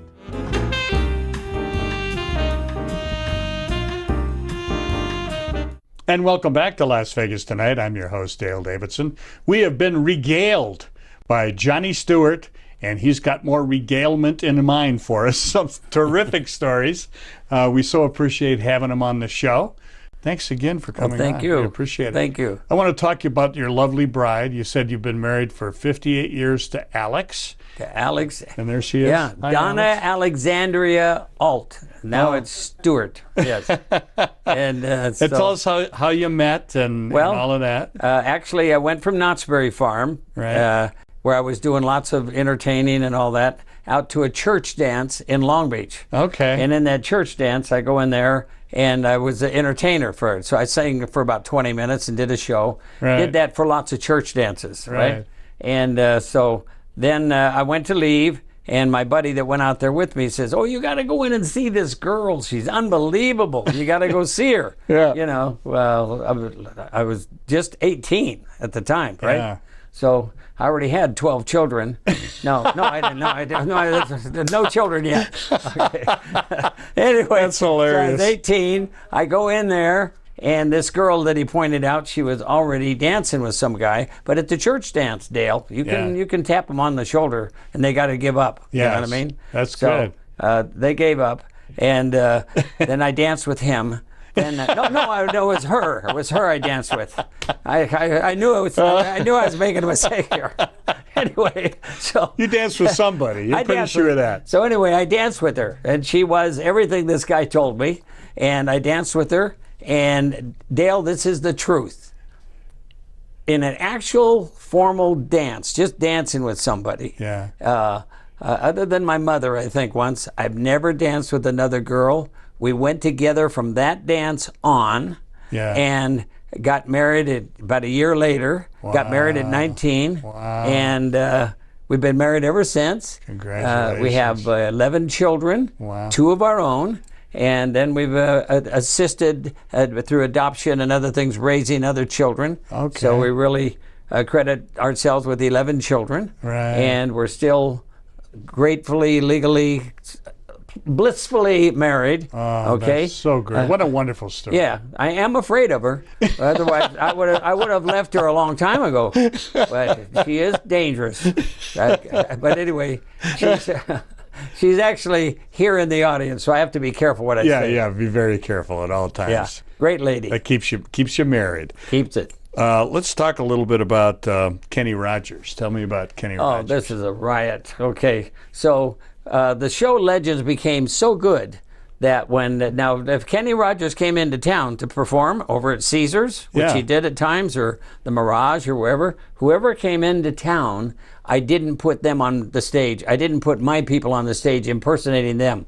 I felt it was a courtesy to take my people out. Yeah. So when Rod Stewart, we have tremendous Rod Stewarts, any of them came into town. Oh, that's another story. Yeah. That's one of my best stories. I got to tell you that one. Okay. I haven't told many people Please that do. one. Yeah. So it's Dale. So the fact is that I took my people out, but I got a call one day from Ken Cragen, the manager of Kenny Rogers. Yeah, okay. Now, keep in mind, I knew Kenny Rogers a little bit because I did do Pigeon Forge when I did the okay. World's Fair back in 1982. So he was playing there. Yeah, and he was around and all that, and Dolly Parton, and I used their characters actually in my show. Oh, okay. There, Yeah. okay?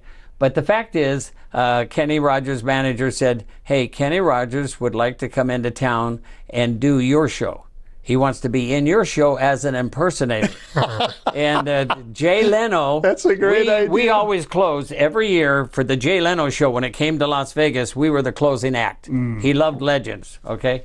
So the fact is that Kenny Rogers wanted to do that, and I couldn't imagine they wanted to, but they did. So I said, okay, and we set it up through the hotel and all that, gave him a big suite, all this kind of stuff. Yeah, right. And the thing that was unique about it was the fact they wanted to rehearse all day long with my Dolly Parton to be able to do Islands in the Stream and all these songs. yeah. We were going to go on that night. I mean, it's a big deal. So we That's did a it. great idea. And she came to me and she said, you know, I still like our Kenny Rogers better than this guy. Where did you get this guy? And I said, well, this guy won a show in Chicago, and so he gets one night here, and none of my cast, they didn't want any of my cast or anybody to know, and Jay Leno swore to him, you'll never come off as the #1 impersonator. You won't be #1. So the fact is that we finally went to do the show, and about 20 minutes before he was to go on, he said, I want to go backstage and come out of my dressing room, cross the stage, say hi to the cast, and let them know I'm the real guy. Yeah. I said, I've been lying to them for 2 weeks. Now all at once you're the real guy, and I told them you won a contest in Chicago. I said, they know I joke around a lot, but there's no way they're going to believe that you're the real guy, that you came here on our show. They're not going to believe it. He said, well, I think they will. Let's go do it. And Ken Cragen said, you probably ought to listen to John. He said, no, I'm going to do it. He goes in the dressing room, and he goes in and he says, John, let me do the introduction. I said, okay. So he says, I just want you all to know I am the real Kenny Rogers. And it was, you could have heard a pin drop, Dale. It And was they're going, unbelievable. Next thing you "This hear, guy's my crazy." Neil Diamond goes, I'm so glad at least somebody came out and is honest. We are all the real people too. I am the real Neil Diamond. I am the real Neil Diamond. And then they brought the girls in from the dressing room. I'm the real Marilyn Monroe. Oh my gosh, it was a nightmare. It was a nightmare. So he says, I'm out of here. Didn't want to do the show, wanted to go back upstairs and not do the show. Yeah. So Ken Cragen finally talked him into doing the show. He did the show, okay? And the cast was so mad at me, thinking this guy was the real guy and he was there, but I did tell the truth. I told him what I was, The fact is, he did the show. And I told him not to talk during the show. I said, you got to move. I don't allow my people to talk. Yeah. He says, well, I am Kenny Rogers. I said, you're the only one that knows that. Nobody else knows it. So anyway, he talked, and I said, if you talk during the show, a lot of people are going to go to the bathroom. And we have about an average at the Imperial Palace of about 800 people. Wow. Would go average per show. Yes. Nowadays, you're lucky to get 8, but it was 800. Okay? So anyway, he starts talking. 19 people went to the bathroom. Nobody went to the bathroom during any other part of the show. But he talked. Okay? And by the way, he is a great guy, and I loved him, and it was great that he was that's there. a great But story. you're taking a real person and making him an impersonator, and there's no relationship. That's just, because if was Jay Leno, right? if a person really starts thinking they're the real person, it kind of goes against you, because you're a wacko. So Jay Leno was right. He would not have won the number one. Well, the Entertainment Tonight filmed it. So the fact is, we had 7 cameras there filming this thing. Oh, wow. So after the show, we go out in the audience and then go to the lobby, So there was one person there that went to buy a picture because you could buy all the pictures of the legends. Right. And she said, well, here's a picture of the Kenny Rogers, because we had Kenny Rogers in our show. We took him out to do him. Yeah. And she said, well, this guy looks more like Kenny Rogers than the guy in the show. I thought, oh, this is not going to be good. So we had about 17 people interviewed. No one thought he was the best legend. He is great, but no one thought he was at that time compared to all these different people. That's hilarious. And then the cast found out he was the real guy, and they almost strung me up. I mean, it was the real dude, out there. So the boss anyway, lied to us. He was a great guy, and then he had me do the same thing to Dolly Parton in Pigeon Forge, because I had a show in Pigeon Forge too. Oh, wow. I had about 25 shows all around the world, and in Pigeon Forge, Dolly Parton wanted to do what Kenny did, only in her own theater. Yeah. Didn't want to do it in our theater, so is what we did. We took our Dolly Parton. She had opening Dolly Parton Day, and held about 2,400 people in her theater. Yes. And then when she did that, I had my Dolly Parton come out and sing 3 songs. Nobody complained. They all thought that was Dolly Parton. Yes, That was it. they were happy. She was it. And then on the 4th song, the Dolly Parton sang, anything you can do, I can do better. And then Dolly Parton walked on and said, no, you can't. Yes, I can. No, you can't. And then 2 Dolly Partons out there. Oh, my goodness. Then the hilarious. audience finally realized what was going on. So Dolly did this to herself, but she did it to protect herself a little bit. She just protected herself better. That's but a she was a great story. lady also. That's a great story. And so that happened. So tell me about Rod Stewart. Tell me the Rod Stewart This is a story. real good one. I get a call from the entertainment director of Caesars. Right. And they called me up and they said, there's a guy over here that looks like Rod Stewart a little bit. Do you want to come over? He wants you to come over and he would sing for you. I said, well, where's he at? He said, he's at the pool. I said, oh, no. He'd have to come to the show and I audition after the show. He'd come over here and audition and I'll do that. Yeah. He said, well, this would be a favor to me, John. You got to kiss up to all the entertainment directors, right? Yeah. So anyway, he said, this would be a favor to me. Come on over and do this for me. I appreciate it. I said, I can't believe it. I said, okay, listen, I'll come over. I'll come over as a favor to you and we'll do it. So I go over there and we go out by the pool and he's under this big cabana, whatever it is, and all kinds of people around him, kind of like he looked like he was kind of popular. Yeah. You know what I mean? So I go over there. But keep in mind, he had been in the pool. So Yeah. his hair wasn't exactly like it looked Yeah, like the way Rod it Stewart. sticks up kind of. Yeah. He is over there sitting there, and I interview him a little bit and said, how long have you been doing Rod Stewart? He said, well, quite a while. And I said, okay, well, listen, do you want to come over and sing? What do you want to do? He said, well, could I sing right out here by the pool? I says, you can, but you'd have a better shot if we use our orchestra and we'll do it and we'll entertain. Then everyone started laughing around me, quite a bit of laughing. I thought, what's going on here? You know what I mean? And all at once, after talking to him and making a fool of myself for 10 minutes, all at once the girl says, hey, he is Rod Stewart. And it was the real Rod Stewart. Wow. And he was out there. And so I told him he should really lose his ability to entertain because his hair didn't look the same anymore. So we had a good time. And so I've had a few of those kind of things with That's great. different people That's doing great. it. Yeah.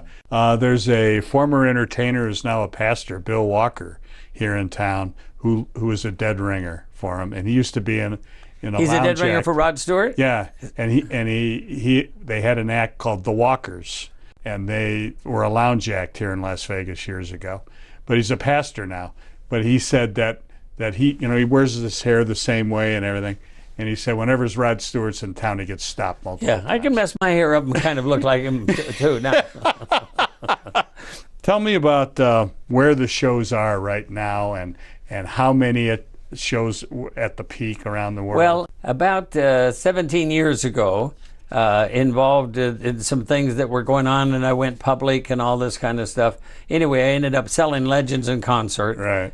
But stayed in the entertainment business because Right. the Legends in Concert show was taking me all over the world, and I was gone. I had quite a few kids, and I was Yes. gone sometimes 2 or 3 months at a time. Yes. So it became quite difficult. So I felt comfortable. I sold Legends, but I kept doing other shows. Like right Yeah. now in town, I have a show called The Piano Man, which is a tribute to Elton John and Billy Joel. At the Mosaic Theater on the Strip. It's right across from the park, MGM Grand. Yeah. And then I'm involved as a consultant in a lot of shows. Today I have a show playing tonight, actually, at the David Sachs V Theaters, which is at Planet Hollywood, back in the Miracle Mile Mall. I know where they are. And that's a group of people that have been doing it for about 30 years, gold records, platinum albums, everything, and it's a family called the Jets. The real name is Wolfgrams, but they went by the Jets. Okay. And so we have that show, and that's an awesome show, and they sing and do that,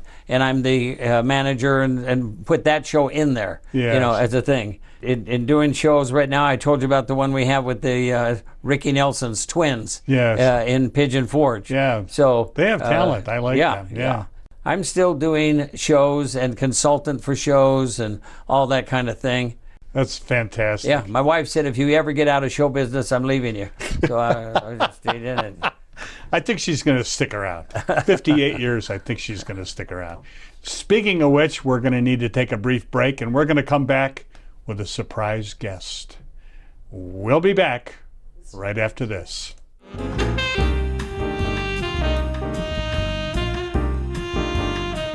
I said, I think they want to see it. I think the music never dies, and they're going to want to see that. So I created Legends in Concert. I had a guy that was a drummer of mine, and that drummer happened to be the father of a young boy that was only 5 years old. He ended up growing up as Bruno Mars. They graduated at Garden Grove High School with me as Steve Martin, and we hired him out there, and he also coordinated things, playing the hero and the comic and all that stuff. And then when I was about 15, I had an opportunity to sing with the people that made the Beach Boys, the famous Beach Boys. One dance only, I ended up getting engaged shortly thereafter to a lovely girl named Alex Alt, which is now, of course, Alex Stewart. When we first started our show, he helped us craft our show. And I gotta mention his wife. She helped us too with our stage costumes. So it's been great. Johnny's awesome. The Legacy.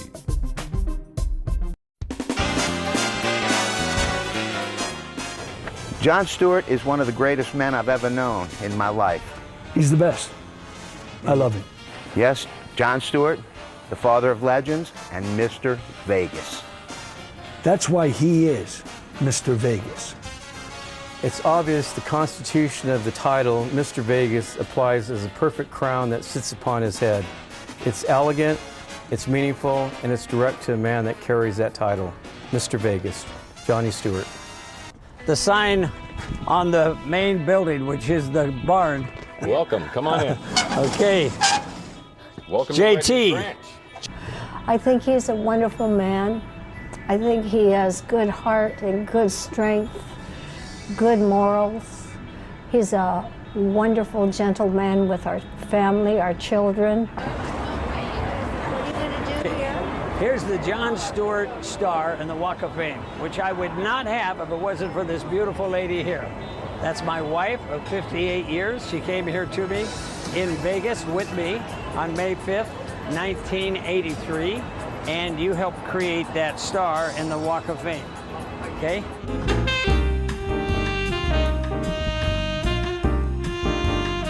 And welcome back to Las Vegas Tonight. I'm your host, Dale Davidson.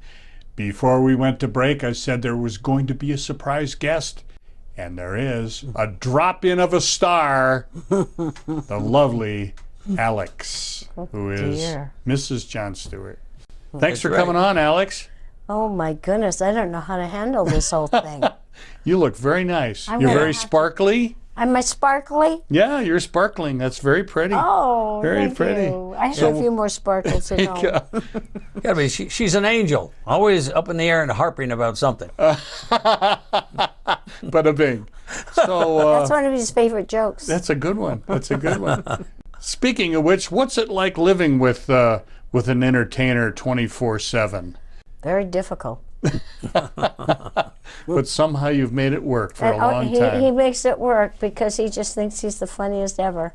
So I'm just trained to laugh. There you go. We all need a laugher Yeah. in our lives. So what was attractive about this guy when you first met him? He was very, very open with me and fun. Oh, okay. And he invited me out on dates. Oh, that's nice.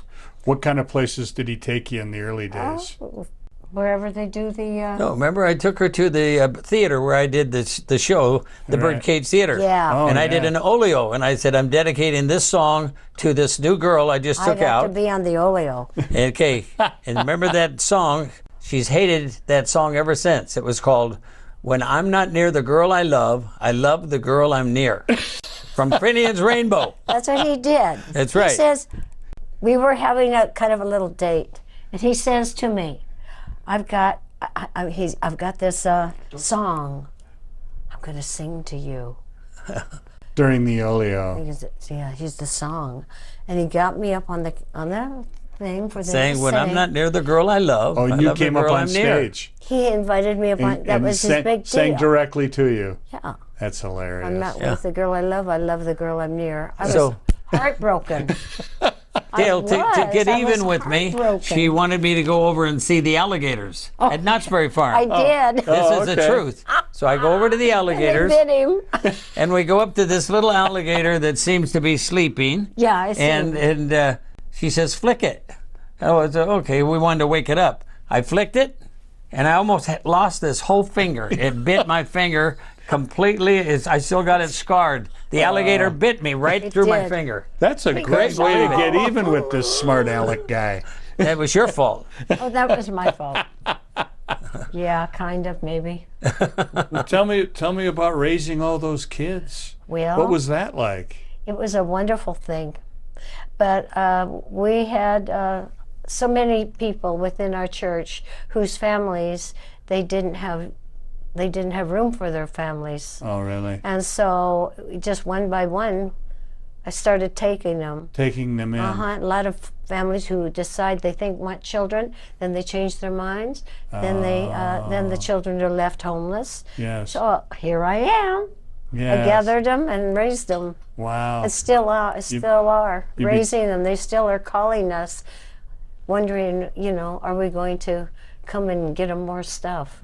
Dale, I'm not going to take time from her, but this is a good one you to talk to her about. Yeah. So she had a white Rolls Royce, Oh, is that because we right? were doing pretty good in Legends, right? Yes. Yeah. And so the thing, I come home in the one evening, because I come home between shows, and she had a lady there and her son, about a 15-year-old guy, and she had stopped the Rolls Royce in a park on in Las Vegas, a park that was somehow just off of Flamingo. Okay. Anyway, and she went out there, and they were in a cardboard shacks, and they were living in the They were shacks. living in the shacks. Yes, and Yeah. she stopped her car, went out into the shacks by herself, and invited them to come home for dinner. Okay, and we had a little guest place there at the house, at the ranch, right? Because we Yeah. had Legends Ranch for Oh, that. 27 years. Yes. And we had horses there and all this. And there was a little place to stay out there, and she gave them that place to stay. Okay? Wow. It had a bedroom, and they could take a bath and all this, and went out shopping. So tell them about that. Tell them about what happened to those people. Do you remember? Give me a little clue. Well, the thing about was, we worked with the city, and she got him an apartment to be in. Wow. She went out and bought him a bicycle, bought him some clothes, and all that stuff, Yeah. and got her a job. Yeah. And so she called us up after about 2 weeks of this and said, I don't want this kind of a life. I don't like this life. And she ended up having to take the lady back out to her cardboard box in the field in her Rolls Royce and empty them out again in that situation. Oh, Do you my remember gosh. that? Yeah. Oh, wow. I do. Well, what a big heart you unfortunately. have, Yeah. Alex. But she did. Took them in a cardboard box. What a Yeah. big heart you Yeah. The have. part that was worse is we had lots of dogs, and they had lots of little messes. And Yeah. all I did in that whole time, we had all that great big fantastic, I was the cleaner of all that.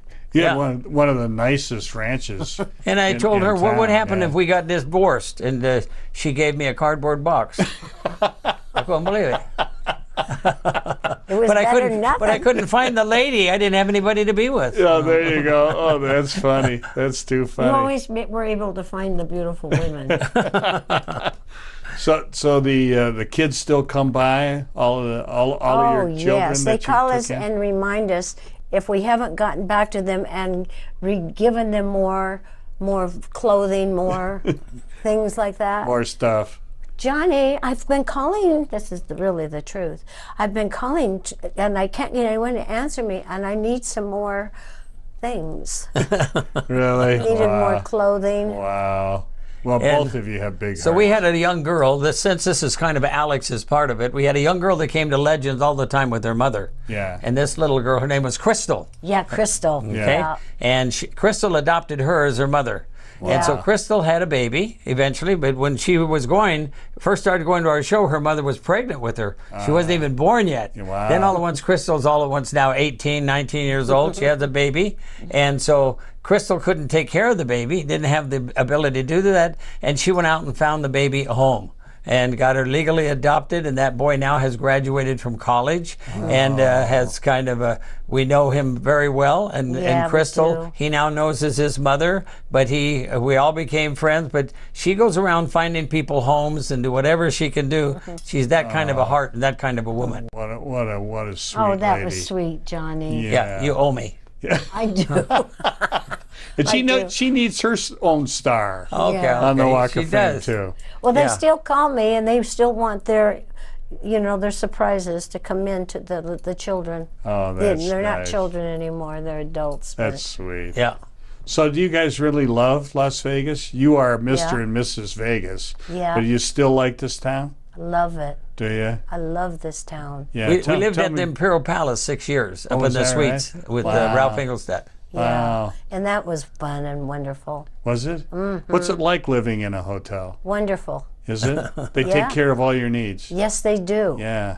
And it's really exciting and fun, and you meet a lot of new people, and it's really wonderful. Really, it's a great experience. Must have been a big change for you to move into that ranch. Yeah. All those it was. acres. Just to show her heart, there was one boy, my boy. We had a son. Our first son has cerebral palsy. Oh, He's okay. John Michael Stewart, and he is one of the most successful social service workers with a master's degree and everything here in Oh, town. That's great. But when he first was going to school, he went to a Carl Harvey, a school for handicap in Okay. Orange County. Oh, And in okay. the process of doing that, Alex met a boy that was paralyzed from the waist down, had spina bifida. Oh, I know that. Okay, Yeah, that and of disease. course she wanted to take him in. So we didn't take him in right away, but the very weekend that we met him, we took him to Disneyland. Remember us taking? Yeah. His name was David. Yes. Okay, and he was Yeah. 7 at the time. Oh, So we took boy. him to Disneyland, and at the end of Disneyland, we took him back to where he was staying, which was a home for handicapped people, and a lot of those were also mentally handicapped. Yeah, So we took him back, and I'm walking back to the car, and Alex points out the window that he came out to the porch because he could only go in a wheelchair. Oh, yeah. And so she says, "What do you think?" I said, "What are you thinking?" She says, "Let's take him." We took him, Oh, wow. and he was with us for 38 years. He died just a few years ago here in Vegas. He worked for me, and you remember that, right? I do. What a blessing. Yeah. I So do he was with remember us that entire time. Oh, So we've had that kind of a deal. oh yeah. You guys have great hearts, and Las Vegas is lucky to have you both. Well, thank you. Yeah, Thank you. I really. Well, it was you've a really great been gift to blessing. us, really. Oh. The whole experience was a great gift, Oh, and grateful for it. that's Hope so I have nice. a whole bunch more, so I can have a whole bunch more kids. There you go. There you go. No, but I really did love them. Speaking of great hearts, and obviously you're informed by your faith. John, let me impose upon you, as I mentioned I would do. This is your camera right here. Would you take a few minutes and address the audience directly. Talk a little bit about why living with Jesus Christ is a great idea. Jesus Christ and the power of the Holy Spirit, the Holy Ghost that he gives us, is a unbelievable thing. And you're not going to get through this life the way you want to get through this life if you don't give Jesus Christ the benefit for giving you, me, all of us, the power of discernment. The power of discernment to be able to make up your mind what you think is right and what you think is wrong. And you have to do what you think is right under the inspiration of our Heavenly Father, Jesus Christ. And the Holy Spirit is going to guide you. That's why we have the Holy Spirit and we have these intuitions. And he helps us to decide what is good and what is bad and to be an overcomer, which means you can overcome anything. And if you can't do it with just yourself, then you use the power of our Father in heaven, Jesus Christ, and all the blessings that he's given us. And he's given us a roadmap through the Bible. And we can read that Bible and hear and know every aspect of what he wants us to do. And us be able to do the things we're supposed to do because our heart wants us to do it.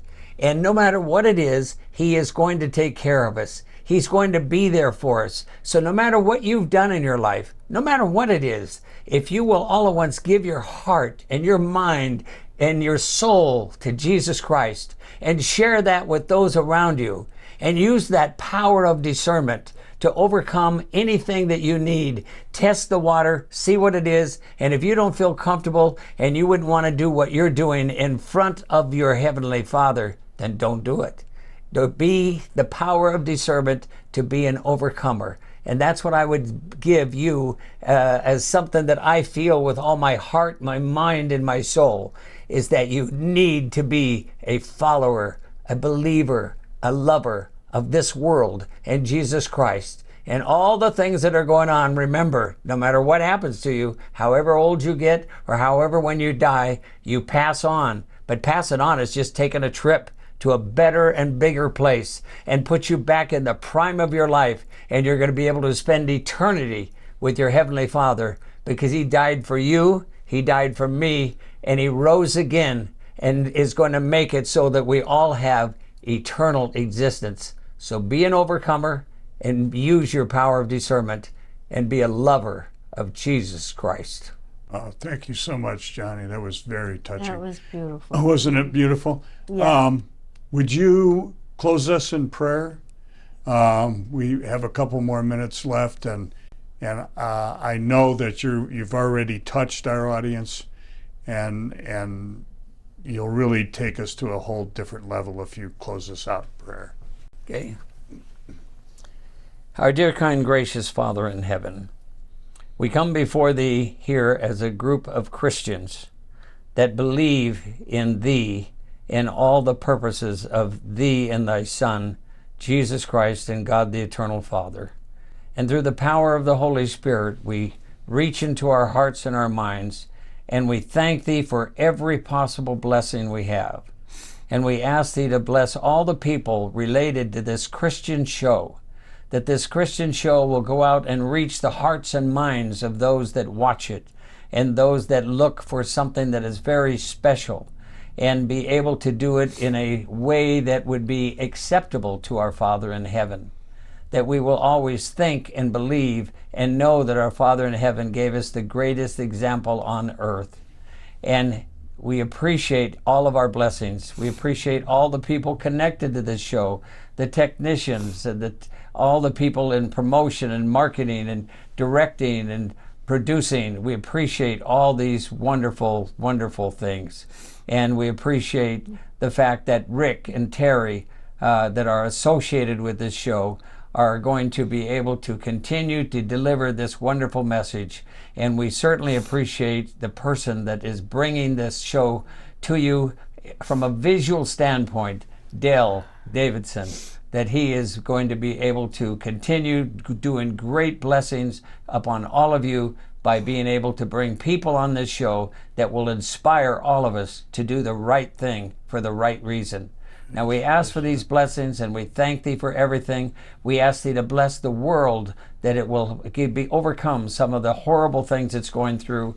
And we ask that the sickness and people that are in poverty and all these things, that our Heavenly Father will help bless those people and bring them back to reality and bring them back to a good life. We love thee. We appreciate thee. We appreciate all that's been done for us and mankind. And we say these things humbly in the name of this Christian broadcast show, in our name of Jesus, the Almighty Christ.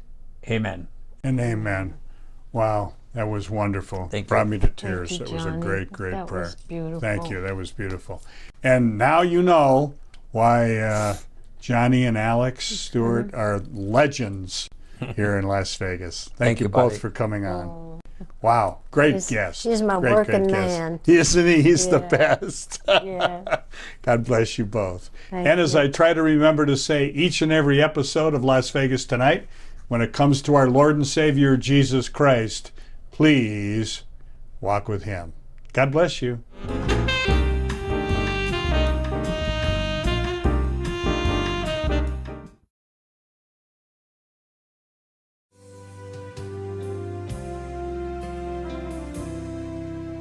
The birds sing their glory in a sweet lullaby as the trees reach out to touch the sun. The wind shapes the clouds that are rolling by as the world gives way to a life begun.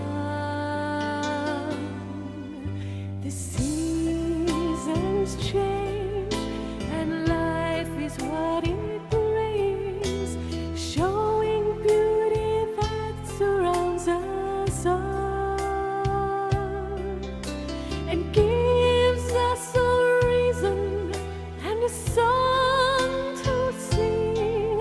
When we listen with our hearts, we'll hear the call. This is heaven on earth. Heaven on earth. When we see our true worth, then we'll realize this is heaven on earth. The children of tomorrow are calling our name, and with the angels lift their voice to speak, saying we're God's children, we are all the same. Open your eyes and you will see this is heaven on earth.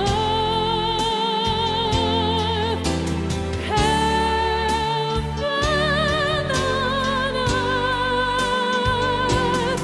When we see our true worth, then we'll realize this is heaven. This is heaven on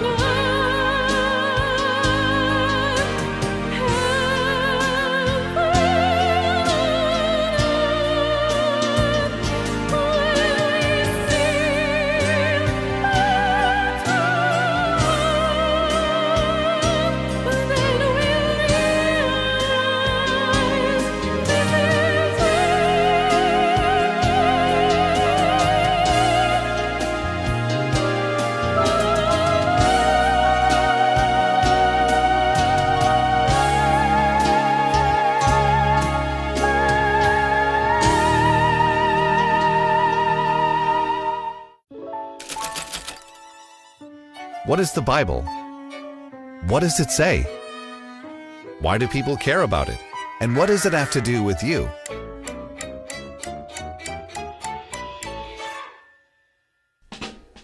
Christians claim the Bible was authored by God through human hands to share His story and help us understand who He is. It's a diverse collection of literature, including historical accounts, poetry, stories, and wisdom. It contains mind-blowing adventures like men being thrown into a fire-filled furnace, yet they weren't burned. It speaks of an old man who was lowered into a lion's den, only to be supernaturally protected and not eaten. It also tells the story of a little girl who had died, yet miraculously came back to life. The Bible is one book that contains 66 smaller books. It was written over a period of 1,500 years and authored by over 40 different people that range from shepherds to doctors, scholars, farmers, and kings. Completed 2,000 years ago, historians say it's one of the most reliable books on the planet. Over 10,000 manuscripts have survived the centuries. Compare that to only 235 known manuscripts of Shakespeare's First Folio. There have been over 5 billion copies printed worldwide, making it the most reproduced book in the world. The Bible is divided into two sections, the Old Testament and the New Testament. The Old Testament is well known for its early history of the world and insight into life, giving wisdom such as don't murder and love one another. Other sections are a bit racy, such as your breasts are like two fawns, twins of a gazelle. The first 4 books in the New Testament tell the story of Jesus through the perspectives of 4 of his closest friends. The rest of the New Testament is stories and letters revealing what Jesus' closest followers did after his time on earth. God used average people to heal all kinds of diseases and drive out demons. Many of Jesus' followers were killed because they dared to preach his message. Jesus claimed to be the human manifestation of God's unfailing love for humanity and the secret for true inner peace. He gave hope to the hopeless, love to the unloved, and then gave his life to bring never-ending life to everyone who would believe in him. That's where you come in. Beware, reading this book will change you. As you read it, its message of hope will come alive in you. That's what it's designed to do. Why not give it a shot and see for yourself what it says? It just might surprise you.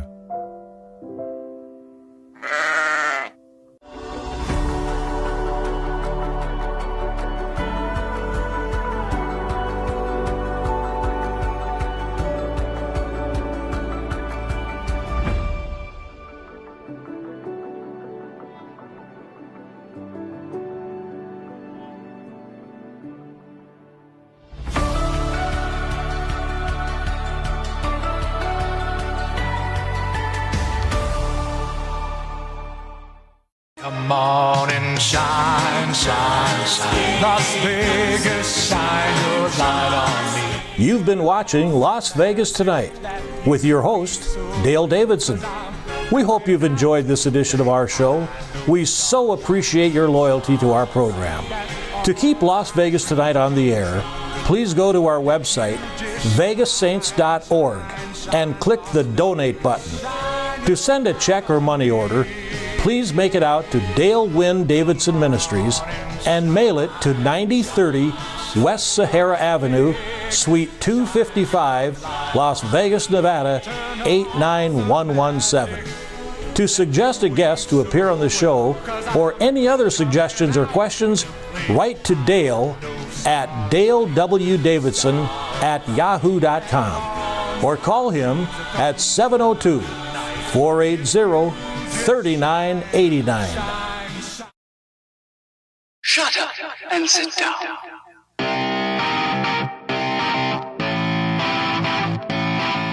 Hello, everybody, beautiful people. You couldn't see my beauty because it was all covered by this mask. It's as if I wear a mask. Well, I actually was. What do we think about the It's mask? a Halloween mask. Feels like I'm going to get impaled. Impaled. That would be a nice. Well, hello, Tina Turnip. And hello, Betty Buchanan. Hello. And hello, Geezy. How you doing, Geezy? I'm fine. Nobody's asking how you doing. Am I? Oh, my I'm gosh. gonna smack him. Yeah.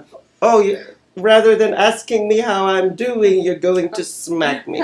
I love it. It's such This a is the weird new and mask. improved Betty Buchanan. It's such a weird mask. She yes. has more aggression now. I noticed. Tina Turner has witnessed that. I know, Yes, my darling. goodness. Well, anyhow, Not going to put up with this. let's talk about the B word.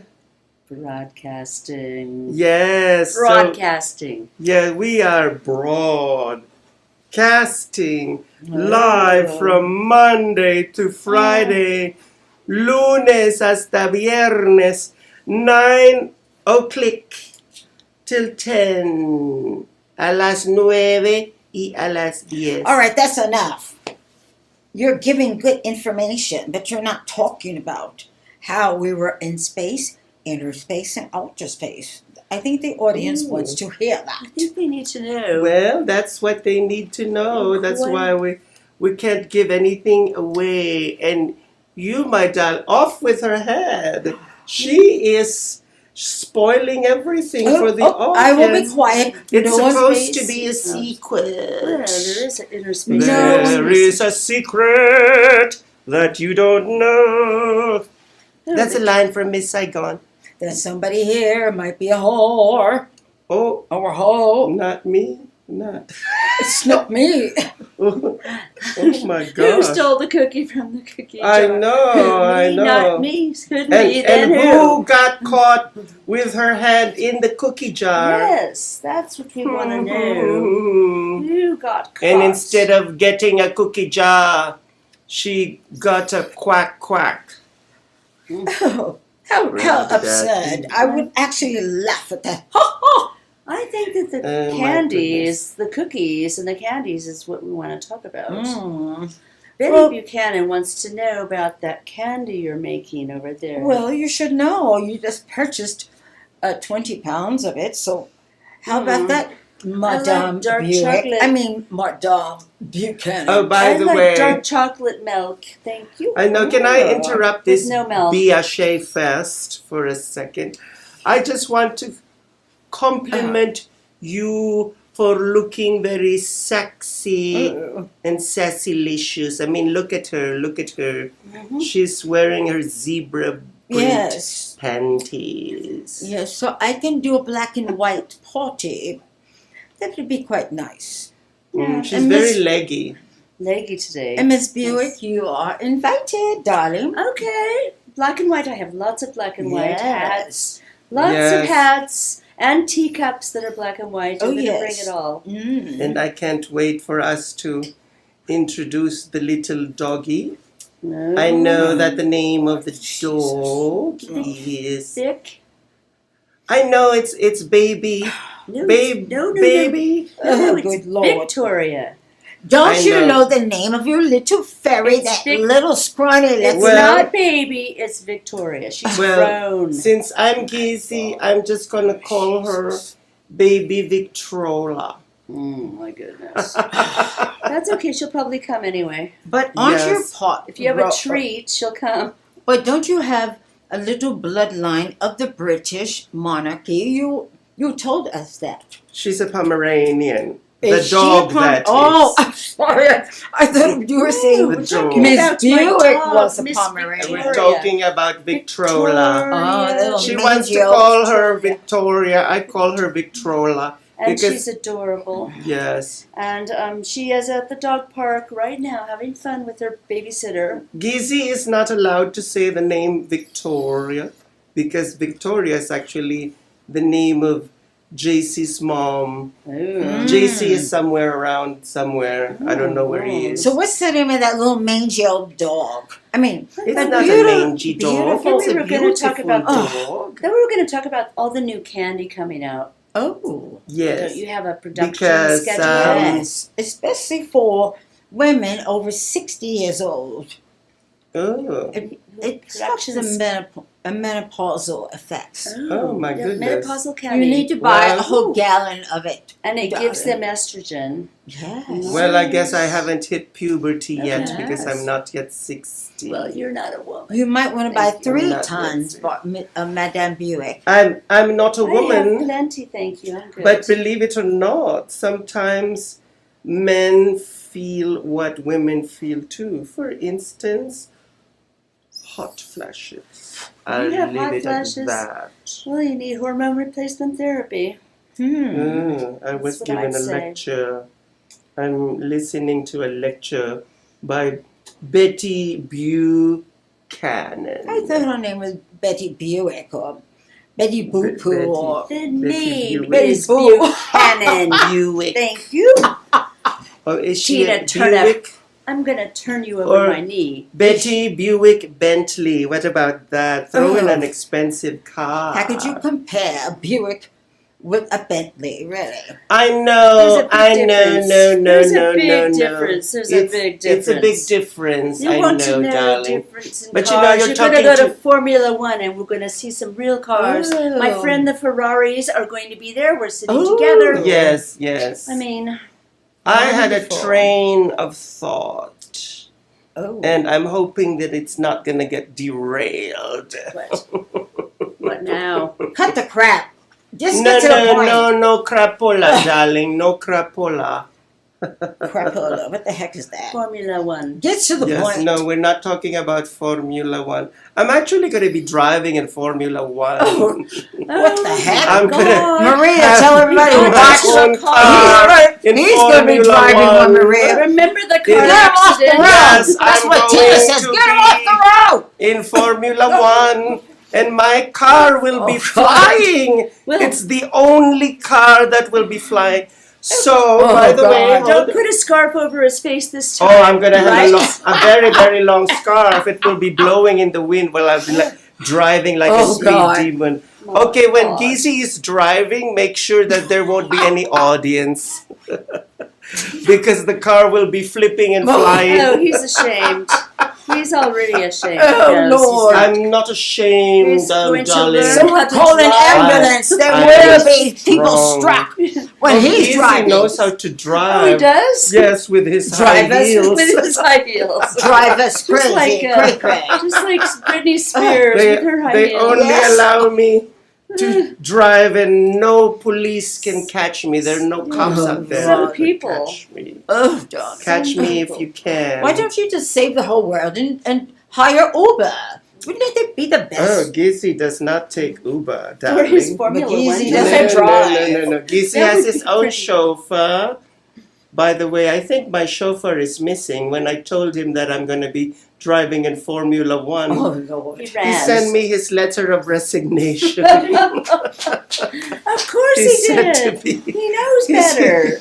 He knows said to better. me- He Off knows with what his he's talking head. about. That's what Tina Miss, said. no, he said, Monsieur Gizi, I don't want to see you embarrass yourself and embarrass Just- me. well. I don't want to be associated with you. Smart Well, man. anyhow, don't forget to watch Gizi and his frenemies from Monday to Friday, Yes. 9 o'clock to 10 o'clock. Right. And watch out for the new episode where we will be coming from inner space and outer space. Inner space and And outer And we love you all. Yes, we love you we all. do. And give us some love back.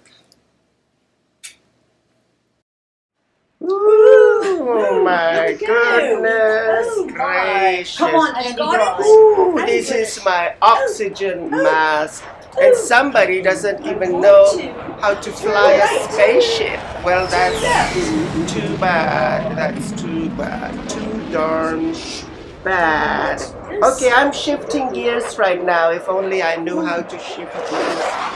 Okay, let me shift gears.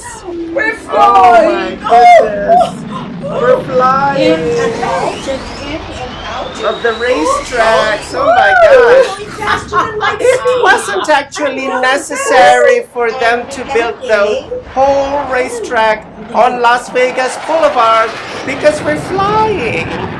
There's no need for roads. No need for roads. Oh my Inner goodness. space. Oh Remember? wait. Outer space. Oh my Inner gosh. space. I see my opponents. Outer. I see Tina and Betty. These are my two enemies on the racetrack. They're my racetrack. Oh, hello, hello, Betty. Do you even know how to fly your?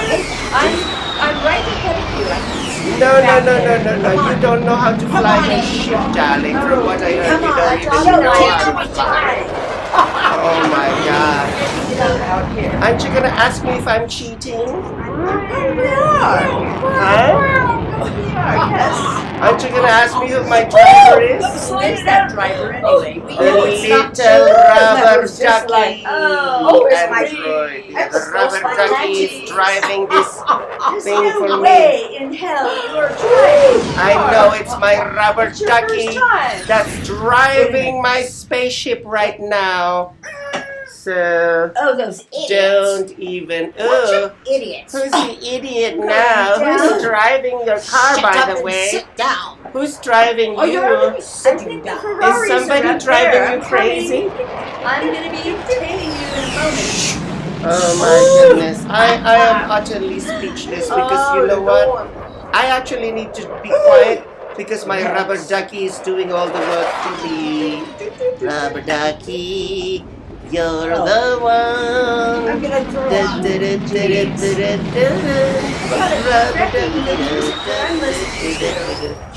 Honey, you can always turn me off. You can turn me off, turn me down. Turn me off. Oh my gosh, what is happening? I think somebody is having a climax. Betty Buchanan. Pink bunnies, pink bunnies. I'm hearing something on the console. Oh my gosh. Somebody is shifting the J-rod. I need a real cigarette now. Oh my God. Oh God. How can she sleep at a time like this? Tina? The last time that I checked, we were on a race. We were not in a Oh, go boudoir. ahead. Who did the shit? Who went? I feel so depleted, so depleted. Get out the way. Oh my gosh.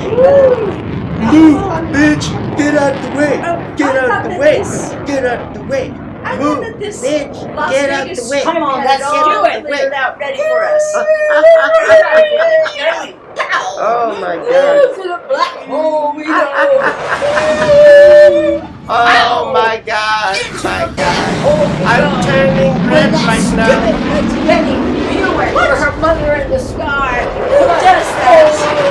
I didn't realize that I had to go in order to drive this car. These guys. What kind of a car is this? It's voice activated. This car is voice activated. It's not going to function if I don't talk. Yeah, right. Then don't talk, stupid. I mean, Well, I have to talk. I don't Otherwise, want to it's hear not it. gonna move. I don't want to hear it. Oh, This is the best ride I've been said the woman who kept on moaning and groaning. It says I'm going to win a floozy has ever gone before. Oh my gosh, where has this floozy gone Where are my before? underwear? Oh, we could have stopped with them. Oh my gosh. We could have a parachute behind us to stop us. Did you? Fast. Earth to Betty Buchanan. No, yes, I'm nervous. How are we going to stop her going so fast? Okay, you need to put your finger on your ears. Finger where? On the ears. Get your mind off the gutter. I'm a little bit crazy. Dirty, dirty mind. Gosh, so dirty. What do you want to know? There's a slot in the other car. It's locked. It's locked. Stop. We didn't go there. Yes, I just did, and you just heard me. Gotta come back. No, dear. I've been watching a lot of Golden Girls. Yes. No. This slot. She's in there. Beyonce. I can take that Just to let you know. Your dog Victrola is here. I'm talking about that stupid It's not a baby dog, darling. It's a Royal Pomeranian and it doesn't have any fleas. But that Betty is Hold on, let me say. Okay, let's be quiet for 1 second because Casey is going to say something to Tina Turner. Because she said that your dog has fleas. Maybe you are the one who has fleas. Open up your window. Oh Open my up. goodness. I heard you in Detroit. Open that door. Open that door right now. I'm sorry, but you're going to fall off. You're gonna fall off. You're supposed to be in your spaceship. Oh, you're right. Oh my God. Oh my God. Oh my God, you're right. Oh my gosh! You're supposed to be. Oh my! Now I feel so suicidal. I can't even She find almost good help died. these days. That was a close call. I can't find good help. Maria, where can I find good help? I know where you can find the good help. Your rubber ducky. Find a good in and out. The rubber ducky will help you. We're gonna be Oh that's my true. God. space soon. Close your window All this before you speed. crash. My window was closed. I don't know how your hand went through the glass. You must be. I thought it was a paranormal activity. Oh my gosh. Paraluman activity. Once we win, Me and Andy got once we got a win real this, once we connection here. My gosh, you better be sure that Andy is.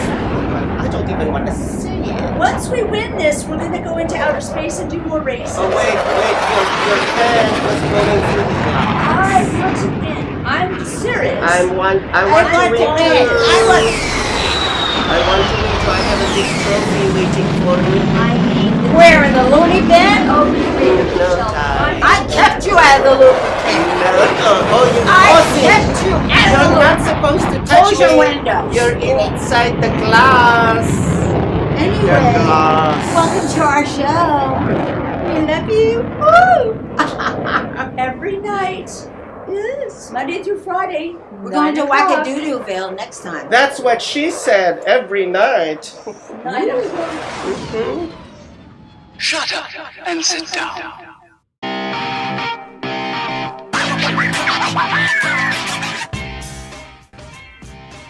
Carmelita! Carmelita! Is it better on the right side or the left side? Casey, get your ass over here now! What? Who does that? Who does that? What? Shut up and sit down.